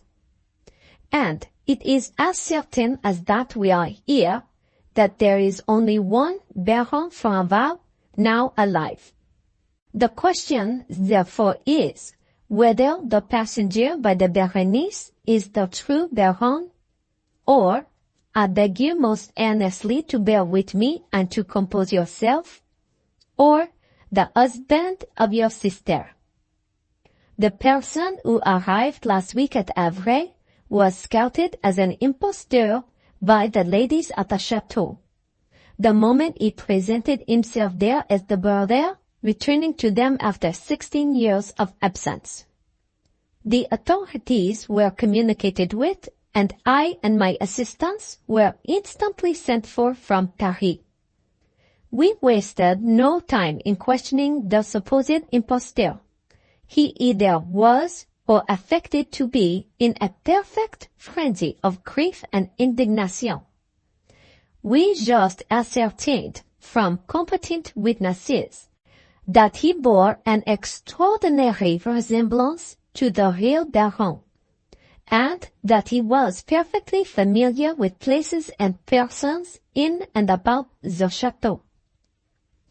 We just ascertained that, and then proceeded to confer with the local authorities, and to examine their private entrées of suspected persons in their jurisdiction, ranging back over a period of 20 years or more. One of the entries thus consulted contained these particulars. Hector Auguste Montbrun, son of a respectable proprietor in Normandy, well-educated, gentlemanlike manners, on bad terms with his family, character bold, cunning, unscrupulous, self-possessed, is a clever mimic, may be easily recognized by his striking likeness to the Baron Franval, imprisoned at 20 for theft and assault. Miss Welwyn saw the agent look up at her after he had read this extract from the police book, to ascertain if she was still able to listen to him. He asked, with some appearance of alarm, as their eyes met, if she would like some more water. She was just able to make a sign in the negative. He took a second extract from his pocketbook and went on. He said, "The next entry under the same name was dated 4 years later, and ran thus: H.A. Montbrun, condemned to the galleys for life, for assassination and other crimes not officially necessary to be here specified. Escaped from custody at Toulon. Is known, since the expiration of his first term of imprisonment, to have allowed his beard to grow, and to have worn his hair long, with the intention of rendering it impossible for those acquainted with him in his native province to recognize him, as heretofore by his likeness to the Baron Franval. There were more particulars added, not important enough for extract. We immediately examined the supposed impostor, for if he was Montbrun, we knew that we should find on his shoulder the 2 letters of the convict brand T.F., standing for Travaux Forcés. After the minutest examination with the mechanical and chemical tests used on such occasions, not the slightest trace of the brand was to be found. The moment this astounding discovery was made, I started to lay an embargo on the forthcoming numbers of the Havre Journal for that week, which were about to be sent to the English agent in London. I arrived at Havre on Saturday, the morning of publication, in time to execute my design. I waited there long enough to communicate by telegraph with my superiors in Paris, then hastened to this place. What my errand is here, you may— He might have gone on speaking for some moments longer, but Miss Welwyn heard no more. Her first sensation of returning consciousness was the feeling that water was being sprinkled on her face. Then she saw that all the windows in the room had been set wide open to give her air, and that she and the agent were still alone. At first she felt bewildered and hardly knew who he was, but he soon recalled to her mind the horrible realities that had brought him there by apologizing for not having summoned assistance when she fainted. He said it was of the last importance in Franval's absence that no one in the house should imagine that anything unusual was taking place in it.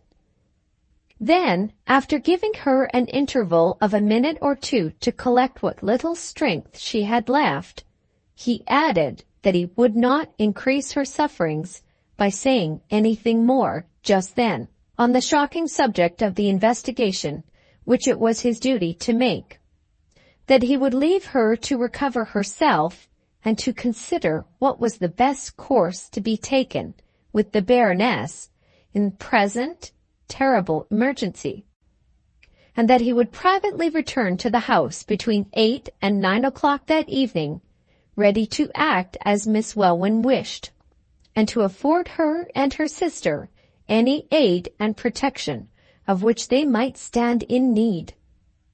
With these words he bowed and noiselessly quit the room. For the first few awful minutes after she was left alone, Miss Welwyn sat helpless and speechless, utterly numbed in heart and mind and body. Then a sort of instinct, she was incapable of thinking, seemed to urge her to conceal the fearful news from her sister as long as possible. She ran upstairs to Rosamond's sitting room and called through the door, for she dared not trust herself in her sister's presence, that the visitor had come on some troublesome business from their late father's lawyers, and that she was going to shut herself up and write some long letters in connection with that business. After she had got into her own room, she was never sensible of how time was passing, never conscious of any feeling within her, except a baseless, helpless hope that the French police might yet be proved to have made some terrible mistake, until she heard a violent shower of rain come on a little after sunset. The noise of the rain and the freshness it brought with it in the air seemed to awaken her as if from a painful and a fearful sleep. The power of reflection returned to her. Her heart heaved and bounded with an overwhelming terror as the thought of Rosamond came back vividly to it. Her memory recurred despairingly to the long-past day of her mother's death, and to the farewell promise she had made by her mother's bedside. She burst into a hysterical passion of weeping that seemed to be tearing her to pieces. In the midst of it, she heard the clatter of a horse's hooves in the courtyard, and knew that Rosamond's husband had come back. Dipping her handkerchief in cold water and passing it over her eyes as she left the room, she instantly hastened to her sister. Fortunately, the daylight was fading in the old-fashioned chamber that Rosamond occupied. Before they could say 2 words to each other, Franval was in the room.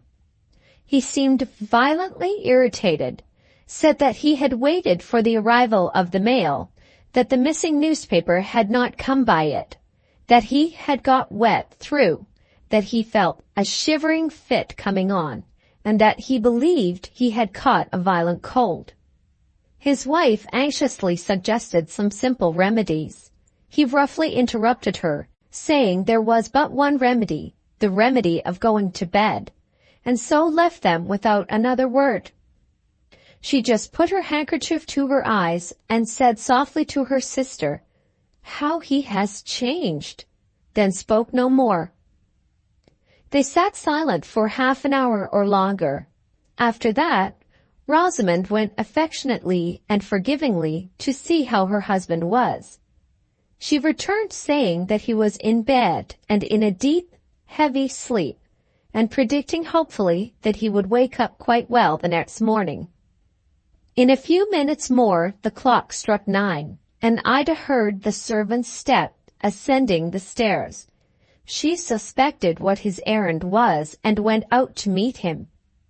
Her presentiment had not deceived her. The police agent had arrived and was waiting for her downstairs. He asked her if she had said anything to her sister or had thought of any plan of action the moment she entered the room, and, on receiving a reply in the negative, inquired further if the Baron had come home yet. She answered that he had, that he was ill and tired and vexed, and that he had gone to bed. The agent asked in an eager whisper if she knew that he was asleep and alone in bed, and when he received her reply, said that he must go up into the bedroom directly. She began to feel the faintness coming over her again, and with it sensations of loathing and terror that she could neither express to others nor define to herself. He said that if she hesitated to let him avail himself of this unexpected opportunity, her scruples might lead to fatal results.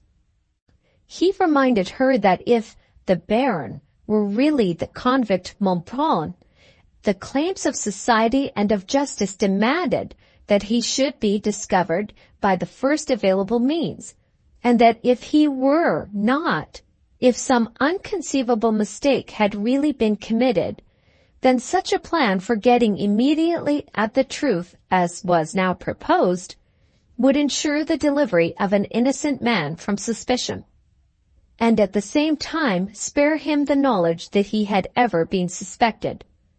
This last argument had its effect on Mrs. Welwyn. The baseless, helpless hope that the French authorities might yet be proved to be in error, which she had already felt in her own room, returned to her now. She suffered the agent to lead her upstairs. He took the candle from her hand when she pointed to the door, opened it softly, and leaving it ajar, went into the room. She looked through the gap with a feverish, horror-struck curiosity. Franval was lying on his side in a profound sleep, with his back turned toward the door. The agent softly placed the candle upon a small reading table between the door and the bedside, softly drew down the bedclothes a little away from the sleeper's back, then took a pair of scissors from the toilet table and very gently and slowly began to cut away, first the loose folds, then the intervening strips of linen from the part of Franval's nightgown that was over his shoulders. When the upper part of his back had been bared in this way, the agent took the candle and held it near the flesh. Miss Welwyn heard him ejaculate some word under his breath, then saw him looking round to where she was standing and beckoning her to come in. Mechanically she obeyed. Mechanically she looked down where his finger was pointing. It was the convict Montbrun. There, just visible under the bright light of the candle, were the fatal letters T.F. branded on the villain's shoulder. Though she could neither move nor speak, the horror of this discovery did not deprive her of her consciousness. She saw the agent softly draw up the bedclothes again into their proper position, replace the scissors on the toilet table, and take from it a bottle of smelling salts. She felt him removing her from the bedroom and helping her quickly downstairs, giving her the salts to smell to by the way. When they were alone again, he said, with the first appearance of agitation that he had yet exhibited, "Now, madame, for God's sake, collect all your courage and be guided by me. You and your sister had better leave the house immediately. Have you any relatives in the neighborhood with whom you could take refuge?" They had none. "What is the name of the nearest town where you could get good accommodation for the night?" "Harleybrook." He wrote the name down on his tablets. "How far off is it?" 12 miles. "You had better have the carriage out at once to go there with as little delay as possible, leaving me to pass the night here. I will communicate with you tomorrow at the principal hotel. Can you compose yourself sufficiently to be able to tell the head servant, if I ring for him, that he is to obey my orders till further notice?" The servant was summoned and received his instructions, the agent going out with him to see that the carriage was got ready quietly and quickly. Miss Welwyn went upstairs to her sister. How the fearful news was first broken to Rosamond I cannot relate to you. Miss Welwyn has never confided to me, has never confided to anybody, what happened at the interview between her sister and herself that night. I can tell you nothing of the shock they both suffered, except that the younger and the weaker died under it, that the elder and the stronger has never recovered from it and never will. They went away the same night with one attendant to Harleybrook, as the agent had advised. Before daybreak, Rosamond was seized with the pains of premature labor. She died 3 days after, unconscious of the horror of her situation, wandering in her mind about past times, and singing old tunes that Ida had taught her as she lay in her sister's arms. The child was born alive and lives still. You saw her at the window as we came in at the back way to the Grange. I surprise you, I dare say, by asking you not to speak of her to Miss Welwyn. Perhaps you noticed something vacant in the little girl's expression. I am sorry to say that her mind is more vacant still. If idiot did not sound like a mocking word, however tenderly and pityingly one may wish to utter it, I should tell you that the poor thing had been an idiot from her birth. You will doubtless want to hear now what happened at Glenwith Grange after Miss Welwyn and her sister had left it. I have seen the letter which the police agent sent the next morning to Harleybrook, and speaking from my recollection of that, I shall be able to relate all that you can desire to know. First, As to the past history of the scoundrel Montbrun, I need only tell you that he was identical with an escaped convict who, for a long term of years, had successfully eluded the vigilance of the authorities all over Europe and in America as well. In conjunction with 2 accomplices, he had succeeded in possessing himself of large sums of money by the most criminal means. He also acted secretly as the banker of his convict brethren, whose dishonest gains were all confided to his hands for safekeeping. He would have been certainly captured on venturing back to France, along with his 2 associates, but for the daring imposture in which he took refuge, and which, if the true Baron Franval had really died abroad as was reported, would in all probability never have been found out. Besides his extraordinary likeness to the Baron, he had every other requisite for carrying on his deception successfully. Though his parents were not wealthy, he had received a good education. He was so notorious for his gentlemanlike manners among the villainous associates of his crimes and excesses that they nicknamed him the Prince. All his early life had been passed in the neighborhood of the Chateau Franval. He knew what were the circumstances which had induced the Baron to leave it. He had been in the country to which the Baron had emigrated. He was able to refer familiarity to persons and localities at home and abroad, with which the Baron was sure to be acquainted. And lastly, he had an expatriation of 15 years to plead for him as his all-sufficient excuse if he made any slight mistakes before the Baron's sisters in his assumed character of their long-absent brother. It will be, of course, hardly necessary for me to tell you, in relation to this part of the subject, that the true Franval was immediately and honorably reinstated in the family rights of which the impostor had succeeded for a time in depriving him. According to Montbrun's own account, he had married poor Rosamond purely for love, and the probabilities certainly are that the pretty, innocent English girl had really struck the villain's fancy for the time, and that the easy, quiet life he was leading at the Grange pleased him, by contrast with his perilous and vagabond existence of former days. What might have happened if he had had time enough to grow wearied of his ill-fated wife and his English home? It is now useless to inquire. What really did happen on the morning when he awoke after the flight of Ida and her sister can be briefly told. As soon as his eyes opened, they rested on the police agent, sitting quietly by the bedside, with a loaded pistol in his hand. Montbrun knew immediately that he was discovered, but he never for an instant lost the self-possession for which he was famous.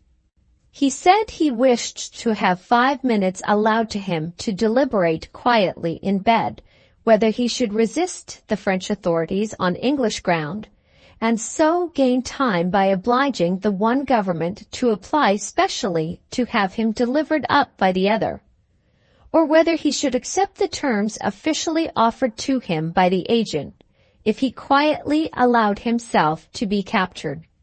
He chose the latter course, it was suspected, because he wished to communicate personally with some of his convict associates in France, whose fraudulent gains were in his keeping, and because he felt boastfully confident of being able to escape again whenever he pleased. Be his secret motives, however, what they might, he allowed the agent to conduct him peaceably from the Grange, first writing a farewell letter to poor Rosamond, full of heartless French sentiment and glib sophistries about fate and society. His own fate was not long in overtaking him. He attempted to escape again, as it had been expected he would, and was shot by the sentinel on duty at the time. I remember hearing that the bullet entered his head and killed him on the spot. My story is done. It is 10 years now since Rosamond was buried in the churchyard yonder, and it is 10 years also since Miss Welwyn returned to be the lonely inhabitant of Glenwith Grange. She now lives but in the remembrances that it calls up before her of her happier existence of former days.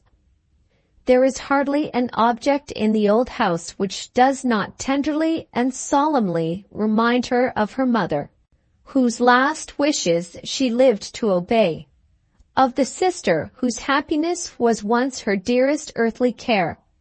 Those prints that you noticed on the library walls, Rosamond used to copy in the pastime, when her pencil was often guided by Ida's hand. Those music books that you were looking over, she and her mother have played from together through many a long and quiet summer's evening. She has no ties now to bind her to the present but the poor child whose affliction it is her constant effort to lighten, and the little peasant population around her, whose humble cares and wants and sorrows she is always ready to relieve. Far and near her modest charities have penetrated among us, and far and near she is heartily beloved and blessed in many a laborer's household. There is no poor man's hearth, not in this village only, but for miles away from it as well, at which you would not be received with the welcome given to an old friend, if only you told the cottagers that you knew the lady of Glenwith Grange. Prologue to the 5th story. The next piece of work which occupied my attention after taking leave of Mr. Garthwaite offered the strongest possible contrast to the task which had last engaged me. Fresh from painting a bull at a farmhouse, I set forth to copy A Holy Family by Correggio at a convent of nuns. People who go to the Royal Academy exhibition and see pictures by famous artists, painted year after year in the same marked style which first made them celebrated, would be amazed indeed if they knew what a jack-of-all-trades a poor painter must become before he can gain his daily bread. The picture by Correggio which I was now commissioned to copy had been lent to the nuns by a Catholic gentleman of fortune, who prized it as the gem of his collection, and who had never before trusted it out of his own hands. My copy, when completed, was to be placed over the high altar of the convent chapel, and my work throughout its progress was to be pursued entirely in the parlor of the nunnery, and always in the watchful presence of one or other of the inmates of the house. It was only on such conditions that the owner of the Correggio was willing to trust his treasure out of his own hands and to suffer it to be copied by a stranger. The restrictions he imposed, which I thought sufficiently absurd, and perhaps offensively suspicious as well, were communicated to me politely enough before I was allowed to undertake the commission. Unless I was inclined to submit to precautionary regulations which would affect any other artist exactly as they affected me, I was told not to think of offering to make the copy, and the nuns would then address themselves to some other person in my profession. After a day's consideration, I submitted to the restrictions, by my wife's advice, and saved the nuns the trouble of making application for a copier of Correggio in any other quarter. I found the convent was charmingly situated in a quiet little valley in the west of England. The parlor in which I was to paint was a large, well-lighted apartment, and the village inn, about half a mile off, afforded me cheap and excellent quarters for the night. Thus far, therefore, there was nothing to complain of. As for the picture, which was the next object of interest to me, I was surprised to find that the copying of it would be by no means so difficult a task as I had anticipated. I am rather of a revolutionary spirit in matters of art, and am bold enough to think that the old masters have their faults as well as their beauties. I can give my opinion, therefore, on the Correggio at the convent independently at least. Looked at technically, the picture was a fine specimen of coloring and execution. But looked at for the higher merits of delicacy, elevation, and feeling for the subject, It deserved copying as little as the most commonplace work that any unlucky modern artist ever produced. The faces of the Holy Family not only failed to display the right purity and tenderness of expression, but absolutely failed to present any expression at all. It is flat heresy to say so, but the valuable Correggio was nevertheless emphatically, and in so many words, a very uninteresting picture. So much for the convent and the work that I was to do in it. My next anxiety was to see how the restrictions imposed on me were to be carried out. The first day, the Mother Superior herself mounted guard in the parlor, a stern, silent, fanatical-looking woman, who seemed determined to awe me and make me uncomfortable, and who succeeded thoroughly in the execution of her purpose. The second day she was relieved by the officiating priest of the convent, a mild, melancholy, gentleman-like man, with whom I got on tolerably well. The third day I had for overlooker the portress of the house, a dirty, dismal, deaf old woman, who did nothing but knit stockings and chew orris root. The fourth day a middle-aged nun, whom I heard addressed as Mother Martha, occupied the post of guardian to the precious Correggio, and with her the number of my overlookers terminated. She and the portress and the priest and the Mother Superior relieved each other with military regularity until I had put the last touch to my copy. I found them ready for me every morning on entering the parlor, and I left them in the chair of observation every evening on quitting it. As for any young and beautiful nuns who might have been in the building, I never so much as set eyes on the ends of their veils. From the door to the parlor, and from the parlor to the door, comprised the whole of my experience of the inside of the convent. The only one of my superintending companions with whom I established anything like a familiar acquaintance was Mother Martha. She had no outward attractions to recommend her, but she was simple, good-humored, ready to gossip, and inquisitive to a perfectly incredible degree. Her whole life had been passed in the nunnery. She was thoroughly accustomed to her seclusion, thoroughly content with the monotonous round of her occupations, not at all anxious to see the world for herself, but, on the other hand, insatiably curious to know all about it from others. There was no question connected with myself, my wife, my children, my friends, my profession, my income, my travels, my favorite amusements, and even my favorite sins, which a woman could ask a man, that Mother Martha did not, in the smallest and softest of voices, ask of me. Though an intelligent, well-informed person in all that related to her own special vocation, she was a perfect child in everything else. I constantly caught myself talking to her just as I should have talked at home to one of my own little girls. I hope no one will think that, in expressing myself thus, I am writing disparagingly of the poor nun. On two accounts I shall always feel compassionately and gratefully toward Mother Martha. She was the only person in the convent who seemed sincerely anxious to make her presence in the parlor as agreeable to me as possible, and she good-humoredly told me the story which it is my object in these pages to introduce to the reader. In both ways I am deeply indebted to her, and I hope always to remember the obligation. The circumstances under which the story came to be related to me may be told in very few words. The interior of a convent parlor being a complete novelty to me, I looked around with some interest on first entering my painting room at the nunnery. There was but little in it to excite the curiosity of anyone. The floor was covered with common matting, and the ceiling with plain whitewash.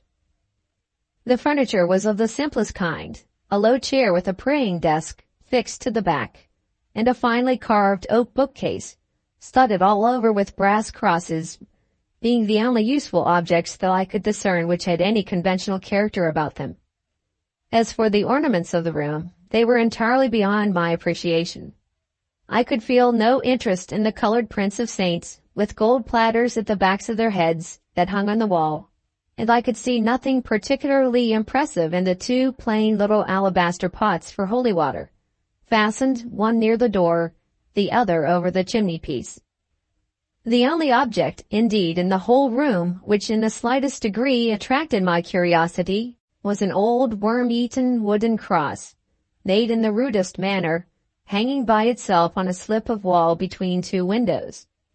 It was so strangely rough and misshapen a thing to exhibit prominently in a neat room that I suspected some history must be attached to it, and resolved to speak to my friend the nun about it at the earliest opportunity. "Mother Martha," I said, taking advantage of the first pause in the succession of quaintly innocent questions which she was as usual addressing to me, "I have been looking at that rough old cross hanging between the windows, and fancying that it must surely be some curiosity." "Hush, hush," exclaimed the nun.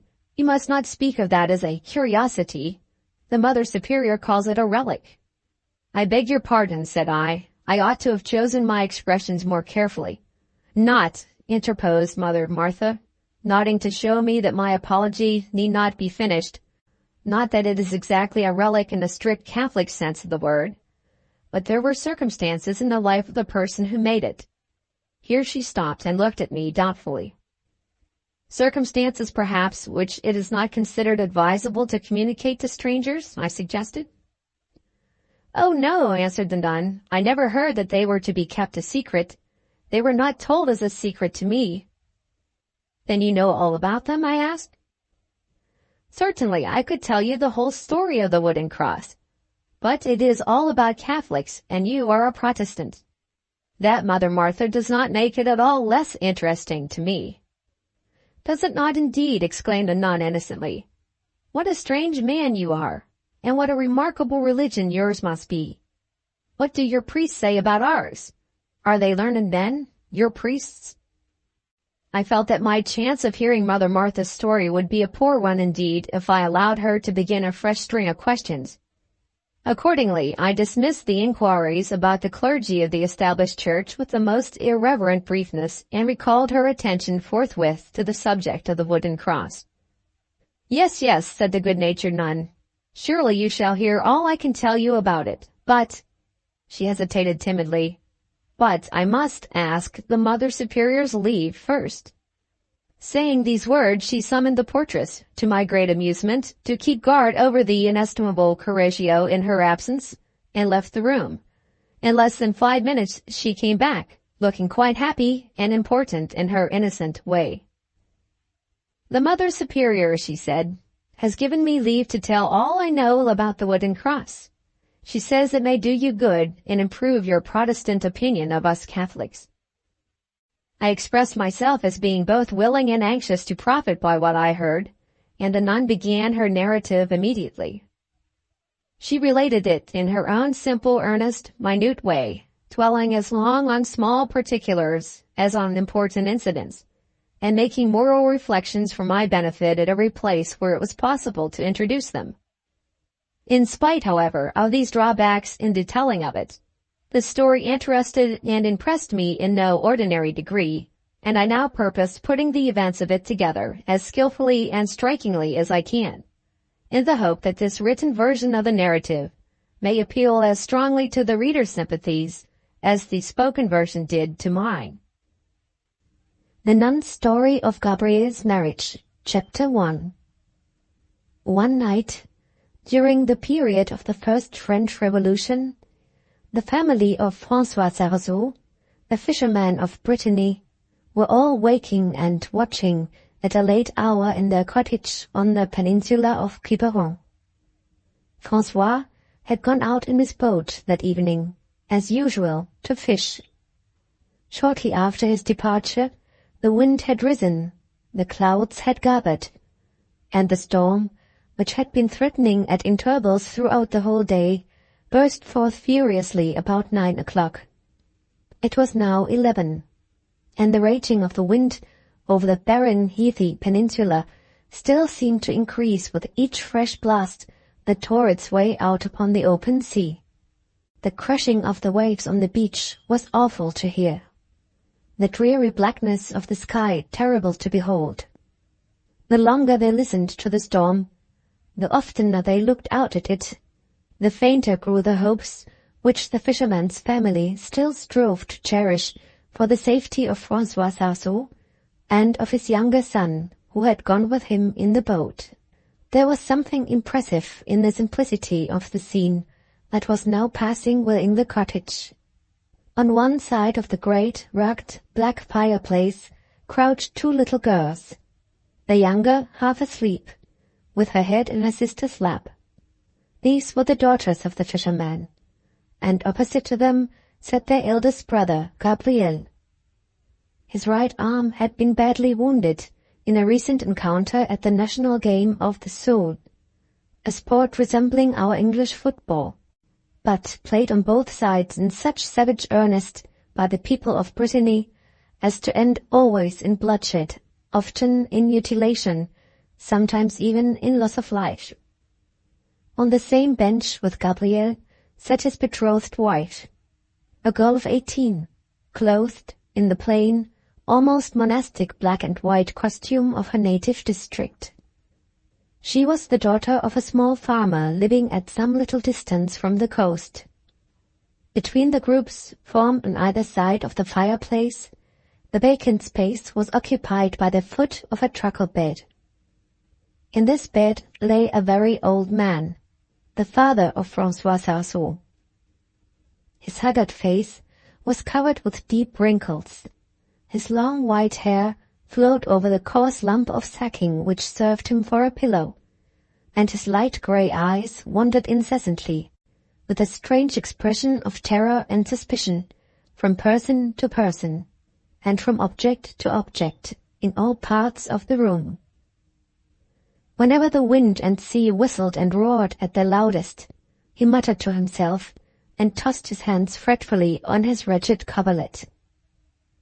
On these occasions his eyes always fixed themselves intently on a little delve image of the Virgin, placed in a niche over the fireplace.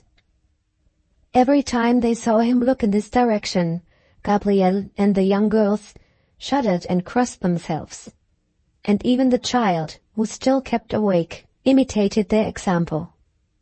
There was one bond of feeling at least between the old man and his grandchildren, which connected his age and their youth unnaturally and closely together.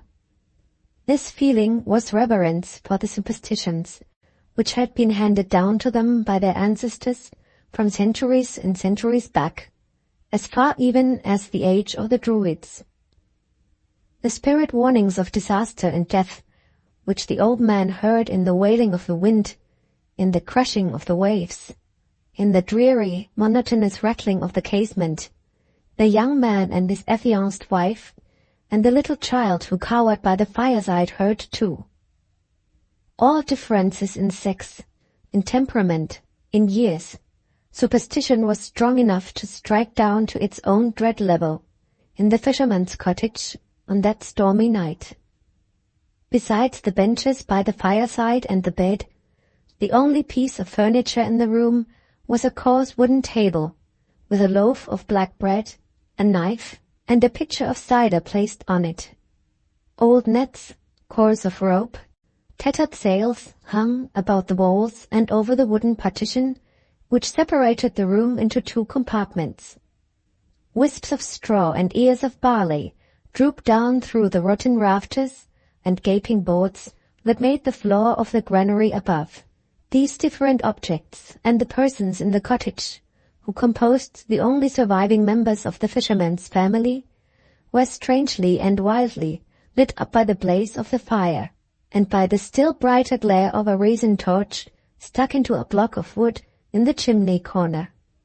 The red and yellow light played full on the weird face of the old man as he lay opposite to it, and glanced fitfully on the figures of the young girl, Gabrielle, and the two children.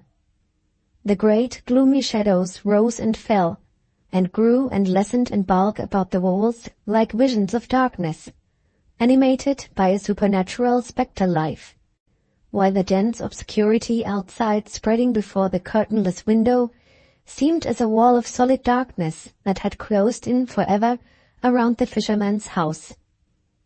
The night scene within the cottage was almost as wild and as dreary to look upon as the night scene without. For a long time the different persons in the room sat together without speaking, even without looking at each other. At last the girl turned and whispered something into Gabriel's ear. "Perrine, what were you saying to Gabriel?" asked the child opposite, seizing the first opportunity of breaking the desolate silence. Doubly desolate at her age, which was preserved by all around her. I was telling him, answered Perrin simply, that it was time to change the bandages on his arm. And I also said to him what I have often said before, that he must never play at that terrible game of the soul again.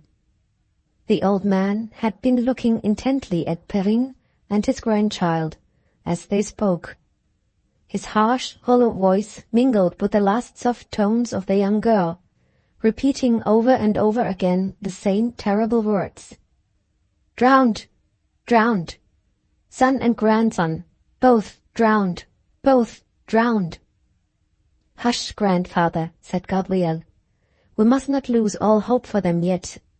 God and the Blessed Virgin protect them. He looked at the little delve image and crossed himself. The others imitated him, except the old man. He still tossed his hands over the coverlet and still repeated, Drowned! Drowned! Oh, that accursed soul! Groaned the young man. But for this wound I should have been with my father. The poor boy's life might at least have been saved, for we should then have left him here.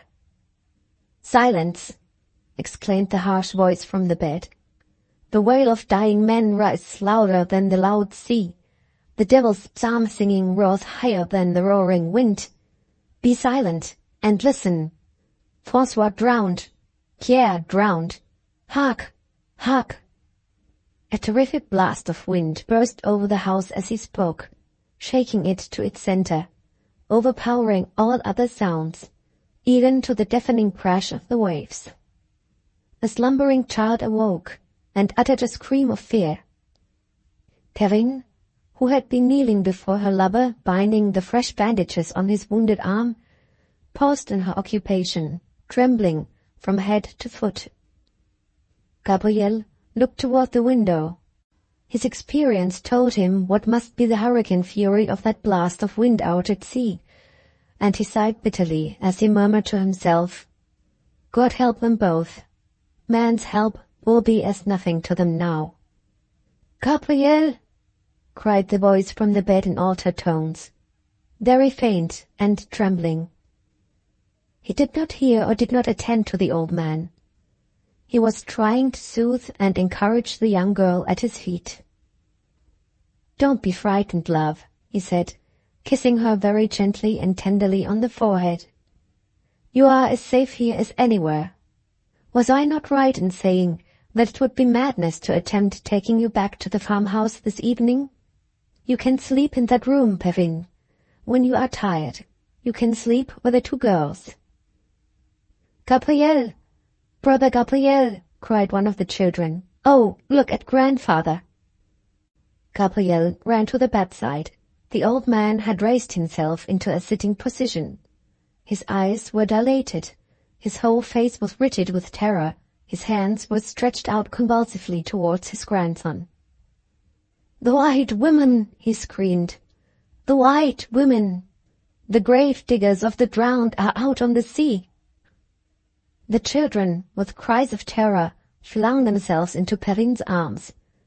Even Gabriel uttered an exclamation of horror, and started back from the bedside. Still the old man reiterated, The white women! The white women! Open the door, Gabriel! Look out westward, where the ebb tide has left the sand dry. You'll see them bright as lightning in the darkness, mighty as the angels in stature, sweeping like the wind over the sea, and their long white garments, with their white hair trailing far behind them. Open the door, Gabriel. You'll see them stop and hover over the place where your father and your brother have been drowned. You'll see them come on until they reach the sand. You'll see them dig in it with their naked feet and beckon awfully to the raging sea to give up its dead. Open the door, Gabriel. Or, though it should be the death of me, I will get up and open it myself. Gabriel's face whitened even to his lips, but he made a sign that he would obey. It required the exertion of his whole strength to keep the door open against the wind while he looked out. "Do you see them, grandson Gabriel? Speak the truth and tell me if you see them," cried the old man. "I see nothing but darkness, pitch darkness," answered Gabriel, letting the door close again. "Ah, woe, woe," groaned his grandfather, sinking back exhausted on the pillow. "Darkness to you, but bright as lightning to the eyes that are allowed to see them. Drowned, drowned. Pray for their souls, Gabriel. I see the white women even where I lie, and dare not pray for them. Son and grandson, drowned, both drowned." The young man went back to Perrine and the children. "Grandfather is very ill tonight," he whispered. "You had better all go into the bedroom and leave me alone to watch by him." They rose as he spoke, crossed themselves before the image of the Virgin, kissed him one by one, and, without uttering a word, softly entered the little room on the other side of the partition. Gabriel looked at his grandfather, and saw that he lay quiet now, with his eyes closed as if he were already dropping asleep. The young man then heaped some fresh logs on the fire, and sat down by it to watch till morning. Very dreary was the moaning of the night storm, but it was not more dreary than the thoughts which now occupied him in his solitude, thoughts darkened and distorted by the terrible superstitions of his country and his race. Ever since the period of his mother's death, he had been oppressed by the conviction that some curse hung over the family. At first they had been prosperous. They had got money. A little legacy had been left them. But this good fortune had availed only for a time. Disaster on disaster strangely and suddenly succeeded. Losses, misfortunes, poverty, want itself had overwhelmed them. His father's temper had become so soured that the oldest friends of François Sarzeau declared he was changed beyond recognition.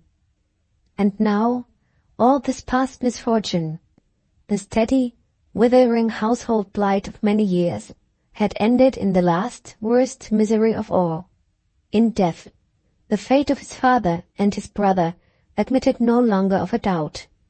He knew it, as he listened to the storm, as he reflected on his grandfather's words, as he called to mind his own experience of the perils of the sea. And this double bereavement had fallen on him just as the time was approaching for his marriage with Perrine. Just when misfortune was most ominous of evil, just when it was hardest to bear. Forebodings, which he dared not realize, began now to mingle with the bitterness of his grief, whenever his thoughts wandered from the present to the future.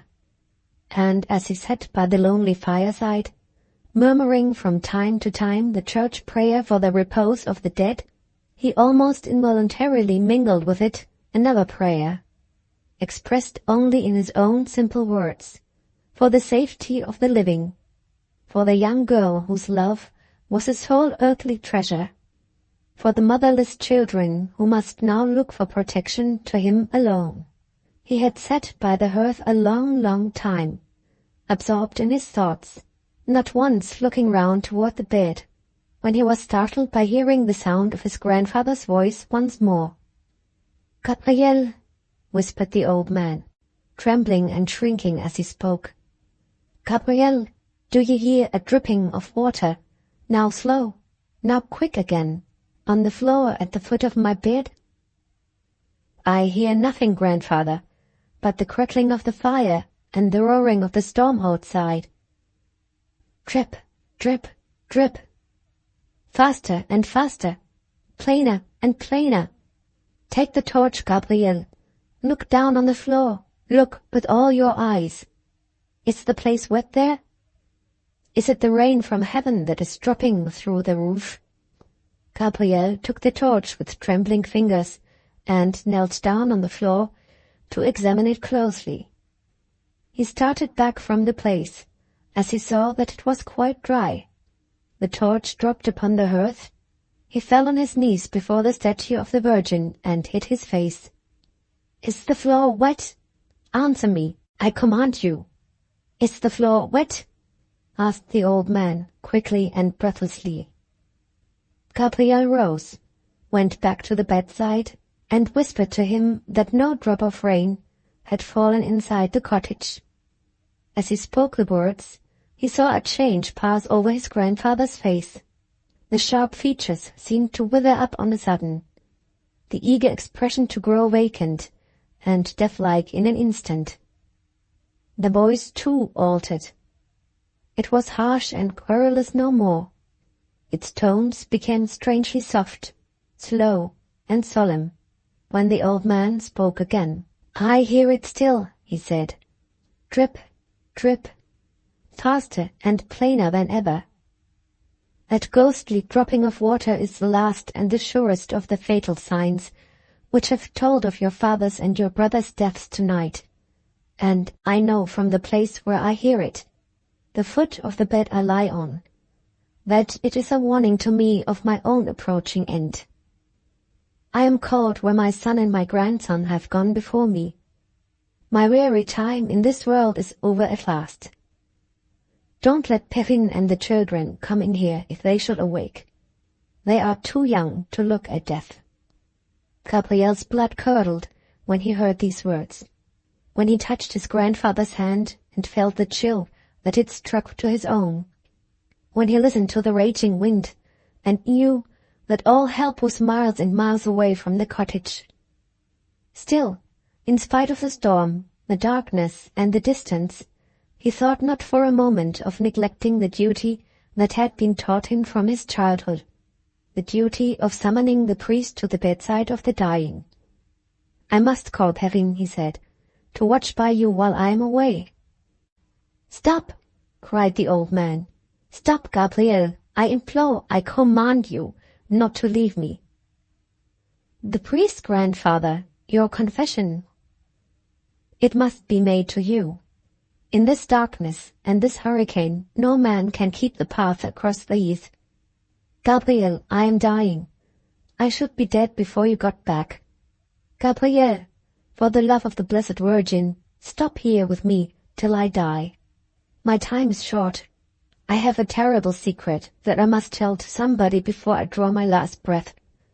Your ear to my mouth. Quick, quick. As he spoke the last words, slight noise was audible on the other side of the partition. The door half opened, and Perrine appeared at it, looking affrightedly into the room. The vigilant eyes of the old man, suspicious even in death, caught sight of her directly. Go back, he exclaimed faintly, before she could utter a word. Go back! Put her back, Gabriel, and nail down the latch in the door, if she won't shut it off herself. Dear Perrine, go in again, implored Gabriel. Go in and keep the children from disturbing us. You will only make him worse. You can be of no use here. She obeyed without speaking and shut the door again, while the old man clutched him by the arm and repeated, Quick, quick, your ear close to my mouth. Gabriel heard her say to the children, who were both awake, Let us pray for grandfather. And as he knelt down by the bedside, there stole on his ear the sweet, childish tones of his little sisters, and the soft, subdued voice of the young girl, who was teaching them the prayer, mingling divinely with the solemn wailing of wind and sea, rising in a still and awful purity over the hoarse, gasping whispers of the dying man. I took an oath not to tell it, Gabriel. Lean down closer. I'm weak, and they mustn't hear a word in that room. I took an oath not to tell it, but death is a warrant to all men for breaking such an oath as that. Listen. Don't lose a word I'm saying. Don't look away into the room. The stain of blood guilt has defiled it forever. Hush, hush, hush. Let me speak. Now your father's dead, I can't carry the horrid secret with me into the grave. Just remember, Gabriel. Try if you can't remember the time before I was bedridden, 10 years ago and more. It was about 6 weeks, you know, before your mother's death. You can remember it by that. You and all the children were in that room with your mother. You were asleep, I think. It was night, not very late, only 9 o'clock. Your father and I were standing at the door, looking out at the heath in the moonlight. He was so poor at that time, he had been obliged to sell his own boat, and none of the neighbors would take him out fishing with him. Your father wasn't liked by any of the neighbors. Well, we saw a stranger coming towards us, a very young man, with a knapsack on his back. He looked like a gentleman, though he was but poorly dressed. He came up and told us he was dead tired, and didn't think he could reach the town that night, and asked if he would give him shelter till morning. And your father said yes, if he would make no noise, because the wife was ill, and the children were asleep. So he said all he wanted was to go to sleep himself before the fire. We had nothing to give him but black bread. He had better food with him than that, and undid his knapsack to get at it. And, Gabrielle, I'm thinking, drink, something to drink, I'm parched with thirst. Silent and deadly pale, Gabrielle poured some of the cider from the pitcher on the table into a drinking cup, and gave it to the old man. Slight as the stimulant was, its effect on him was almost instantaneous. His dull eyes brightened a little, and he went on in the same whispering tones as before. He pulled the food out of his knapsack rather in a hurry, so that some of the other small things in it fell on the floor. Among these was a pocket-book, which your father picked up and gave him back, and he put it in his coat pocket. There was a tear in one of the sides of the book, and through the hole some banknotes bulged out. I saw them, and so did your father. Don't move away, Gabrielle. Keep close. There's nothing in me to shrink from. Well, he shared his food, like an honest fellow, with us, and then put his hand in his pocket and gave me 4 or 5 livres, and then lay down before the fire to go to sleep. As he shut his eyes, your father looked at me in a way I didn't like. He'd been behaving very bitterly and desperately towards us for some time past, being soured about poverty, and your mother's illness, and the constant crying out of you children for more to eat. So when he told me to go and buy some wood, some bread, and some wine with money I had got, I didn't like somehow to leave him alone with a stranger, and so made excuses, saying, which was true, that it was too late to buy things in the village that night. But he told me in a rage to go, and do as he bid me, and knock the people up if the shop was shut. So I went out, being dreadfully afraid of your father, as indeed we all were at that time, but I couldn't make up my mind to go far from the house. I was afraid of something happening, though I didn't dare to think what.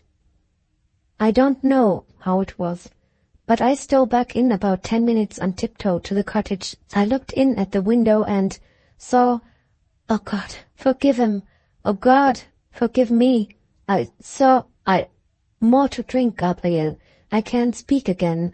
More to drink.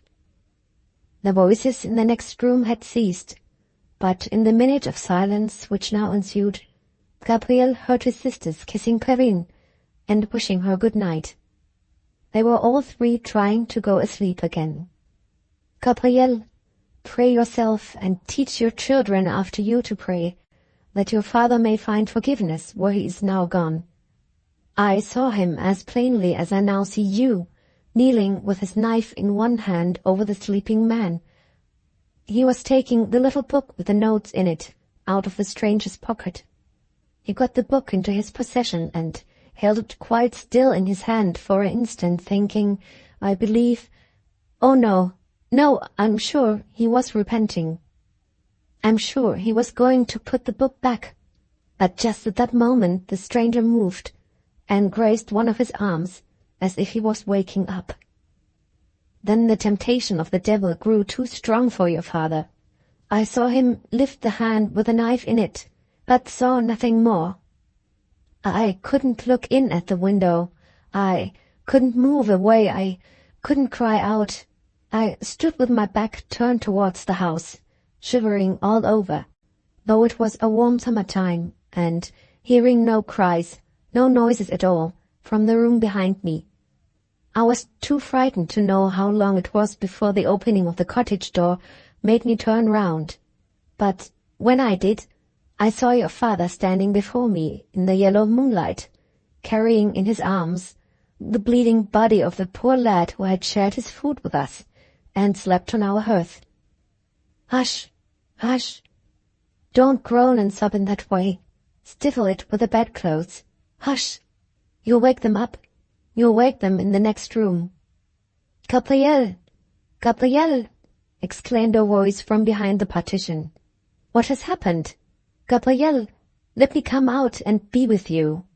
No, no, cried the old man, collecting the last remains of his strength in the attempt to speak above the wind, which was just then howling at the loudest. Stay where you are. Don't speak. Don't come out. I command you.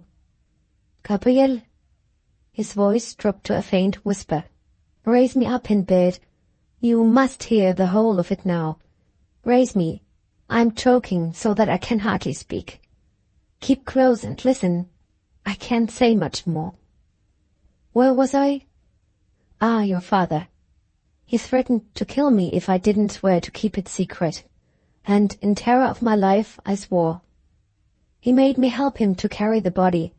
We took it all across the heath. Oh, horrible, horrible under the bright moon. Lift me higher, Gabriel. You know the great stones yonder, set up by the heathens. You know the hollow place under the stones they call the merchant's table. We had plenty of room to lay him in that, and hide him so. And then we ran back to the cottage. I never dared to go near the place afterward. No, nor your father either. Higher, Gabriel. I'm choking again. We burned the pocketbook and the knapsack. Never knew his name. We kept the money to spend. You're not lifting me. You're not listening close enough. Your father said it was a legacy when you and your mother asked about the money. You heard me. You shake me to pieces, Gabriel, when you sob like that. It brought a curse on us, the money. The curse has drowned your father and your brother. The curse is killing me. But I've confessed. Tell the priest I confessed before I died. Stop her. Stop Perrine. I hear her getting up. Take his bones away from the merchant's table and bury them for the love of God. And tell the priest, lift me higher, lift me till I am on my knees. If your father was alive, he'd murder me.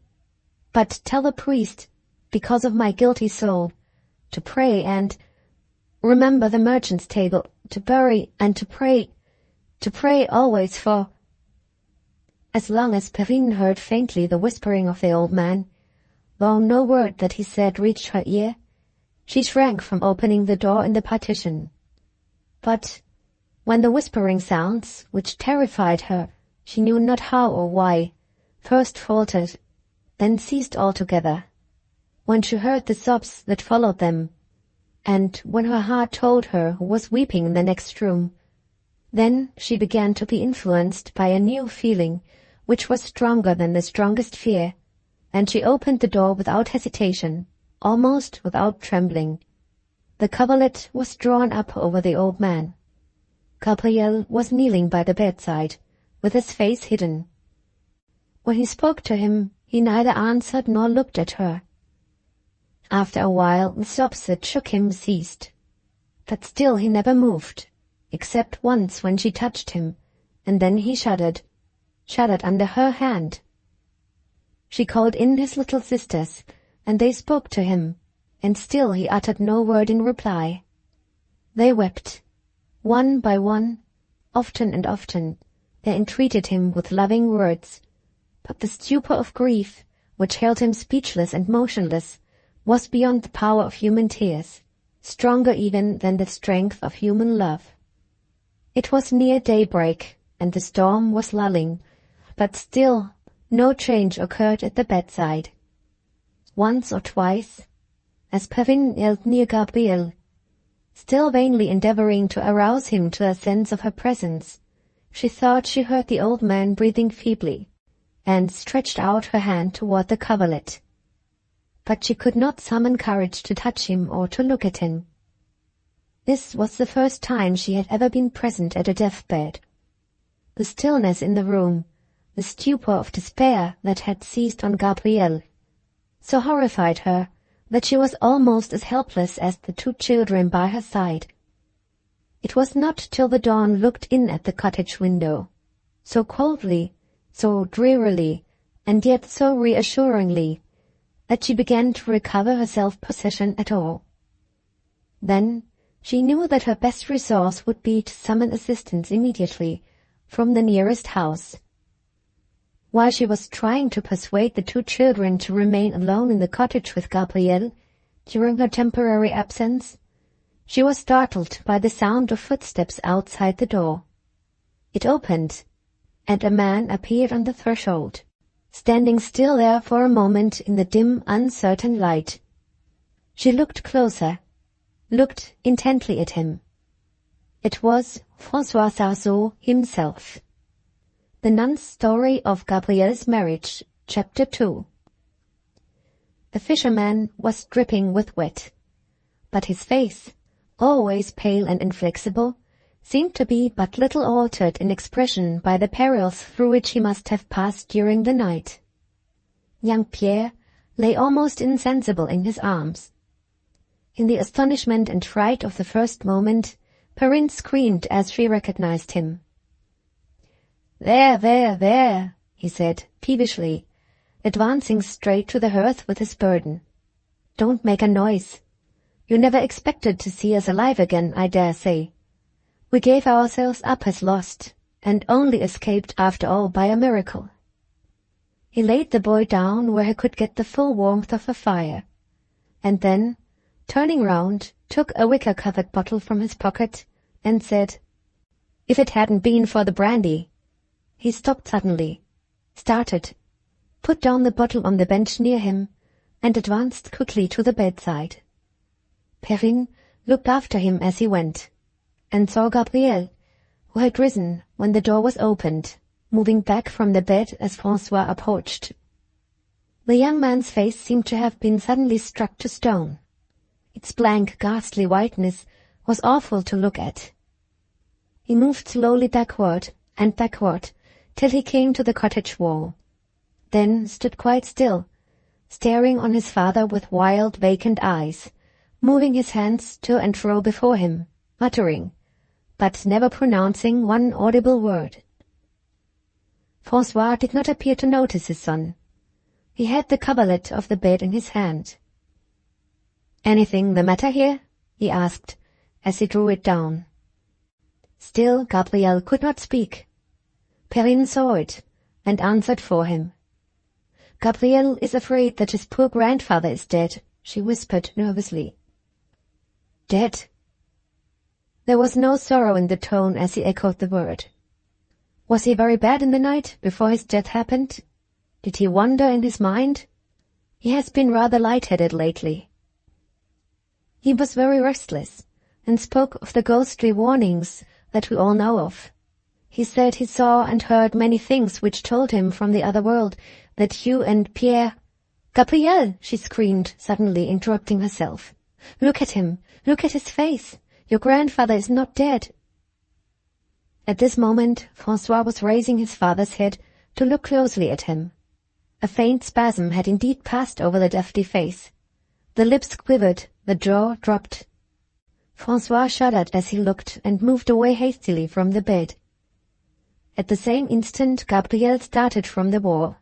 His expression altered, his pale cheeks flushed suddenly, as he snatched up the wicker-cased bottle and poured all the little brandy that was left in it down his grandfather's throat. The effect was nearly instantaneous. The sinking vital forces rallied desperately. The old man's eyes opened again, wandered round the room, then fixed themselves intently on Francois as he stood near the fire. Trying and terrible as his position was at that moment, Gabriel still retained self-possession enough to whisper a few words in Perrine's ear. "Go back again into the bedroom and take the children with you," he said. "We may have something to speak about, which you had better not hear." "Son Gabriel, your grandfather is trembling all over," said Francois. "If he is dying at all, he is dying of cold. Help me to lift him, bed and all, to the hearth." "No, no, don't let him touch me," gasped the old man. "Don't let him look at me in that way. Don't let him come near me, Gabriel." "Is it his ghost, or is it himself?" As Gabriel answered, he heard a knocking at the door. His father opened it and disclosed to view some people from the neighboring fishing village, who had come, more out of curiosity than sympathy, to inquire whether Francois and the boy Pierre had survived the night. Without asking anyone to enter, the fisherman surlily and shortly answered the various questions addressed to him, standing in his own doorway. While he was thus engaged, Gabriel heard his grandfather muttering vacantly to himself. "Last night. How about last night, grandson? What was I talking about last night?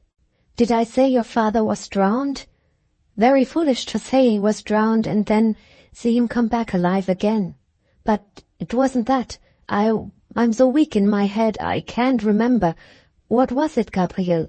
Something too horrible to speak of? Is that what you're whispering and trembling about?" "I said nothing horrible. A crime, bloodshed. I know nothing of any crime or bloodshed here. I must have been frightened out of my wits to talk in that way. The merchant's table? Only a big heap of old stones. What with the storm and thinking I was going to die and being afraid about your father, I must have been light-headed. Don't give another thought to that nonsense, Gabriel. I'm better now. We shall all live to laugh at poor grandfather for talking nonsense about crime and bloodshed in his sleep. Ah, poor old man. Last night, light-headed, fancies and nonsense of an old man. Why don't you laugh at it? I'm laughing, so light-headed, so light." He stopped suddenly. A low cry, partly of terror and partly of pain, escaped him. The look of pining anxiety and imbecile cunning which had distorted his face while he had been speaking faded from it forever. He shivered a little, breathed heavily once or twice, then became quite still. Had he died with a falsehood on his lips? Gabriel looked round and saw that the cottage door was closed, and that his father was standing against it. How long he had occupied that position, how many of the old man's last words he had heard, it was impossible to conjecture, but there was a lowering suspicion in his harsh face as he now looked away from the corpse to his son, which made Gabriel shudder. And the first question that he asked, on once more approaching the bedside, was expressed in tones which, quiet as they were, had a fearful meaning in them. "What did your grandfather talk about last night?" he asked. Gabriel did not answer. All that he had heard, all that he had seen, all the misery and horror that might yet be to come, had stunned his mind. The unspeakable dangers of his present position were too tremendous to be realized.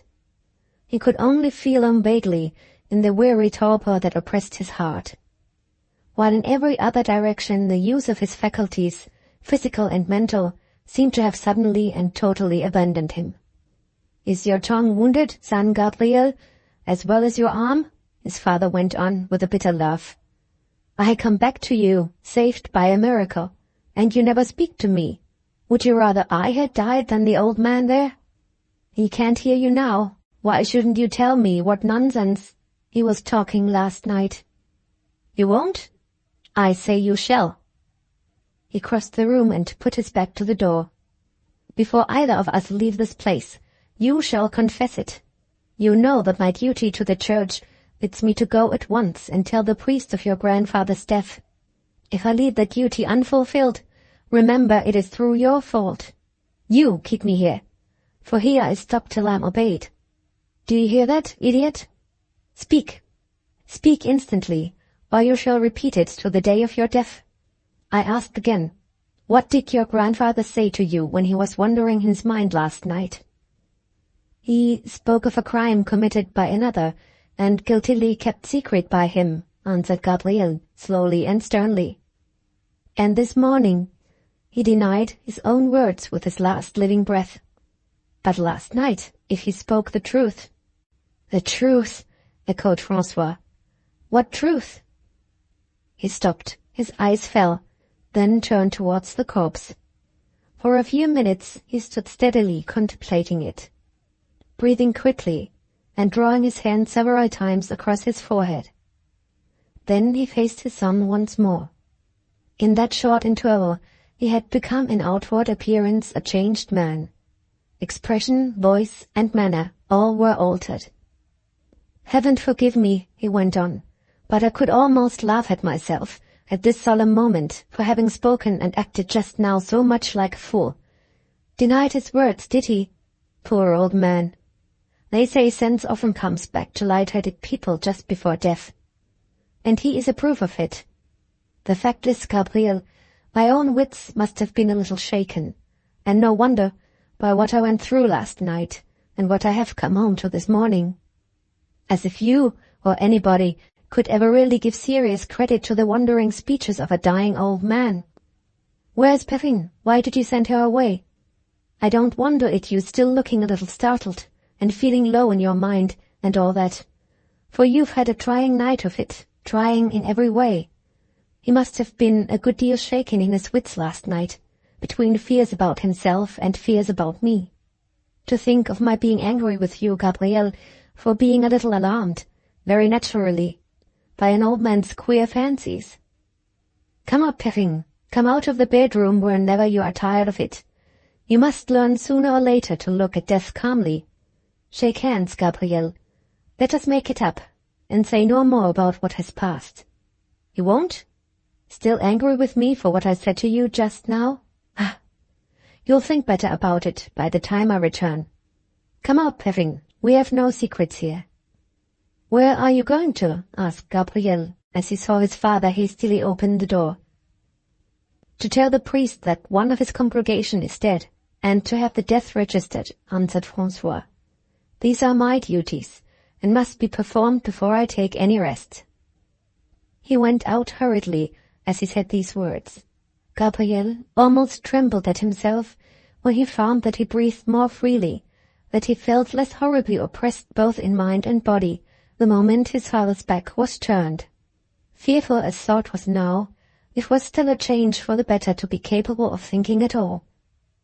Was the behavior of his father compatible with innocence?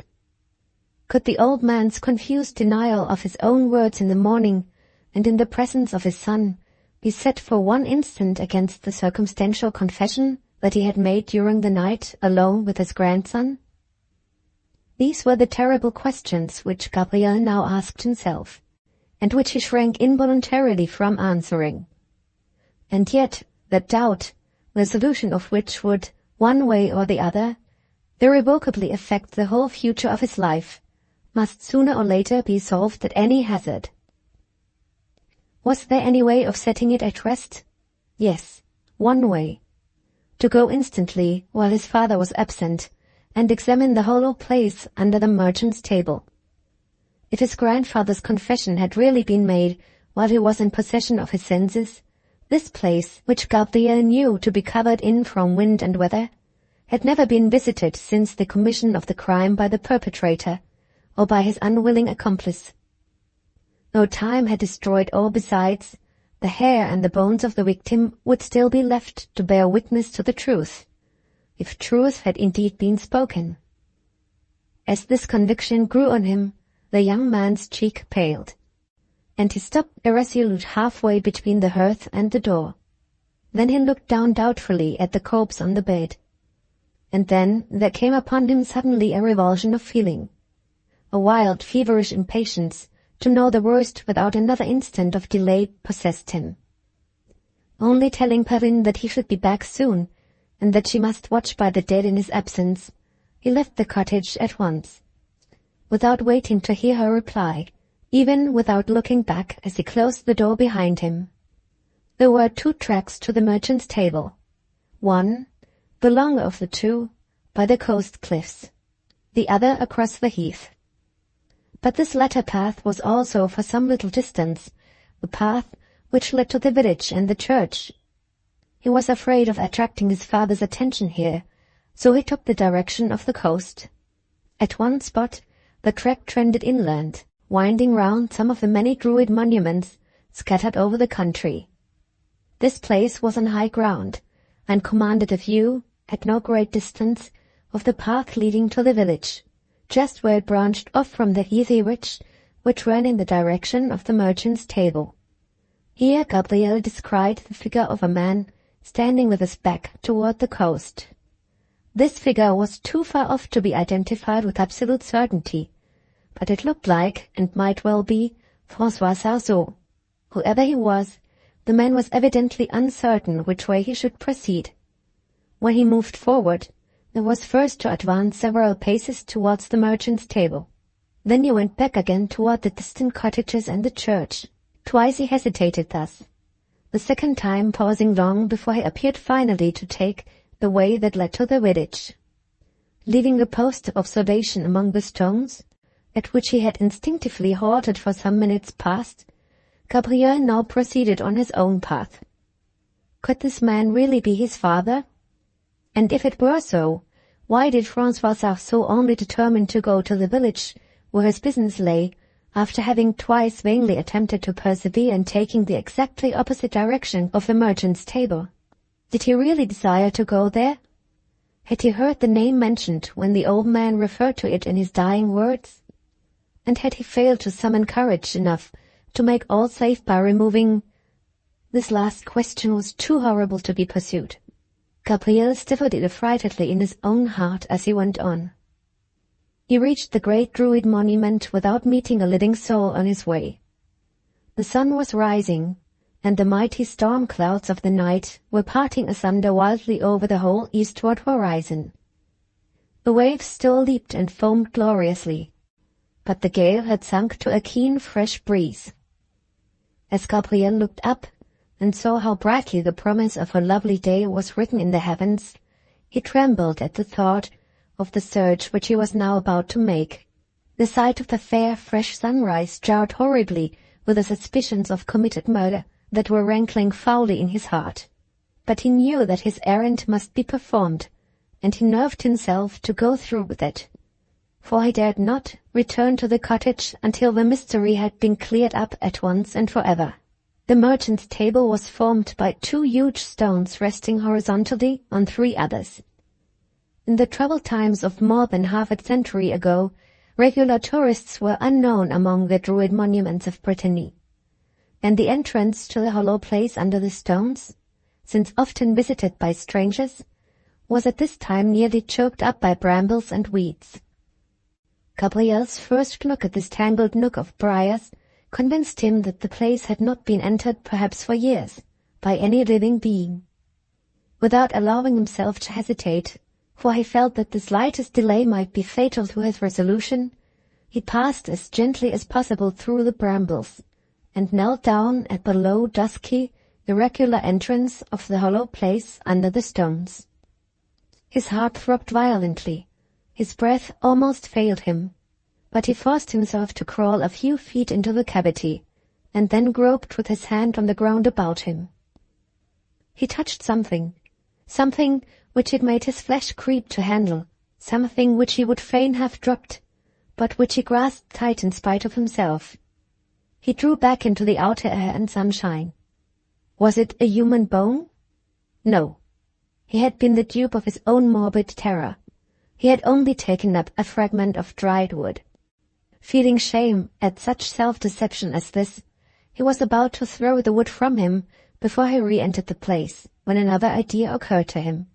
Though it was dimly lighted through 1 or 2 chinks in the stones, the far part of the interior of the cavity was still too dusky to admit of perfect examination by the eye, even on a bright sunshiny morning.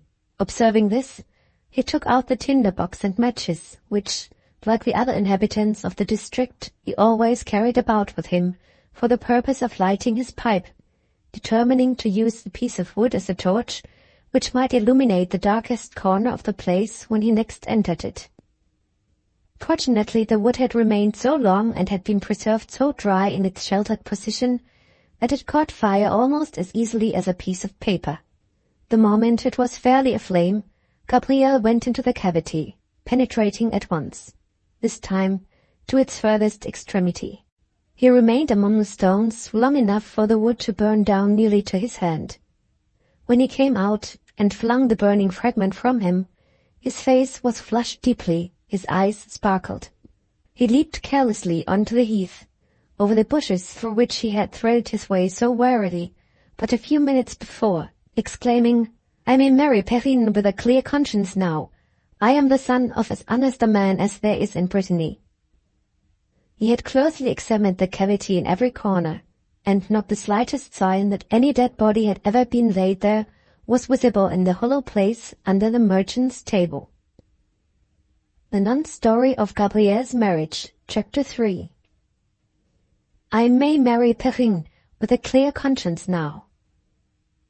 There are some parts of the world where it would be drawing no natural picture of human nature to represent a son as believing conscientiously that an offense against life and the laws of hospitality, secretly committed by his father, rendered him, though innocent of all participation in it, unworthy to fulfill his engagement with his affianced wife. Among the simple inhabitants of Gabriel's province, however, such acuteness of conscientious sensibility as this was no extraordinary exception to all general rules.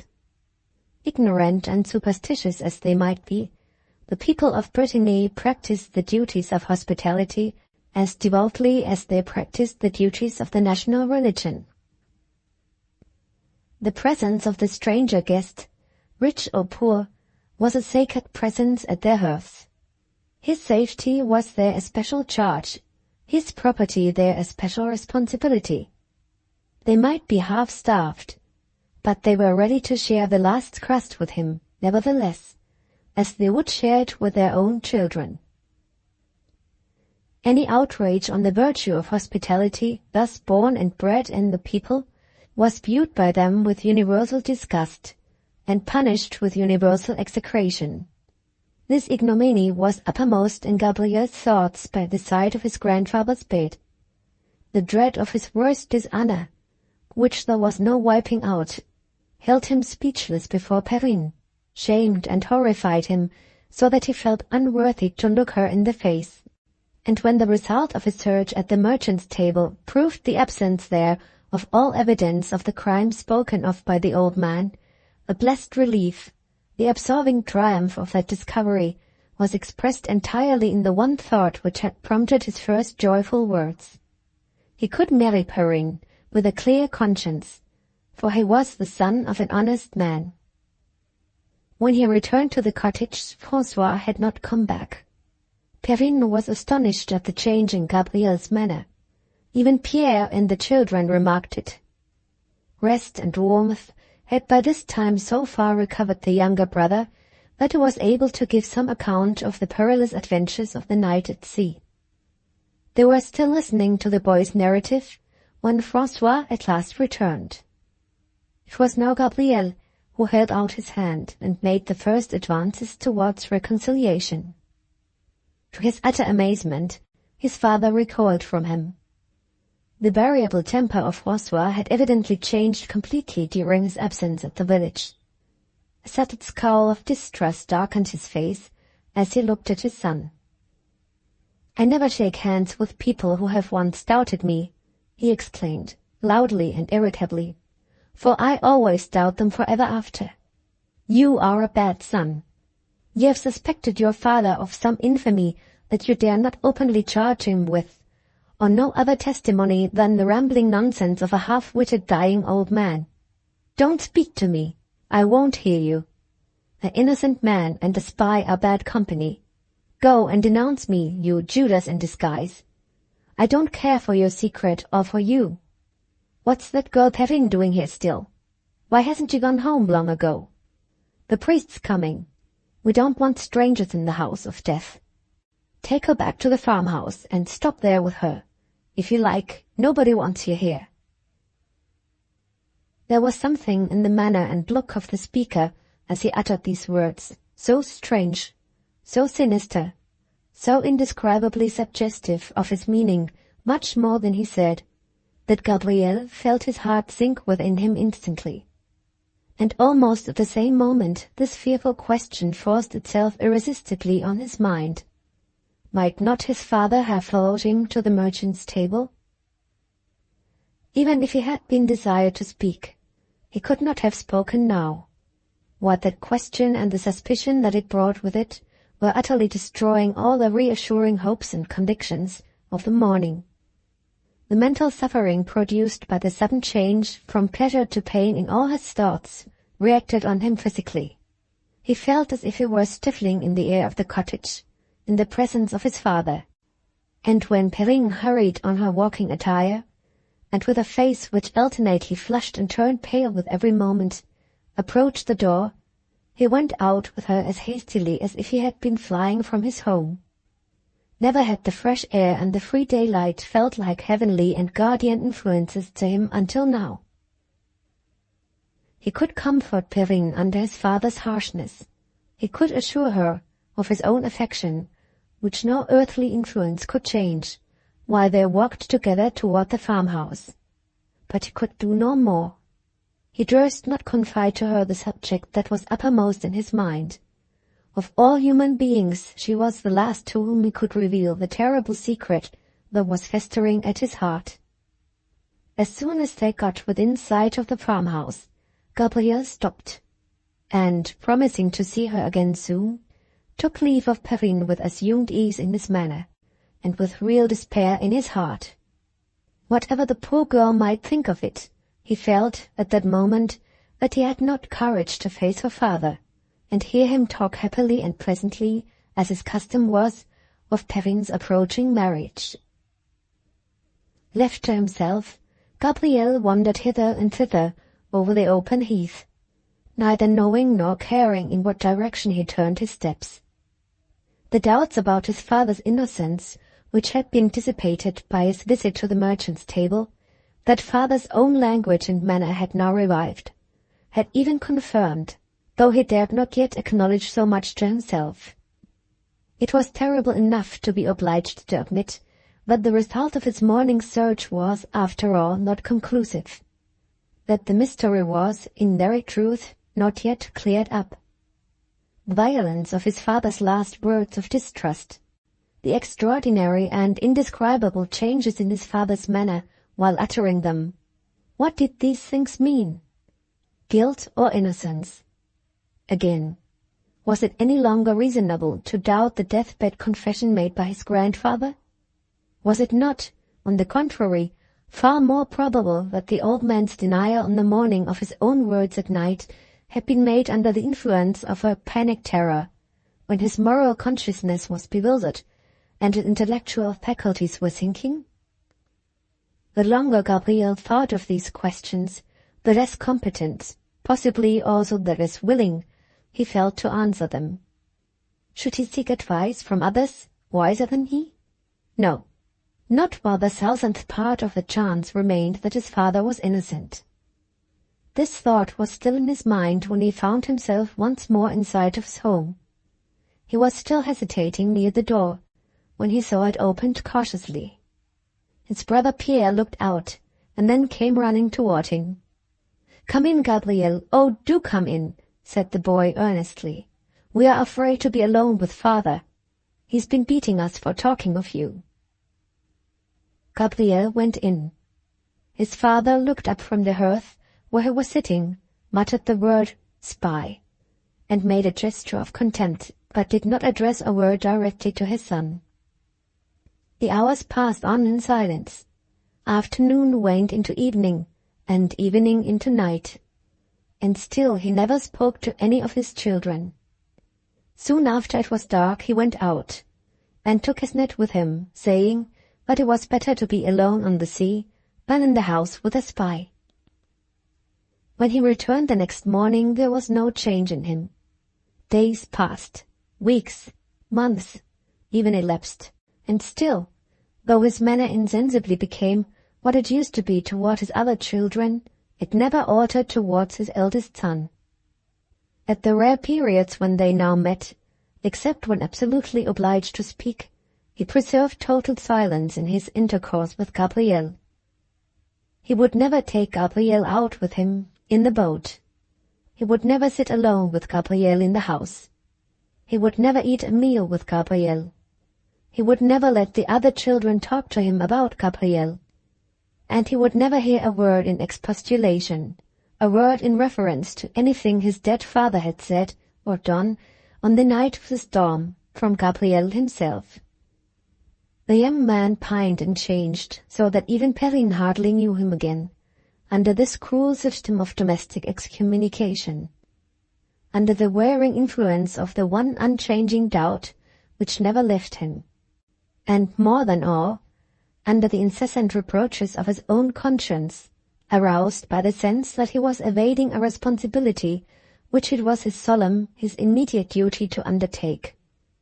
But no sting of conscience, no ill-treatment at home, and no self-reproaches for failing in his duty of confession as a good Catholic, were powerful enough in their influence over Gabriel to make him disclose the secret, under the oppression of which his very life was wasting away. He knew that if he once revealed it, whether his father was ultimately proved to be guilty or innocent, there would remain a slur and a suspicion on the family, and on Perrine besides, from her approaching connection with it, which in their time and in their generation could never be removed. The reproach of the world is terrible even in the crowded city, where many of the dwellers in our abiding place are strangers to us.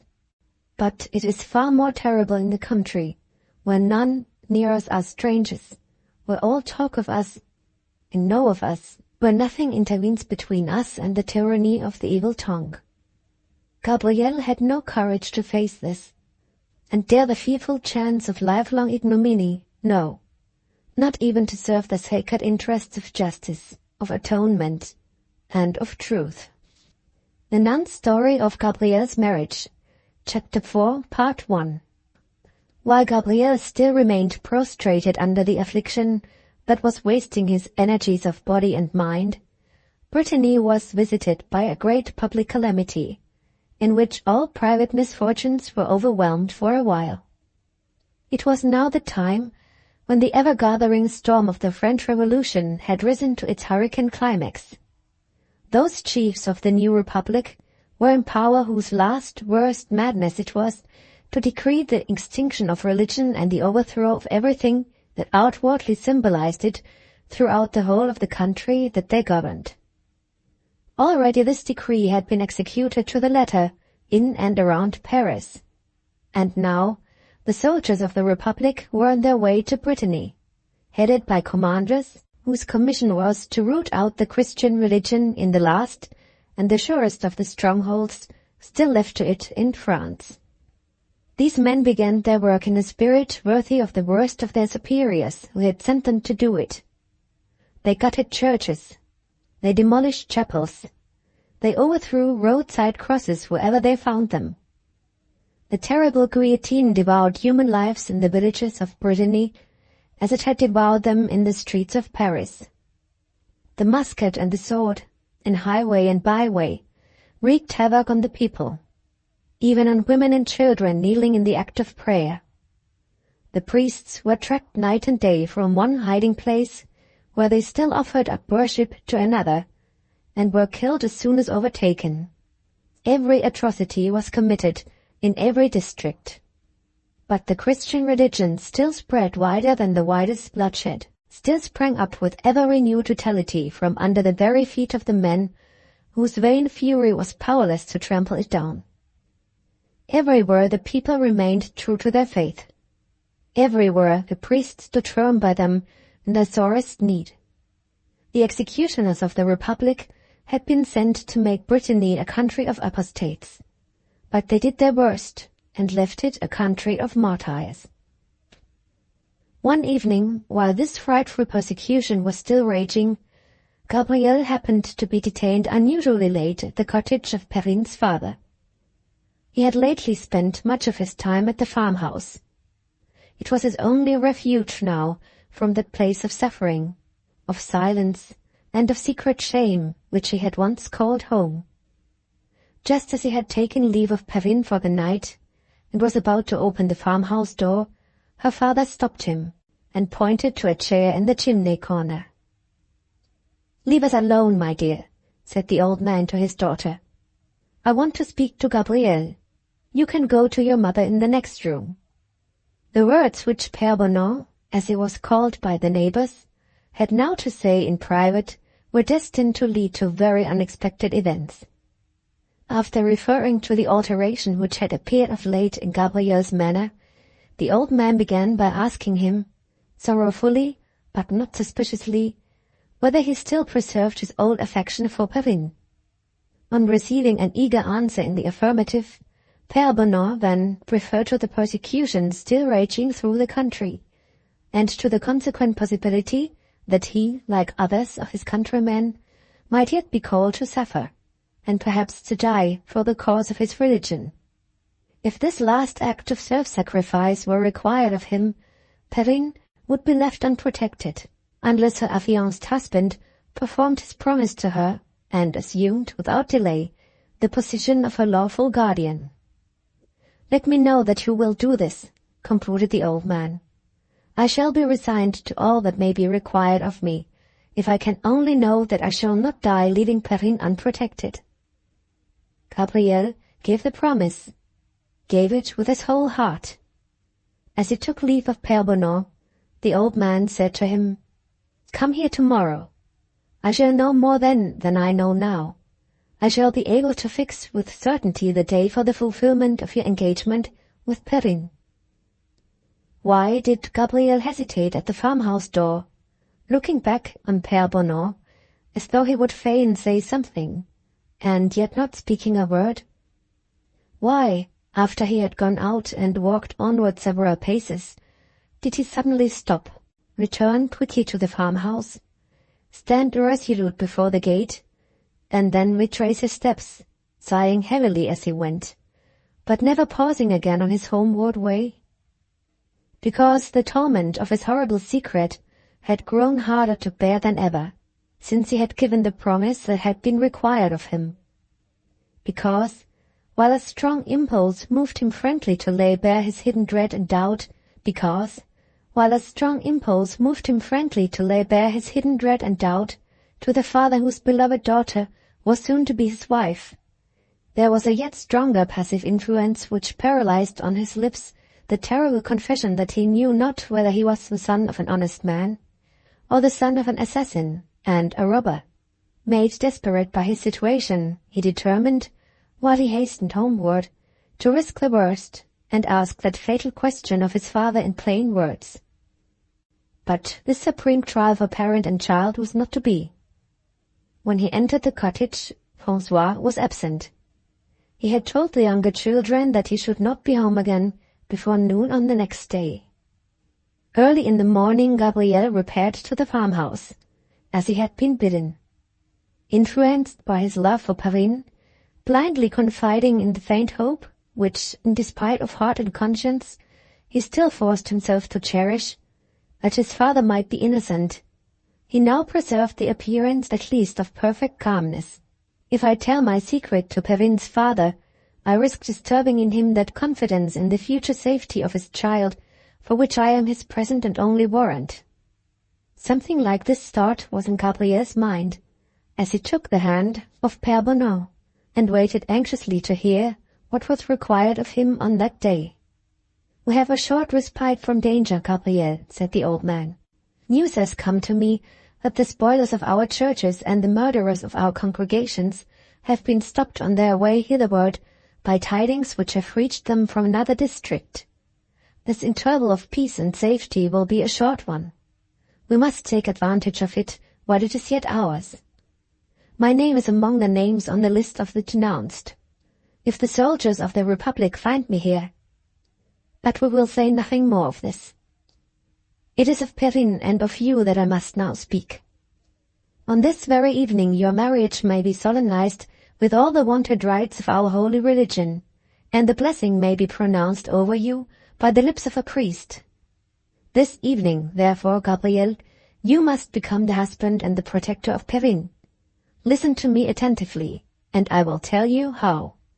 This was the substance of what Gabriel now heard from Père Bonneau.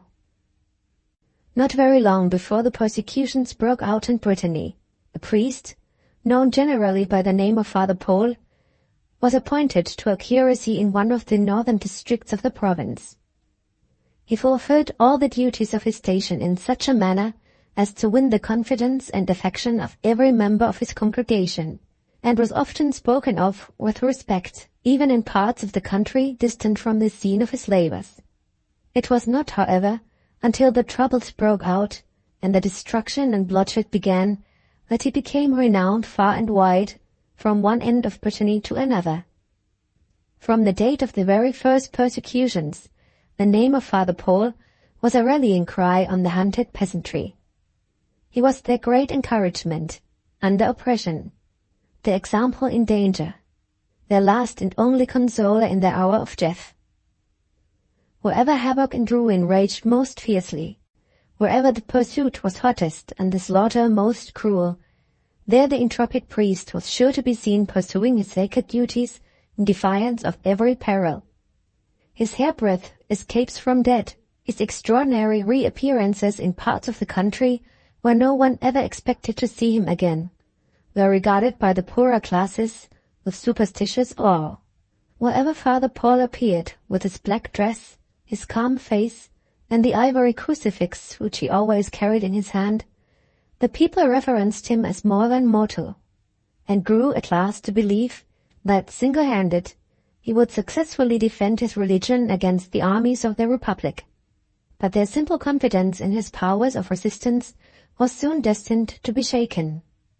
Fresh reinforcements arrived in Brittany, and overran the whole province from one end to the other. One morning, after celebrating service in a dismantled church, and after narrowly escaping with his life from those who pursued him, the priest disappeared. Secret inquiries were made after him in all directions, but he was heard of no more. Many weary days had passed, and the dispirited peasantry had already mourned him as dead, when some fishermen on the northern coast observed a ship of like burden in the offing. Making signals to the shore, they put off to her in their boats, and on reaching the deck saw standing before them the well-remembered figure of Father Paul. The priest had returned to his congregations, and had founded the new altar that they were to worship at on the deck of the ship.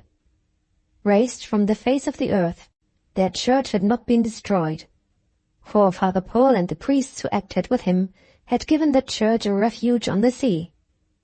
Henceforth, their children could still be baptized, their sons and daughters could still be married, the burial of their dead could still be solemnized under the sanction of the old religion for which, not vainly, they had suffered so patiently and so long. Throughout the remaining time of trouble the services were uninterrupted on board the ship. A code of signals was established by which those on shore were always enabled to direct their brethren at sea toward such parts of the coast as happened to be uninfested by the enemies of their worship. On the morning of Gabriel's visit to the farmhouse, these signals had shaped the course of the ship toward the extremity of the peninsula of Quiberon. The people on the district were all prepared to expect the appearance of the vessel some time in the evening, and had their boats ready at a moment's notice to put off and attend the service. At the conclusion of the service, Père Bonneau had arranged that the marriage of his daughter and Gabriel was to take place. They waited for evening at the farmhouse. A little before sunset, the ship was signaled as in sight, and then Père Bonneau and his wife, followed by Gabriel and Perrine, set forth over the heath of the beach. With the solitary exception of François Sarzeau, the whole population of the neighborhood was already assembled there, Gabriel's brother and sisters being among the number. It was the calmest evening that had been known for months. There was not a cloud in the lustrous sky, not a ripple on the still surface of the sea. The smallest children were suffered by their mothers to stray down on the beach as they pleased, for the waves of the great ocean slept as tenderly and noiselessly on their sandy bed as if they had been changed into the waters of an inland lake. Slow, almost imperceptible, was the approach of the ship. There was hardly a breath of wind to carry her on. She was just drifting gently with the landward set of the tide at that hour, while her sails hung idly against the masts. Long after the sun had gone down, the congregation still waited and watched on the beach. The moon and stars were arrayed in their glory of the night before the ship dropped anchor. Then the muffled tolling of a bell came solemnly across the quiet waters, and then, from every creek along the shore, as far as the eye could reach, the black forms of the fishermen's boats shot out swift and stealthy into the shining sea. By the time the boats had arrived alongside of the ship, the lamp had been kindled before the altar, and its flame was gleaming red and dull in the radiant moonlight. 2 of the priests on board were clothed in their robes of office, and were waiting in their appointed places to begin the service. But there was a third, dressed only in the ordinary attire of his calling, who mingled with the congregation and spoke a few words to each of the persons composing it, as, one by one, they mounted the sides of the ship. Those who had never seen him before knew by the famous ivory crucifix in his hand that the priest who received them was Father Paul. Gabriel looked at this man, whom he now beheld for the first time, with a mixture of astonishment and awe, for he saw that the renowned chief of the Christians of Brittany was, to all appearance, but little older than himself. The expression on the pale, calm face of the priest was so gentle and kind that children just able to walk tottered up to him, and held familiarly by the skirts of his black gown, whenever his clear blue eyes rested on theirs, while he beckoned them to his side. No one would ever have guessed from the countenance of Father Paul what deadly perils he had confronted, but for the scar of a saber wound as yet hardly healed, which ran across his forehead. That wound had been dealt while he was kneeling before the altar in the last church in Brittany, which had escaped spoliation. He would have died where he knelt, but for the peasants who were praying with him and who, unarmed as they were, threw themselves like tigers on the soldiery, and at awful sacrifice of their own lives saved the life of their priest. There was not a man now on board the ship who would have hesitated, had the occasion called for it again, to have rescued him in the same way. The service began. Since the days when the primitive Christians worshipped amid the caverns of the earth, can any service be imagined nobler in itself or sublimer in the circumstances surrounding it than that which was now offered up? Here was no artificial pomp, no gaudy profusion of ornament, no attendant grandeur of man's creation. All around this church spread the hushed and awful majesty of the tranquil sea. The roof of this cathedral was the immeasurable heaven, the pure moon its one great light, the countless glories of the stars its only adornment.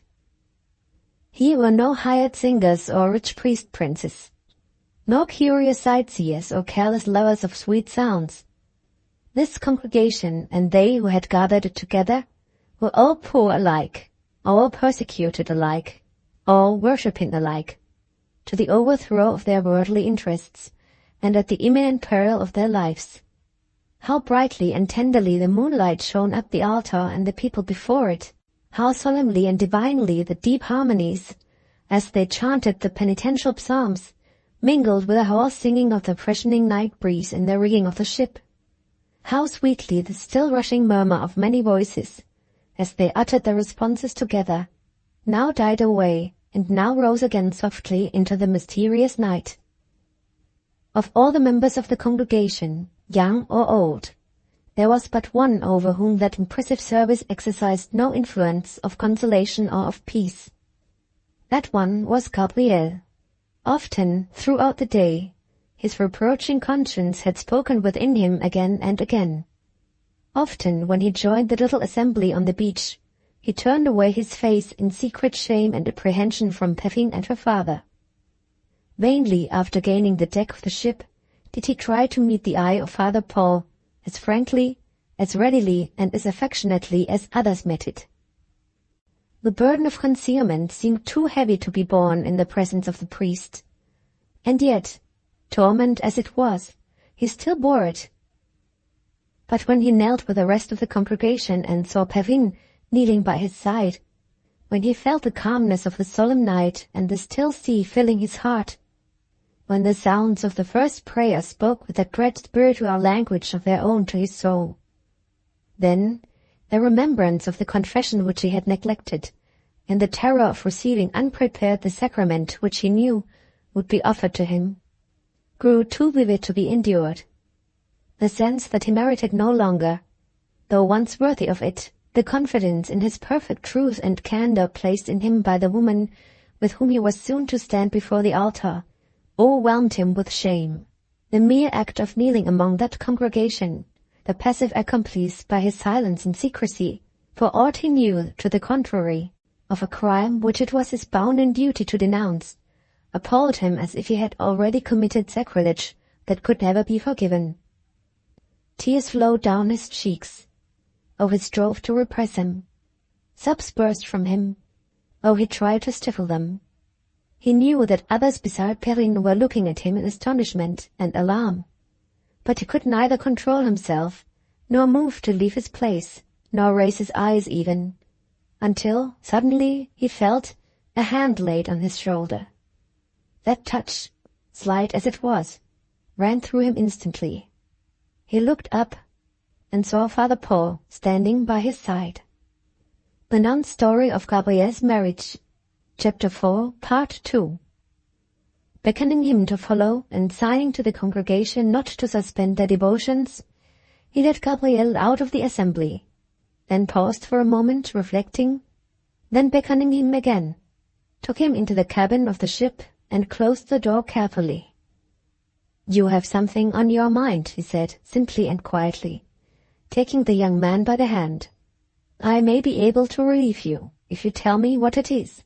As Gabriel heard these gentle words, and saw, by the light of a lamp which burned before a cross fixed against the wall, the sad kindness of expression with which the priest was regarding him, the oppression that had lain so long in his heart seemed to leave it in an instant.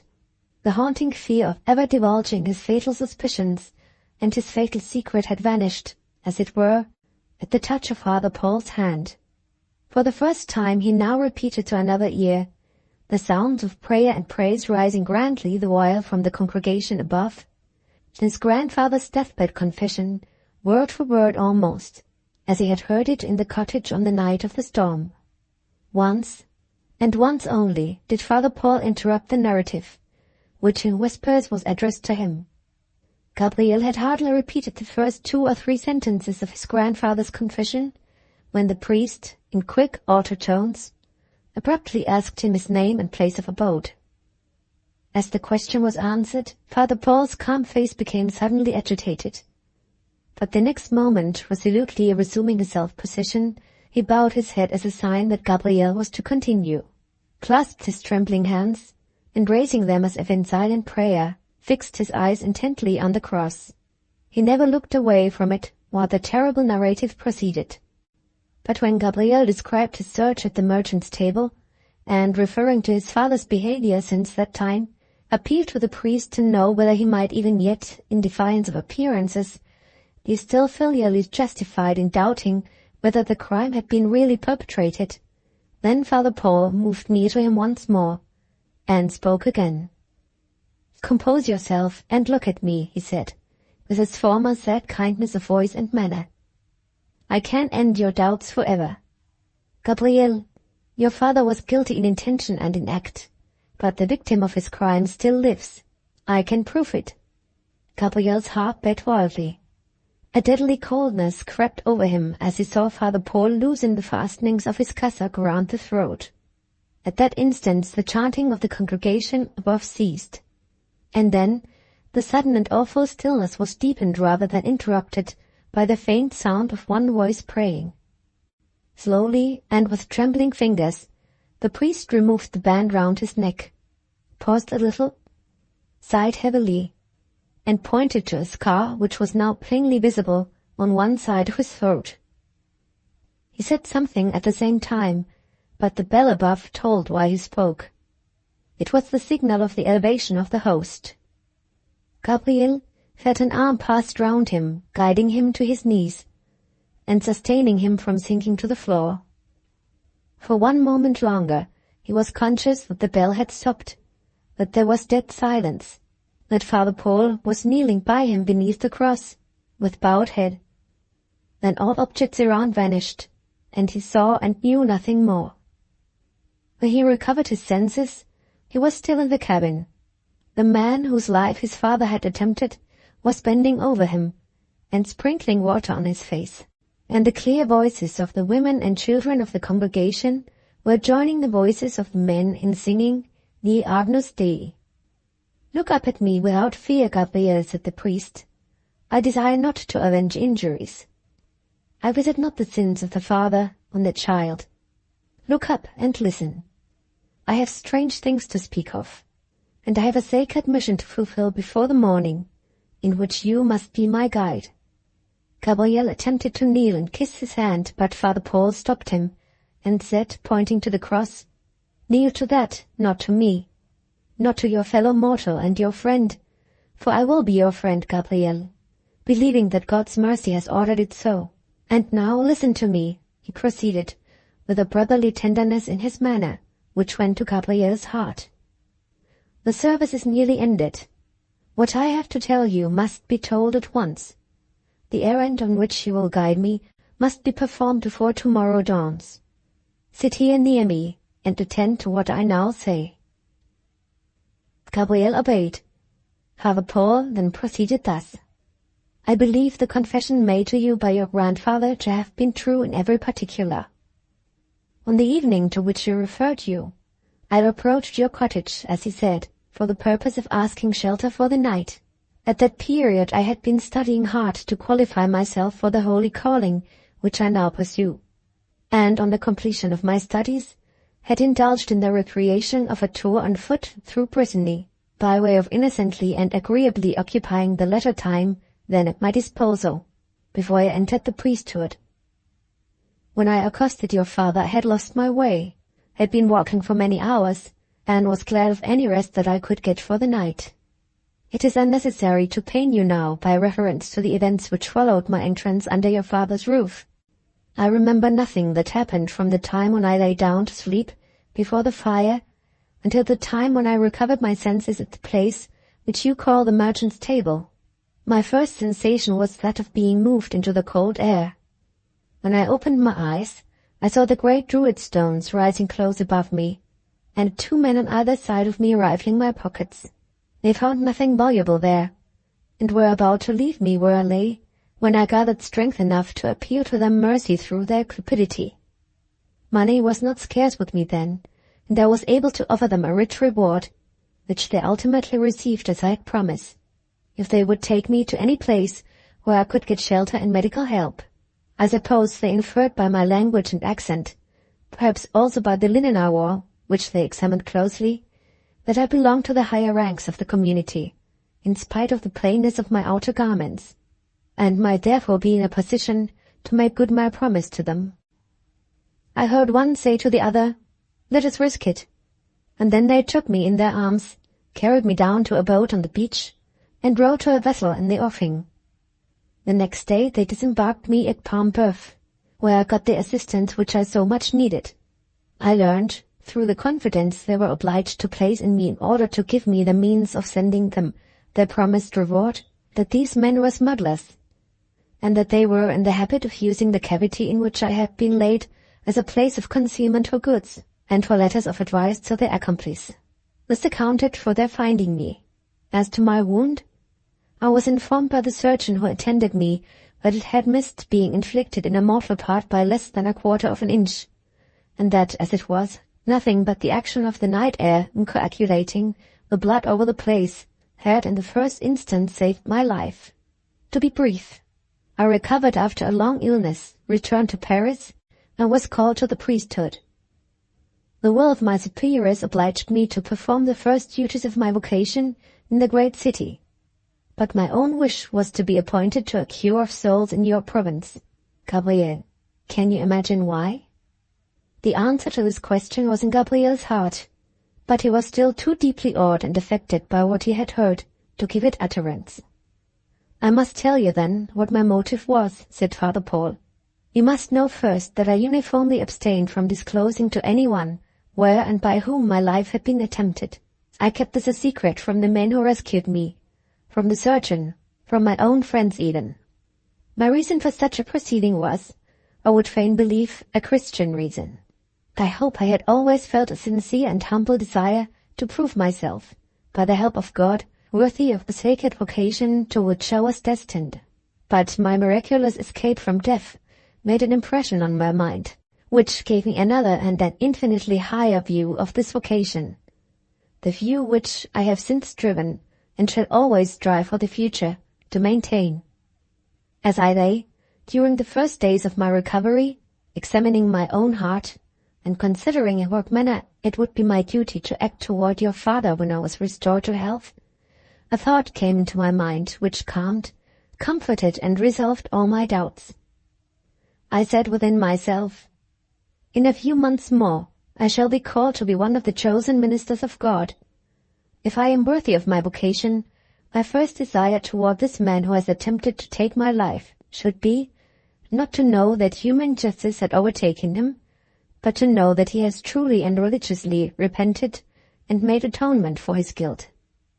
To such repentance and atonement let it be my duty to call him.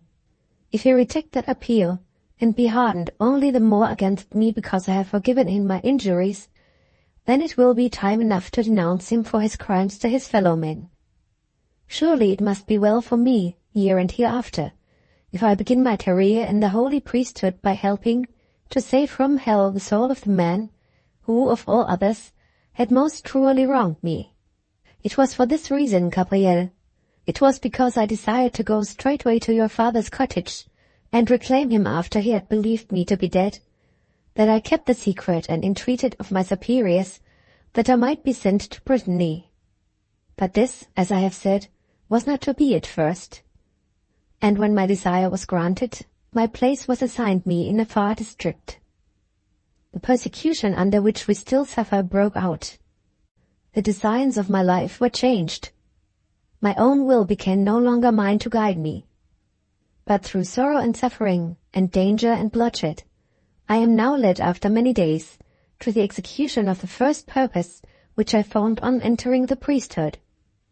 Gabriel, when the service is over, and the congregation are dispersed, you must guide me to the door of your father's cottage.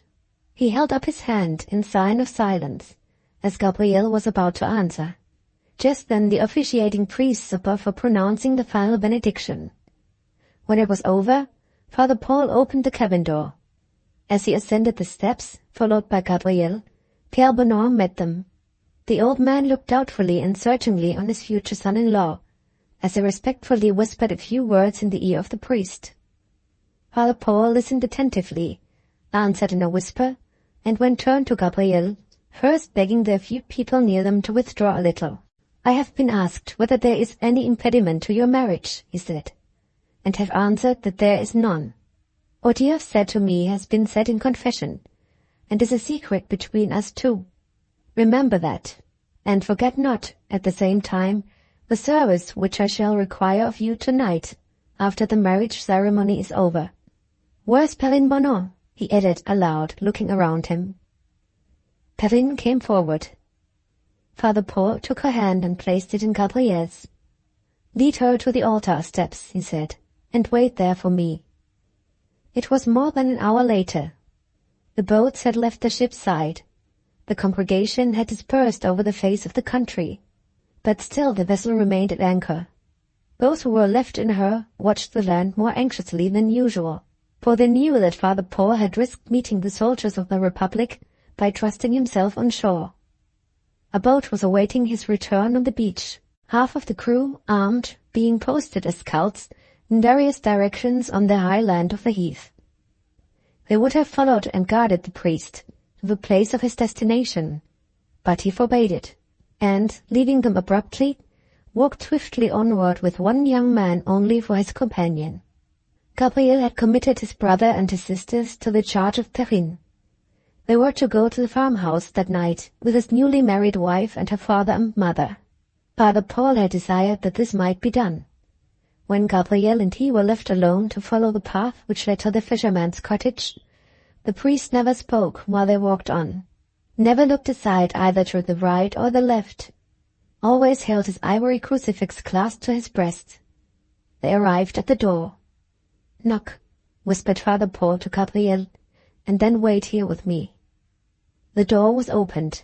On a lovely moonlight night, François Sarzeau had stood on the threshold, years since, with a bleeding body in his arms. On a lovely moonlight night, he now stood there again, confronting the very man whose life he had attempted, and knowing him not. Father Paul advanced a few paces, so that the moonlight fell fuller on his features, and removed his hat. François Sarzeau looked, started, moved one step back, then stood motionless and perfectly silent, while all traces of expression of any kind suddenly vanished from his face. Then the calm, clear tones of the priest stole gently on the dead silence.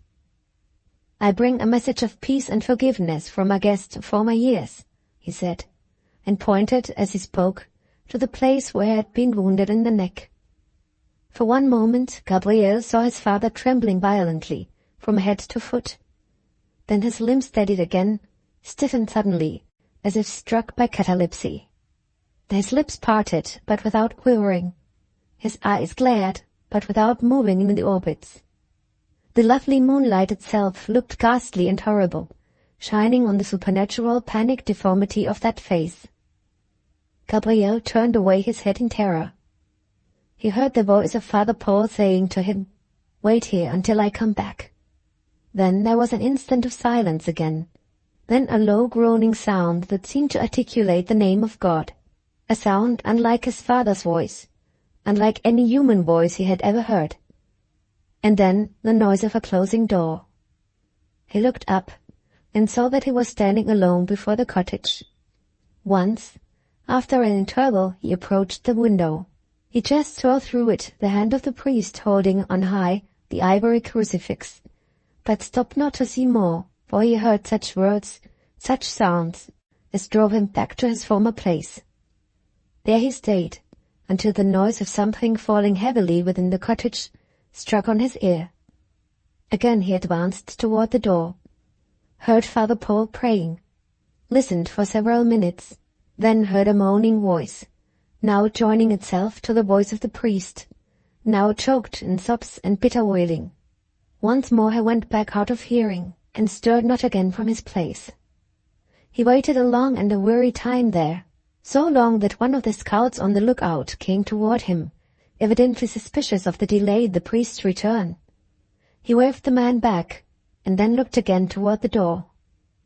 At last he saw it open, saw Father Paul approach him, leading François Sarzeau by the hand.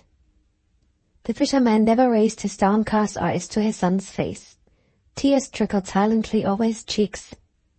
He followed the hand that led him, as a little child might have followed it, listened anxiously and humbly at the priest's side to every word that he spoke. "Gabriel," said Father Paul, in a voice which trembled a little for the first time that night. "Gabriel, it has pleased God to grant the perfect fulfillment of the purpose which brought me to this place. I tell you this as all that you need, as all I believe that you would wish to know of what has passed while you have been left waiting for me here. Such words as I have now to speak to you are spoken by your father's earnest desire. It is his own wish that I should communicate to you his confession of having secretly followed you to the merchant's table, and of having discovered, as you discovered, that no evidence of his guilt remained there. This admission, he thinks, will be enough to account for his conduct toward yourself from that time to this. I have next to tell you, also at your father's desire, that he has promised by my presence, and now promises again in yours, sincerity of repentance in this manner. When the persecution of our religion has ceased, as cease it will, and that speedily, be assured of it, he solemnly pledges himself henceforth to devote his life, his strength, and what worldly possessions he may have or may acquire, to the task of re-erecting and restoring the roadside crosses which have been sacrilegiously overthrown and destroyed in his native province, and to doing good, go where he may. I have now said all that is required of me, and may bid you farewell, bearing with me the happy remembrance that I had left a father and son reconciled and restored to each other. May God bless and prosper you and those dear to you, Gabriel. May God accept your father's repentance, and bless him also throughout his future life. He took their hands, pressed them long and warmly, then turned and walked quickly down the path which led to the beach. Gabriel dared not trust himself yet to speak, but he raised his arm and put it gently round his father's neck. The two stood together so, looking out dimly through the tears that filled their eyes to the sea. They saw the boat put off in the bright track of the moonlight, and reached the vessel's side. They watched the spreading of the sails and followed the slow course of the ship till she disappeared past the distant headland from sight. After that, they went into the cottage together. They knew it not then, but they had seen the last, in this world, of Father Paul. The Nun's Story of Gabriel's Marriage, Chapter 5. The events foretold by the good priest happened sooner even than he had anticipated. A new government ruled the destinies of France, and the persecution ceased in Brittany. Among other propositions which were then submitted to the Parliament was one advocating the restoration of the roadside crosses throughout the province. It was found, however, on inquiry, that these crosses were to be counted by thousands, and that the mere cost of wood required to re-erect them necessitated an expenditure of money which the bankrupt nation could ill afford to spare. While this project was under discussion, and before it was finally rejected, one man had undertaken the task which the government shrank from attempting. When Gabriel left the cottage, taking his brother and sisters to live with his wife and himself at the farmhouse, François Sarzeau left it also, to perform in highway and byway his promise to Father Paul. For months and months he labored without intermission at his task, still always doing good, and rendering help and kindness and true charity to any whom he could serve. He walked many a weary mile, toiled through many a hard day's work, humbled himself even to beg of others, to get wood enough to restore a single cross. No one ever heard him complain, ever saw him impatient, ever detected him in faltering at his task. The shelter in an outhouse, the crust of bread and drink of water, which he could always get from the peasantry, seemed to suffice him. Among the people who watched his perseverance, a belief began to gain ground that his life would be miraculously prolonged until he had completed his undertaking from one end of Brittany to the other. But this was not to be. He was seen one cold autumn evening, silently and steadily at work as usual, setting up a new cross on the site of one which had been shattered to splinters in the troubled times. In the morning he was found lying dead beneath the sacred symbol, which his own hands had completed and erected in its place during the night. They buried him where he lay, and the priest who consecrated the ground allowed Gabriel to engrave his father's epitaph in the wood of the cross.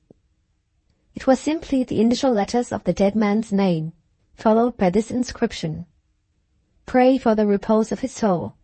He died penitent, and the doer of good works." Once, and once only, did Gabriel hear anything of Father Paul. The good priest showed, by writing to the farmhouse, that he had not forgotten the family so largely indebted to him for their happiness. The letter was dated Rome. Father Paul said that such services as he had been permitted to render to the church in Brittany had obtained for him a new and a far more glorious trust than any he had yet held. He had been recalled from his curacy and appointed to be at the head of a mission which was shortly to be dispatched to convert the inhabitants of a savage and far distant land to the Christian faith.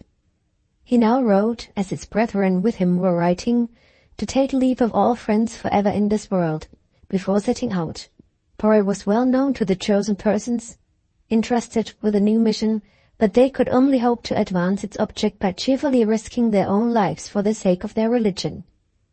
He gave his blessing to François Sarzeau, to Gabriel, and to his family, and bade them affectionately farewell for the last time. There was a postscript to the letter, which was addressed to Perrine, and which she often read afterward with tearful eyes.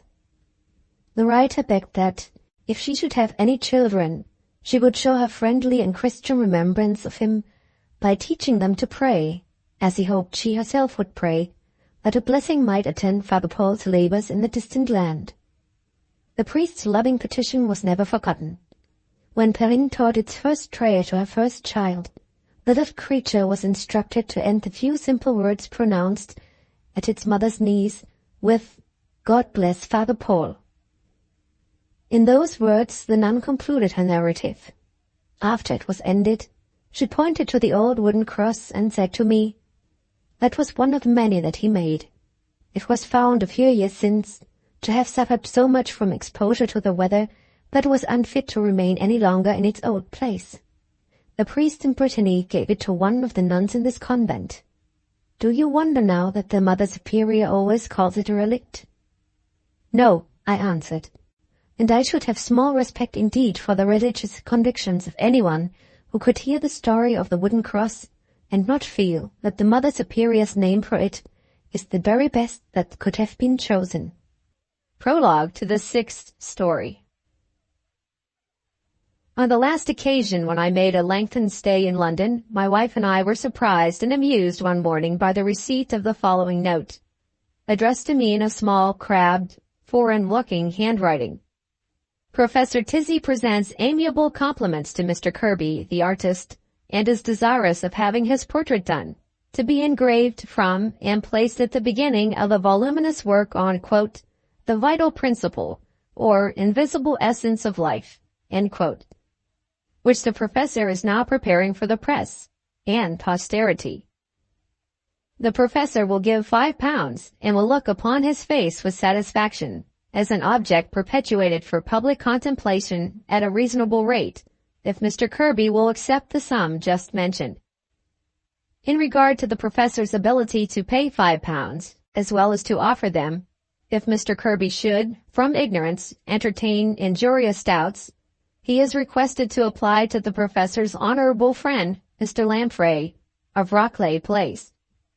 But for the reference at the end of this strange note, I should certainly have considered it as a mere trap set to make a fool of me by some mischievous friend.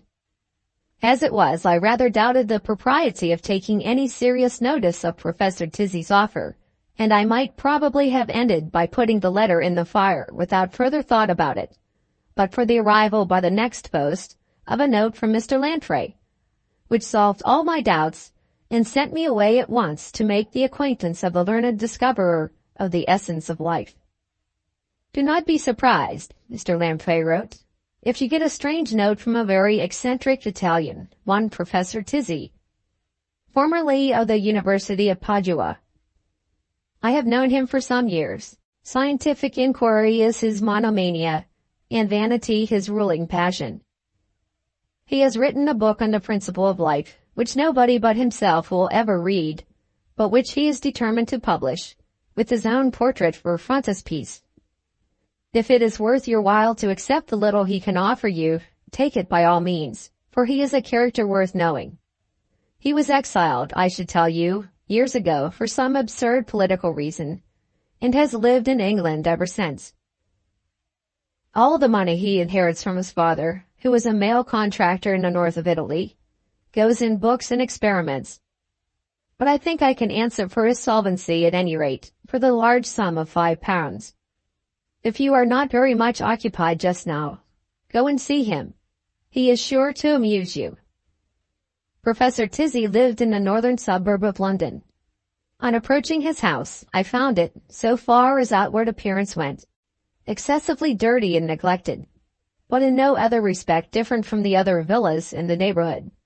The front garden door, after I had rang twice, was opened by a yellow-faced, suspicious old foreigner, dressed in worn-out clothes, and completely and consistently dirty all over, from top to toe. On mentioning my name and business, this old man led me across a weedy, neglected garden and admitted me into the house. At the first step into the passage, I was surrounded by books. Closely packed in plain wooden shelves, they ran all along the wall on either side to the back of the house. And when I looked up at the carpetless staircase, I saw nothing but books again, running all the way up the wall, as far as my eye could reach. "Here is the artist painter," cried the old servant, throwing open one of the parlor doors, before I had half done looking at the books, and signing impatiently to me to walk into the room. Books again, all around the walls and all over the floor, among them a plain deal table, with leaves of manuscript piled high on every part of it.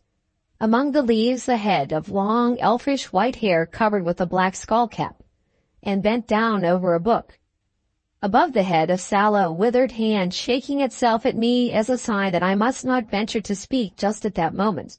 On the tops of the bookcases, glass vases full of spirits of some kind, with horrible objects floating in the liquid. Dirt on the window panes, cobwebs hanging from the ceiling, dust springing up in clouds under my intruding feet. These were the things I observed on first entering the study of Professor Tizzy. After I had waited for a minute or so, the shaking hand stopped, descended with a smack on the nearest pile of manuscript, seized the book that the head had been bending over, and flung it contemptuously to the other end of the room. "I've refuted you, at any rate," said Professor Tizzy, looking with extreme complacency at the cloud of dust raised by the fall of the rejected volume. He turned next to me. What a grand face it was! What a broad white forehead! What fiercely brilliant black eyes! What perfect regularity and refinement in the other features, with the long venerable hair framing them in, as it were, on either side. Poor as I was, I felt that I could have painted his portrait for nothing. Titian, Van Dyck, Velasquez, any of the three would have paid him to sit to them. "Accept my humblest excuses, sir," said the old man, speaking English with a singularly pure accent for a foreigner. "That absurd book plunged me so deep down in the quagmires of sophistry and error, Mr. Kirby, that I really could not get to the surface at once when you came into the room. So you are willing to draw my likeness for such a small sum as £5? He continued, rising and showing me that he wore a long black velvet gown, instead of the paltry and senseless costume of modern times. I informed him that £5 was as much as I generally got for a drawing. "It seems little," said the professor, "but if you want fame, I can make it up to you in that way. There is my great work." He pointed to the piles of manuscript. "The portrait of my mind and the mirror of my learning. Put a likeness of my face on the first page, and posterity will then be thoroughly acquainted with me, outside and in. Your portrait will be engraved, Mr. Kirby, and your name shall be inscribed under the print. You shall be associated, sir, in that way with a work which will form an epoch in the history of human science. The vital principle, or, in other words, the essence of that mysterious something which we call life, and which extends down from man to the feeblest insect and the smallest plant, has been an unguessed riddle from the beginning of the world to the present time. I alone have found the answer, and here it is." He fixed his dazzling eyes on me in triumph and smacked the piles of manuscript fiercely with both his sallow hands. I saw that he was waiting for me to say something, so I asked if his great work had not cost a vast expenditure of time and pains. "I am 70, sir," said the professor, "and I began preparing myself for that book at 20.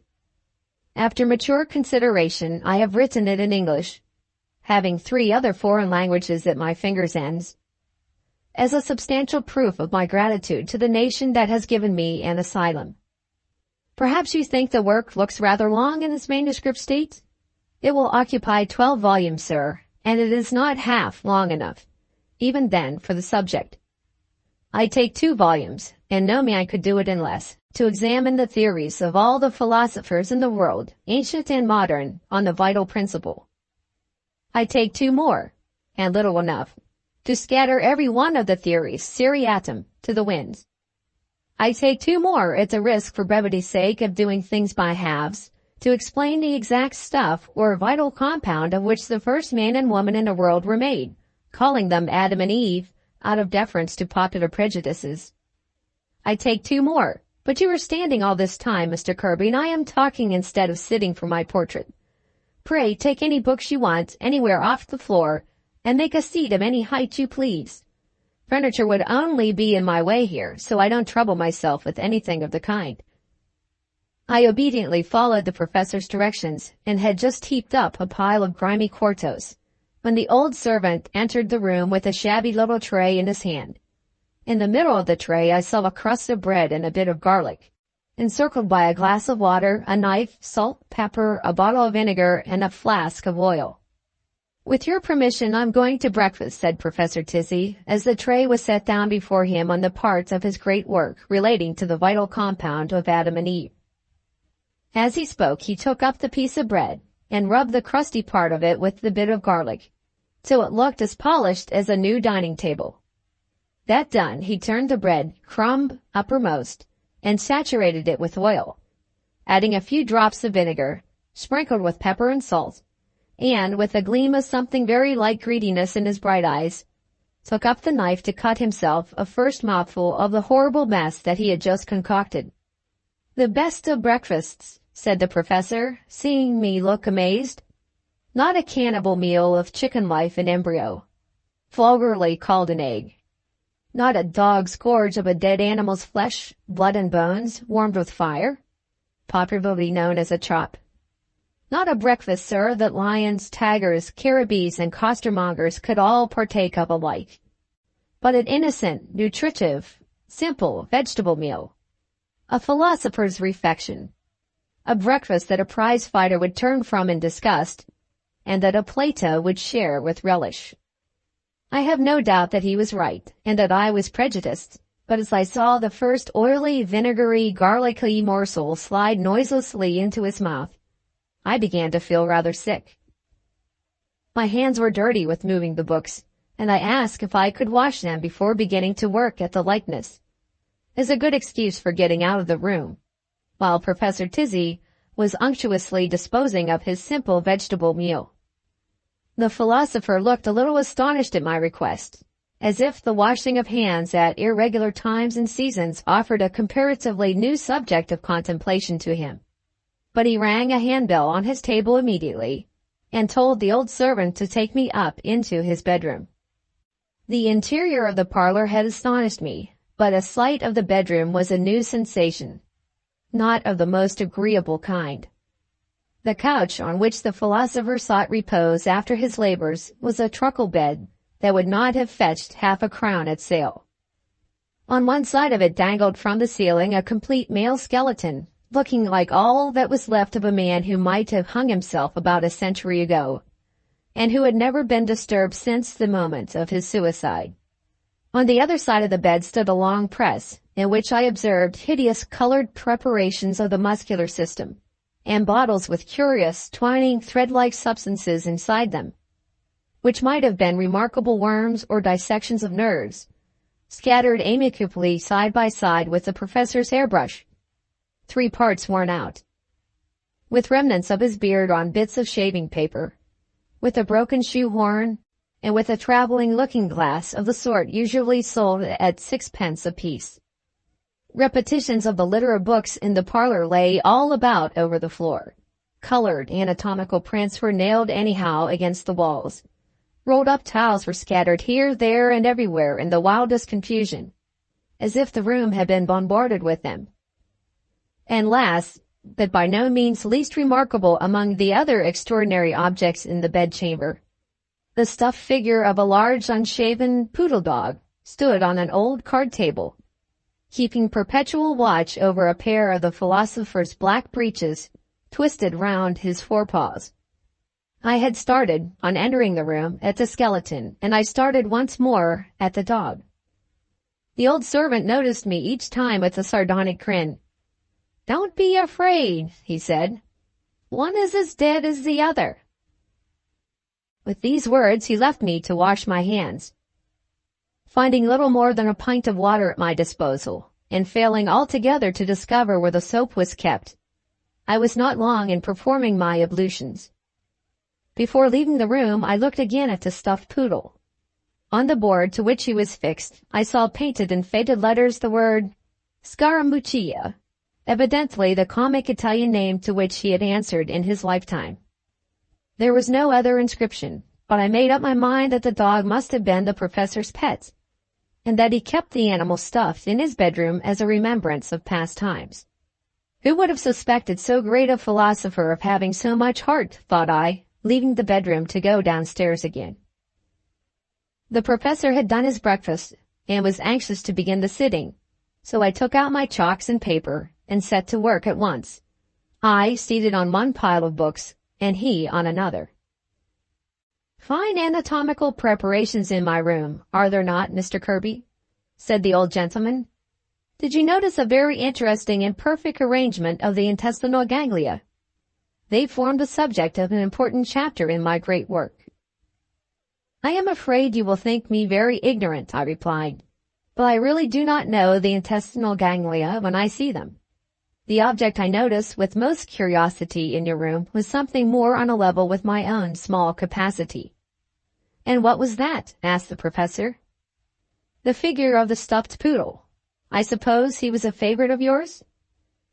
"Of mine? No, a young woman's favorite, sir, before I was born, and a very remarkable dog, too. The vital principle in that poodle, Mr. Kirby, must have been singularly intensified. He lived to a fabulous old age, and he was clever enough to play an important part of his own in what you English call a romance of real life. If I could only have dissected that poodle, I would have put him into my book. He should have headed my chapter on the vital principle of beasts. Here is a story in prospect, thought I, if I can only keep his attention up to the subject. He should have figured in my great work, sir, the professor went on. Scaramuccia should have taken his place among the examples that prove my new theory, but unfortunately he died before I was born. His mistress gave him, stuffed as you see upstairs, to my father to take care of for her, and he is descended as an heirloom to me. Talking of dogs, Mr. Kirby, I have ascertained beyond the possibility of doubt that the brachial plexus in people who die of hydrophobia. Oh, but stop, I had better show you how it is. The preparation is upstairs under my washhand stand. He left his seat as he spoke. In another minute he would have sent the servant to fetch the preparation, and I should have lost the story. At the risk of his taking offense, I begged him not to move just then, unless he wished me to spoil his likeness. This alarmed, but fortunately did not irritate him. He returned to his seat, and I resumed the subject of the stuffed poodle, asking him boldly to tell me the story with which the dog was connected. The demand seemed to impress him with no very favorable opinion of my intellectual tastes, but he complied with it, and related, not without many a wearisome digression, to the subject of his great work, the narrative which I propose calling by the name of The Yellow Mask. After the slight specimens that I have given of his character and style of conversation, it will be almost unnecessary for me to premise that I tell this story as I have told the last, and Sister Rose, in my own language, and according to my own plan and the disposition of the incidents, adding nothing, of course, to the facts, but keeping them within the limits which my disposable space prescribes to me. I may perhaps be allowed to add in this place that I have not yet seen or heard of my portrait in an engraved state. Professor Tizzy is still alive, but I look in vain through the publisher's lists for an announcement of his learned work on the vital principle. Possibly he may be adding a volume or two to the 12 already completed, by way of increasing the debt which a deeply obliged posterity is, sooner or later, sure of owing to him. The Professor's Story of the Yellow Mask, Part First, Chapter 1. About a century ago, there lived in the ancient city of Pisa a famous Italian milliner, who, by way of indicating to all customers her familiarity with Paris fashions, adopted a French title, and called herself the Demoiselle Griffoni. She was a wizen little woman, with a mischievous face, a quick tongue, a nimble foot, a talent for business, and an uncertain disposition.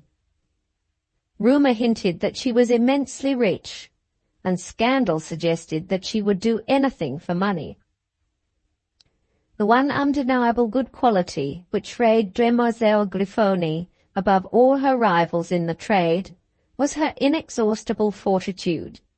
She was never known to yield an inch under any pressure of adverse circumstances. Thus, the memorable occasion of her life on which she was threatened with ruin was also the occasion on which she most triumphantly asserted the energy and decision of her character. At the height of the demoiselle's prosperity, a skilled forewoman and cutter-out basely married and started in business as her rival.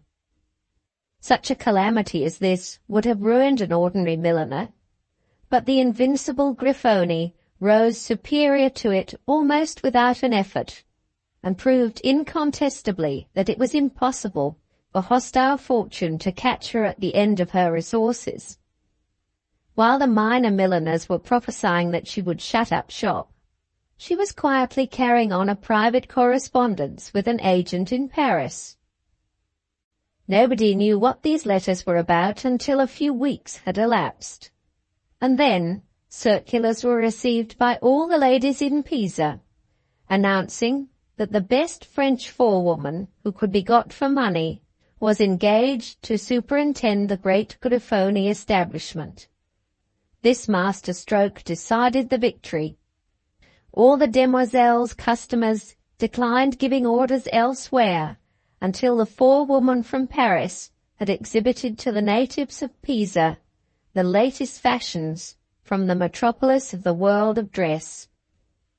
The Frenchwoman arrived punctual to the appointed day, glib and curt, smiling and flippant, tight of face and supple of figure. Her name was Mademoiselle Virginie, and her family had inhumanely deserted her. She was set to work the moment she was inside the doors of the Grifoni establishment. A room was devoted to her own private use. Magnificent materials in velvet, silk, and satin, with due accompaniment of muslins, lace, and ribbons, were placed at her disposal. She was told to spare no expense, and to produce, in the shortest possible time, the finest and nearest specimen dresses for exhibition in the showroom. Mademoiselle Virginie undertook to do everything required of her, produced her portfolios of patterns and her book of coloured designs, and asked for one assistant who could speak French enough to interpret her orders to the Italian girls in the workroom. "I have the very person you want," cried Demoiselle Grifoni. "A workwoman we call Brigida here, the idlest slut in Pisa, but as sharp as a needle, has been in France, and speaks the language like a native. I'll send her to you directly." Mademoiselle Virginie was not left long alone with her patterns and silk. A tall woman, with bold black eyes, a reckless manner, and a step as firm as a man's, stalked into the room with the gait of a tragedy queen crossing the stage. The instant her eyes fell on the French forewoman, she stopped, threw up her hands in astonishment, and exclaimed, "Finette!" "Teresa!" cried the Frenchwoman, casting her scissors on the table and advancing a few steps. "Hush! Call me Brigida. Hush! Call me Virginie." These two exclamations were uttered at the same moment, and then the two women scrutinized each other in silence. The swarthy cheeks of the Italian turned to a dull yellow, and the voice of the Frenchwoman trembled a little when she spoke again. "How, in the name of heaven, have you dropped down in the world as low as this?" she asked. "I thought you were provided for when—" "Silence," interrupted Brigida. "You see, I was not provided for. I have had my misfortunes, and you are the last woman alive who ought to refer to them.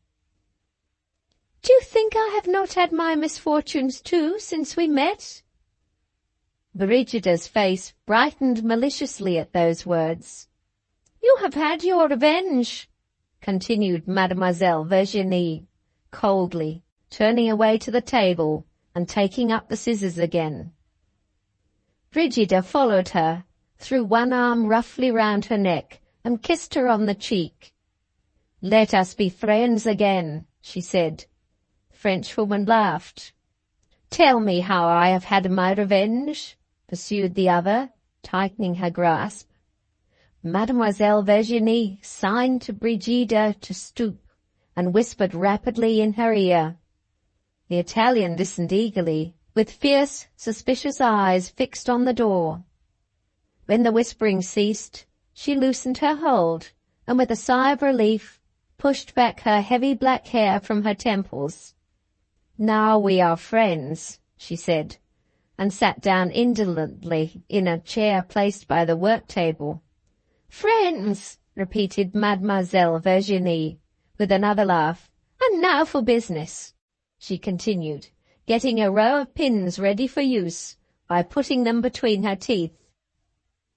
I am here, I believe, for the purpose of ruining the late forewoman who has set up in opposition to us. Good. I will ruin her. Spread out the yellow brocaded silk, my dear, and pin that pattern on at your end, while I pin at mine. And what are your plans, Brigida? Mind, you don't forget that Finette is dead, and that Virginie has risen from her ashes.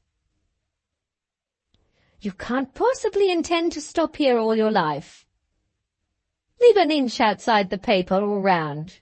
You must have projects. What are they?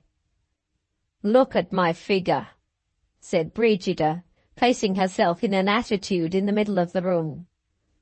Ah, rejoined the other, it is not what it was. There is too much of it. You want diet, walking, and a French stay-maker, muttered Mademoiselle Virginie through her chevaux de frise of pins.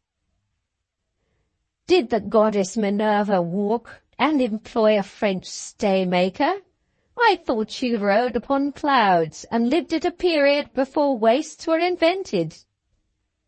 What do you mean? This, that my present project is to try if I can't make my fortune by sitting as a model for Minerva in the studio of the best sculptor in Pisa. And who is he? Unwind me a yard or two of that black lace. The master sculptor, Luca Lomi, an old family, once noble, but down in the world now. The master is obliged to make statues to get a living for his daughter and himself. More of the lace. Double it over the bosom of the dress. And how is sitting to this needy sculptor to make your fortune? Wait a minute. There are other sculptors besides him in the studio. There is, first, his brother, the priest, Father Rocco, who passes all his spare time with the master. He is a good sculptor in his way, has cast statues and made a font for his church, a holy man who devotes all his work in the studio to the cause of piety. Ah, bah! We should think him a droll priest in France. More pins. You don't expect him to put money in your pocket, surely? Wait, I say again. There is a third sculptor in the studio, actually a nobleman. His name is Fabio d'Ascoli. He is rich, young, handsome, an only child, and little better than a fool. Fancy his working at sculpture, as if he had his bread to get by it, and thinking that an amusement. Imagine a man belonging to one of the best families in Pisa, mad enough to want to make a reputation as an artist. Wait, the best is to come. His father and mother are dead. He has no near relations in the world to exercise authority over him. He is a bachelor, and his fortune is all at his own disposal. Going a-begging, my friend, absolutely going a-begging, for want of a clever woman to hold out her hand and take it from him.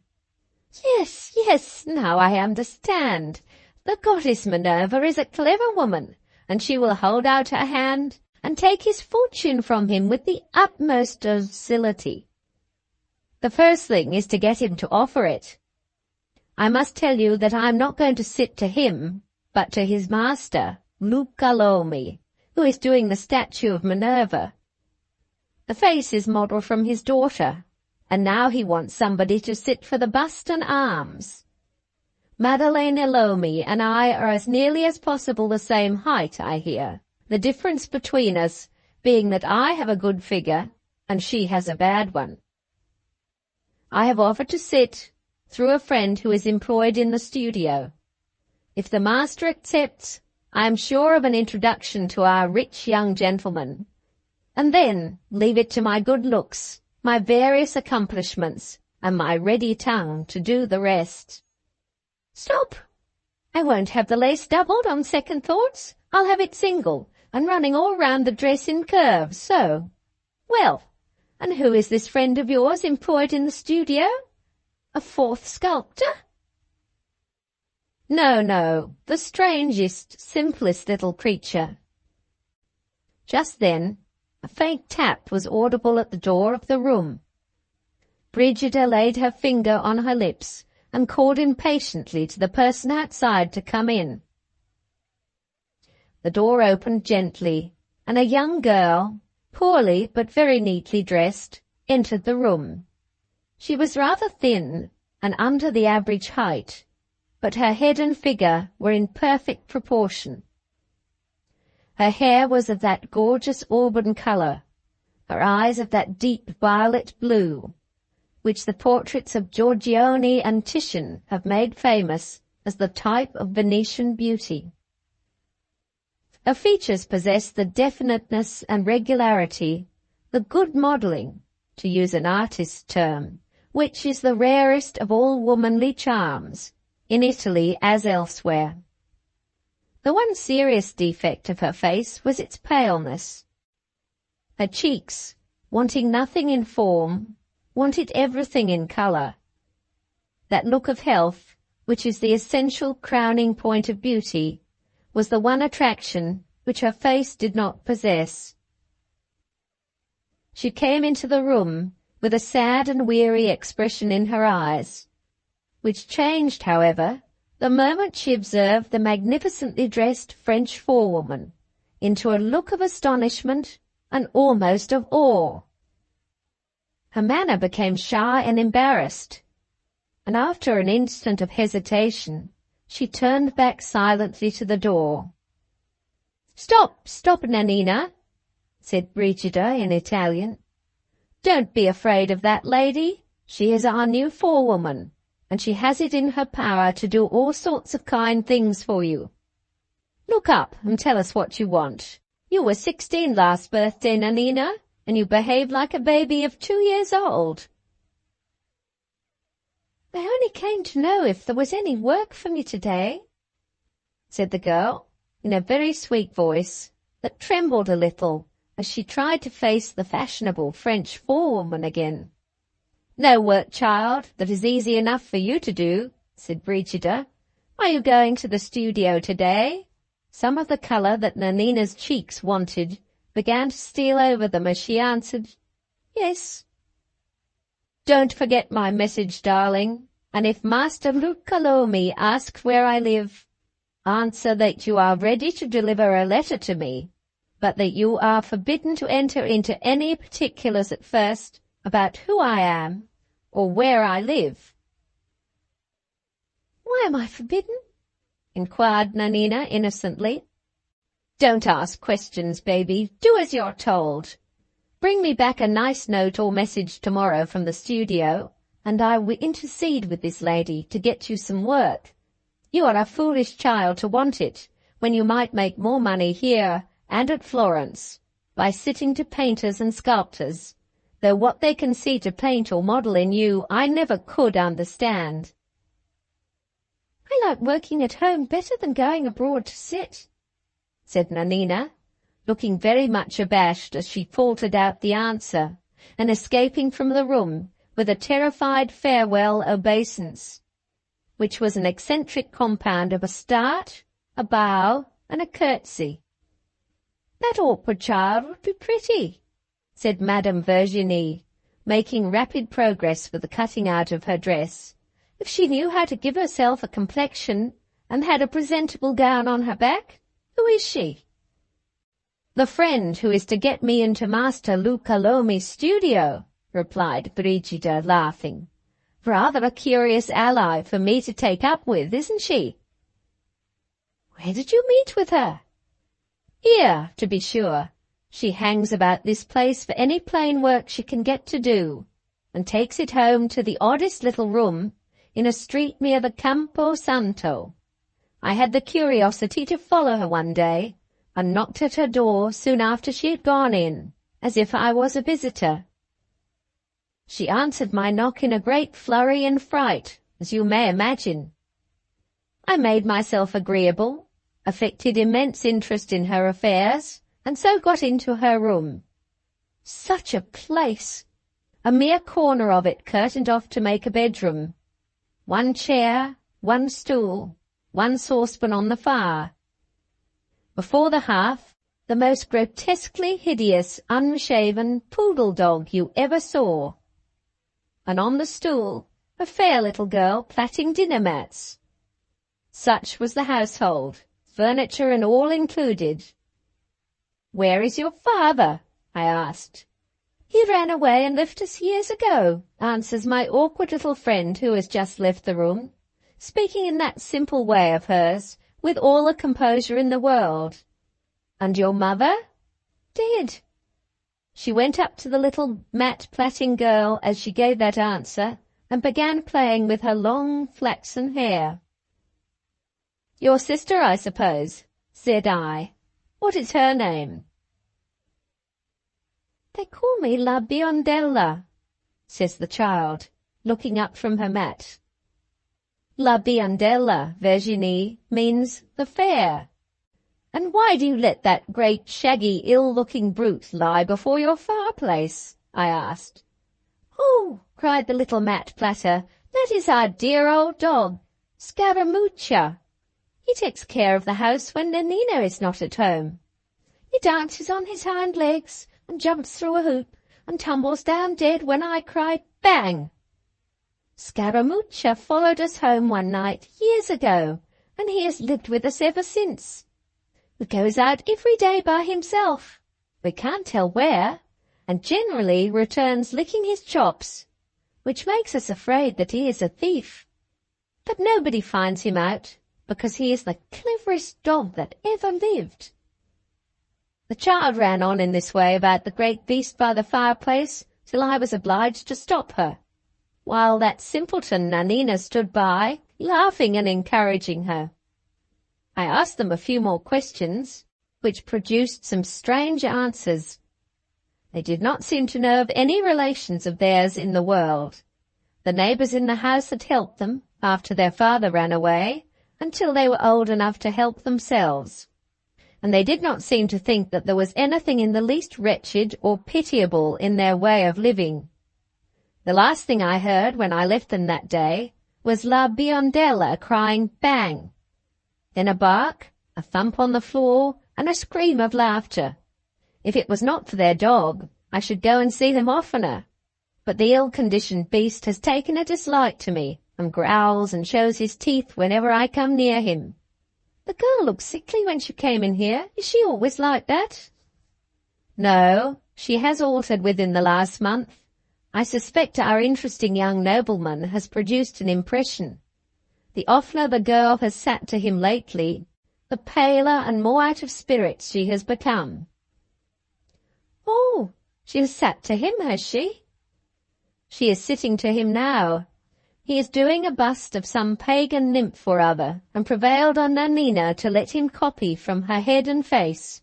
According to her own account, the little fool was frightened at first, and gave him all the trouble in the world before she would consent. And now she has consented, don't you think it is likely she may turn out rather a dangerous rival? Men are such fools, and take such fancies into their heads. Ridiculous. A thread paper of a girl like that, who has no manner, no talk, no intelligence, who has nothing to recommend her but an awkward babyish prettiness.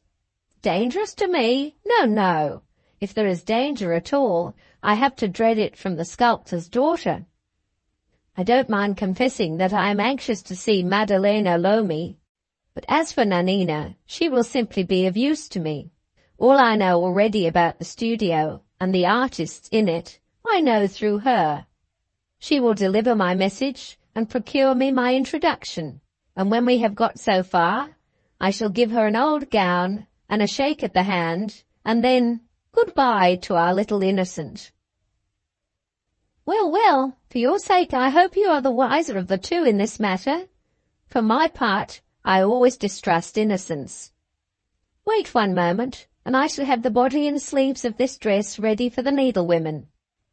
There, ring the bell, and order them up, for I have directions to give, and you must interpret for me.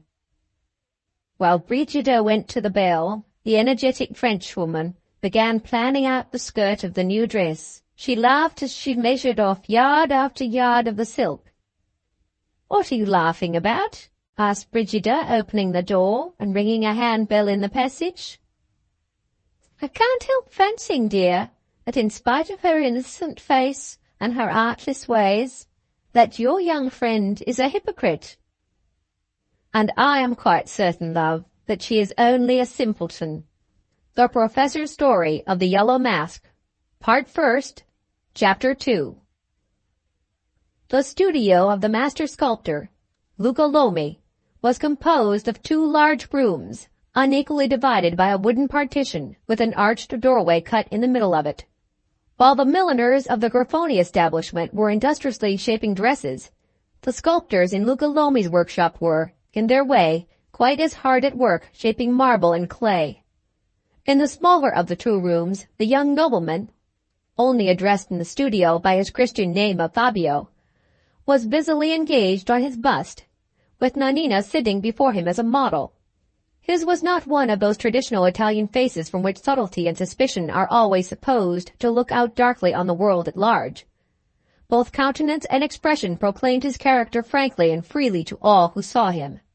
Quick intelligence looked brightly from his eyes, and easy good humor laughed out pleasantly in the rather quaint curve of his lips. For the rest, his face expressed the defects as well as the merits of his character, showing that he wanted resolution and perseverance just as plainly as it showed also that he possessed amiability and intelligence. At the end of the large room, nearest to the street door, Luca Lomi was standing by his life-size statue of Minerva, and was issuing directions, from time to time, to some of his workmen, who were roughly chiseling the drapery of another figure. At the opposite side of the room, nearest to the partition, his brother, Father Rocco, was taking a cast from a statuette of the Madonna, while Maddalena Lomi, the sculptor's daughter, released from sitting for Minerva's face, walked about the 2 rooms and watched what was going on in them. There was a strong family likeness of a certain kind between father, brother, and daughter. All 3 were tall, handsome, dark-haired, and dark-eyed. Nevertheless, they differed in expression, strikingly as they resembled one another in feature. Maddalena Lomi's face betrayed strong passions, but not an ungenerous nature. Her father, with the same indications of a violent temper, had some sinister lines about his mouth and forehead which suggested anything rather than an open disposition. Father Rocco's countenance, on the other hand, looked like the personification of absolute calmness and invincible moderation, and his manner, which in a very firm way was singularly quiet and deliberate, assisted in carrying out the impression produced by his face. The daughter seemed as if she could fly into a passion at a moment's notice, and forgive also at a moment's notice. The father, appearing to be just as irritable, had something in his face which said, as plainly as if in words, "Anger me, and I never pardon." The priest looked as if he never needed to be called on either to ask forgiveness or to grant it, for the double reason that he could irritate nobody else, and that nobody else could irritate him. "Rocco," said Luca, looking at the face of his Minerva, which was now finished, "this statue of mine will make a sensation." "I'm glad to hear it," rejoined the priest, dryly. It is a new thing in art, continued Luca enthusiastically. Other sculptors, with a classical subject like mine, limit themselves to the ideal classical face, and never think of aiming at individual character. Now I do precisely the reverse of that. I get my handsome daughter, Maddalena, to sit for Minerva, and I make an exact likeness of her. I may lose in ideal beauty, but I gain in individual character. People may accuse me of disregarding established rules, but my answer is that I make my own rules. My daughter looks like a Minerva, and there she is exactly as she looks. It is certainly a wonderful likeness, said Father Rocco, approaching the statue. It is the girl herself, cried the other. Exactly her expression, and exactly her features. Measure Maddalena, and measure Minerva, and from forehead to chin you won't find a hairbreadth of difference between them. But how about the bust and arms of the figure, now the face is done? Asked the priest, returning, as he spoke, to his own work. I may have the very model I want for them tomorrow. Little Nanina has given me the strangest message. What do you think of a mysterious lady admirer who offers to sit for the bust and arms of my Minerva? Are you going to accept the offer? Inquired the priest. I am going to receive her tomorrow, and if I really find that she is the same height as Maddalena and has a bust and arms worth modeling, of course I shall accept her offer, for she will be the very sitter I have been looking after for weeks past. Who can she be? That's the mystery I want to find out. Which do you say, Rocco? An enthusiast or an adventuress? I do not presume to say, for I have no way of knowing. Ah, there you are with your moderation again. Now I do presume to assert that she must be either one or the other, or she would not have forbidden Nanina to say anything about her in answer to all my first natural inquiries. Where is Maddalena? I thought she was here a minute ago. She is in Fabio's room, answered Father Rocco softly. Shall I call her? No, returned Luca. He stopped, looked around at the workmen who were chipping away mechanically at their bit of drapery, then advanced close to the priest with a cunning smile, and continued in a whisper, If Magdalena can only get from Fabio's room here to Fabio's palace over the way, on the Arno— Come, Rocco, don't shake your head. If I brought her up to your church door one of these days, as Fabio d'Ascoli's betrothed, you would be glad enough to take the rest of the business off my hands, and make her Fabio d'Ascoli's wife. You are a very holy man, Rocco, but you know the difference between the clink of the money bag and the clink of the chisel for all that. I am sorry to find, Luca, returned the priest coldly, that you allow yourself to talk of the most delicate subjects in the coarsest way. This is one of the minor sins of the tongue which is growing on you. When we are alone in the studio, I will endeavor to lead you into speaking of the young man in the room there, and of your daughter, in terms more becoming to you, to me, and to them. Until that time, allow me to go on with my work. Luca shrugged his shoulders and went back to his statue. Father Rocco, who had been engaged during the last 10 minutes in mixing wet plaster to the right consistency for taking a cast, suspended his occupation, and crossing the room to a corner next the partition, removed from it a cheval-glass which stood there. He lifted it away gently while his brother's back was turned, carried it close to the table at which he had been at work, and then resumed his employment of mixing the plaster. Having at last prepared the composition for use, he laid it over the exposed half of the statuette with a neatness and dexterity which showed him to be a practised hand at cast-taking. Just as he had covered the necessary extent of surface, Luca turned round from his statue. "How are you getting on with the cast?" he asked. "Do you want any help?" "None, brother, I thank you," answered the priest. "Pray, do not disturb either yourself or your workmen on my account." Luca turned again to the statue, and at the same moment Father Rocco softly moved the cheval-glass toward the open doorway between the two rooms, placing it at such an angle as to make it reflect the figures of the persons in the smaller studio. He did this with significant quickness and precision. It was evidently not the first time he had used the glass for purposes of secret observation.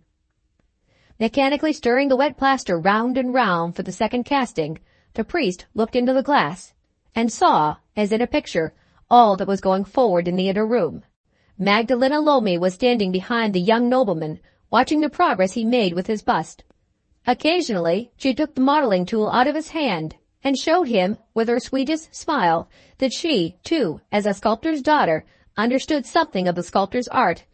And now and then, in the pauses of the conversation, when her interest was especially intense in Fabio's work, she suffered her hand to drop absently on his shoulder, or stooped forward so close to him that her hair mingled for a moment with his. Moving the glass an inch or two so as to bring Nanina well under his eye, Father Rocco found that he could trace each repetition of these little acts of familiarity by the immediate effect which they produced on the girl's face and manner. Whenever Magdalena so much as touched the young nobleman, no matter whether she did so by premeditation or really by accident, Nanina's features contracted, her pale cheeks grew paler, she fidgeted on her chair, and her fingers nervously twisted and untwisted the loose ends of the ribbon fastened round her waist. Jealous, thought Father Rocco. I suspected it weeks ago. He turned away and gave his whole attention for a few minutes to the mixing of the plaster. When he looked back again at the glass, he was just in time to witness a little accident which suddenly changed the relative positions of the three persons in the inner room. He saw Magdalena take up a modeling tool which lay on a table near her and begin to help Fabio in altering the arrangement of the hair in his bust. The young man watched what she was doing earnestly enough for a few moments.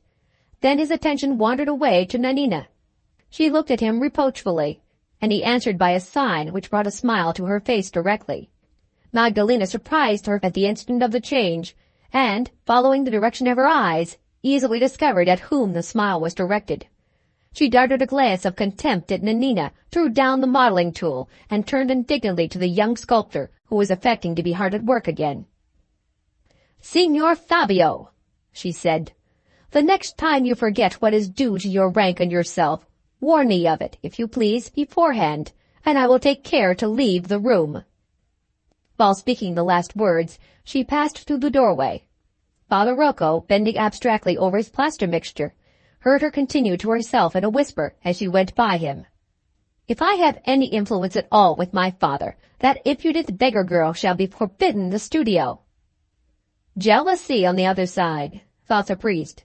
Something must be done at once, or this will end badly.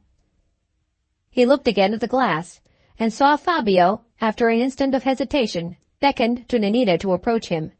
She left her seat, advanced halfway to his, then stopped. He stepped forward to meet her, and taking her by the hand, whispered earnestly in her ear. When he had done, before dropping her hand, he touched her cheek with his lips, and then helped her on with the little white mantilla which covered her head and shoulders out of doors. The girl trembled violently and drew the linen close to her face as Fabio walked into the larger studio, and addressing Father Rocco, said, "I am afraid I am more idle, or more stupid than ever today. I can't get on with the bust at all to my satisfaction, so I have cut short the sitting, and given Nanina a half-holiday." At the first sound of his voice, Magdalena, who was speaking to her father, stopped, and with another look of scorn at Nanina standing trembling in the doorway, left the room. Luca Lomi called Fabio to him as she went away, and Father Rocco, turning to the statuette, looked to see how the plaster was hardening on it. Seeing them thus engaged, Nanina attempted to escape from the studio without being noticed, but the priest stopped her just as she was hurrying by him. "My child," said he in his gentle, quiet way, "are you going home?" Nanina's heart beat too fast for her to reply in words. She could only answer by bowing her head. "Take this for your little sister," pursued Father Rocco, putting a few silver coins in her hand. "I have got some customers for those mats she plaits so nicely. You need not bring them to my rooms. I will come and see you this evening when I am going my rounds among my parishioners, and will take the mats away with me. You are a good girl, Nanina. You have always been a good girl, and as long as I am alive, my child, you shall never want a friend and an adviser." Nanina's eyes filled with tears. She drew the mantilla closer than ever round her face as she tried to thank the priest. Father Rocco nodded to her kindly, and laid his hand gently on her head for a moment, then turned round again to his cast. "Don't forget my message to the lady who is to sit to me tomorrow," said Luca to Nanina as she passed him on her way out of the studio. After she had gone, Fabio returned to the priest, who was still busy over his cast. "I hope you will get on better with the bust tomorrow," said Father Rocco politely. "I am sure you cannot complain of your model." "Complain of her?" cried the young man warmly. "She has the most beautiful head I ever saw. If I were 20 times the sculptor that I am, I should despair of being able to do her justice." He walked into the inner room to look at his bust again, lingered before it for a little while, then turned to retrace his steps to the larger studio. Between him and the doorway stood 3 chairs. As he went by them, he absently touched the backs of the first 2 and passed the third. But just as he was entering the larger room, stopped, as if struck by a sudden recollection, returned hastily, and touched the 3rd chair. Raising his eyes as he approached the large studio again after doing this, he met the eyes of the priest fixed on him in an unconcealed astonishment. "Signor Fabio!" exclaimed Father Rocco with a sarcastic smile. "Who would ever have imagined that you were superstitious?" "My nurse was," returned the young man, reddening and laughing rather uneasily. "She taught me some bad habits that I have not got over yet." With those words he nodded and hastily went out. "Superstitious," said Father Rocco softly to himself. He smiled again, reflected for a moment, and then, going to the windows, looked into the street. The way to the left led to Fabio's palace, and the way to the right to the Campo Santo, in the neighborhood of which Nanina lived. The priest was just in time to see the young sculptor take the way to the right. After another half-hour had elapsed, the 2 workmen quitted the studio to go to dinner, and Luca and his brother were left alone. "We may return now," said Father Rocco, "to that conversation which was suspended between us earlier in the day." "I have nothing more to say," rejoined Luca sulkily. "Then you can listen to me, brother, with the greater attention," pursued the priest. "I objected to the coarseness of your tone in talking of our young pupil and her daughter. I object still more strongly to your insinuation that my desire to see them married, provided always that they are sincerely attached to each other, springs from a mercenary motive. You are trying to snare me, Rocco, in a mesh of fine phrases, but I am not to be caught. I know what my own motive is for hoping that Magdalena may get an offer of marriage from this wealthy young gentleman. She will have his money, and we shall all profit by it. That is coarse and mercenary, if you please, but it is the true reason why I want to see Magdalena married to Fabio. You want to see it too, and for what reason I should like to know, if not for mine. Of what use would wealthy relations be to me? What are people with money? What is money itself to a man who follows my calling? Money is something to everybody. Is it? When have you found that I have taken any account of it? Give me money enough to buy my daily bread, and to pay for my lodging and my coarse cassock, and though I may want much for the poor, for myself I want no more. Then have you found me mercenary? Do I not help you in this studio, for love of you and of the art, without exacting so much as a journeyman's wages? Have I ever asked you for more than a few crowns to give away on feast days among my parishioners? Money? Money for a man who may be summoned to Rome tomorrow, who may be told to go at half an hour's notice on a foreign mission that may take him to the ends of the earth, and who would be ready to go the moment when he was called on. Money to a man who has no wife, no children, no interests outside the sacred circle of the church? Brother, do you see the dust and dirt and shapeless marble chips lying around your statue there? Cover that floor instead with gold, and though the litter may have changed in color and form, in my eyes it would be litter still. A very noble sentiment, I dare say, Rocco, but I can't echo it. Granted that you care nothing for money, will you explain to me why you are so anxious that Magdalena should marry Fabio? She has had offers from poorer men. You knew of them, but you have never taken the least interest in her accepting or rejecting a proposal before. I hinted the reason to you months ago, when Fabio first entered the studio. It was rather a vague hint, brother. Can't you be plainer today? I think I can. In the first place, let me begin by assuring you that I have no objection to the young man himself. He may be a little capricious and undecided, but he has no incorrigible faults that I have discovered. That is rather a cool way of praising him, Rocco. I should speak of him warmly enough if he were not the representative of an intolerable corruption and a monstrous wrong. Whenever I think of him, I think of an injury which his present existence perpetuates, and if I do speak of him coldly, it is only for that reason.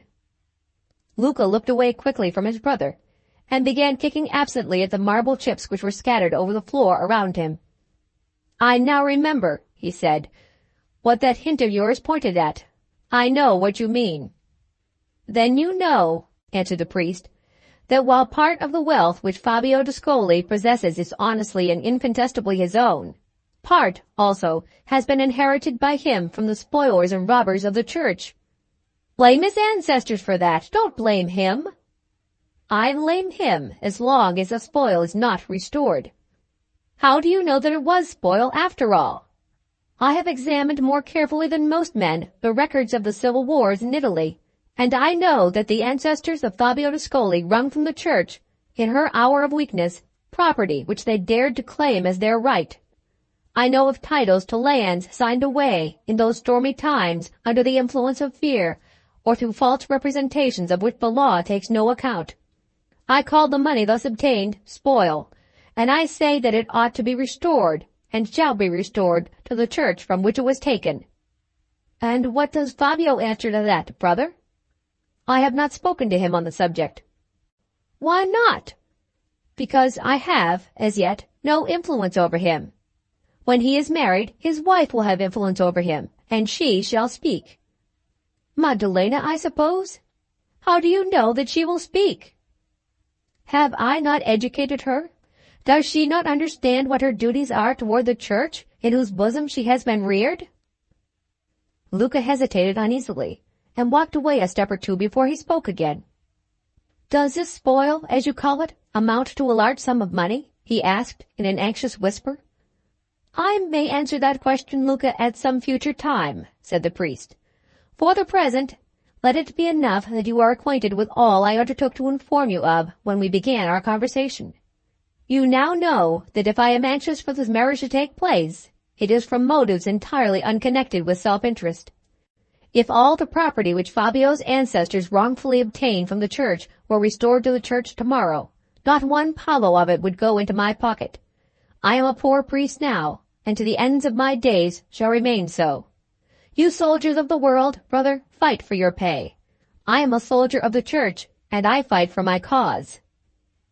Saying these words, he returned abruptly to the statuette, and refused to speak or leave his employment again until he had taken the mold off, and had carefully put away the various fragments of which it consisted. This done, he drew a writing desk from the drawer of his working table, and taking out a slip of paper, wrote these lines: "Come down to the studio tomorrow.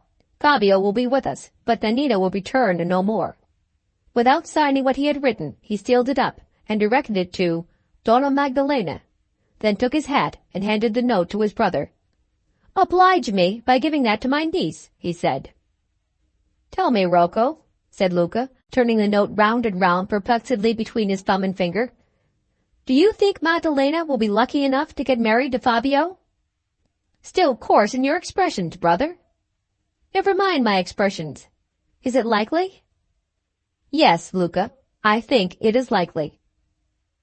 With those words, he waved his hand pleasantly to his brother and went out. The Professor's Story of the Yellow Mask, Part First, Chapter 3. From the studio, Father Rocco went straight to his own rooms, hard by the church to which he was attached. Opening a cabinet in his study, he took from one of its drawers a handful of small silver money, consulted for a minute or so a slate on which several names and addresses were written, provided himself with a portable inkhorn and some strips of paper, and again went out.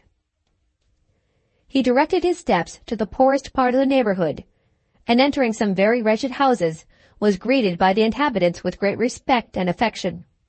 The women, especially, kissed his hands with more reverence than they would have shown to the highest crowned head in Europe.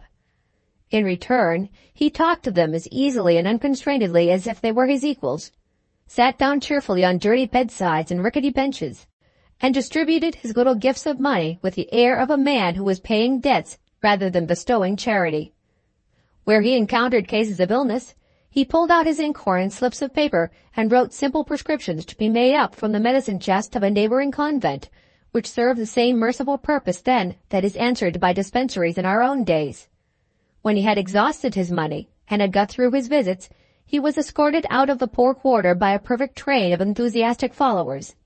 The women kissed his hand again, and the man uncovered as he turned, and with a friendly sign bade them all farewell.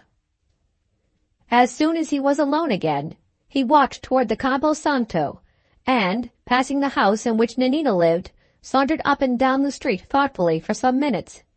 When he at length ascended the steep staircase that led to the room occupied by the sisters, he found the door ajar. Pushing it open gently, he saw La Biondella sitting with her pretty fair profile turned towards him, eating her evening meal of bread and grapes. At the opposite end of the room, Scaramuccia was perched up on his hindquarters in a corner, with his mouth wide open to catch a morsel of bread which he evidently expected the child to throw to him. What the elder sister was doing, the priest had not time to see, for the dog barked the moment he presented himself, and Nanina hastened to the door to ascertain who the intruder might be. All that he could observe was that she was too confused, on catching sight of him, to be able to utter a word. La Biondella was the first to speak. "Thank you, Father Rocco," said the child, jumping up with her bread in one hand and her grapes in the other. "Thank you for giving me so much money for my dinner mats. There they are, tied up together in one little parcel in the corner. Nanina said she was ashamed to think of your carrying them, and I said I knew where you lived, and I should like to ask you to let me take them home." "Do you think you can carry them all the way, my dear?" asked the priest. "Look, Father Rocco, see if I can't carry them," cried La Biondella, cramming her bread into one of the pockets of her little apron, holding her bunch of grapes by the stalk in her mouth, and hoisting the packet of dinner mats on her head in a moment. "See, I am strong enough to carry double," said the child, looking up proudly into the priest's face. "Can you trust her to take them home for me?" asked Father Rocco, turning to Nanina. "I want to speak to you alone, and her absence will give me the opportunity. Can you trust her out by herself?" "Yes, Father Rocco, she often goes out alone." Nanina gave this answer in low, trembling tones, and looked down confusedly on the ground. "Go then, my dear," said Father Rocco, patting the child on the shoulder, "and come back here to your sister as soon as you have left the mats." La Biondella went out directly in great triumph, with Scaramuccia walking by her side, and keeping his muzzle suspiciously close to the pocket in which she had put her bread. Father Rocco closed the door after them, and then, taking the one chair which the room possessed, motioned to Nanina to sit by him on the stool. "Do you believe that I am your friend, my child, and that I have always meant well toward you?" he began. "The best and kindest of friends," answered Nanina. "Then you will hear what I have to say patiently, and you will believe that I am speaking for your good, even if my words should distress you." Nanina turned away her head. "Now tell me, should I be wrong, to begin with, if I said that my brother's pupil, the young nobleman whom we call Signor Fabio, had been here to see you today?" Nanina started up affrightedly from her stool. "Sit down again, my child. I am not going to blame you. I am only going to tell you what you must do for the future." He took her hand. It was cold, and it trembled violently in his.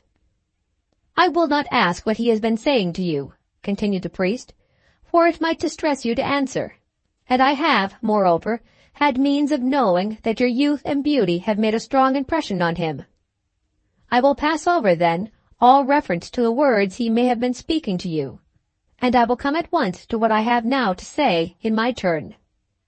Nanina, my child, arm yourself with all your courage, and promise me, before we part tonight, that you will see Signor Fabio no more." Nanina turned round suddenly, and fixed her eyes on him with an expression of terrified incredulity. "No more?"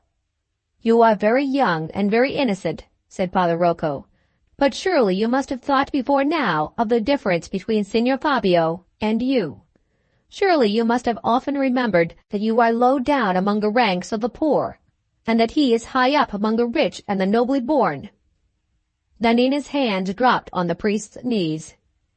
She bent her head down on them, and began to weep bitterly. "Surely you must have thought of that," reiterated Father Rocco. "Oh, I have often thought of it," murmured the girl. "I have mourned over it, and cried about it in secret for many nights past. He said I looked pale and ill and out of spirits today, and I told him it was with thinking of that." "And what did he say in return?" There was no answer. Father Rocco looked down. Nanina raised her head directly from his knees and tried to turn it away again. He took her hand and stopped her. "Come," he said, "speak frankly to me. Say what you ought to say to your father and your friend." "What was his answer, my child, when you reminded him of the difference between you?" "He said I was born to be a lady," faltered the girl, still struggling to turn her face away, "and that I might make myself one if I would learn and be patient. He said that if he had all the noble ladies in Pisa to choose from on one side, and only little Nanina on the other, he would hold out his hand to me, and tell them, 'This shall be my wife.' He said love knew no difference of rank, and that if he was a nobleman and rich, it was all the more reason why he should please himself. He was so kind that I thought my heart would burst while he was speaking, and my little sister liked him so that she got upon his knee and kissed him. Even our dog, who growls at other strangers, stole to his side and licked his hand. Oh, Father Rocco! Father Rocco!" The tears burst out afresh, and the lovely head dropped once more, wearily, on the priest's knee. Father Rocco smiled to himself, and waited to speak again until she was calmer. "Supposing," he resumed after some minutes of silence, "supposing Signor Fabio really meant all he said to you." Nanina started up, and confronted the priest boldly for the first time since he had entered the room. "Supposing!" she exclaimed, her cheeks beginning to redden, and her dark blue eyes flashing suddenly through her tears. "Supposing! Father Rocco, Fabio would never deceive me. I would die here at your feet rather than doubt the least word he said to me." The priest signed to her quietly to return to the stool. "I never suspected the child had so much spirit in her," he thought to himself. "I would die," repeated Nanina, in a voice that began to falter now. "I would die rather than doubt him." "I will not ask you to doubt him," said Father Rocco gently, "and I will believe in him myself as firmly as you do. Let us suppose, my child, that you have learned patiently all the many things of which you are now ignorant, and which it is necessary for a lady to know. Let us suppose that Signor Fabio has really violated all the laws that govern people in his high station, and has taken you to him publicly as his wife. You would be happy then, Nanina. But would he? He has no father or mother to control him, it is true, but he has friends, many friends and intimates of his own rank, proud, heartless people who know nothing of your worth and goodness, who, hearing of your low birth, will look on you, and on your husband too, my child, with contempt. He has not your patience and fortitude. Think how bitter it would be for him to bear that contempt, to see you shunned by proud women, and carelessly pitied or patronized by insolent men. Yet all this and more he would have to endure, or else to quit the world he has lived in from his boyhood, the world he was born to live in. You love him, I know." Nanina's tears burst out afresh. "Oh, how dearly, she murmured. "Yes, you love him dearly," continued the priest. "But would all your love compensate him for everything else that he must lose? It might at first. But there would come a time when the world would assert its influence over him again, when he would feel a want which you could not supply, a weariness which you could not solace. Think of his life then, and of yours. Think of the first day when the first secret doubt whether he had done rightly in marrying you would steal into his mind. We are not masters of all our impulses. The lightest spirits have their moments of irresistible depression. The bravest hearts are not always superior to doubt. My child, the world is strong. The pride of rank is rooted deep, and the human will is frail at best. Be warned. For your own sake and for Fabio's, be warned in time." Nanina stretched out her hands towards the priest in despair.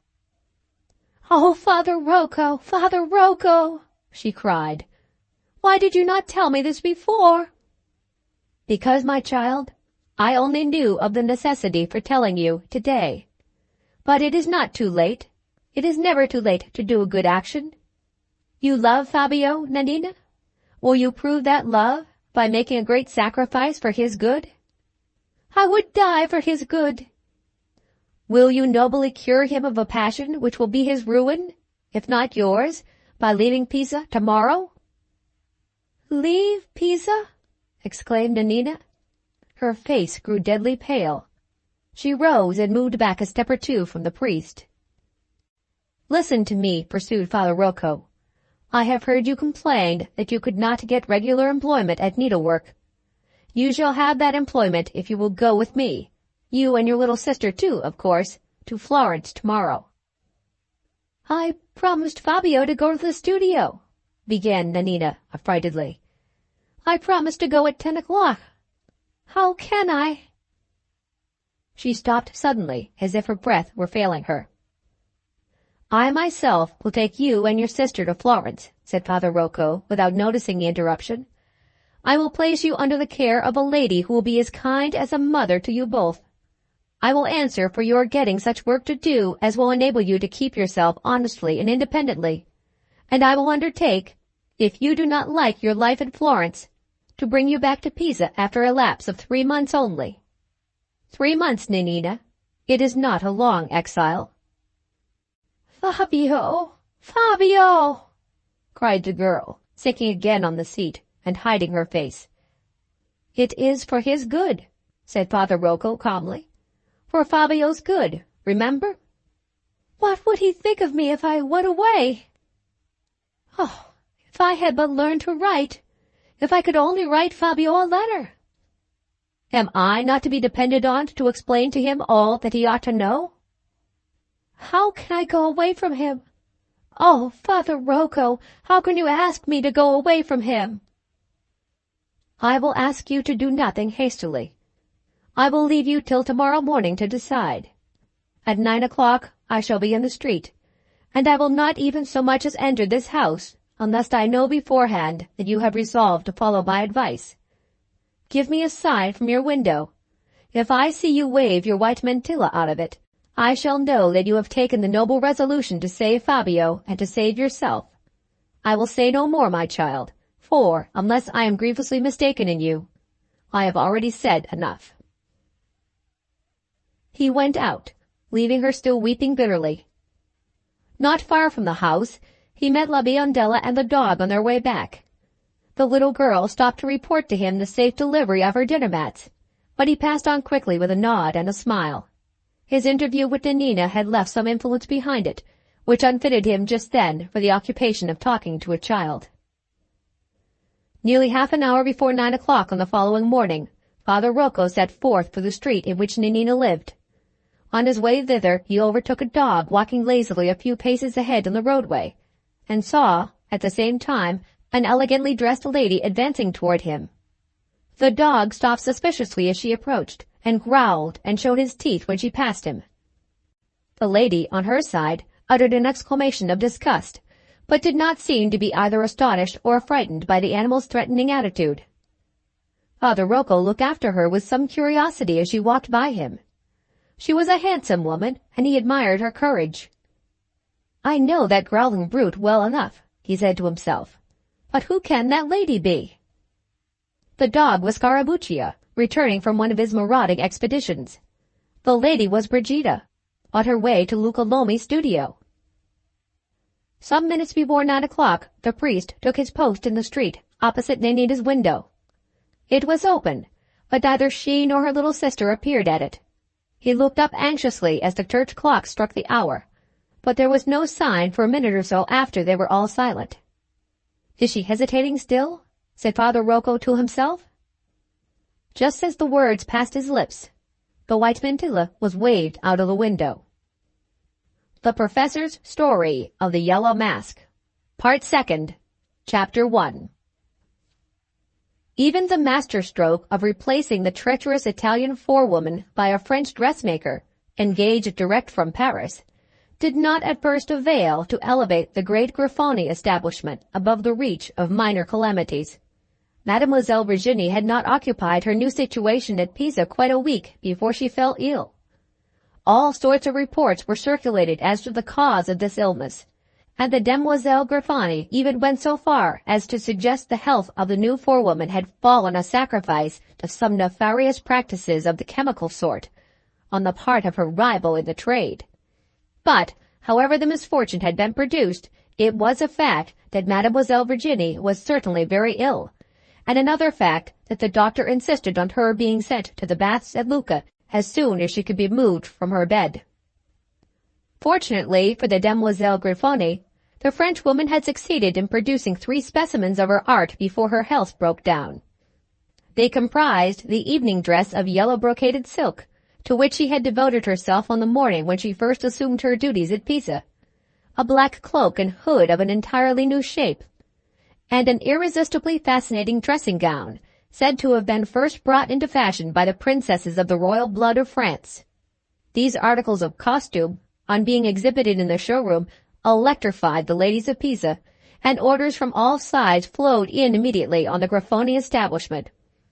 They were, of course, easily executed by the inferior workwomen from the specimen dresses of the French dressmaker, so that the illness of Mademoiselle Virginie, though it might cause her mistress some temporary inconvenience, was, after all, productive of no absolute loss. 2 months at the baths of Lucca restored the new forewoman to health. She returned to Pisa and resumed her place in the private workroom. Once re-established there, she discovered that an important change had taken place during her absence. Her friend and assistant, Brigida, had resigned her situation. All inquiries made of the Demoiselle Grifoni only elicited one answer. The missing workwoman had abruptly left her place at 5 minutes' warning, and had departed without confiding to anyone what she thought of doing, or whither she intended to turn her steps. Months elapsed. The new year came, but no explanatory letter arrived from Brigida. The spring season passed off, with all its accompaniments of dressmaking and dress-buying, but still there was no news of her. The first anniversary of Mademoiselle Virginie's engagement with the Demoiselle Grifoni came round, and then, at last, a note arrived, stating that Brigida had returned to Pisa, and that if the French forewoman would send an answer, mentioning where her private lodgings were, she would visit her old friend that evening after business hours. The information was gladly enough given, and punctually to the appointed time, Brigida arrived at Mademoiselle Virginie's little sitting-room. Advancing with her usual indolent stateliness of gait, the Italian asked after her friend's health as coolly, and sat down in the nearest chair as carelessly, as if they had not been separated for more than a few days. Mademoiselle Virginie laughed in her liveliest manner, and raised her mobile French eyebrows in sprightly astonishment. "Well, Brigida," she exclaimed, "they certainly did you no injustice when they nicknamed you Care-for-Nothing in old Grifoni's workroom. Where have you been? Why have you never written to me?" "I had nothing particular to write about. And besides, I always intended to come back to Pisa and see you," answered Brigida, leaning back luxuriously in her chair. "But where have you been for nearly a whole year past? In Italy?" "No, at Paris. You know I can sing. Not very well, but I have a voice, and most French women, excuse the impertinence, have none. I met with a friend, and got introduced to a manager, and I have been singing at the theatre. Not the great parts, only the second. Your amiable countrywomen could not screech me down on the stage, but they intrigued against me successfully behind the scenes. In short, I quarrelled with our principal lady, quarrelled with the manager, quarrelled with my friend, and here I am back at Pisa, with a little money saved in my pocket, and no great notion what I am to do next." "Back at Pisa? Why did you leave it?" Brigida's eyes began to lose their indolent expression. She sat up suddenly in her chair, and set one of her hands heavily on a little table by her side. "Why?" she repeated. "Because when I find the game going against me, I prefer giving it up at once to waiting to be beaten." "Ah, you refer to that last year's project of yours for making your fortune among the sculptors. I should like to hear how it was you failed with the wealthy young amateur. Remember that I fell ill before you had any news to give me. Your absence when I returned from Lucca and almost immediately afterwards the marriage of your intended conquest to the sculptor's daughter proved to me, of course, that you must have failed. But I never heard how. I know nothing at this moment but the bare fact that Madalena Lomi won the prize. Tell me first, do she and her husband live together happily? There are no stories of their disagreeing.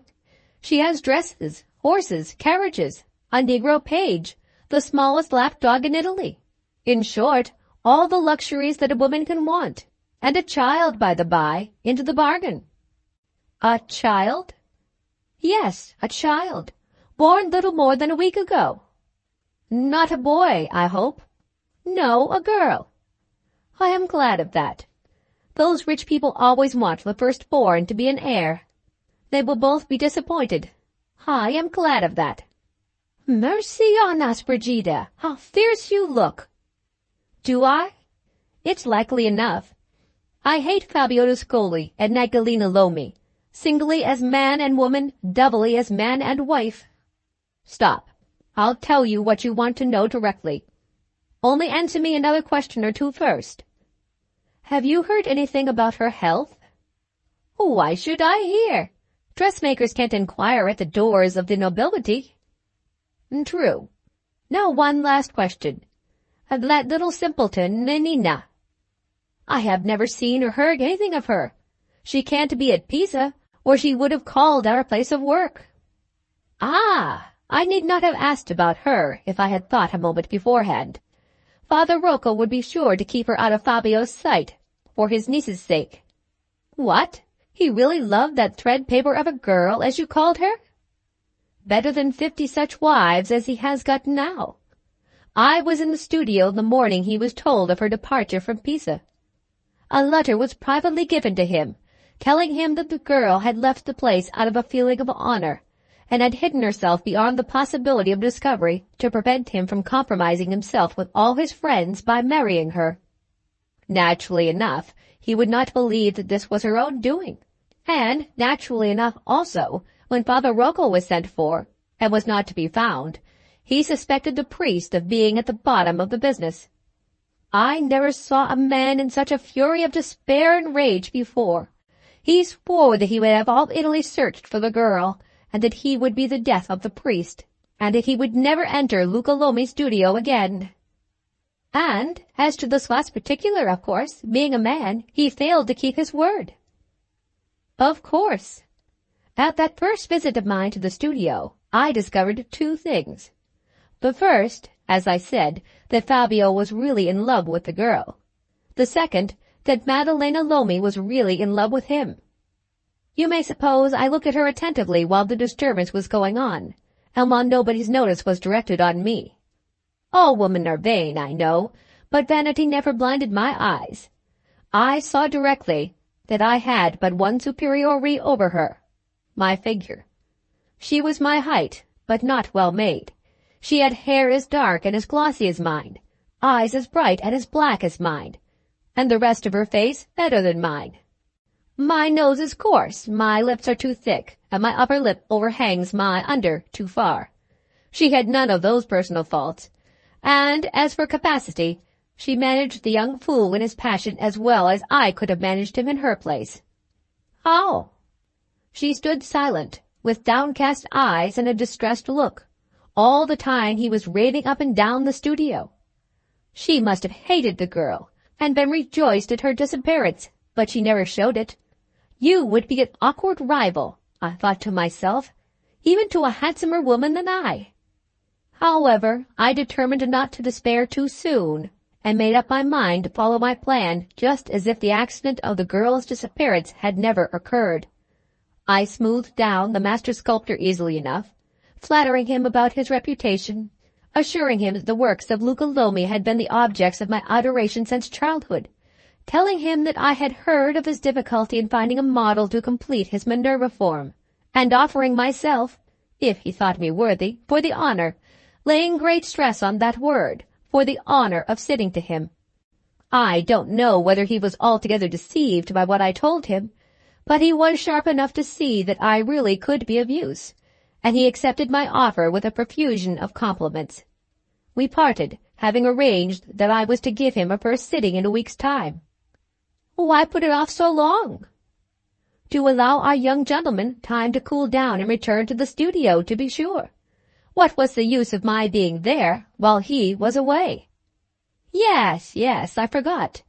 And how long was it before he came back? I had allowed him more time than enough. When I had given my first sitting, I saw him in the studio, and heard it was his second visit there since the day of the girl's disappearance. Those very violent men are always changeable and irresolute. Has he made no attempt then to discover Nanina? Oh, yes. He had searched for her himself, and had set others searching for her, but to no purpose. 4 days of perpetual disappointment had been enough to bring him to his senses. Luca Lomi had written him a peacemaking letter, asking what harm he or his daughter had done, even supposing Father Rocco was to blame. Maddalena Lomi had met him in the street, and had looked resignedly away from him, as if she expected him to pass her. In short, they had awakened his sense of justice and his good nature. You see, I can impartially give him his due, and they had got him back. He was silent and sentimental enough at first, and shockingly sulky and savage with the priest. I wonder Father Rocco ventured within his reach. Father Rocco is not a man to be daunted or defeated by anybody, I can tell you. The same day on which Fabio came back to the studio, he returned to it. Beyond boldly declaring that he thought Nanina had done quite right, and had acted like a good and virtuous girl, he would say nothing about her or her disappearance. It was quite useless to ask him questions. He denied that anyone had a right to put them. Threatening, entreating, flattering, all modes of appeal were thrown away on him. Ah, my dear, depend upon it, the cleverest and politest man in Pisa, the most dangerous to an enemy, and the most delightful to a friend, is Father Rocco. The rest of them, when I began to play my cards a little too openly, behaved with brutal rudeness to me. Father Rocco, from first to last, treated me like a lady. Sincere or not, I don't care. He treated me like a lady when the others treated me like— There, don't get hot about it now. Tell me instead how you made your first approaches to the young gentleman whom you talk of so contemptuously as Fabio. As it turned out, in the worst possible way. First, of course, I made sure of interesting him in me by telling him that I had known Nanina. So far it was all well enough. My next object was to persuade him that she could never have gone away if she had truly loved him alone, and that he must have had some fortunate rival in her own rank of life to whom she had sacrificed him, after gratifying her vanity for a time by bringing a young nobleman to her feet. I had, as you will easily imagine, difficulty enough in making him take this view of Nanina's flight. His pride and his love for the girl were both concerned in refusing to admit the truth of my suggestion. At last I succeeded. I brought him to that state of ruffled vanity and fretful self-assertion in which it is easiest to work on a man's feelings, in which a man's own wounded pride makes the best pitfall to catch him in. I brought him, I say, to that state, and then she stepped in and profited by what I had done. Is it wonderful now that I rejoice in her disappointments, that I should be glad to hear any ill thing of her that anyone could tell me? But how did she first get the advantage of you? If I had found out, she would never have succeeded where I failed. All I know is that she had more opportunities of seeing him than I, and that she used them cunningly enough even to deceive me. While I thought I was gaining ground with Fabio, I was actually losing it. My first suspicions were excited by a change in Luca Lomi's conduct towards me. He grew cold, neglectful, at last absolutely rude. I was resolved not to see this, but accident soon obliged me to open my eyes. One morning I heard Fabio and Maddalena talking of me when they imagined I had left the studio. I can't repeat their words, especially here. The blood flies into my head, and the cold catches me at the heart when I only think of them. It will be enough if I tell you that he laughed at me, and that she— Hush, not so loud. There are other people lodging in the house. Never mind about telling me what you heard. It only irritates you to no purpose. I can guess that they had discovered— Through her, remember, all through her. Yes, I understand. They had discovered a great deal more than you ever intended them to know, and all through her. But for the priest, Virginie, I should have been openly insulted and driven from their doors. He had insisted on their behaving with decent civility toward me. They said that he was afraid of me, and laughed at the notion of his trying to make them afraid, too. That was the last thing I heard. The fury I was in and the necessity of keeping it down almost suffocated me. I turned round to leave the place forever, when, who should I see, standing close behind me, but Father Rocco. He must have discovered in my face that I knew all, but he took no notice of it. He only asked, in his usual quiet, polite way, if I was looking for anything I had lost, and if he could help me. I managed to thank him and to get to the door. He opened it for me respectfully, and bowed. He treated me like a lady to the last. It was evening when I left the studio in that way. The next morning I threw up my situation and turned my back on Pisa. Now you know everything. Did you hear of the marriage, or did you only assume from what you knew that it would take place? I heard of it about 6 months ago. A man came to sing in the chorus at our theater who had been employed some time before at the grand concert given on the occasion of the marriage. But let us drop the subject now. I am in a fever already with talking of it. You are in a bad situation here, my dear. I declare your room is almost stifling. Shall I open the other window?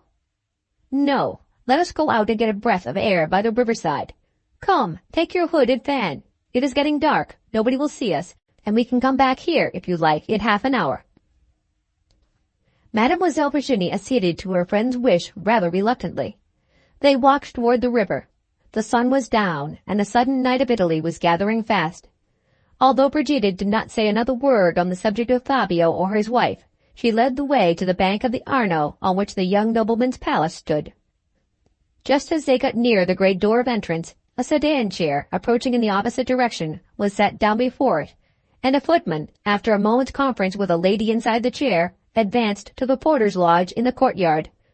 Leaving her friend to go on, Brigida slipped in after the servant by the open wicket, and concealed herself in the shadow cast by the great closed gates. The Marchesa Milani, to inquire how the Countess Ascoli and the infant are this evening, said the footman. My mistress has not changed at all for the better since the morning, answered the porter. The child is doing quite well. The footman went back to the sedan chair, then returned to the porter's lodge. The Marchesa desires me to ask if fresh medical advice has been sent for, he said. Another doctor has arrived from Florence today, replied the porter. Mademoiselle Virginie, missing her friend suddenly, turned back toward the palace to look after her, and was rather surprised to see Brigida slip out of the wicket-gate. There were 2 oil lamps burning on pillars outside the doorway, and their light, glancing on the Italian's face as she passed under them, showed that she was smiling.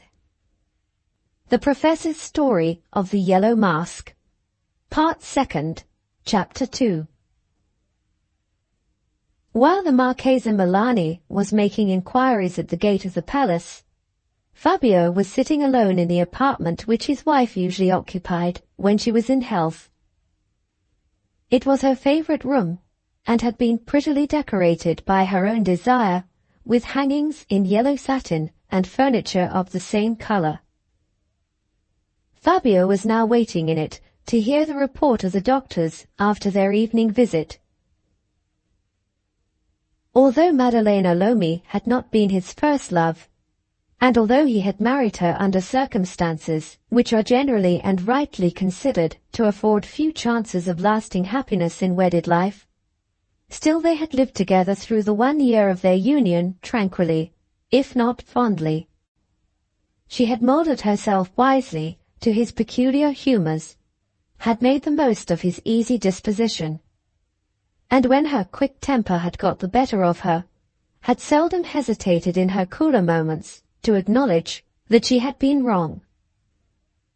She had been extravagant, it is true, and had irritated him by fits of unreasonable jealousy, but these were faults not to be thought of now. He could only remember that she was the mother of his child, and that she lay ill but 2 rooms away from him, dangerously ill, as the doctors had unwittingly confessed on that very day. The darkness was closing in upon him, and he took up the handbell to ring for lights. When the servant entered, there was genuine sorrow in his face, genuine anxiety in his voice, as he inquired for news from the sick room. The man only answered that his mistress was still asleep, and then withdrew, after first leaving a sealed letter on the table by his master's side. Fabio summoned him back into the room, and asked when the letter had arrived. He replied that it had been delivered at the palace 2 days since, and that he had observed it lying unopened on a desk in his master's study.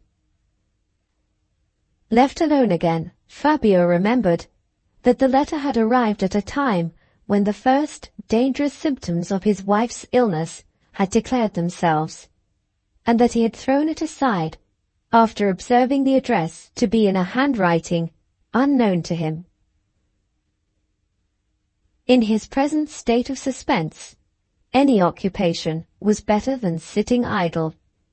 So he took up the letter with a sigh, broke the seal, and turned inquiringly to the name signed at the end.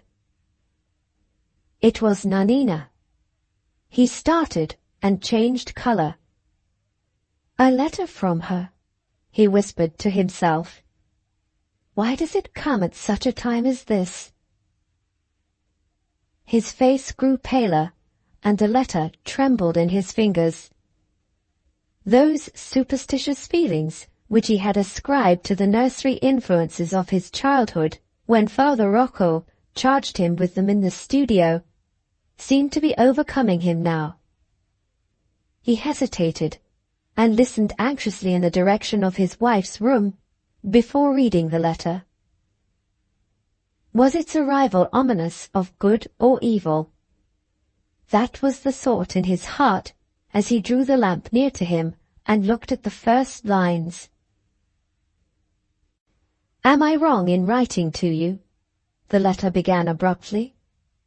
"If I am, you have but to throw this little leaf of paper into the fire, and to think no more of it after it is burned up and gone. I can never reproach you for treating my letter in that way, for we are never likely to meet again. Why did I go away? Only to save you from the consequences of marrying a poor girl who was not fit to become your wife. It almost broke my heart to leave you, for I had nothing to keep up my courage but the remembrance that I was going away for your sake. I had to think of that morning and night, to think of it always, or I am afraid I should have faltered in my resolution and have gone back to Pisa. I longed so much at first to see you once more, only to tell you that Nanina was not heartless and ungrateful, and that you might pity her and think kindly of her, though you might love her no longer. Only to tell you that if I had been a lady, I might have told it to you in a letter. But I had never learned to write, and I could not prevail on myself to get others to take the pen for me. All I could do was to learn secretly how to write with my own hand. It was long, long work, but the uppermost thought in my heart was always the thought of justifying myself to you, and that made me patient and persevering. I learned at last to write, so as not to be ashamed of myself or to make you ashamed of me. I began a letter, my first letter to you, but I heard of your marriage before it was done, and then I had to tear the paper up and put the pen down again.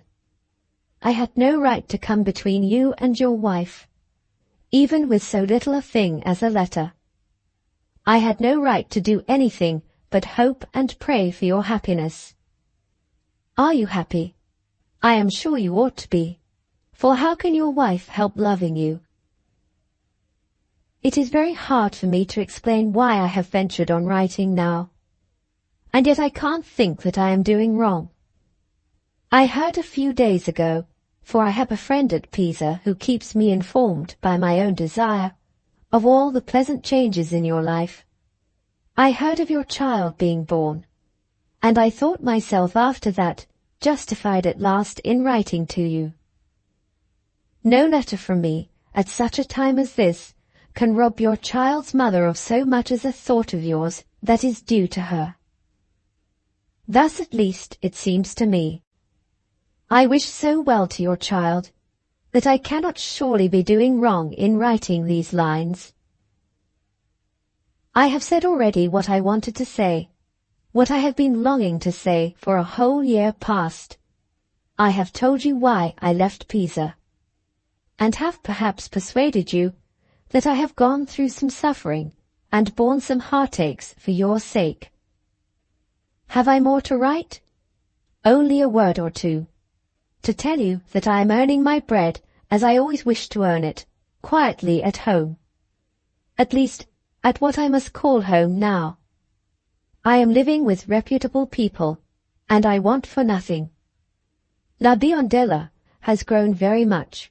She would hardly be obliged to get on your knee to kiss you now, and she can plait her dinner mats faster and more neatly than ever.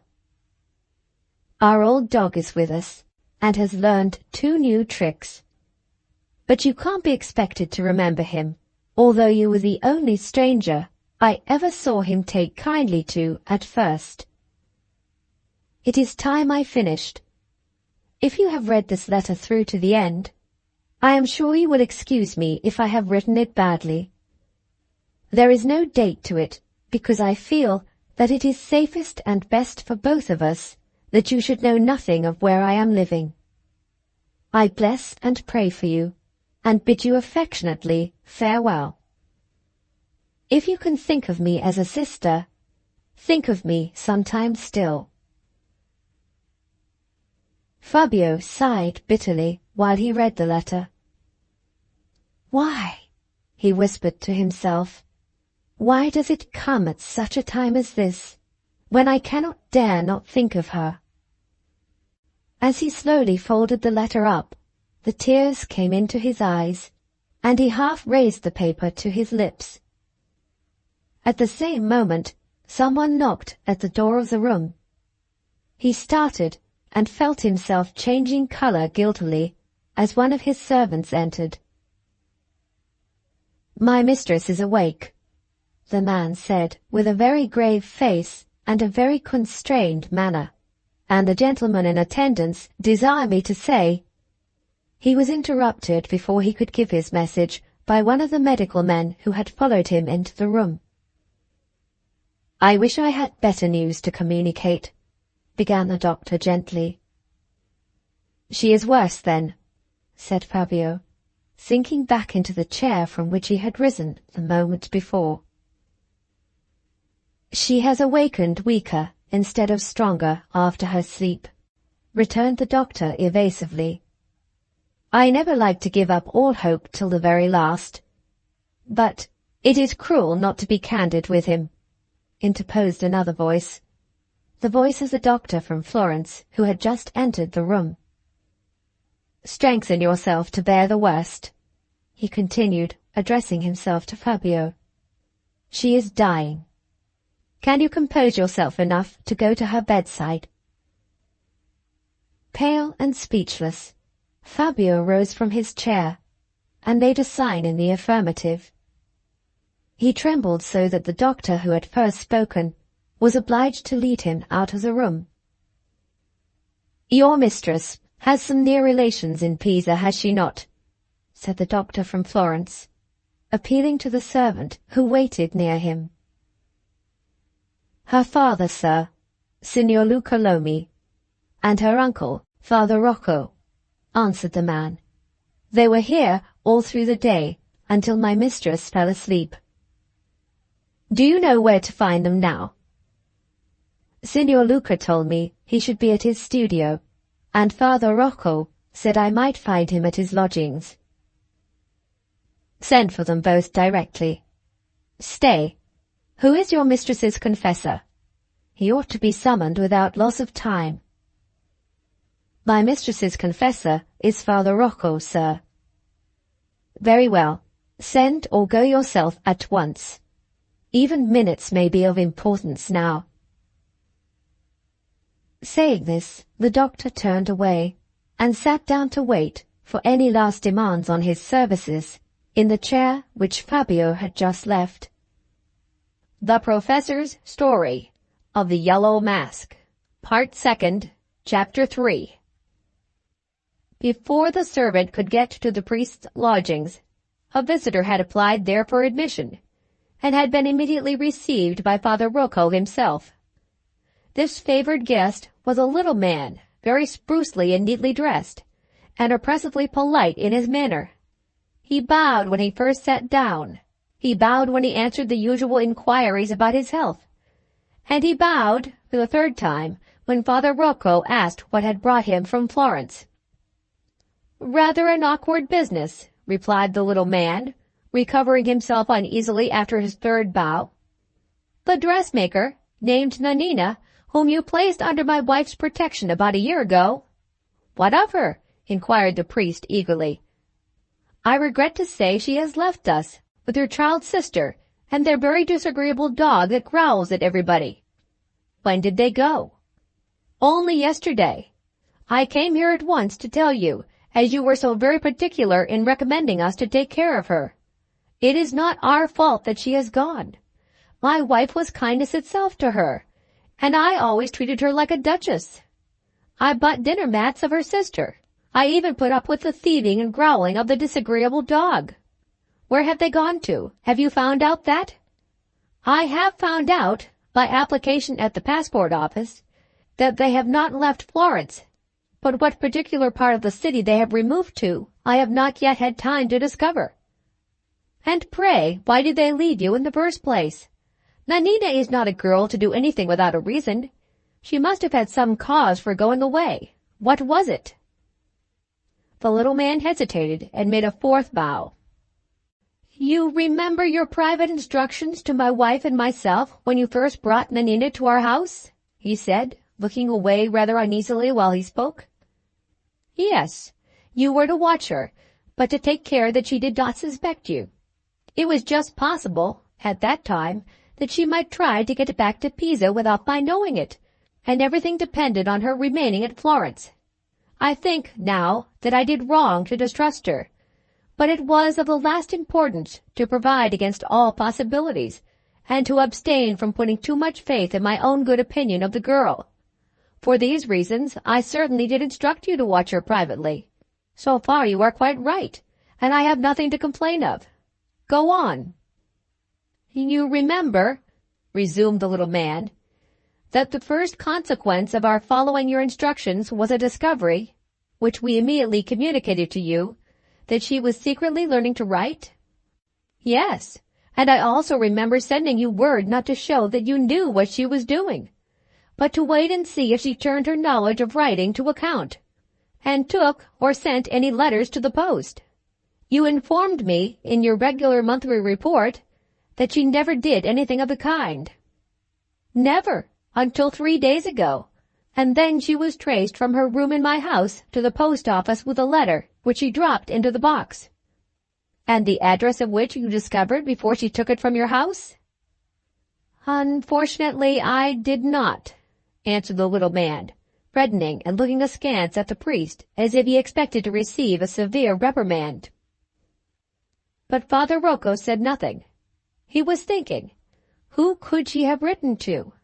If to Fabio, why should she have waited for months and months after she had learned how to use her pen before sending him a letter? If not to Fabio, to what other person could she have written? "I regret not discovering the address.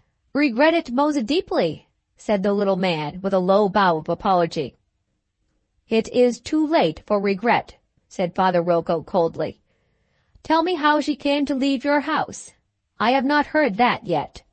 Be as brief as you can. I expect to be called every moment to the bedside of a near and dear relation who is suffering from a severe illness. You shall have all my attention, but you must ask it for as short a time as possible. I will be briefness itself. In the first place, You must know that I have, or rather had, an idle, unscrupulous rascal of an apprentice in my business." The priest pursed up his mouth contemptuously. "In the second place, this same good-for-nothing fellow had the impertinence to fall in love with Nanina." Father Rocco started and listened eagerly. "But I must do the girl the justice to say that she never gave him the slightest encouragement, and that, whenever he ventured to speak to her, she always quietly but very decidedly repelled him." "A good girl," said Father Rocco. "I have always said she was a good girl. It was a mistake on my part ever to have distrusted her." "Among the other offenses," continued the little man, "of which I now find my scoundrel of an apprentice to have been guilty, was the enormity of picking the lock of my desk and prying into my private papers." "You ought not to have had any. Private papers should always be burned papers." "They shall be for the future. I will take good care of that." "Were any of my letters to you about Nanina among these private papers?" "Unfortunately they were. Pray excuse my want of caution this time. It shall never happen again." "Go on. Such imprudence as yours can never be excused. It can only be provided against for the future. I suppose the apprentice showed my letters to the girl?" "I infer as much. Though why he should do so—" "Simpleton! Did you not say that he was in love with her, as you term it, and that he got no encouragement?" "Yes, I said that, and I know it to be true." "Well, was it not his interest, being unable to make any impression on the girl's fancy, to establish some claim to her gratitude, and try if he could not win her that way? By showing her my letters, he would make her indebted to him for knowing that she was watched in your house. But this is not the matter in question now. You say you infer that she had seen my letters. On what grounds?" "On the strength of this bit of paper," answered the little man, ruefully producing a note from his pocket. "She must have had your letter shown to her soon after putting her own letter into the post. For, on the evening of the same day, when I went up into her room, I found that she and her sister and the disagreeable dog had all gone, and observed this note laid on the table."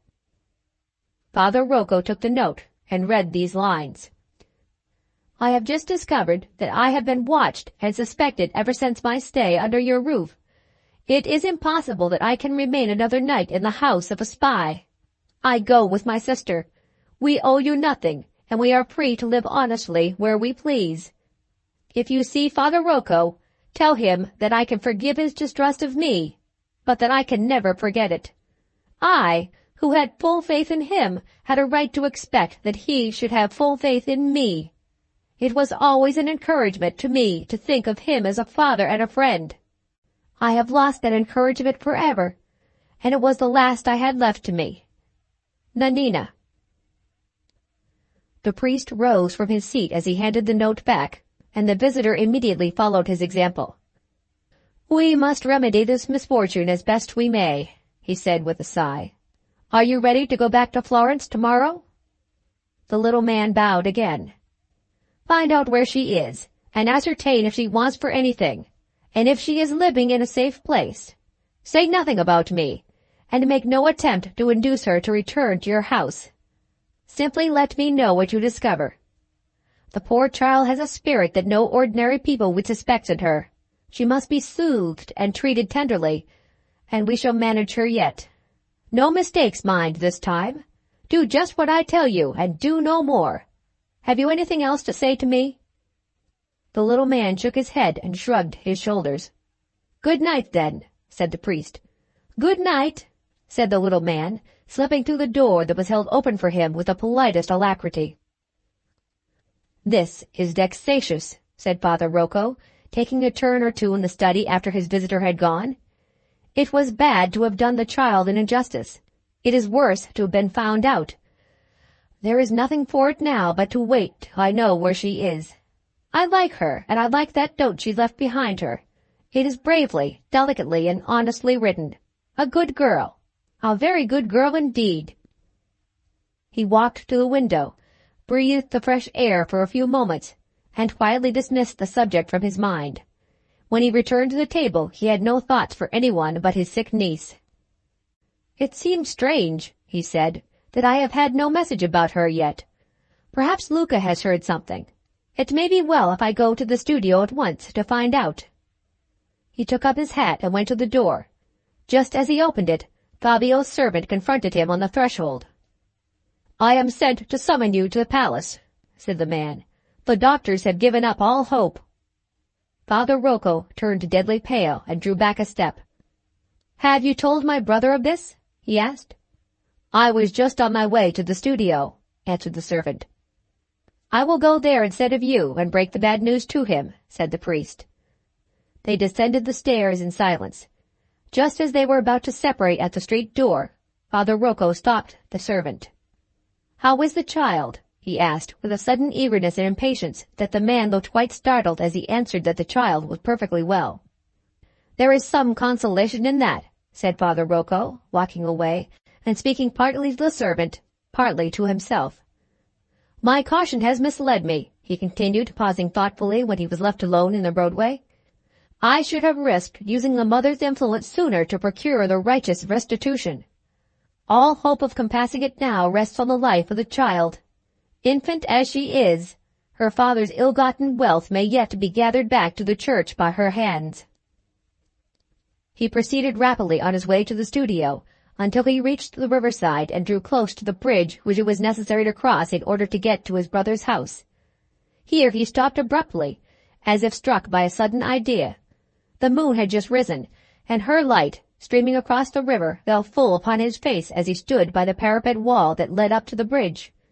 He was so lost in thought that he did not hear the conversation of two ladies who were advancing along the pathway close behind him. As they brushed by him, the taller of the two turned round and looked back at his face. "Father Rocco!" exclaimed the lady, stopping. "Donna Brigida!" cried the priest, looking surprised at first, but recovering himself directly and bowing with his usual quiet politeness. "Pardon me if I thank you for honoring me by renewing our acquaintance, and then pass on to my brother's studio. A heavy affliction is likely to befall us, and I go to prepare him for it." "You refer to the dangerous illness of your niece?" said Brigida. "I heard of it this evening. Let us hope that your fears are exaggerated, and that we may yet meet under less distressing circumstances. I have no present intention of leaving Pisa for some time, and I shall always be glad to thank Father Rocco for the politeness and consideration which he showed to me under delicate circumstances a year ago." With these words she curtsied deferentially and moved away to rejoin her friend. The priest observed that Mademoiselle Brigida lingered rather near, as if anxious to catch a few words of the conversation between Brigida and himself. Seeing this, he, in his turn, listened as the two women slowly walked away together, and heard the Italian say to her companion, "Virginie, I will lay you the price of a new dress that Fabio d'Ascoli marries again." Father Rocco started when she said those words, as if he had trodden on fire. "My thought," he whispered nervously to himself. "My thought at the moment when she spoke to me. Marry again! Another wife over whom I should have no influence? Other children whose education would not be confided to me? What would become then of the restitution that I have hoped for, wrought for, prayed for?" He stopped and looked fixedly at the sky above him. The bridge was deserted. His black figure rose up erect, motionless and spectral, with the white still light falling solemnly all around it. Standing so for some minutes, his first movement was to drop his hand angrily on the parapet of the bridge. He then turned round slowly in the direction by which the two women had walked away.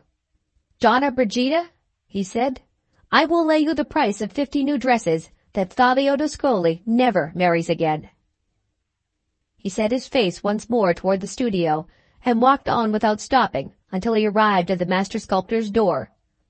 "Marry again," he thought to himself as he rang the bell. "Donna Brigida, was your first failure not enough for you? Are you going to try a second time?" Luca Lomi himself opened the door. He drew Father Rocco hurriedly into the studio, toward a single lamp burning on a stand near the partition between the two rooms. "Have you heard anything of our poor child?" he asked. "Tell me the truth. Tell me the truth at once." "Hush. Compose yourself. I have heard," said Father Rocco in low, mournful tones. Luca tightened his hold on the priest's arm and looked into his face with breathless, speechless eagerness. "Compose yourself," repeated Father Rocco. "Compose yourself to hear the worst. My poor Luca, the doctors have given up all hope." Luca dropped his brother's arm with a groan of despair. "Oh, Magdalena, my child, my only child!" Reiterating these words again and again, he leaned his head against the partition and burst into tears. Sordid and coarse as his nature was, he really loved his daughter. All the heart he had was in his statues and in her. After the first burst of his grief was exhausted, he was recalled to himself by a sensation as if some change had taken place in the lighting of the studio. He looked up directly and dimly discerned the priest standing far down at the end of the room nearest the door, with the lamp in his hand, eagerly looking at something. "Rocco!" he exclaimed. "Rocco, why have you taken the lamp away? What are you doing there?"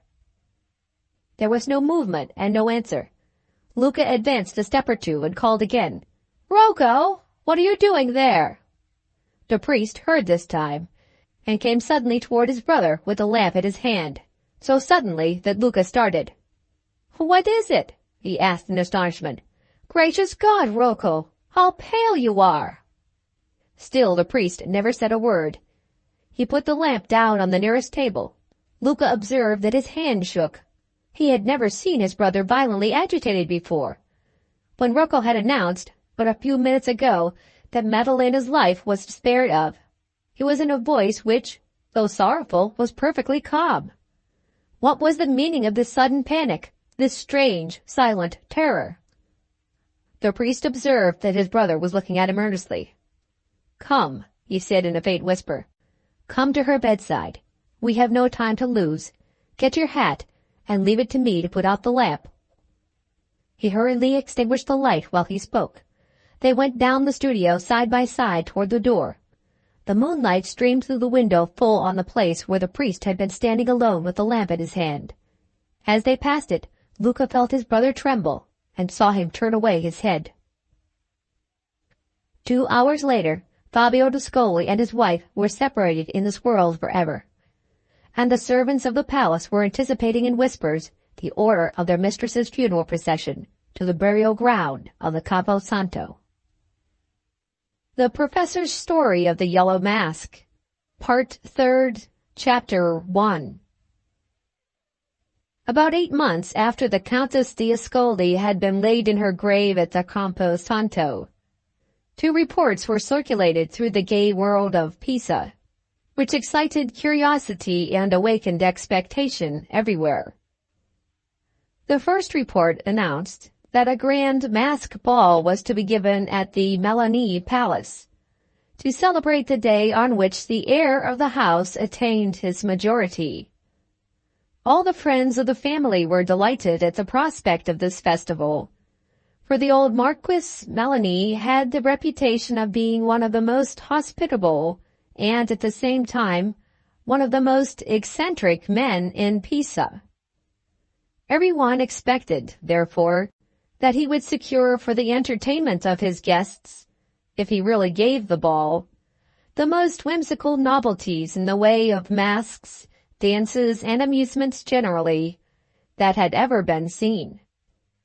The second report was that the rich widower Fabio d'Ascoli was on the point of returning to Pisa, after having improved his health and spirits by traveling in foreign countries, and that he might be expected to appear again in society, for the first time since the death of his wife, at the mask ball which was to be given in the Melani Palace. This announcement excited special interest among the young ladies of Pisa. Fabio had only reached his 30th year, and it was universally agreed that his return to society in his native city could indicate nothing more, certainly, than his desire to find a second mother for his infant child. All the single ladies would now have been ready to bet, as confidently as Brigitte had offered to bet 8 months before that Fabio d'Ascoli would marry again. For once in a way, report turned out to be true in both the cases just mentioned. Invitations were actually issued from the Melanie Palace, and Fabio returned from abroad to his home on the Arno.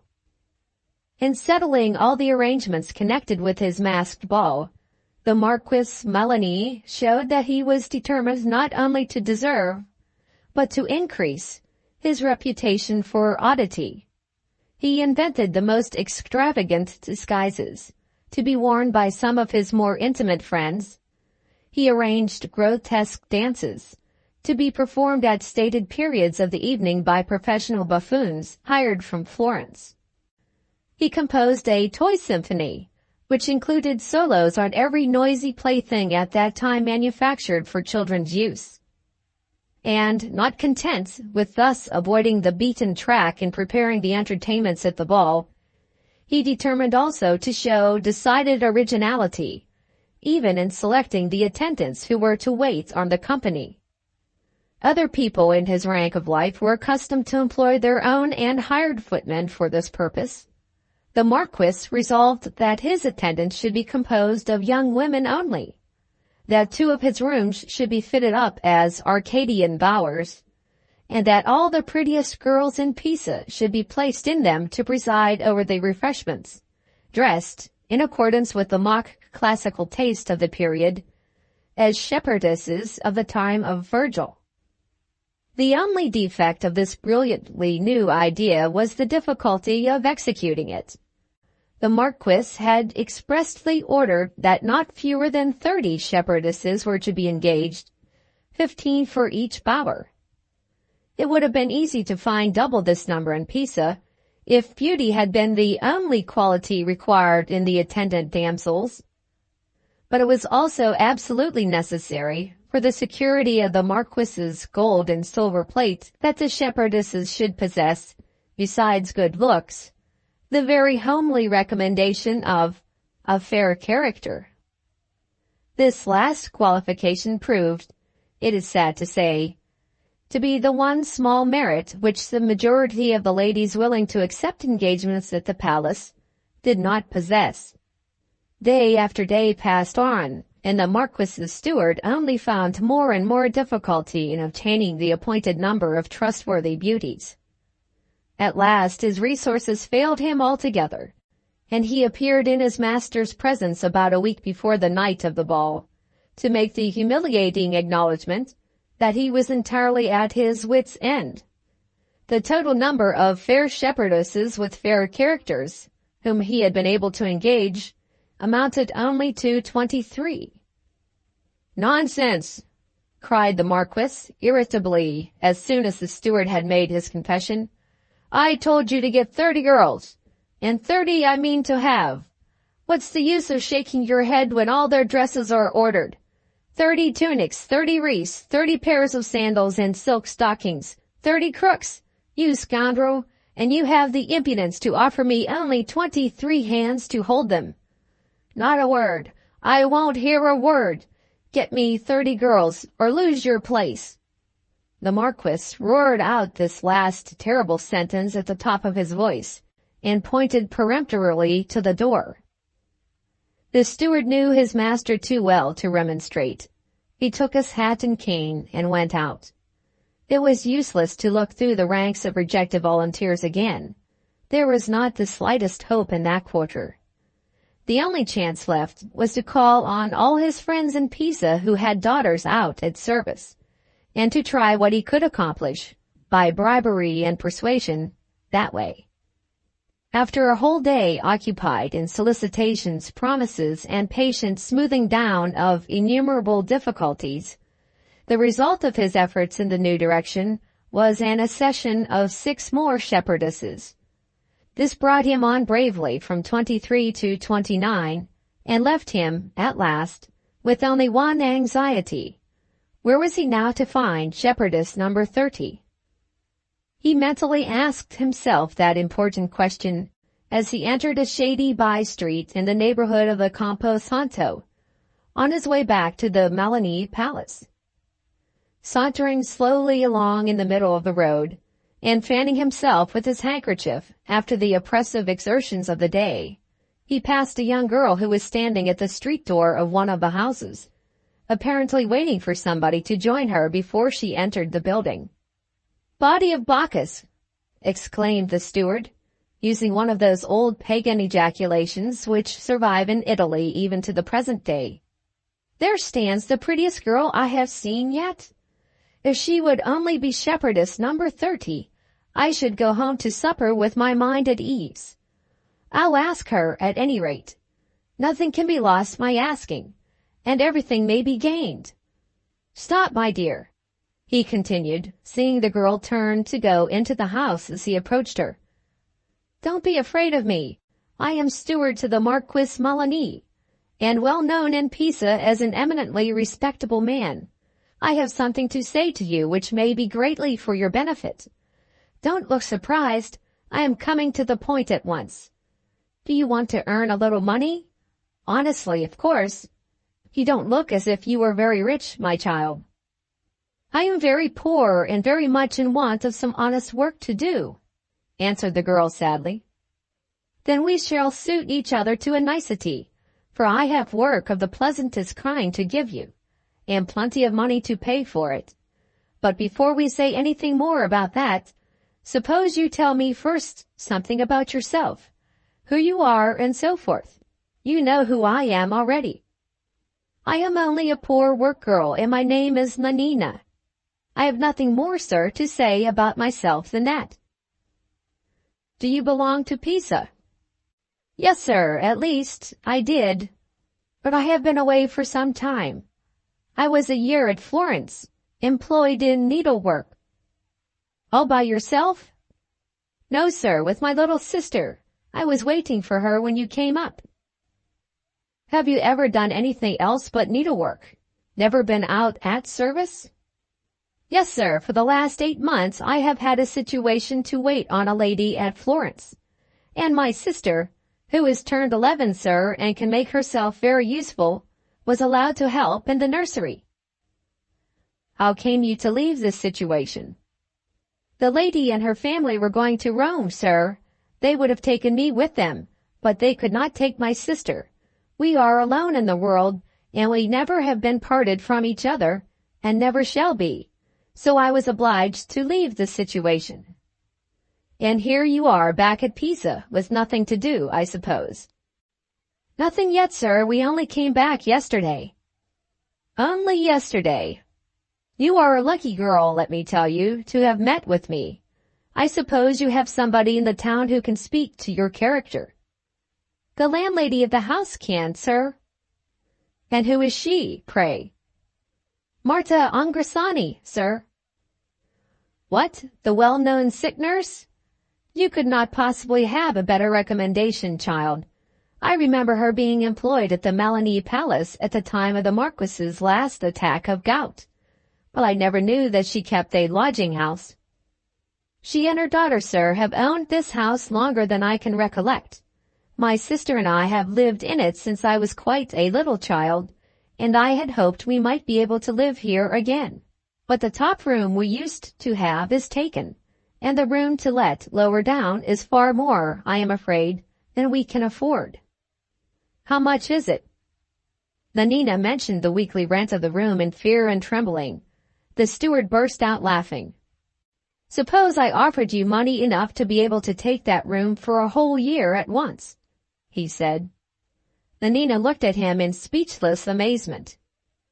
"Suppose I offered you that," continued the steward, "and suppose I only ask you in return to put on a fine dress and serve refreshments in a beautiful room to the company at the Marquis Malani's grand ball. What should you say to that?" Nanina said nothing. She drew back a step or two and looked more bewildered than before. "You must have heard of the ball," said the steward pompously. "The poorest people in Pisa have heard of it. It is the talk of the whole city." Still Nanina made no answer. To have replied truthfully, she must have confessed that the talk of the whole city had now no interest for her. The last news from Pisa that had appealed to her sympathies was the news of the Countess d'Ascoli's death, and of Fabio's departure to travel in foreign countries. Since then she had heard nothing more of him. She was as ignorant of his return to his native city as of all the reports connected with the Marquis's ball. Something in her own heart, some feeling which she had neither the desire nor the capacity to analyze, had brought her back to Pisa and to the old home which now connected itself with her tenderest recollections. Believing that Fabio was still absent, she felt that no ill motive could now be attributed to her return, and she had not been able to resist the temptation of revisiting the scene that had been associated with the first great happiness as well as the first great sorrow of her life. Among all the poor people of Pisa, she was perhaps the very last whose curiosity could be awakened, or whose attention could be attracted by the rumor of gaieties at the Melani Palace. But she could not confess all this. She could only listen with great humility and no small surprise, while the steward, in compassion for her ignorance, and with the hope of tempting her into accepting his offered engagement, described the arrangements of the approaching festival, and dwelt fondly on the magnificence of the Orcadian bowers, and the beauty of the shepherdesses' tunics. As soon as he had done, Nanina ventured on the confession that she should feel rather nervous in a grand dress that did not belong to her, and that she doubted very much her own capability of waiting properly on the great people at the ball. The steward, however, would hear of no objections, and called peremptorily for Marta Angressani to make the necessary statement as to Nanina's character. While this formality was being complied with to the steward's perfect satisfaction, La Biondella came in, unaccompanied on this occasion by the usual companion of all her walks, the learned poodle Scarammuccia. "This is Nanina's sister," said the good-natured sick nurse, taking the first opportunity of introducing La Biondella to the great Marquis's great man. "A very good, industrious little girl, and very clever at plaiting dinner mats, in case His Excellency should ever want any. What have you done with the dog, my dear?" "I couldn't get him past the pork butcher's 3 streets off," replied La Biondella. "He would sit down and look at the sausages. I am more than half afraid he means to steal some of them." "A very pretty child," said the steward, patting La Biondella on the cheek. "We ought to have her at the hall. If His Excellency should want a Cupid, or a youthful nymph, or anything small and light in that way, I shall come back and let you know. In the meantime, Nanina, consider yourself shepherdess number 30, and come to the housekeeper's room at the palace to try on your dress tomorrow." "Nonsense, don't talk to me about being afraid and awkward. All you're wanted to do is to look pretty, and your glass must have told you could do that long ago. Remember the rent of the room, my dear, and don't stand in your light and your sister's. Does the little girl like sweetmeats? Of course she does. Well, I promise you a whole box of sugar plums to take home for her, if you will come and wait at the ball."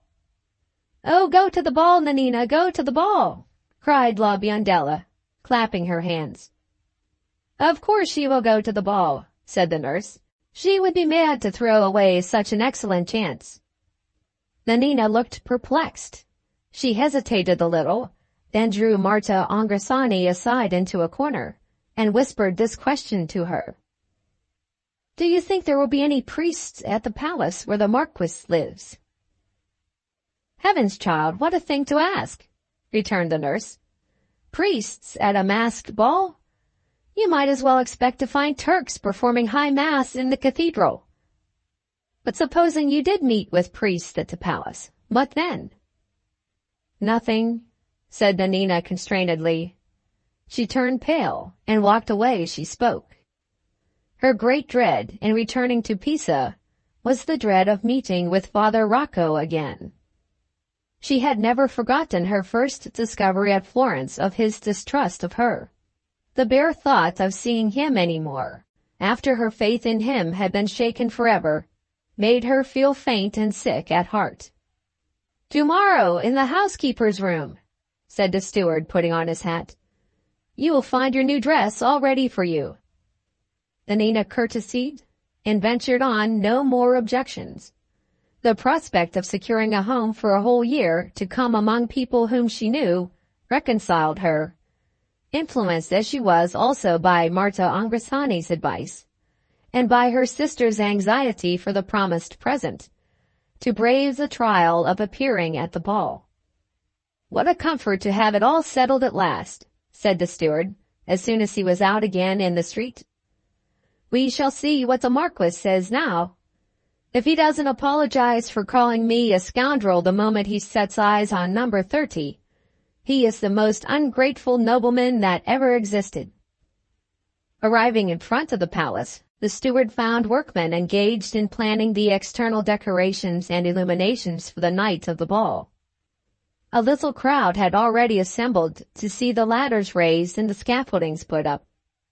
He observed among them, standing near the outskirts of the throng, a lady who attracted his attention. He was an ardent admirer of the fair sex, by the beauty and symmetry of her figure. While he lingered for a moment to look at her, a shaggy poodle dog, licking his chops as if he had just had something to eat, trotted by, stopped suddenly close to the lady, sniffed suspiciously for an instant, and then began to growl at her without the slightest apparent provocation. The steward advanced politely with his stick to drive the dog away, saw the lady start, and heard her exclaim to herself amazedly, "You here, you beast! Can Nanina have come back to Pisa?" The last exclamation gave the steward, as a gallant man, an excuse for speaking to the elegant stranger. "Excuse me, madam," he said, "but I heard you mention the name of Nanina. May I ask whether you mean a pretty little work girl who lives near the Campo Santo?" "The same," said the lady, looking very much surprised and interested immediately. "It may be a gratification to you, madam, to know that she has just returned to Pisa," continued the steward politely, "and moreover that she is in a fair way to rise in the world. I have just engaged her to wait at the Marquis's grand ball, and I need hardly to say, under those circumstances, that if she plays her cards properly, her fortune is made." The lady bowed, looked at her informant very intently and thoughtfully for a moment, then suddenly walked away without uttering a word. "A curious woman," thought the steward, entering the palace. "I must ask number 30 about her tomorrow." The Professor's Story of the Yellow Mask, Part 3rd, Chapter 2. The death of Maddalena d'Ascoli produced a complete change in the lives of her father and her uncle. After the first shock of the bereavement was over, Luca Lomi declared that it would be impossible for him to work in his studio again, for some time to come at least, after the death of the beloved daughter, with whom every corner of it was now so sadly and closely associated. He accordingly accepted an engagement to assist in restoring several newly discovered works of ancient sculpture at Naples, and set forth for that city, leaving the care of his workrooms at Pisa entirely to his brother. On the master sculptor's departure, Father Rocco caused the statues and busts to be carefully enveloped in linen cloths, locked the studio doors, and, to the astonishment of all who knew of his former industry and dexterity as a sculptor, never approached the place again. His clerical duties he performed with the same assiduity as ever, but he went out less than had been his custom hitherto to the houses of his friends. His most regular visits were to the Ascoli Palace, to inquire at the porter's lodge after the health of Maddalena's child, who was always reported to be thriving admirably under the care of the best nurses that could be found in Pisa. As for any communications with his polite little friend from Florence, they had ceased months ago. The information speedily conveyed to him that Nanina was in the service of one of the most respectable ladies in the city seemed to relieve any anxieties which he might otherwise have felt on her account. He made no attempt to justify himself to her, and only required that his over-courteous little visitor of former days should let him know whenever the girl might happen to leave her new situation. The admirers of Father Rocco, seeing the alteration in his life and the increased quietness of his manner, said that, as he was growing older, he was getting more and more above the things of this world. His enemies, for even Father Rocco had them, did not scruple to assert that the change in him was decidedly for the worse, and that he belonged to the order of men who are most to be distrusted when they become most subdued. The priest himself paid no attention either to his eulogists or to his depreciators. Nothing disturbed the regularity and discipline of his daily habits, and vigilant scandal, though she sought often to surprise him, sought always in vain. Such was Father Rocco's life from the period of his niece's death to Fabio's return to Pisa. As a matter of course, the priest was one of the first to call at the palace and welcome the young nobleman back. What passed between them at this interview never was precisely known, but it was surmised readily enough that some misunderstanding had taken place, for Father Rocco did not repeat his visit. He made no complaints of Fabio, but simply stated that he had said something, intended for the young man's good, which had not been received in a right spirit, and that he thought it desirable to avoid the painful chance of any further collision by not presenting himself at the palace again for some little time. People were rather amazed at this. They would have been still more surprised if the subject of the masked ball had not just then occupied all their attention, and prevented their noticing it by another strange event in connection with the priest. Father Rocco, some weeks after the cessation of his intercourse with Fabio, returned one morning to his old way of life as a sculptor, and opened the long closed doors of his brother's studio. Luca Lomi's former workmen, discovering this, applied to him immediately for employment, but were informed that their services would not be needed. Visitors called at the studio, but were always sent away again by the disappointing announcement that there was nothing new to show them. So the days passed on until Nanina left her situation and returned to Pisa. This circumstance was duly reported to Father Rocco by his correspondent at Florence. But, whether he was too much occupied among the statues, or whether it was one result of his cautious resolution never to expose himself unnecessarily to so much as the breath of detraction, he made no attempt to see Nanina, or even to justify himself toward her by writing her a letter. All his mornings continued to be spent alone in the studio, and all his afternoons to be occupied by his clerical duties, until the day before the masked ball at the Melani Palace.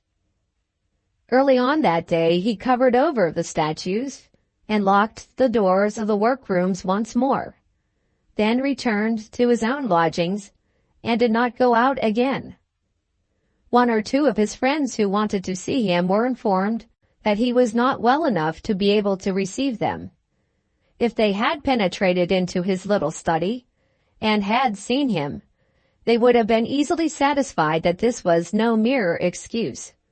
They would have noticed that his face was startlingly pale, and that the ordinary composure of his manner was singularly disturbed.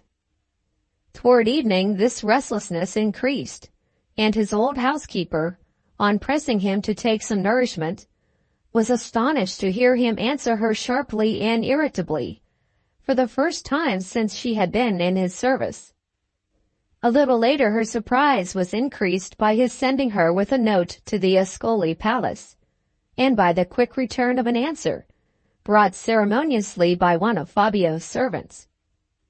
It is long since he has had any communication with that quarter. Are they going to be friends again? Thought the housekeeper as she took the answer upstairs to her master. I feel better tonight, he said as he read it. Well enough indeed to venture out. If anyone inquires for me, tell them that I am gone to the Ascoli Palace.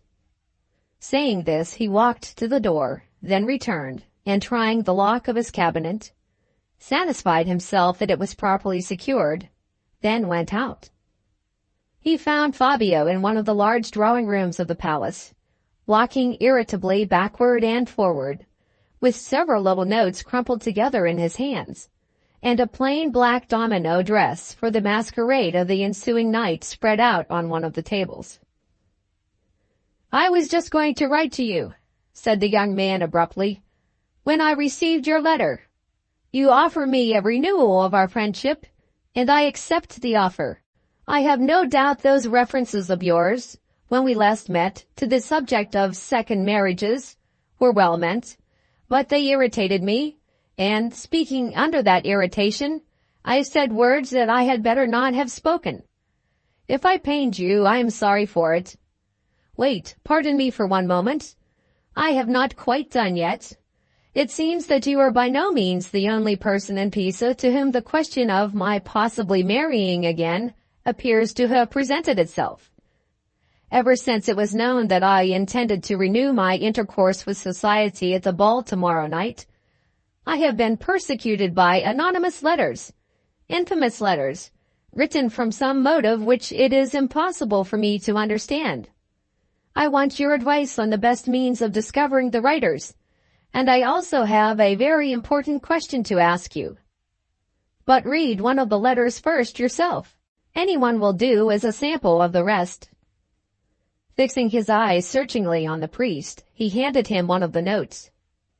Still a little paler than usual, Father Rocco sat down by the nearest lamp, and, shading his eyes, read these lines. Count Fabio, it is the common talk of Pisa that you are likely, as a young man left with a motherless child, to marry again. Your having accepted an invitation to the Melanie Palace gives a color of truth to this report. Widowers who are true to the departed do not go among the handsomest single women in a city at a masked ball. Reconsider your determination, and remain at home. I know you, and I knew your wife, and I say to you solemnly, avoid temptation, for you must never marry again. Neglect my advice, and you will repent it to the end of your life. I have reasons for what I say, serious, fatal reasons, which I cannot divulge. If you would let your wife lie easy in her grave, if you would avoid a terrible warning, go not to the masked ball. I ask you, and I ask any man, if that is not infamous, exclaimed Fabio passionately as the priest handed him back the letter. An attempt to work on my fears through the memory of my poor dead wife. An insolent assumption that I want to marry again, when I myself have not even so much as thought of the subject at all. What is the secret object of this letter, and of the rest here that resemble it? Whose interest is it to keep me away from the ball? What is the meaning of such a phrase as, if you would let your wife lie easy in her grave? Have you no advice to give me, no plan to propose for discovering the vile hand that traced these lines? Speak to me. Why in heaven's name don't you speak? The priest leaned his head on his hand, and, turning his face from the light as if it dazzled his eyes, replied in his lowest and quietest tones. I cannot speak till I have had time to think. The mystery of that letter is not to be solved in a moment. There are things in it that are enough to perplex and amaze any man. What things? It is impossible for me to go into details, at least at the present moment. You speak with a strange air of secrecy. Have you nothing definite to say, no advice to give me? I should advise you not to go to the ball. You would? Why? If I gave you my reasons, I am afraid I should only be irritating you to no purpose. Father Rocco, neither your words nor your manner satisfy me. You speak in riddles, and you sit there in the dark with your face hidden from me. The priest instantly started up and turned his face to the light. I recommend you to control your temper, and to treat me with common courtesy, he said in his quietest, firmest tones, looking at Fabio steadily while he spoke. We will not prolong this interview, said the young man, calming himself by an evident effort. I have one question to ask you, and then no more to say. The priest bowed his head in token that he was ready to listen. He still stood up, calm, pale, and firm, in the full light of the lamp. It is just possible, continued Fabio, that these letters may refer to some incautious words which my late wife might have spoken. I ask you as her spiritual director and as a near relation who enjoyed her confidence, if you ever heard her express a wish, in the event of my surviving her, that I should abstain from marrying again? Did she never express such a wish to you? Never. But why do you evade my question by asking me another? It is impossible for me to reply to your question. For what reason? Because it is impossible for me to give answers which must refer, whether they are affirmative or negative, to what I have heard in confession. We have spoken enough, said Fabio, turning angrily from the priest. I expected you to help me in clearing up these mysteries, and you do your best to thicken them. What your motives are, what your conduct means, it is impossible for me to know. But I say to you what I would say in far other terms if they were here, to the villains who have written these letters. No menaces, no mysteries, no conspiracies will prevent me from being at the ball tomorrow. I can listen to persuasion, but I scorn threats. There lies my dress for the masquerade. No power on earth shall prevent me from wearing it tomorrow night. He pointed as he spoke to the black domino and half mask lying on the table. No power on earth, repeated Father Rocco with a smile and an emphasis on the last word. Superstitious still, Count Fabio. Do you suspect the powers of the other world of interfering with mortals at masquerades? Fabio started and, turning from the table, fixed his eyes intently on the priest's face. You suggested just now that we had better not prolong this interview, said Father Rocco, still smiling. I think you were right. If we part at once, we may still part friends. You have had my advice not to go to the ball, and you decline following it. I have nothing more to say. Good night. Before Fabio could utter the angry rejoinder that rose to his lips, the door of the room had opened and closed again, and the priest was gone. The Professor's Story of the Yellow Mask, Part 3rd, Chapter 3. The next night, at the time of assembling specified in the invitations to the masked ball, Fabio was still lingering in his palace, and still allowing the black domino to lie untouched and unheeded on his dressing table. This delay was not produced by any change in his resolution to go to the Melanie Palace. His determination to be present at the ball remained unshaken. And yet, at the last moment, he lingered and lingered on, without knowing why. Some strange influence seemed to be keeping him within the walls of his lonely home. It was as if the great, empty, silent palace had almost recovered, on that night, the charm which it had lost when its mistress died. He left his own apartment and went to the bedroom where his infant child lay asleep in her little crib. He sat watching her and thinking quietly and tenderly of many past events in his life for a long time, then returned to his room. A sudden sense of loneliness came upon him after his visit to the child's bedside. but he did not attempt to raise his spirits even then by going to the ball. He descended instead to his study, lighted his reading lamp, and then, opening a bureau, took from one of the drawers in it the letter which Nanina had written to him.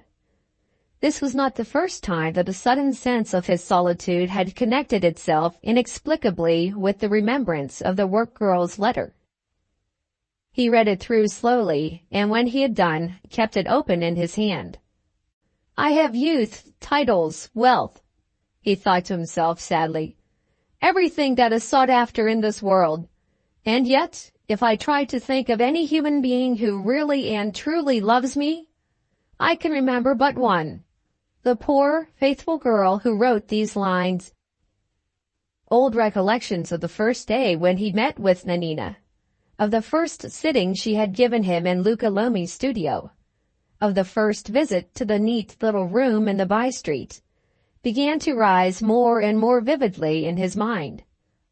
Entirely absorbed by them, he sat absently drawing with pen and ink, on some sheets of letter paper lying under his hand, lines and circles, and fragments of decorations, and vague remembrances of old ideas for statues, until the sudden sinking of the flame of his lamp awoke his attention abruptly to present things.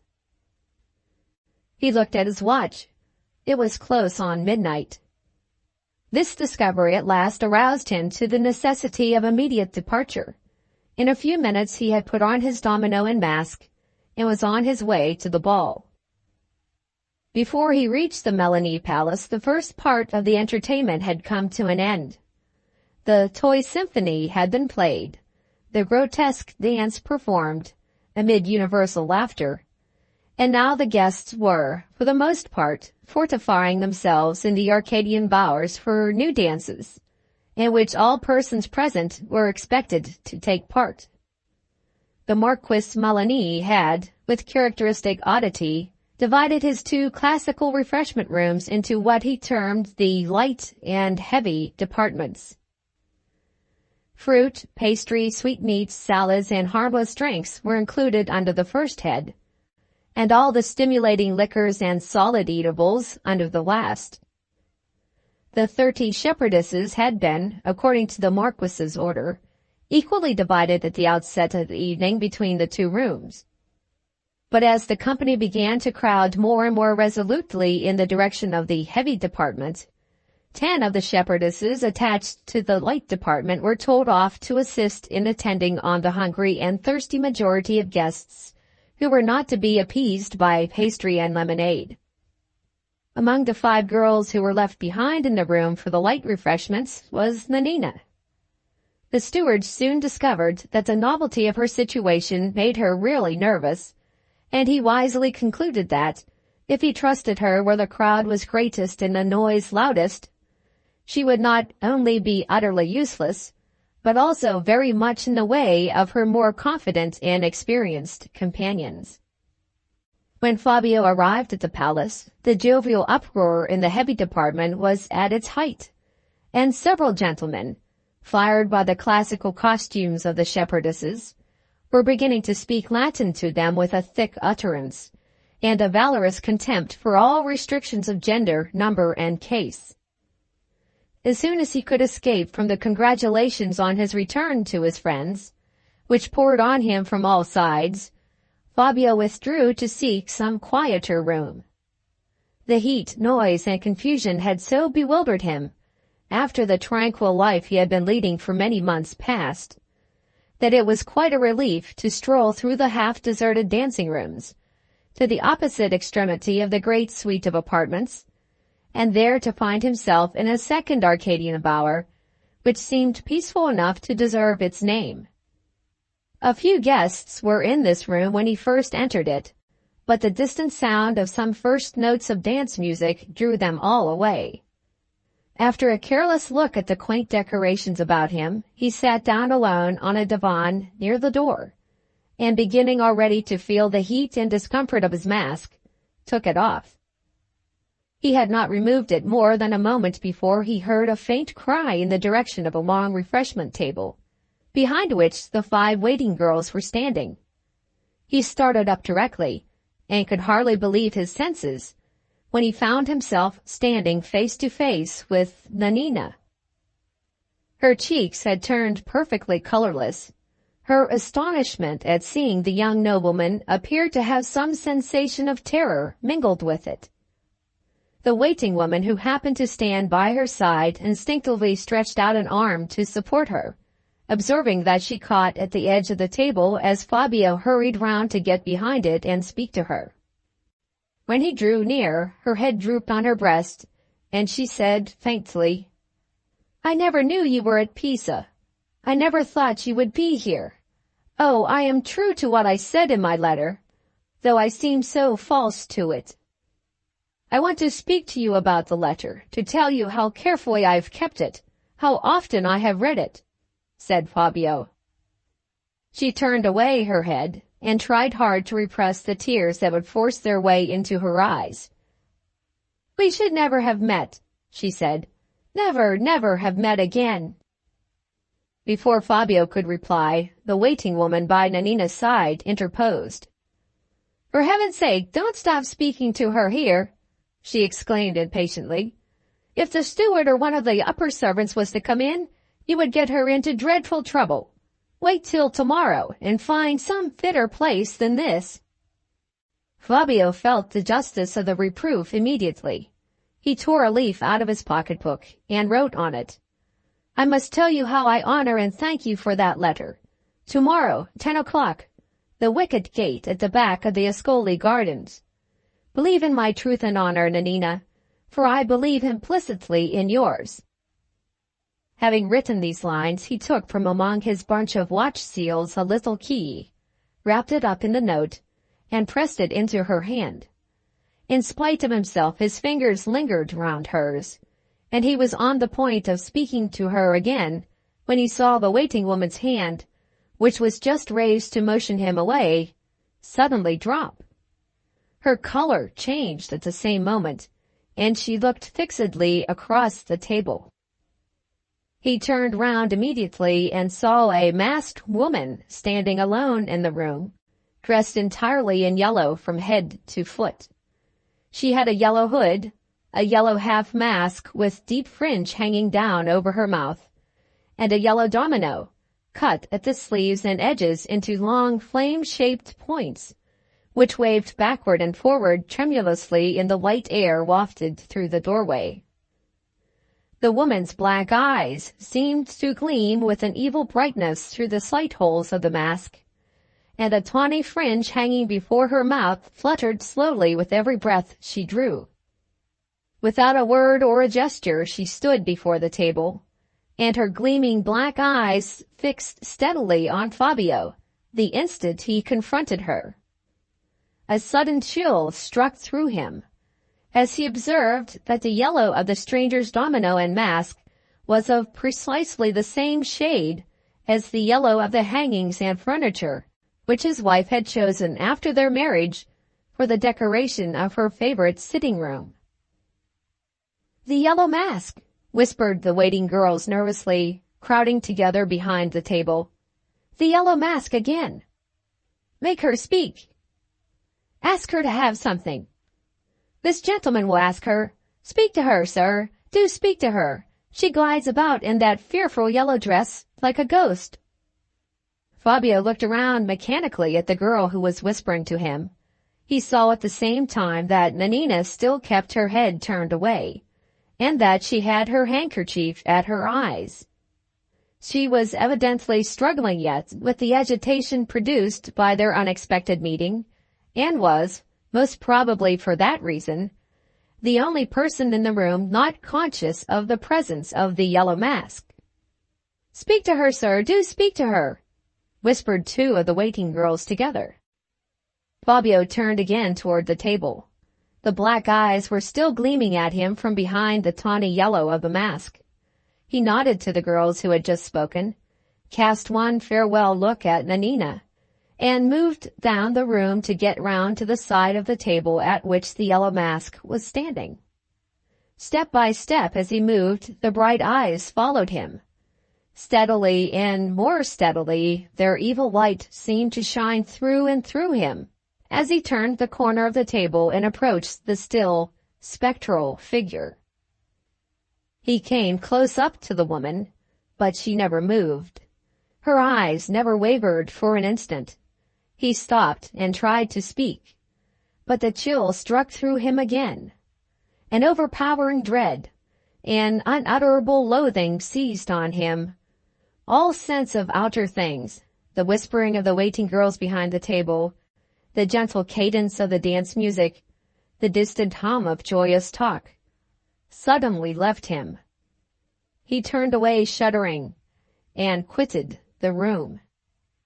Following the sound of the music, and desiring before all things now to join the crowd wherever it was farthest, he was stopped in one of the smaller apartments by a gentleman who had just risen from the card table, and who held out his hand with the cordiality of an old friend. "Welcome back to the world, Count Fabio," he began gaily, then suddenly checked himself. "Why, you look pale, and your hand feels cold. Not ill, I hope?"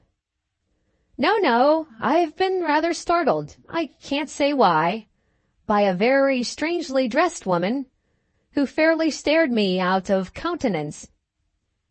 "You don't mean the Yellow Mask?" "Yes, I do. Have you seen her?" "Everybody has seen her, but nobody can make her unmask, or get her to speak. Our host has not the slightest notion who she is, and our hostess is horribly frightened at her. For my part, I think she has given us quite enough of her mystery and her grim dress. And if my name, instead of being nothing but plain Andrea d'Urbino, was Marquis Melanie, I would say to her, 'Madam, we are here to laugh and amuse ourselves. Suppose you open your lips and charm us by appearing in a prettier dress.'" During this conversation they had sat down together, with their backs toward the door, by the side of one of the card tables. While d'Urbino was speaking, Fabio suddenly felt himself shuddering again, and became conscious of a sound of low breathing behind him. He turned round instantly, and there, standing between them, and peering down at them, was the Yellow Mask.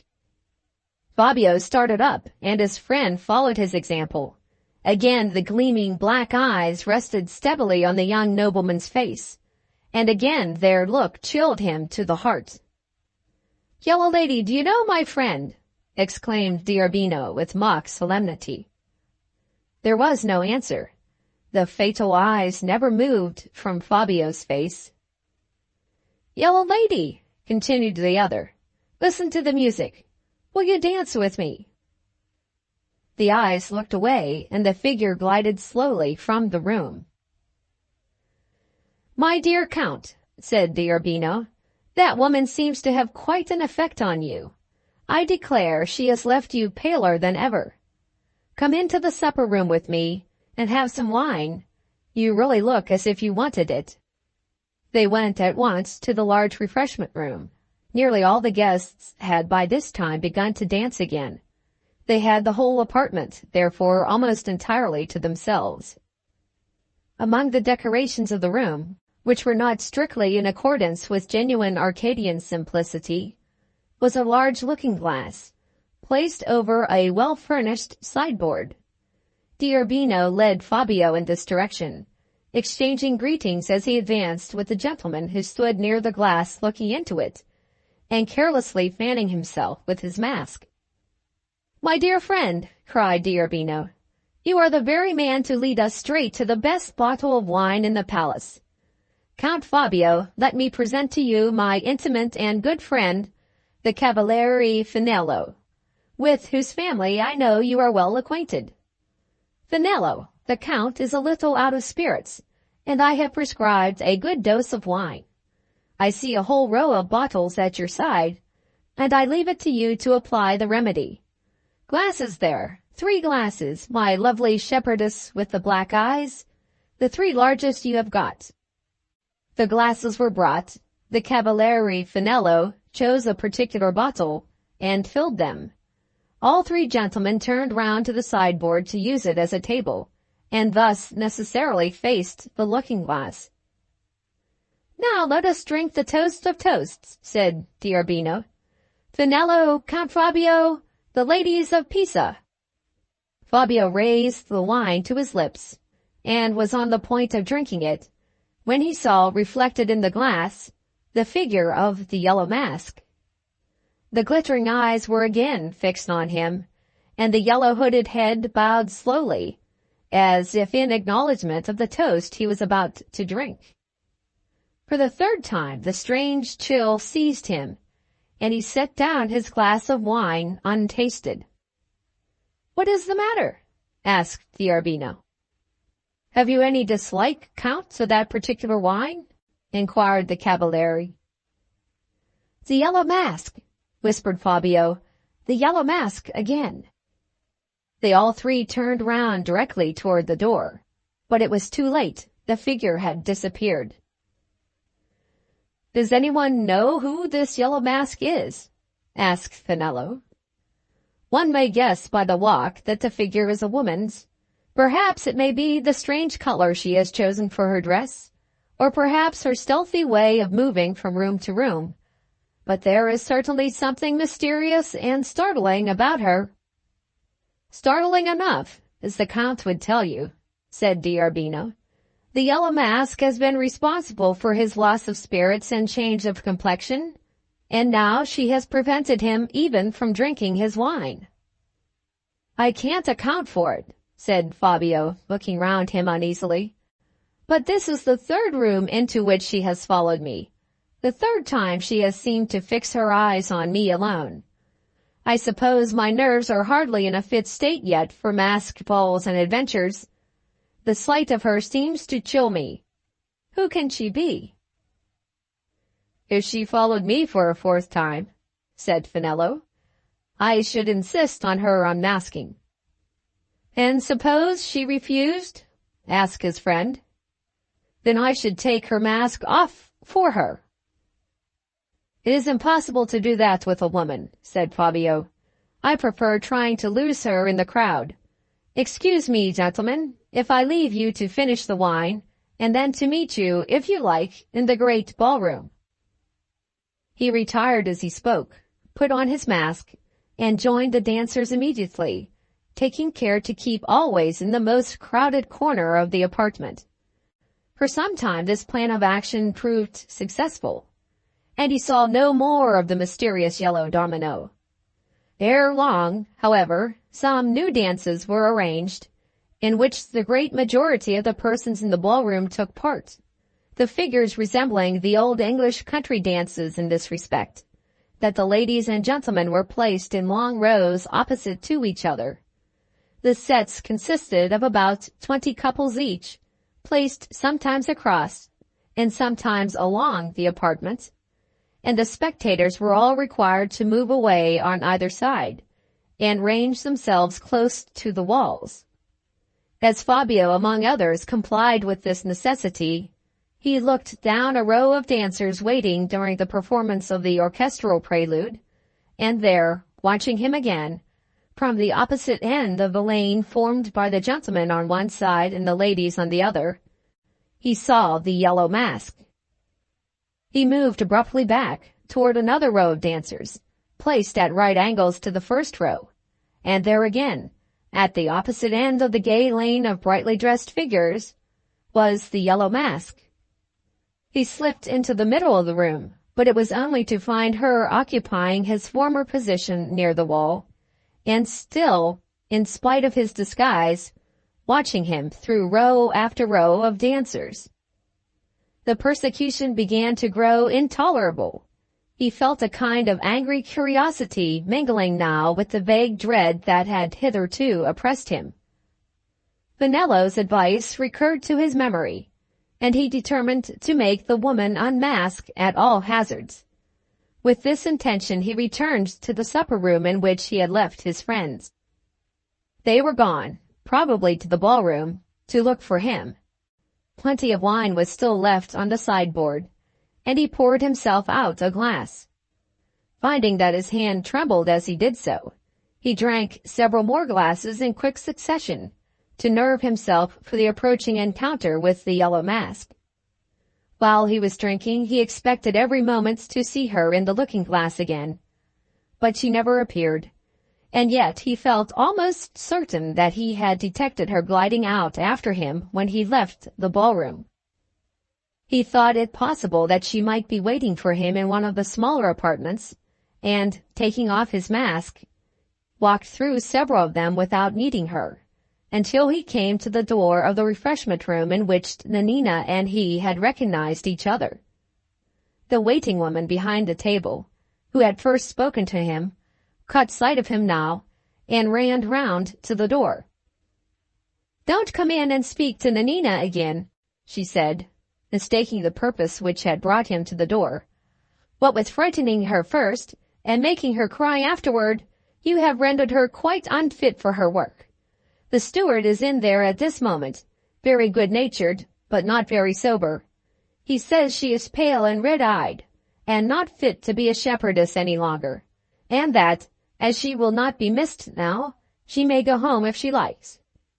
We have got her an old cloak, and she is going to try and slip through the rooms unobserved, to get downstairs and change her dress. Don't speak to her, pray, or you will only make her cry again, and what is worse, make the steward fancy—" She stopped at that last word, and pointed suddenly over Fabio's shoulder. "The yellow mask!" she exclaimed.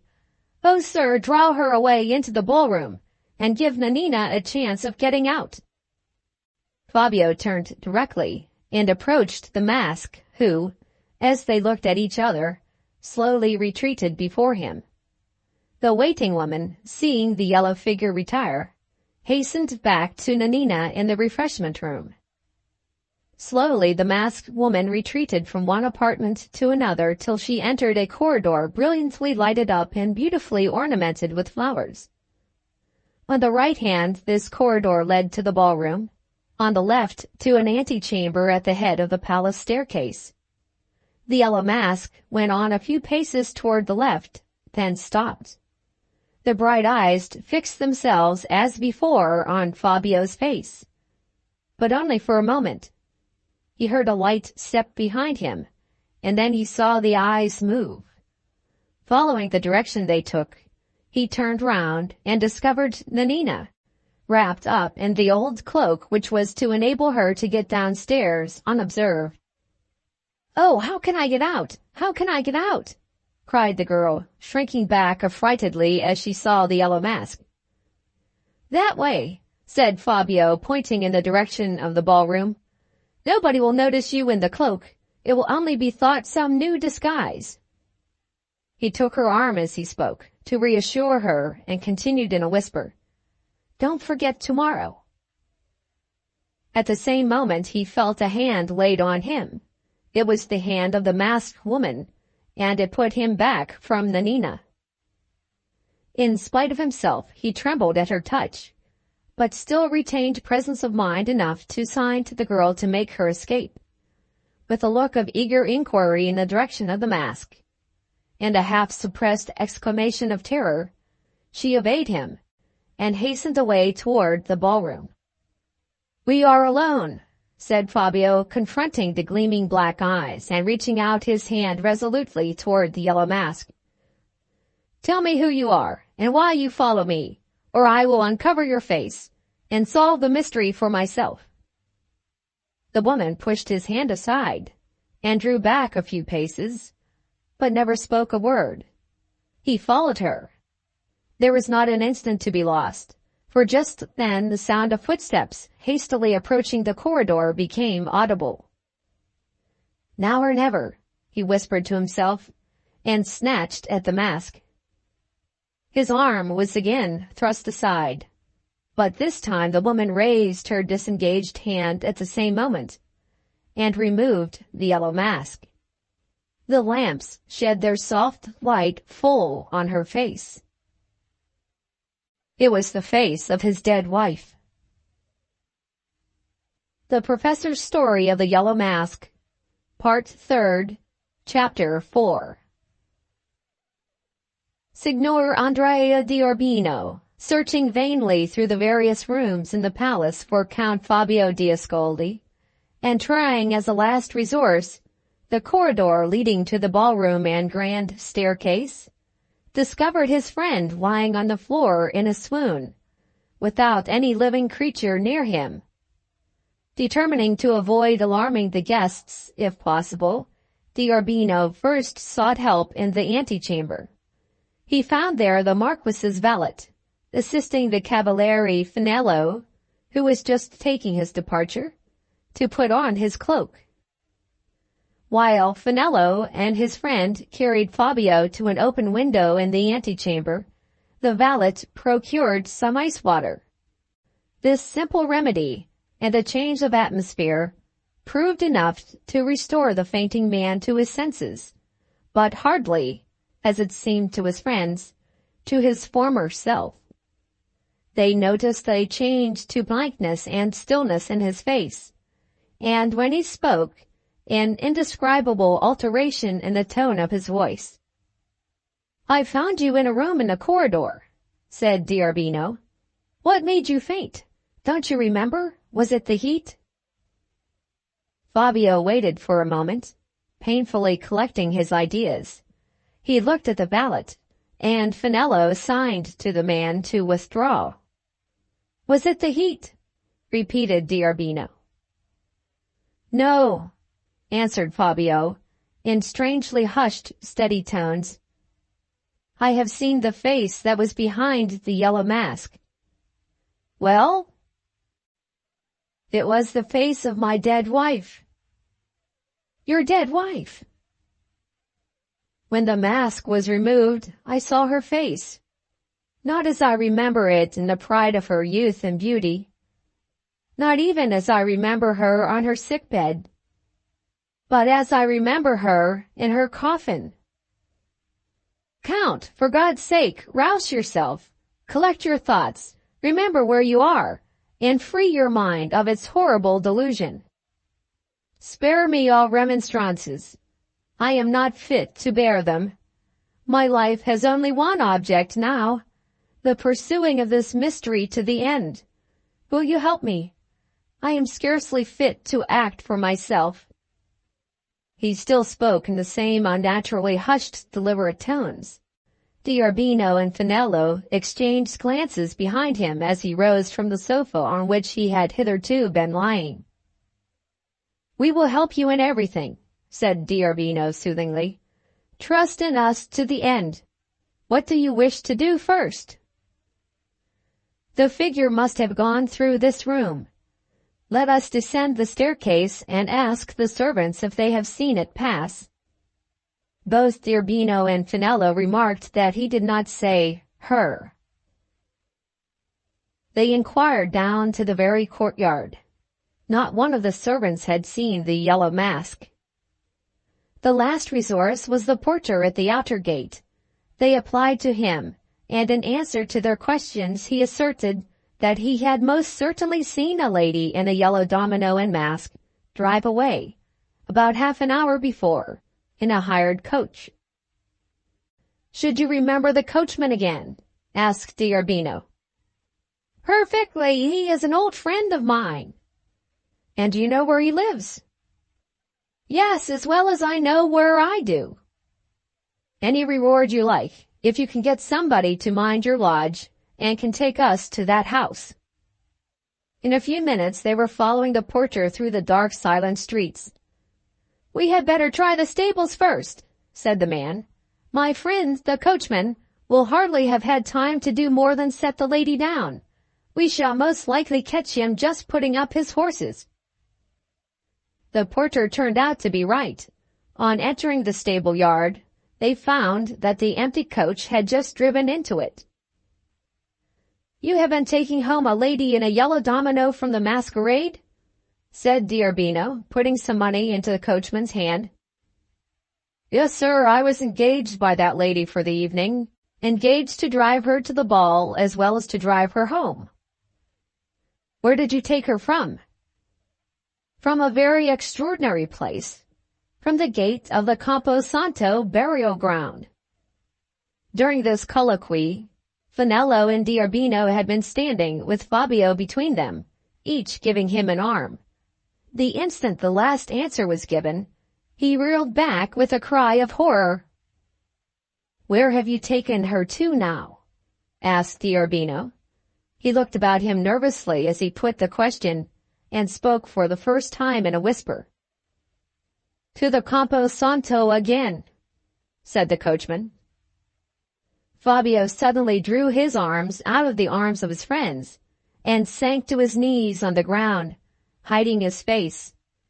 From some broken ejaculations which escaped him, it seemed as if he dreaded that his senses were leaving him, and that he was praying to be preserved in his right mind. "Why is he so violently agitated?" said Finello eagerly to his friend. "Hush," returned the other. "You heard him say that when he saw the face behind the yellow mask, it was the face of his dead wife?" "Yes, but what then?" "His wife was buried in the Campo Santo." The Professor's Story of the Yellow Mask, Part 3rd, Chapter 5.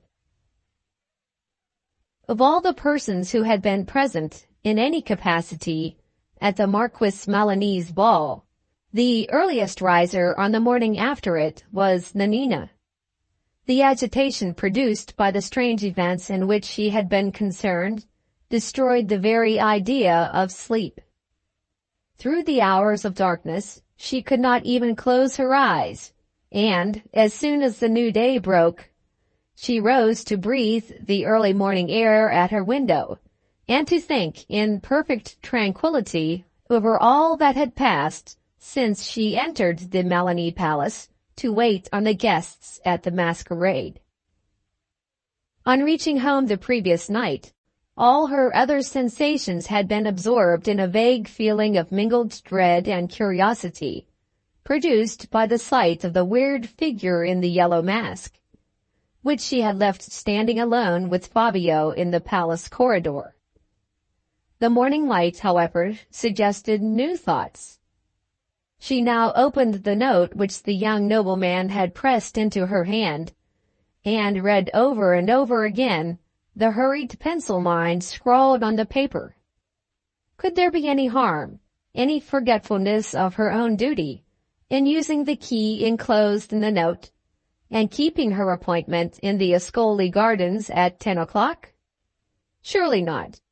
Surely the last sentence he had written, "Believe in my truth and honor, Nanina, for I believe implicitly in yours," was enough to satisfy her this time that she could not be doing wrong in listening for once to the pleading of her own heart. And besides, there in her lap lay the key of the wicket gate. It was absolutely necessary to use that, if only for the purpose of giving it back safely into the hand of its owner.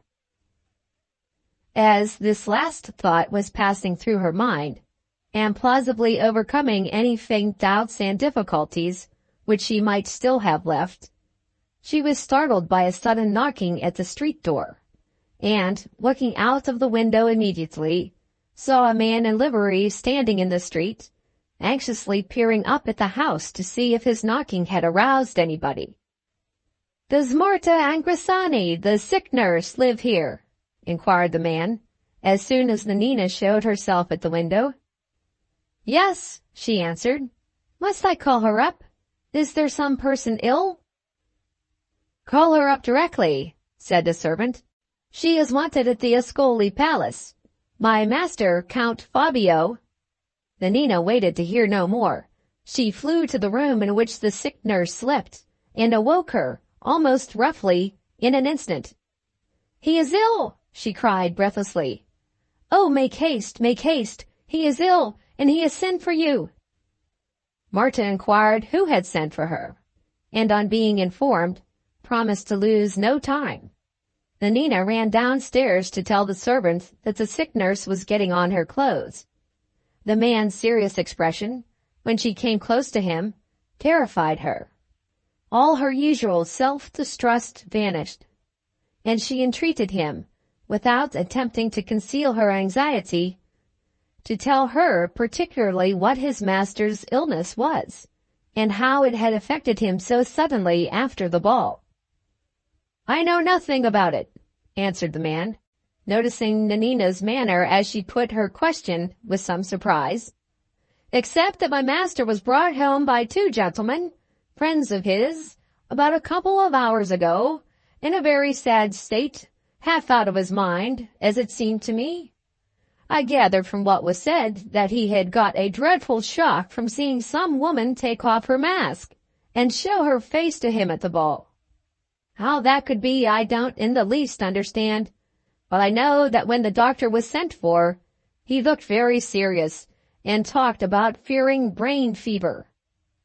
Here the servant stopped, for, to his astonishment, he saw Nanina suddenly turn away from him, and then heard her crying bitterly as she went back into the house. Marta Angrasani had huddled on her clothes and was looking at herself in the glass to see that she was sufficiently presentable to appear at the palace, when she felt two arms flung round her neck, and, before she could say a word, found Nanina sobbing on her bosom. "He is ill! He is in danger!"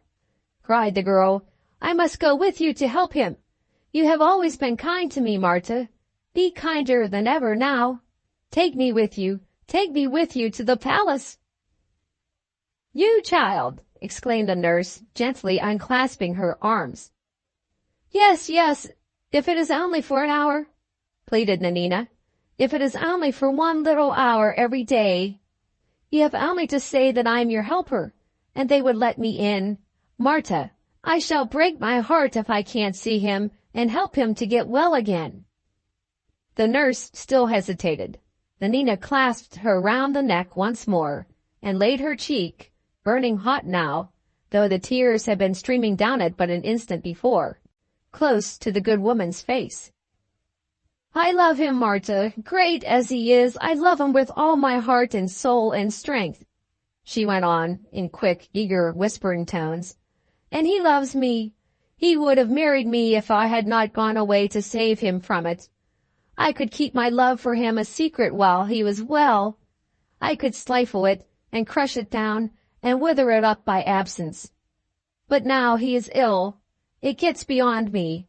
I can't master it. Oh, Marta, don't break my heart by denying me. I have suffered so much for his sake that I have earned the right to nurse him."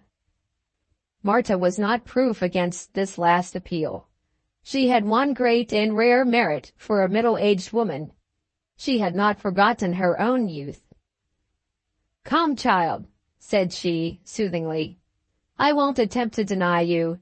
Dry your eyes, put on your mantilla, and, when we get face to face with the doctor, try to look as old and ugly as you can, if you want to be let into the sick room along with me." The ordeal of medical scrutiny was passed more easily than Marta Angrasani had anticipated. It was of great importance, in the doctor's opinion, that the sick man should see familiar faces at his bedside. Nanina had only, therefore, to state that he knew her well, and that she had sat to him as a model in the days when he was learning the art of sculpture, to be immediately accepted as Marta's privileged assistant in the sick room. The worst apprehensions felt by the doctor for the patient were soon realized. The fever flew to his brain. For nearly 6 weeks he lay prostrate, at the mercy of death, now raging with the wild strength of delirium, and now sunk in the speechless, motionless, sleepless exhaustion which was his only repose. At last, the blessed day came when he enjoyed his first sleep, and when the doctor began, for the first time, to talk of the future with hope. Even then, however, the same terrible peculiarity marked his light dreams which had previously shown itself in his fierce delirium. From the faintly uttered, broken phrases which dropped from him when he slept, as from the wild words which burst from him when his senses were deranged, the one sad discovery inevitably resulted, that his mind was still haunted, day and night, hour after hour, by the figure in the yellow mask. As his bodily health improved, the doctor in attendance on him grew more and more anxious as to the state of his mind. There was no appearance of any positive derangement of intellect, but there was a mental depression, an unaltering, invincible prostration, produced by his absolute belief in the reality of the dreadful vision that he had seen at the masked ball, which suggested to the physician the gravest doubts about the case. He saw with dismay that the patient showed no anxiety as he got stronger, except on one subject. He was eagerly desirous of seeing Nanina every day by his bedside, but as soon as he was assured that his wish should be faithfully complied with, he seemed to care for nothing more. Even when they proposed, in the hope of rousing him to an exhibition of something like pleasure, that the girl should read to him for an hour every day out of one of his favorite books, he only showed a languid satisfaction. Weeks passed away, and still, do what they would, they could not make him so much as smile. One day Nanina had begun to read to him as usual, but had not proceeded far before Marta Angrisani informed her that he had fallen into a doze. She ceased with a sigh, and sat looking at him sadly, as he lay near her, faint and pale and mournful in his sleep, miserably altered from what he was when she first knew him. It had been a hard trial to watch by his bedside in the terrible time of his delirium, but it was a harder trial still to look at him now, and to feel less and less hopeful with each succeeding day. While her eyes and thoughts were still compassionately fixed on him, the door of the bedroom opened, and the doctor came in, followed by Andrea D'Urbino, whose share in the strange adventure with the yellow mask caused him to feel a special interest in Fabio's progress toward recovery. "Asleep, I see, and sighing in his sleep," said the doctor, going to the bedside. "The grand difficulty with him," he continued, turning to D'Urbino, "remains precisely what it was. I have hardly left a single means untried of rousing him from that fatal depression. Yet for the last fortnight he has not advanced a single step. It is impossible to shake his conviction of the reality of that face which he saw, or rather which he thinks he saw, when the yellow mask was removed. And as long as he persists in his own shocking view of the case, so long he will lie there, getting better, no doubt, as to his body, but worse as to his mind. I suppose, poor fellow, he is not in a fit state to be reasoned with? On the contrary, like all men with a fixed delusion, he has plenty of intelligence to appeal to on every point, except the one point on which he is wrong. I have argued with him vainly by the hour together. He possesses, unfortunately, an acute nervous sensibility and a vivid imagination, and besides he has, as I suspect, been superstitiously brought up as a child. It would be probably useless to argue rationally with him on certain spiritual subjects, even if his mind was in perfect health. He has a good deal of the mystic and the dreamer in his composition, and science and logic are but broken reeds to depend upon with men of that kind. Does he merely listen to you when you reason with him, or does he attempt to answer? He has only one form of answer, and that is, unfortunately, the most difficult of all to dispose of. Whenever I try to convince him of his delusion, he invariably retorts by asking me for a rational explanation of what happened to him at the masked ball. Now, neither you nor I, though we firmly believe that he has been the dupe of some infamous conspiracy, have been able as yet to penetrate thoroughly into this mystery of the yellow mask. Our common sense tells us that he must be wrong in taking his view of it, and that we must be right in taking ours. But if we could not give him actual, tangible proof of that, if we could only theorize, when he asks us for an explanation, it is but too plain, in his present condition, that every time we remonstrate with him on the subject, we only fix him in his delusion more and more firmly. It is not for want of perseverance on my part, said D'Urbino after a moment of silence, that we are still left in the dark. Ever since the extraordinary statement of the coachman who drove the woman home, I have been inquiring and investigating, I have offered the reward of 200 scudi for the discovery of her. I have myself examined the servants at the palace, the night watchmen at the Campo Santo, the police books, the lists of keepers of hotels and lodging houses, to hit on some trace of this woman, and I have failed in all directions. If my poor friend's perfect recovery does indeed depend on his delusion being combated by actual proof, I fear we have but little chance of restoring him. So far as I am concerned, I confess myself at the end of my resources."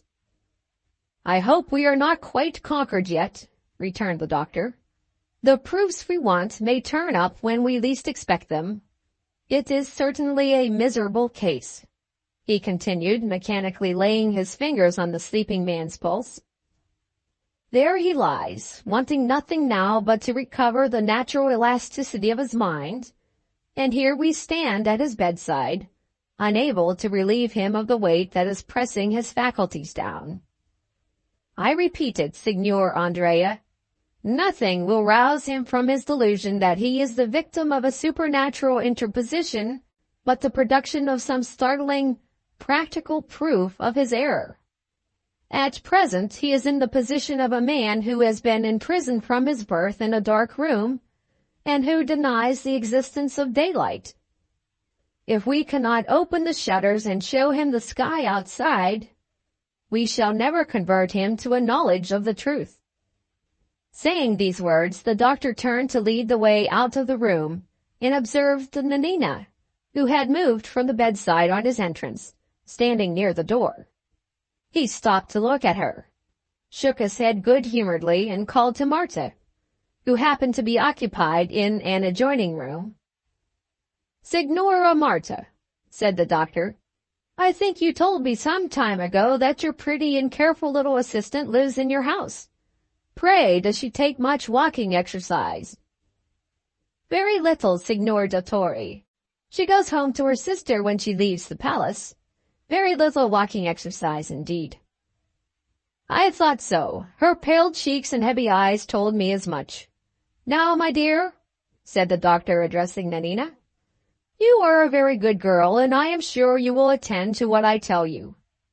Go out every morning before you come here, and take a walk in the fresh air.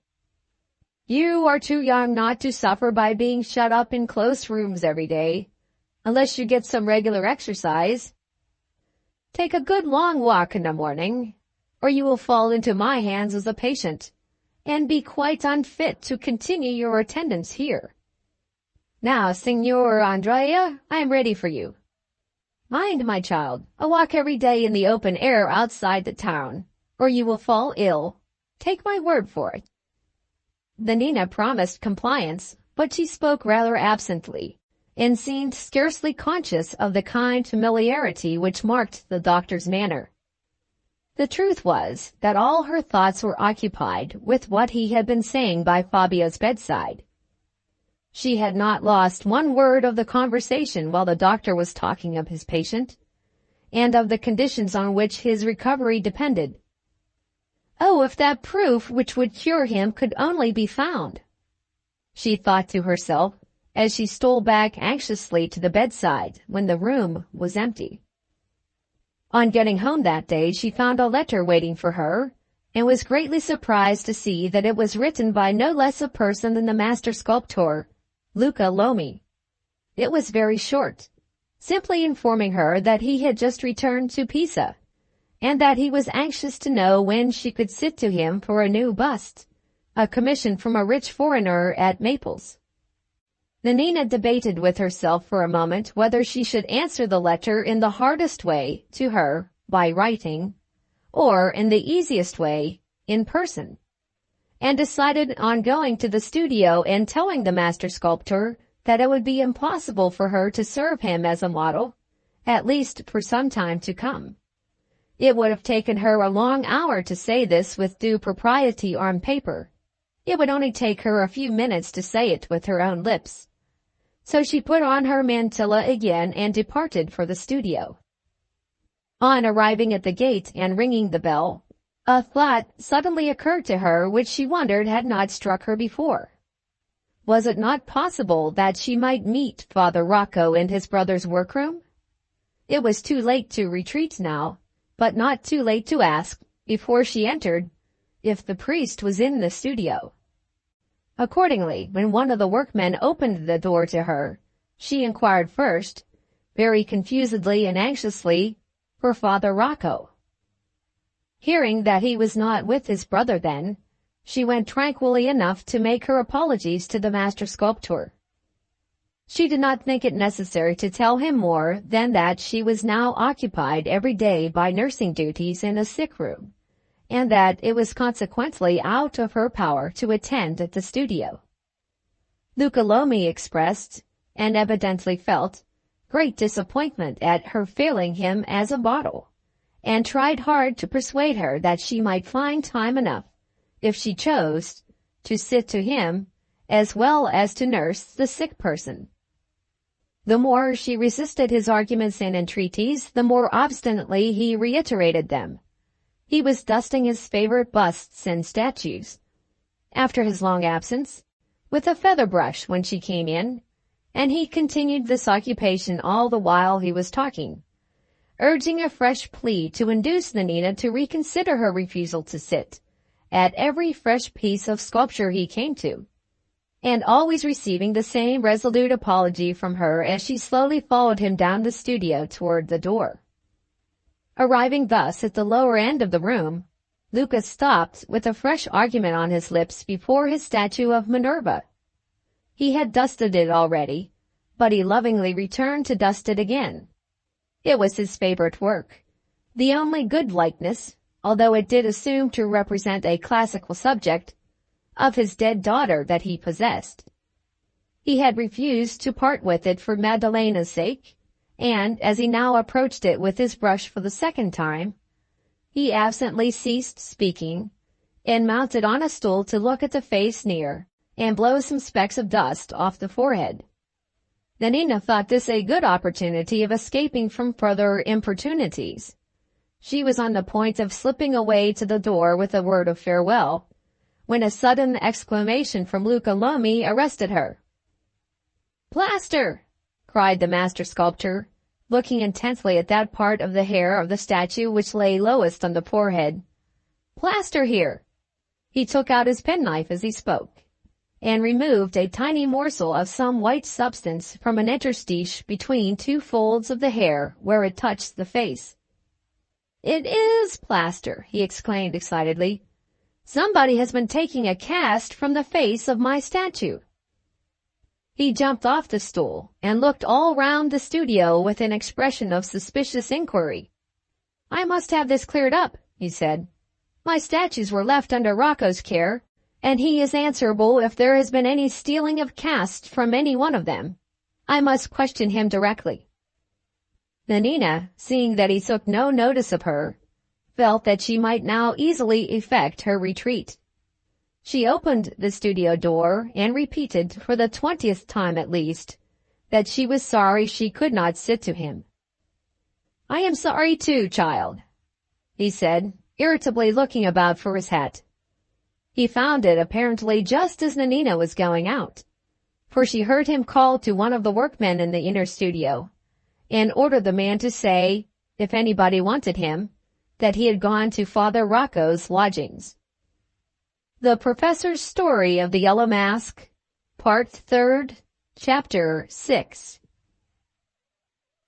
The next morning when Nanina rose, a bad attack of headache and a sense of languor and depression reminded her of the necessity of following the doctor's advice and preserving her health by getting a little fresh air and exercise. She had more than 2 hours to spare before the usual time when her daily attendance began at the Ascoli Palace, and she determined to employ the interval of leisure in taking a morning walk outside the town.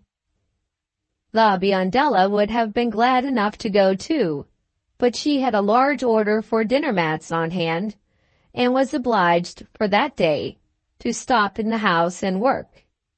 Thus it happened that when Nanina set forth from home, the learned poodle, Scaramuccia, was her only companion.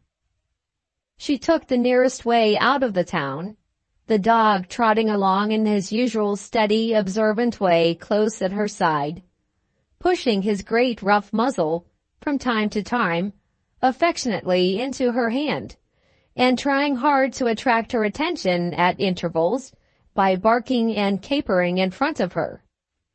He got but little notice, however, for his pains.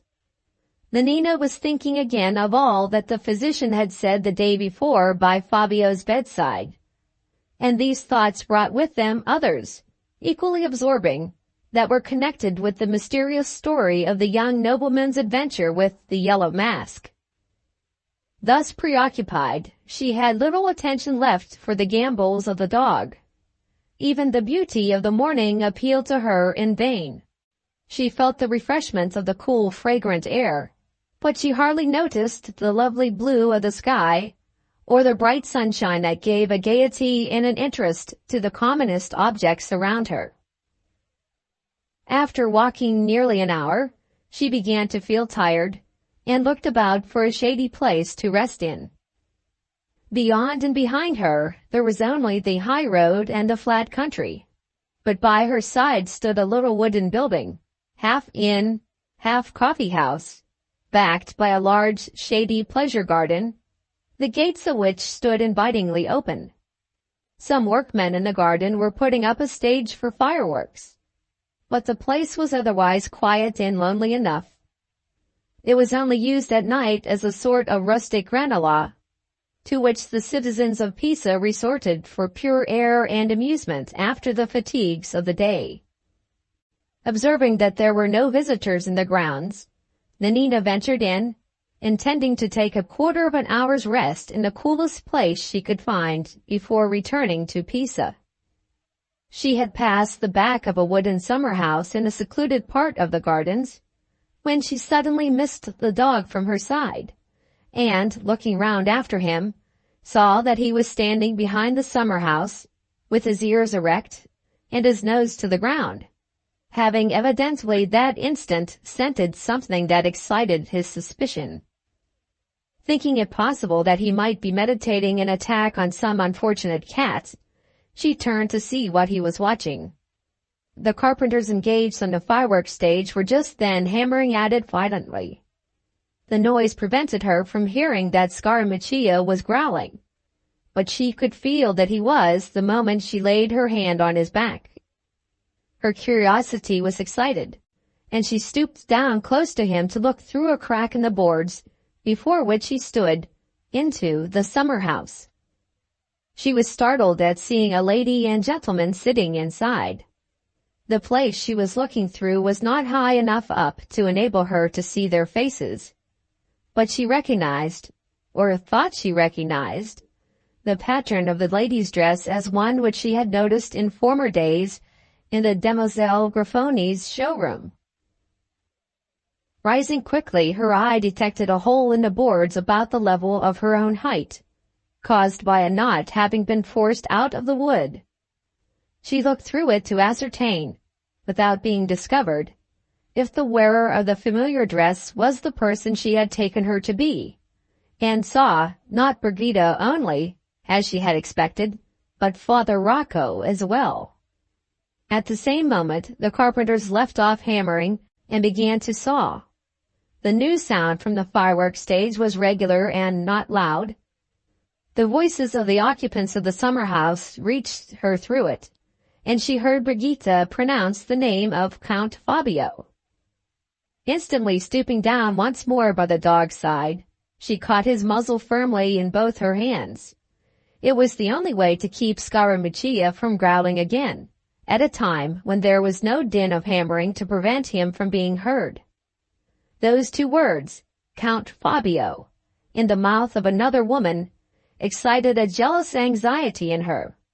What could Brigida have to say in connection with that name? She never came near the Ascoli Palace. What right or reason could she have to talk of Fabio? "Did you hear what I said?" she heard Brigida ask in her coolest, hardest tone. "No," the priest answered, "at least not all of it." "I will repeat it then. I ask what had so suddenly determined you to give up all idea of making any future experiments on the superstitious fears of Count Fabio. In the first place, the result of the experiment already tried has been so much more serious than I had anticipated that I believe the end I had in view in making it has been answered already. Well, that is not your only reason? Another shock to his mind might be fatal to him. I can use what I believe to be a justifiable fraud to prevent his marrying again, but I cannot burden myself with a crime. That is your second reason, but I believe you have another yet. The suddenness with which you sent to me last night to appoint a meeting in this lonely place, the emphatic manner in which you requested, I may almost say ordered, me to bring the wax mask here, suggests to my mind that something must have happened. What is it? I am a woman, and my curiosity must be satisfied. After the secret you have trusted to me already, you need not to hesitate, I think, to trust me with one more. Perhaps not. The secret this time is, moreover, of no great importance. You know that the wax mask you wore at the ball was made in a plaster mold taken off the face of my brother's statue? Yes, I know that. My brother has just returned to his studio, has found a morsel of the plaster I used for the mold sticking in the hair of the statue, and has asked me, as the person left in charge of his workrooms, for an explanation. Such an explanation as I could offer has not satisfied him, and he talks of making further inquiries. Considering that it will be used no more, I think it safest to destroy the wax mask, and I ask you to bring it here, that I might see it burned or broken up with my own eyes. Now you know all you wanted to know, and now, therefore, it is my turn to remind you that I have not yet had a direct answer to the first question I addressed to you when we met here. Have you brought the wax mask with you, or have you not? I have not. And why? Just as that question was put, Nina felt the dog dragging himself free of her grasp on his mouth.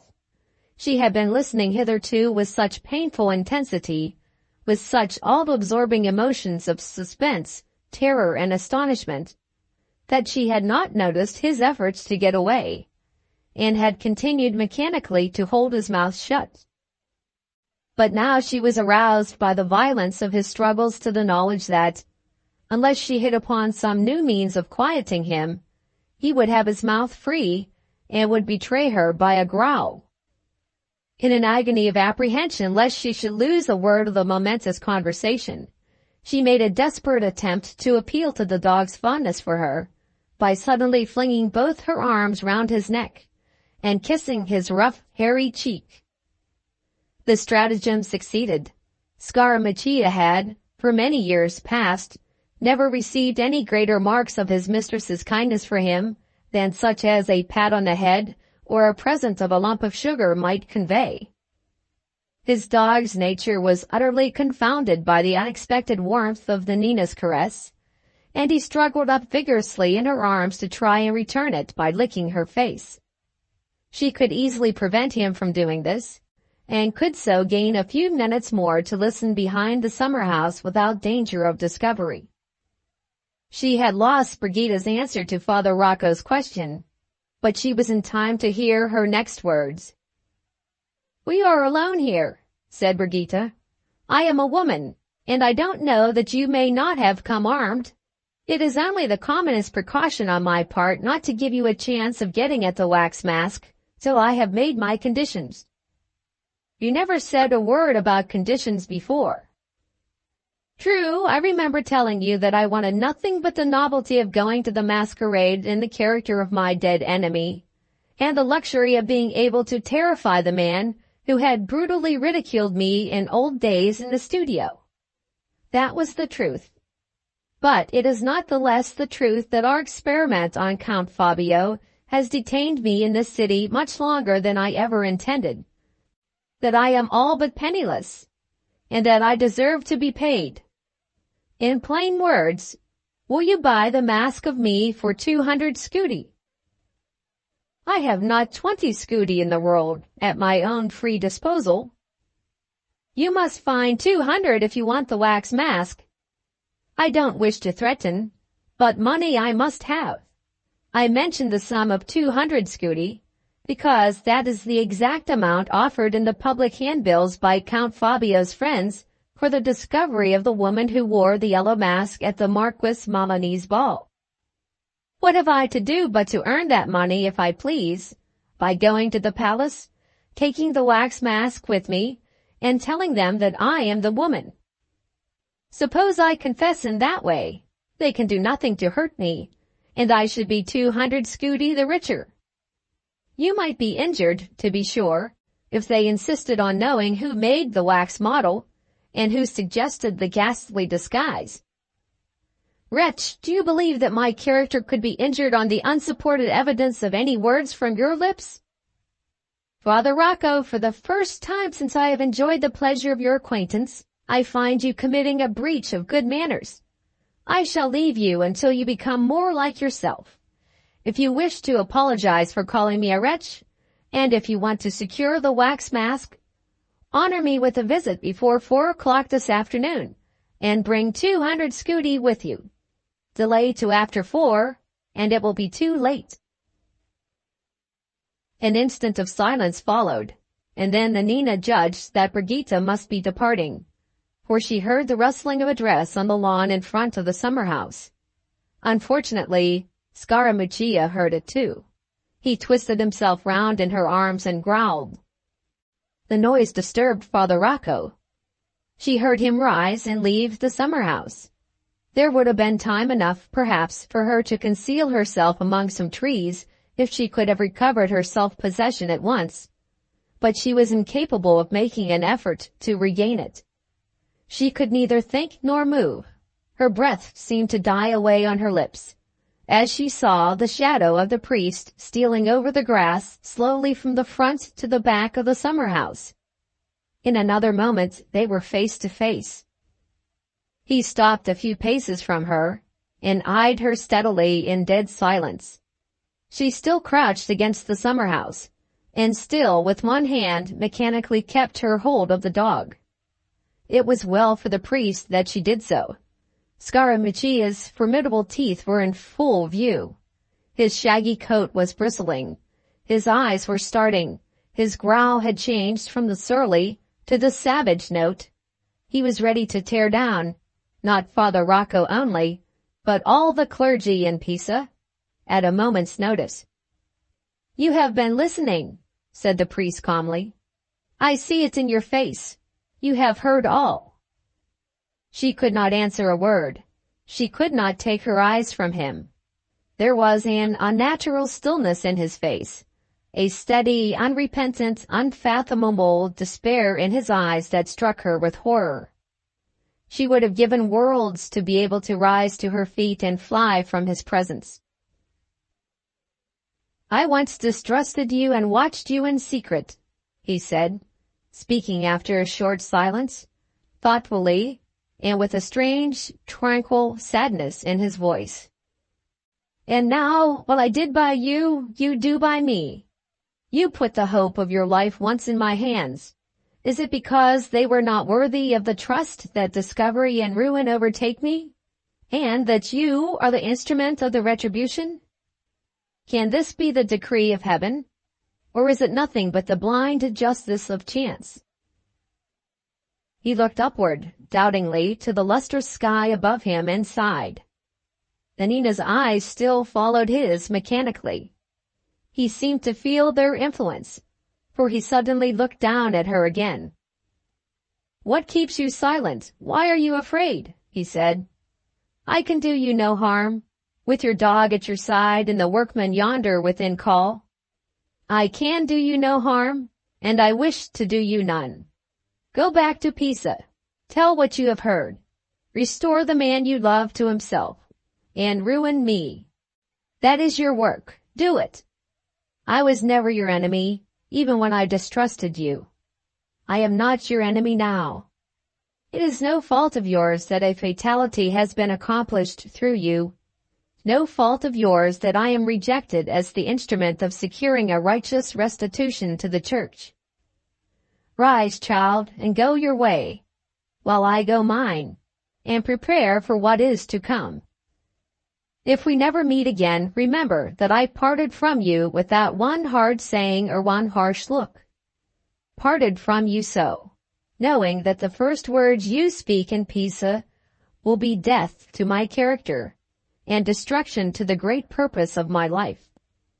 Speaking these words, always with the same calmness which had marked his manner from the first, he looked fixedly at her for a little while, sighed again, and turned away. Just before he disappeared among the trees, he said, "Farewell," but so softly that she could barely hear it. Some strange confusion clouded her mind as she lost sight of him. Had she injured him, or had he injured her? His words bewildered and oppressed her simple heart. Vague doubts and fears, and a sudden antipathy to remaining any longer near the summer house, overcame her. She started to her feet, and, keeping the dog still at her side, hurried from the garden to the high road. There the wide glow of sunshine, the sight of the city lying before her, changed the current of her thoughts, and directed them all to Fabio and to the future. A burning impatience to be back in Pisa now possessed her. She hastened toward the city at her utmost speed. The doctor was reported to be in the palace when she passed the servants lounging in the courtyard. He saw the moment she came into his presence that something had happened, and led her away from the sick room into Fabio's empty study. There she told him all. "You have saved him," said the doctor joyfully. "I will answer for his recovery. Only let that woman come here for the reward, and leave me to deal with her as she deserves. In the meantime, my dear, don't go away from the palace on any account until I give you permission. I am going to send a message immediately to Signor Andrea di Urbino to come and hear the extraordinary disclosure that you have made to me. Go back to read to the Count, as usual, until I want you again. But remember, you must not drop a word to him yet of what you have said to me. He must be carefully prepared for all that we have to tell him, and must be kept quite in the dark until those preparations are made." The Urbino answered the doctor's summons in person, and Nanina repeated her story to him. He and the doctor remained closeted together for some time after she had concluded her narrative and had retired. A little before 4 o'clock they sent for her again into the study. The doctor was sitting by the table with a bag of money before him, and di Urbino was telling one of the servants that if a lady called at the palace on the subject of the handbill which he had circulated, she was to be admitted into the study immediately. As the clock struck 4, Nanina was requested to take possession of a window seat, and to wait there until she was summoned. When she had obeyed, the doctor loosened one of the window curtains to hide her from the view of anyone entering the room. About a quarter of an hour elapsed, and then the door was thrown open, and Brigitta herself was shown into the study. The doctor bowed, and di Urbino placed a chair for her. She was perfectly collected, and thanked them for their politeness with her best grace. "I believe I am addressing confidential friends of Count Fabio d'Ascoli?" Brigitta began. "May I ask if you are authorized to act for the Count, in relation to the reward which this handbill offers?" The doctor, having examined the handbill, said that the lady was quite right, and pointed significantly to the bag of money. "You are prepared, then," pursued Brigitta, smiling, "to give a reward of 200 scudi to anyone able to tell you who the woman is who wore the yellow mask at the Marquis Malini's ball, and how she contrived to personate the face and figure of the late Countess d'Ascoli?" "Of course we are prepared," answered di Urbino a little irritably.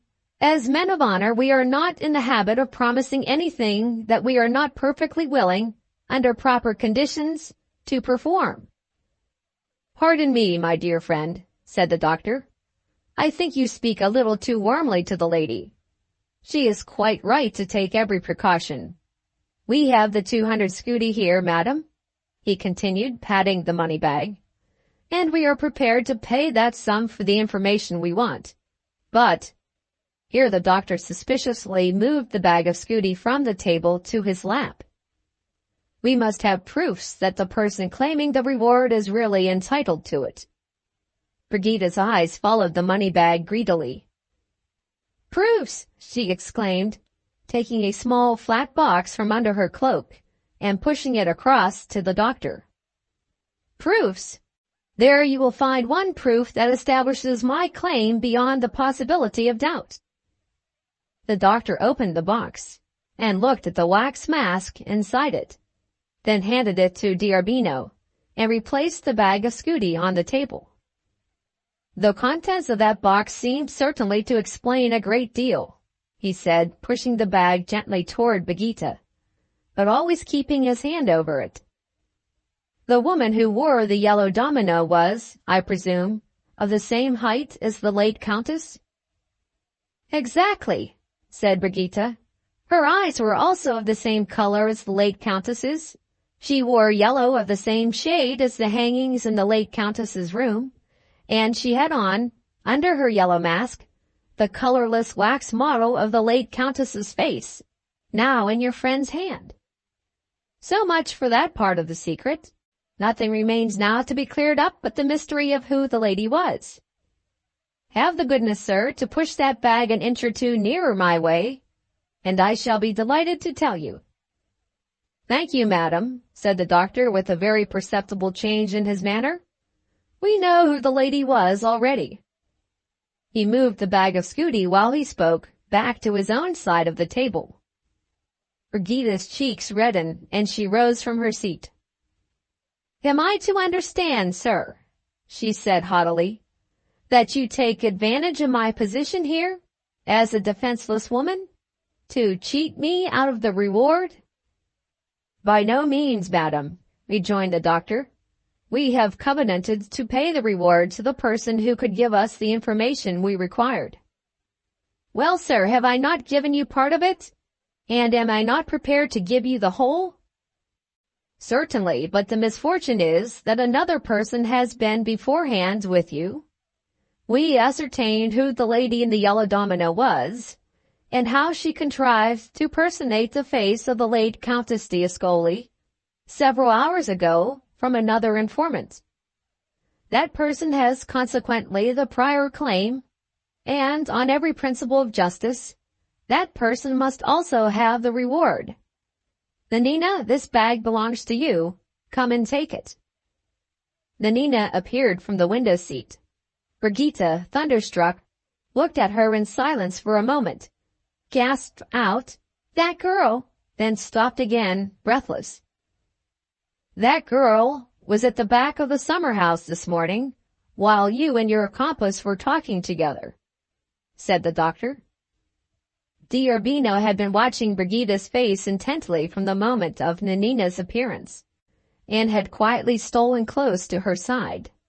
This was a fortunate movement, for the doctor's last words were hardly out of his mouth before Brigida seized a heavy ruler lying, with some writing materials, on the table.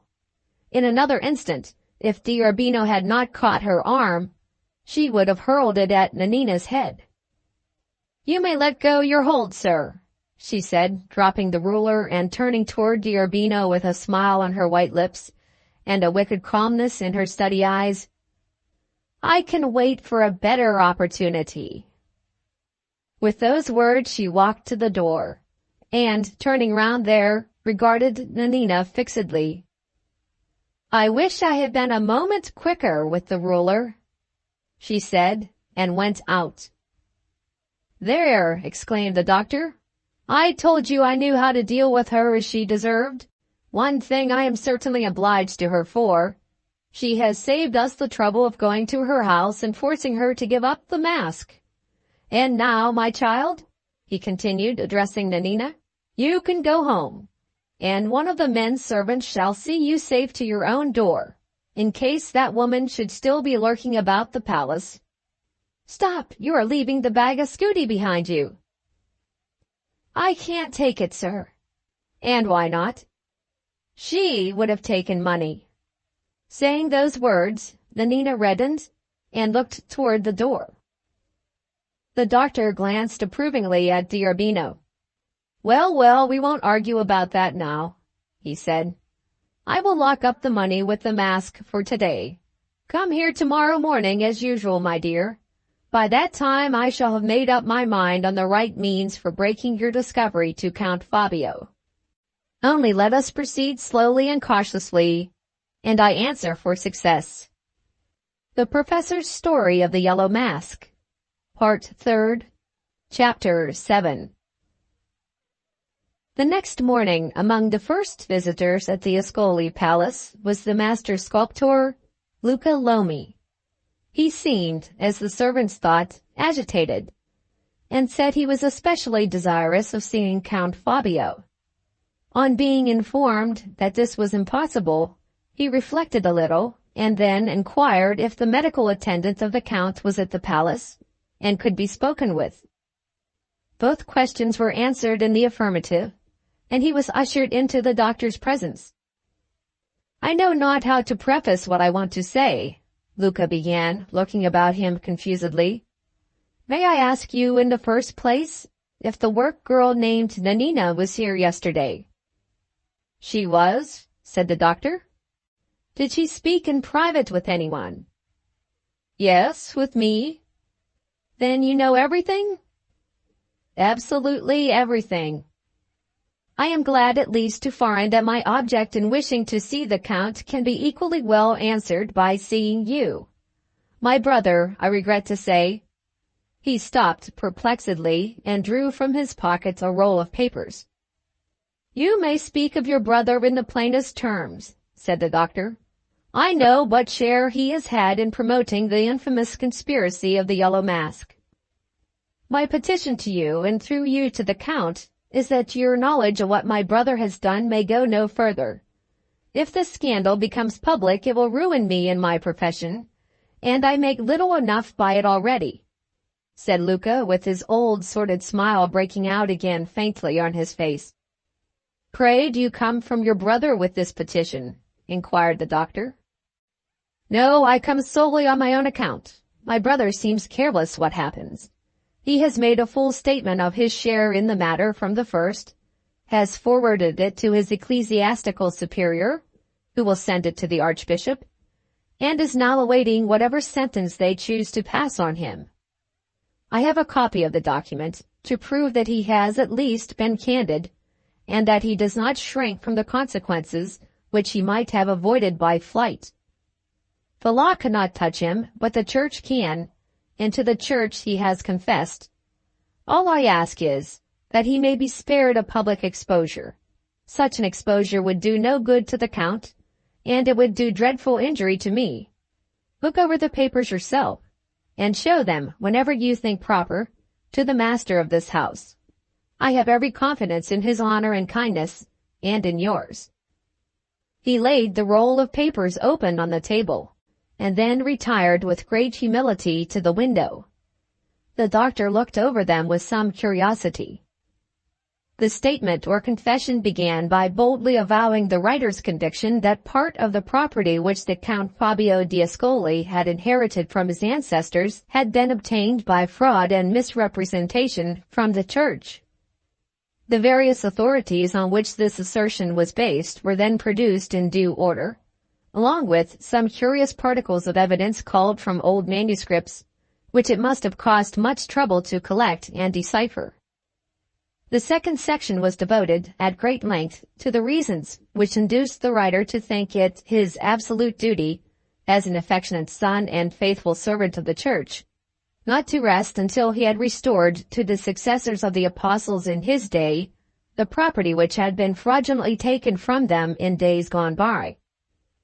The writer held himself justified, in the last resort, and in that only, in using any means for effecting this restoration, except such as might involve him in mortal sin. The third section described the priest's share in promoting the marriage of Maddalena Lomi with Fabio, and the hopes he entertained of securing the restitution of the church property through his influence over his niece, in the first place, and, when she had died, through his influence over her child, in the second. The necessary failure of all his projects, if Fabio married again, was next glanced at, and the time at which the first suspicion of the possible occurrence of this catastrophe occurred to his mind was noted with scrupulous accuracy. The fourth section narrated the manner in which the conspiracy of the Yellow Mask had originated. The writer described himself as being in his brother's studio on the night of his niece's death, harassed by forebodings of the likelihood of Fabio's marrying again, and filled with the resolution to prevent any such disastrous second union at all hazards. He asserted that the idea of taking the wax mask from his brother's statue flashed upon him on a sudden, and that he knew of nothing to lead to it, except, perhaps, that he had been thinking just before of the superstitious nature of the young man's character, as he had himself observed it in the studio. He further declared that the idea of the wax mask terrified him at first, that he strove against it as against a temptation of the devil, that, from fear of yielding to this temptation, he abstained even from entering the studio during his brother's absence at Naples, and that he first faltered in his good resolution when Fabio returned to Pisa, and when it was rumored, not only that the young nobleman was going to the ball, but that he would certainly marry for the second time.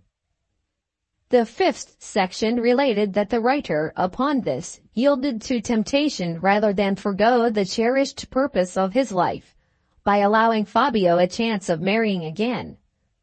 That he made the wax mask in a plaster mold taken from the face of his brother's statue, and that he then had 2 separate interviews with a woman named Brigitta, of whom he had some previous knowledge, who was ready and anxious, from motives of private malice, to personate the deceased countess at the masquerade.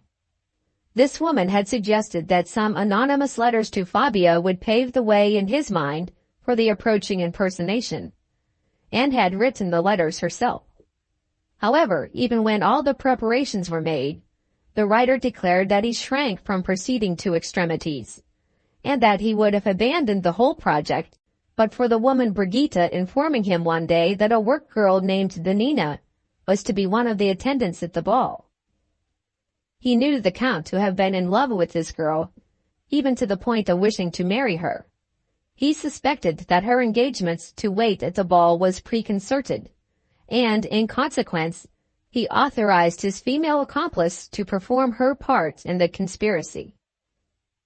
The sixth section detailed the proceedings at the masquerade, and contained the writer's confession that, on the night before it, he had written to the Count proposing the reconciliation of a difference that had taken place between them, solely for the purpose of guarding himself against suspicion. He next acknowledged that he had borrowed the key of the Campo Santo gate, keeping the authority to whom it was entrusted in perfect ignorance of the purpose for which he wanted it. That purpose was to carry out the ghastly delusion of the wax mask, in the very probable event of the wearer being followed and inquired after, by having the woman Brigitta taken up and set down at the gate of the cemetery in which Fabio's wife had been buried.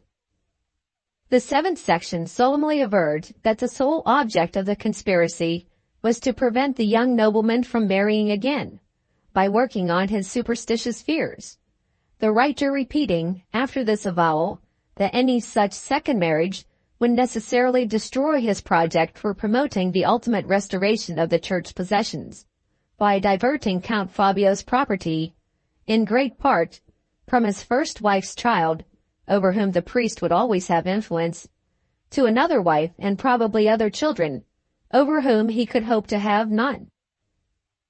The eighth and last section expressed the writer's contrition for having allowed his zeal for the church to mislead him into actions liable to bring scandal on his cloth. Reiterated in the strongest language his conviction that, whatever might be thought of the means employed, the end he had proposed to himself was a most righteous one, and concluded by asserting his resolution to suffer with humility any penalties, however severe, which his ecclesiastical superiors might think fit to inflict on him. Having looked over this extraordinary statement, the doctor addressed himself again to Luca Lomi. "I agree with you," he said, "that no useful end is to be gained now by mentioning your brother's conduct in public, always provided, however, that his ecclesiastical superiors do their duty. I shall show these papers to the Count as soon as he is fit to peruse them, and I have no doubt that he will be ready to take my view of the matter." This assurance relieved Luca Lomi of a great weight of anxiety. He bowed and withdrew. The doctor placed the papers in the same cabinet in which he had secured the wax mask. Before he locked the doors again, he took out the flat box, opened it, and looked thoughtfully for a few minutes at the mask inside, then sent for Nanina. "Now, my child," he said when she appeared, "I am going to try our first experiment with Count Fabio, and I think it of great importance that you should be present while I speak to him." He took up the box with the mask in it, and beckoning to Nanina to follow him, led the way to Fabio's chamber. The Professor's Story of the Yellow Mask, Part 3rd, Chapter 8. About 6 months after the events already related, Signor Andrea D'Arbino and the Cavaliere Finello happened to be staying with a friend in a seaside villa on the Castellamare shore of the Bay of Naples. Most of their time was pleasantly occupied on the sea, in fishing and sailing. A boat was placed entirely at their disposal. Sometimes they loitered whole days along the shore, sometimes made trips to the lovely islands in the bay. One evening they were sailing near Sorrento with a light wind. The beauty of the coast tempted them to keep the boat close inshore. A short time before sunset, they rounded the most picturesque headland they had yet passed, and a little bay with a white sand beach opened on their view. They noticed first a villa surrounded by orange and olive trees on the rocky heights inland, then a path in the cliffside leading down to the sands, then a little family party on the beach enjoying the fragrant evening air. The elders of the group were a lady and a gentleman sitting together on the sand. The lady had a guitar in her lap and was playing a simple dance melody. Close at her side, a young child was rolling on the beach in high glee. In front of her, a little girl was dancing to the music, with a very extraordinary partner in the shape of a dog, who was capering on his hind legs in the most grotesque manner. The merry laughter of the girl and the lively notes of the guitar were heard distinctly across the still water. "Edge a little nearer inshore," said D'Arbino to his friend, who was steering, "and keep, as I do, in the shadow of the sail. I want to see the faces of those persons on the beach without being seen by them." Finello obeyed. After approaching just near enough to see the countenances of the party on shore, and to be barked at lustily by the dog, they turned the boat's head again toward the offing. "A pleasant voyage, gentlemen," cried the clear voice of the little girl. They waved their hats in return, and then saw her run to the dog and take him by the forelegs. "Play, Nanina," they heard her say. "I have not half done with my partner yet." The guitar sounded once more, and the grotesque dog was on his hind legs in a moment. "I had heard that he was well again, that he had married her lately, and that he was away with her and her sister, and his child by his first wife," said D'Arbino. "But I had no suspicion that their place of retirement was so near us. It is too soon to break in upon their happiness, or I should have felt inclined to run the boat on shore." "I never heard the end of that strange adventure of the Yellow Mask," said Finello. "There was a priest mixed up in it, was there not?" "Yes, but nobody seems to know exactly what has become of him. He was sent for to Rome, and has never been heard of since. One report is that he has been condemned to some mysterious penal seclusion by his ecclesiastical superiors. Another that he has volunteered, as a sort of forlorn hope, to accept a colonial curacy among rough people, and in a pestilential climate. I asked his brother, the sculptor, about him a little while ago, but he only shook his head and said nothing. And the woman who wore the yellow mask? She too has ended mysteriously. At Pisa, she was obliged to sell off everything she possessed to pay her debts. Some friends of hers at a milliner's shop, to whom she applied for help, would have nothing to do with her. She left the city, alone and penniless. The boat had approached the next headland on the coast while they were talking. They looked back for a last glance at the beach. Still the notes of the guitar came gently across the quiet water. But there, mingled with them now, the sound of the lady's voice. She was singing. The little girl and the dog were at her feet, and the gentleman was still in his old place close at her side. In a few minutes more, the boat rounded the next headland. The beach vanished from view, and the music died away softly in the distance. Last leaves from Leah's diary. 3rd of June. Our stories are ended. Our pleasant work is done. It is a lovely summer afternoon. The great hall at the farmhouse, after having been filled with people, is now quite deserted. I sit alone at my little work table, with rather a crying sensation at my heart, and with the pen trembling in my fingers, as if I was an old woman already. Our manuscript has been sealed up and taken away. The one precious object of all our most anxious thoughts for months past, our third child, as we have got to call it, has gone out from us on this summer's day to seek its fortune in the world. A little before 12 o'clock last night, my husband dictated to me the last words of The Yellow Mask. I laid down the pen and closed the paper thoughtfully. With that simple action, the work that we had wrought at together so carefully and so long came to a close. We were both so silent and still that the murmuring of the trees in the night air sounded audibly and sullenly in our room. William's collection of stories has not, thus far, been half exhausted yet, but those who understand the public taste and the interests of bookselling better than we think it advisable not to risk offering too much to the reader at first. If individual opinions can be accepted as a fair test, our prospects of success seem hopeful. The doctor, but we must not forget that he is a friend, was so pleased with the 2 specimen stories we sent to him that he took them at once to his friend, the editor of the newspaper, who showed his appreciation of what he read in a very gratifying manner.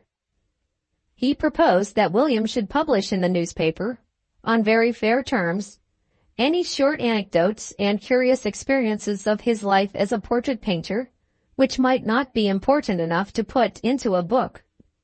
The money which my husband has gained from time to time in this way has just sufficed to pay our expenses at the farmhouse up to within the last month. And now our excellent friends here say they will not hear anything more from us on the subject of the rent until the book is sold and we have plenty of money. This is one great relief and happiness. Another, for which I feel even more grateful, is that William's eyes have gained so much by their long rest that even the doctor is surprised at the progress he has made. He only puts on his green shade now when he goes out into the sun, or when the candles are lit. His spirits are infinitely raised, and he is beginning to talk already of the time when he will unpack his palette and brushes and take to his old portrait painting occupations again. With all these reasons for being happy, it seems unreasonable and ungracious in me to be feeling sad, as I do just at this moment.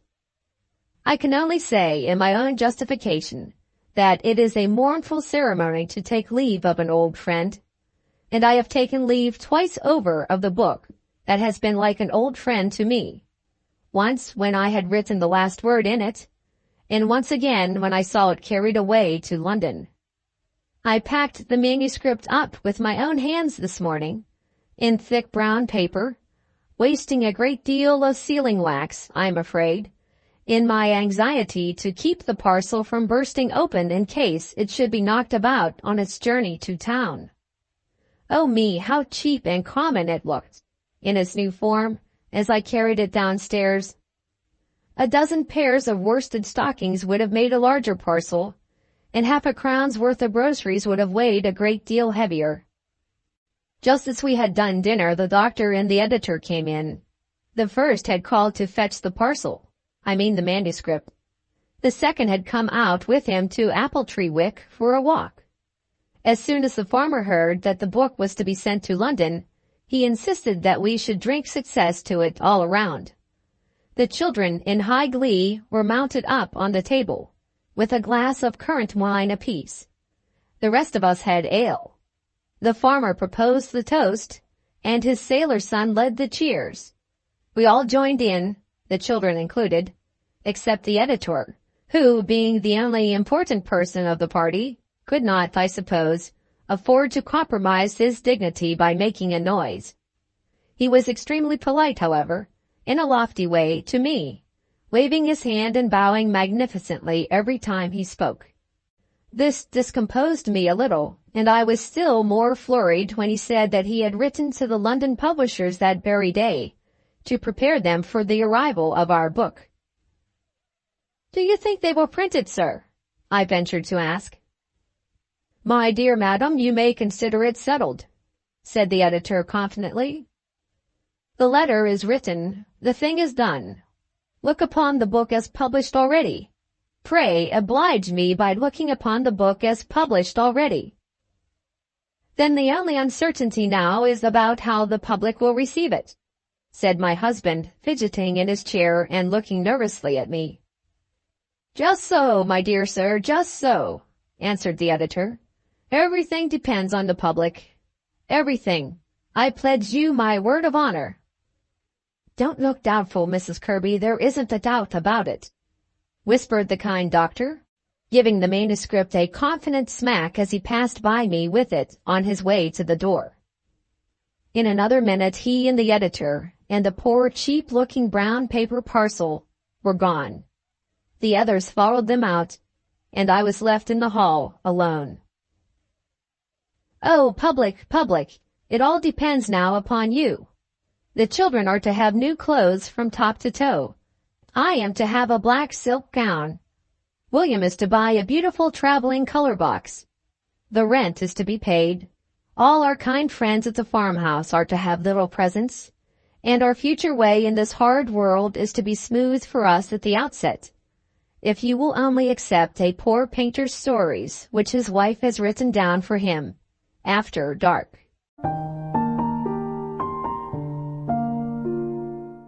The end. Thank you very much for watching. Please don't forget to subscribe our channel for more stories.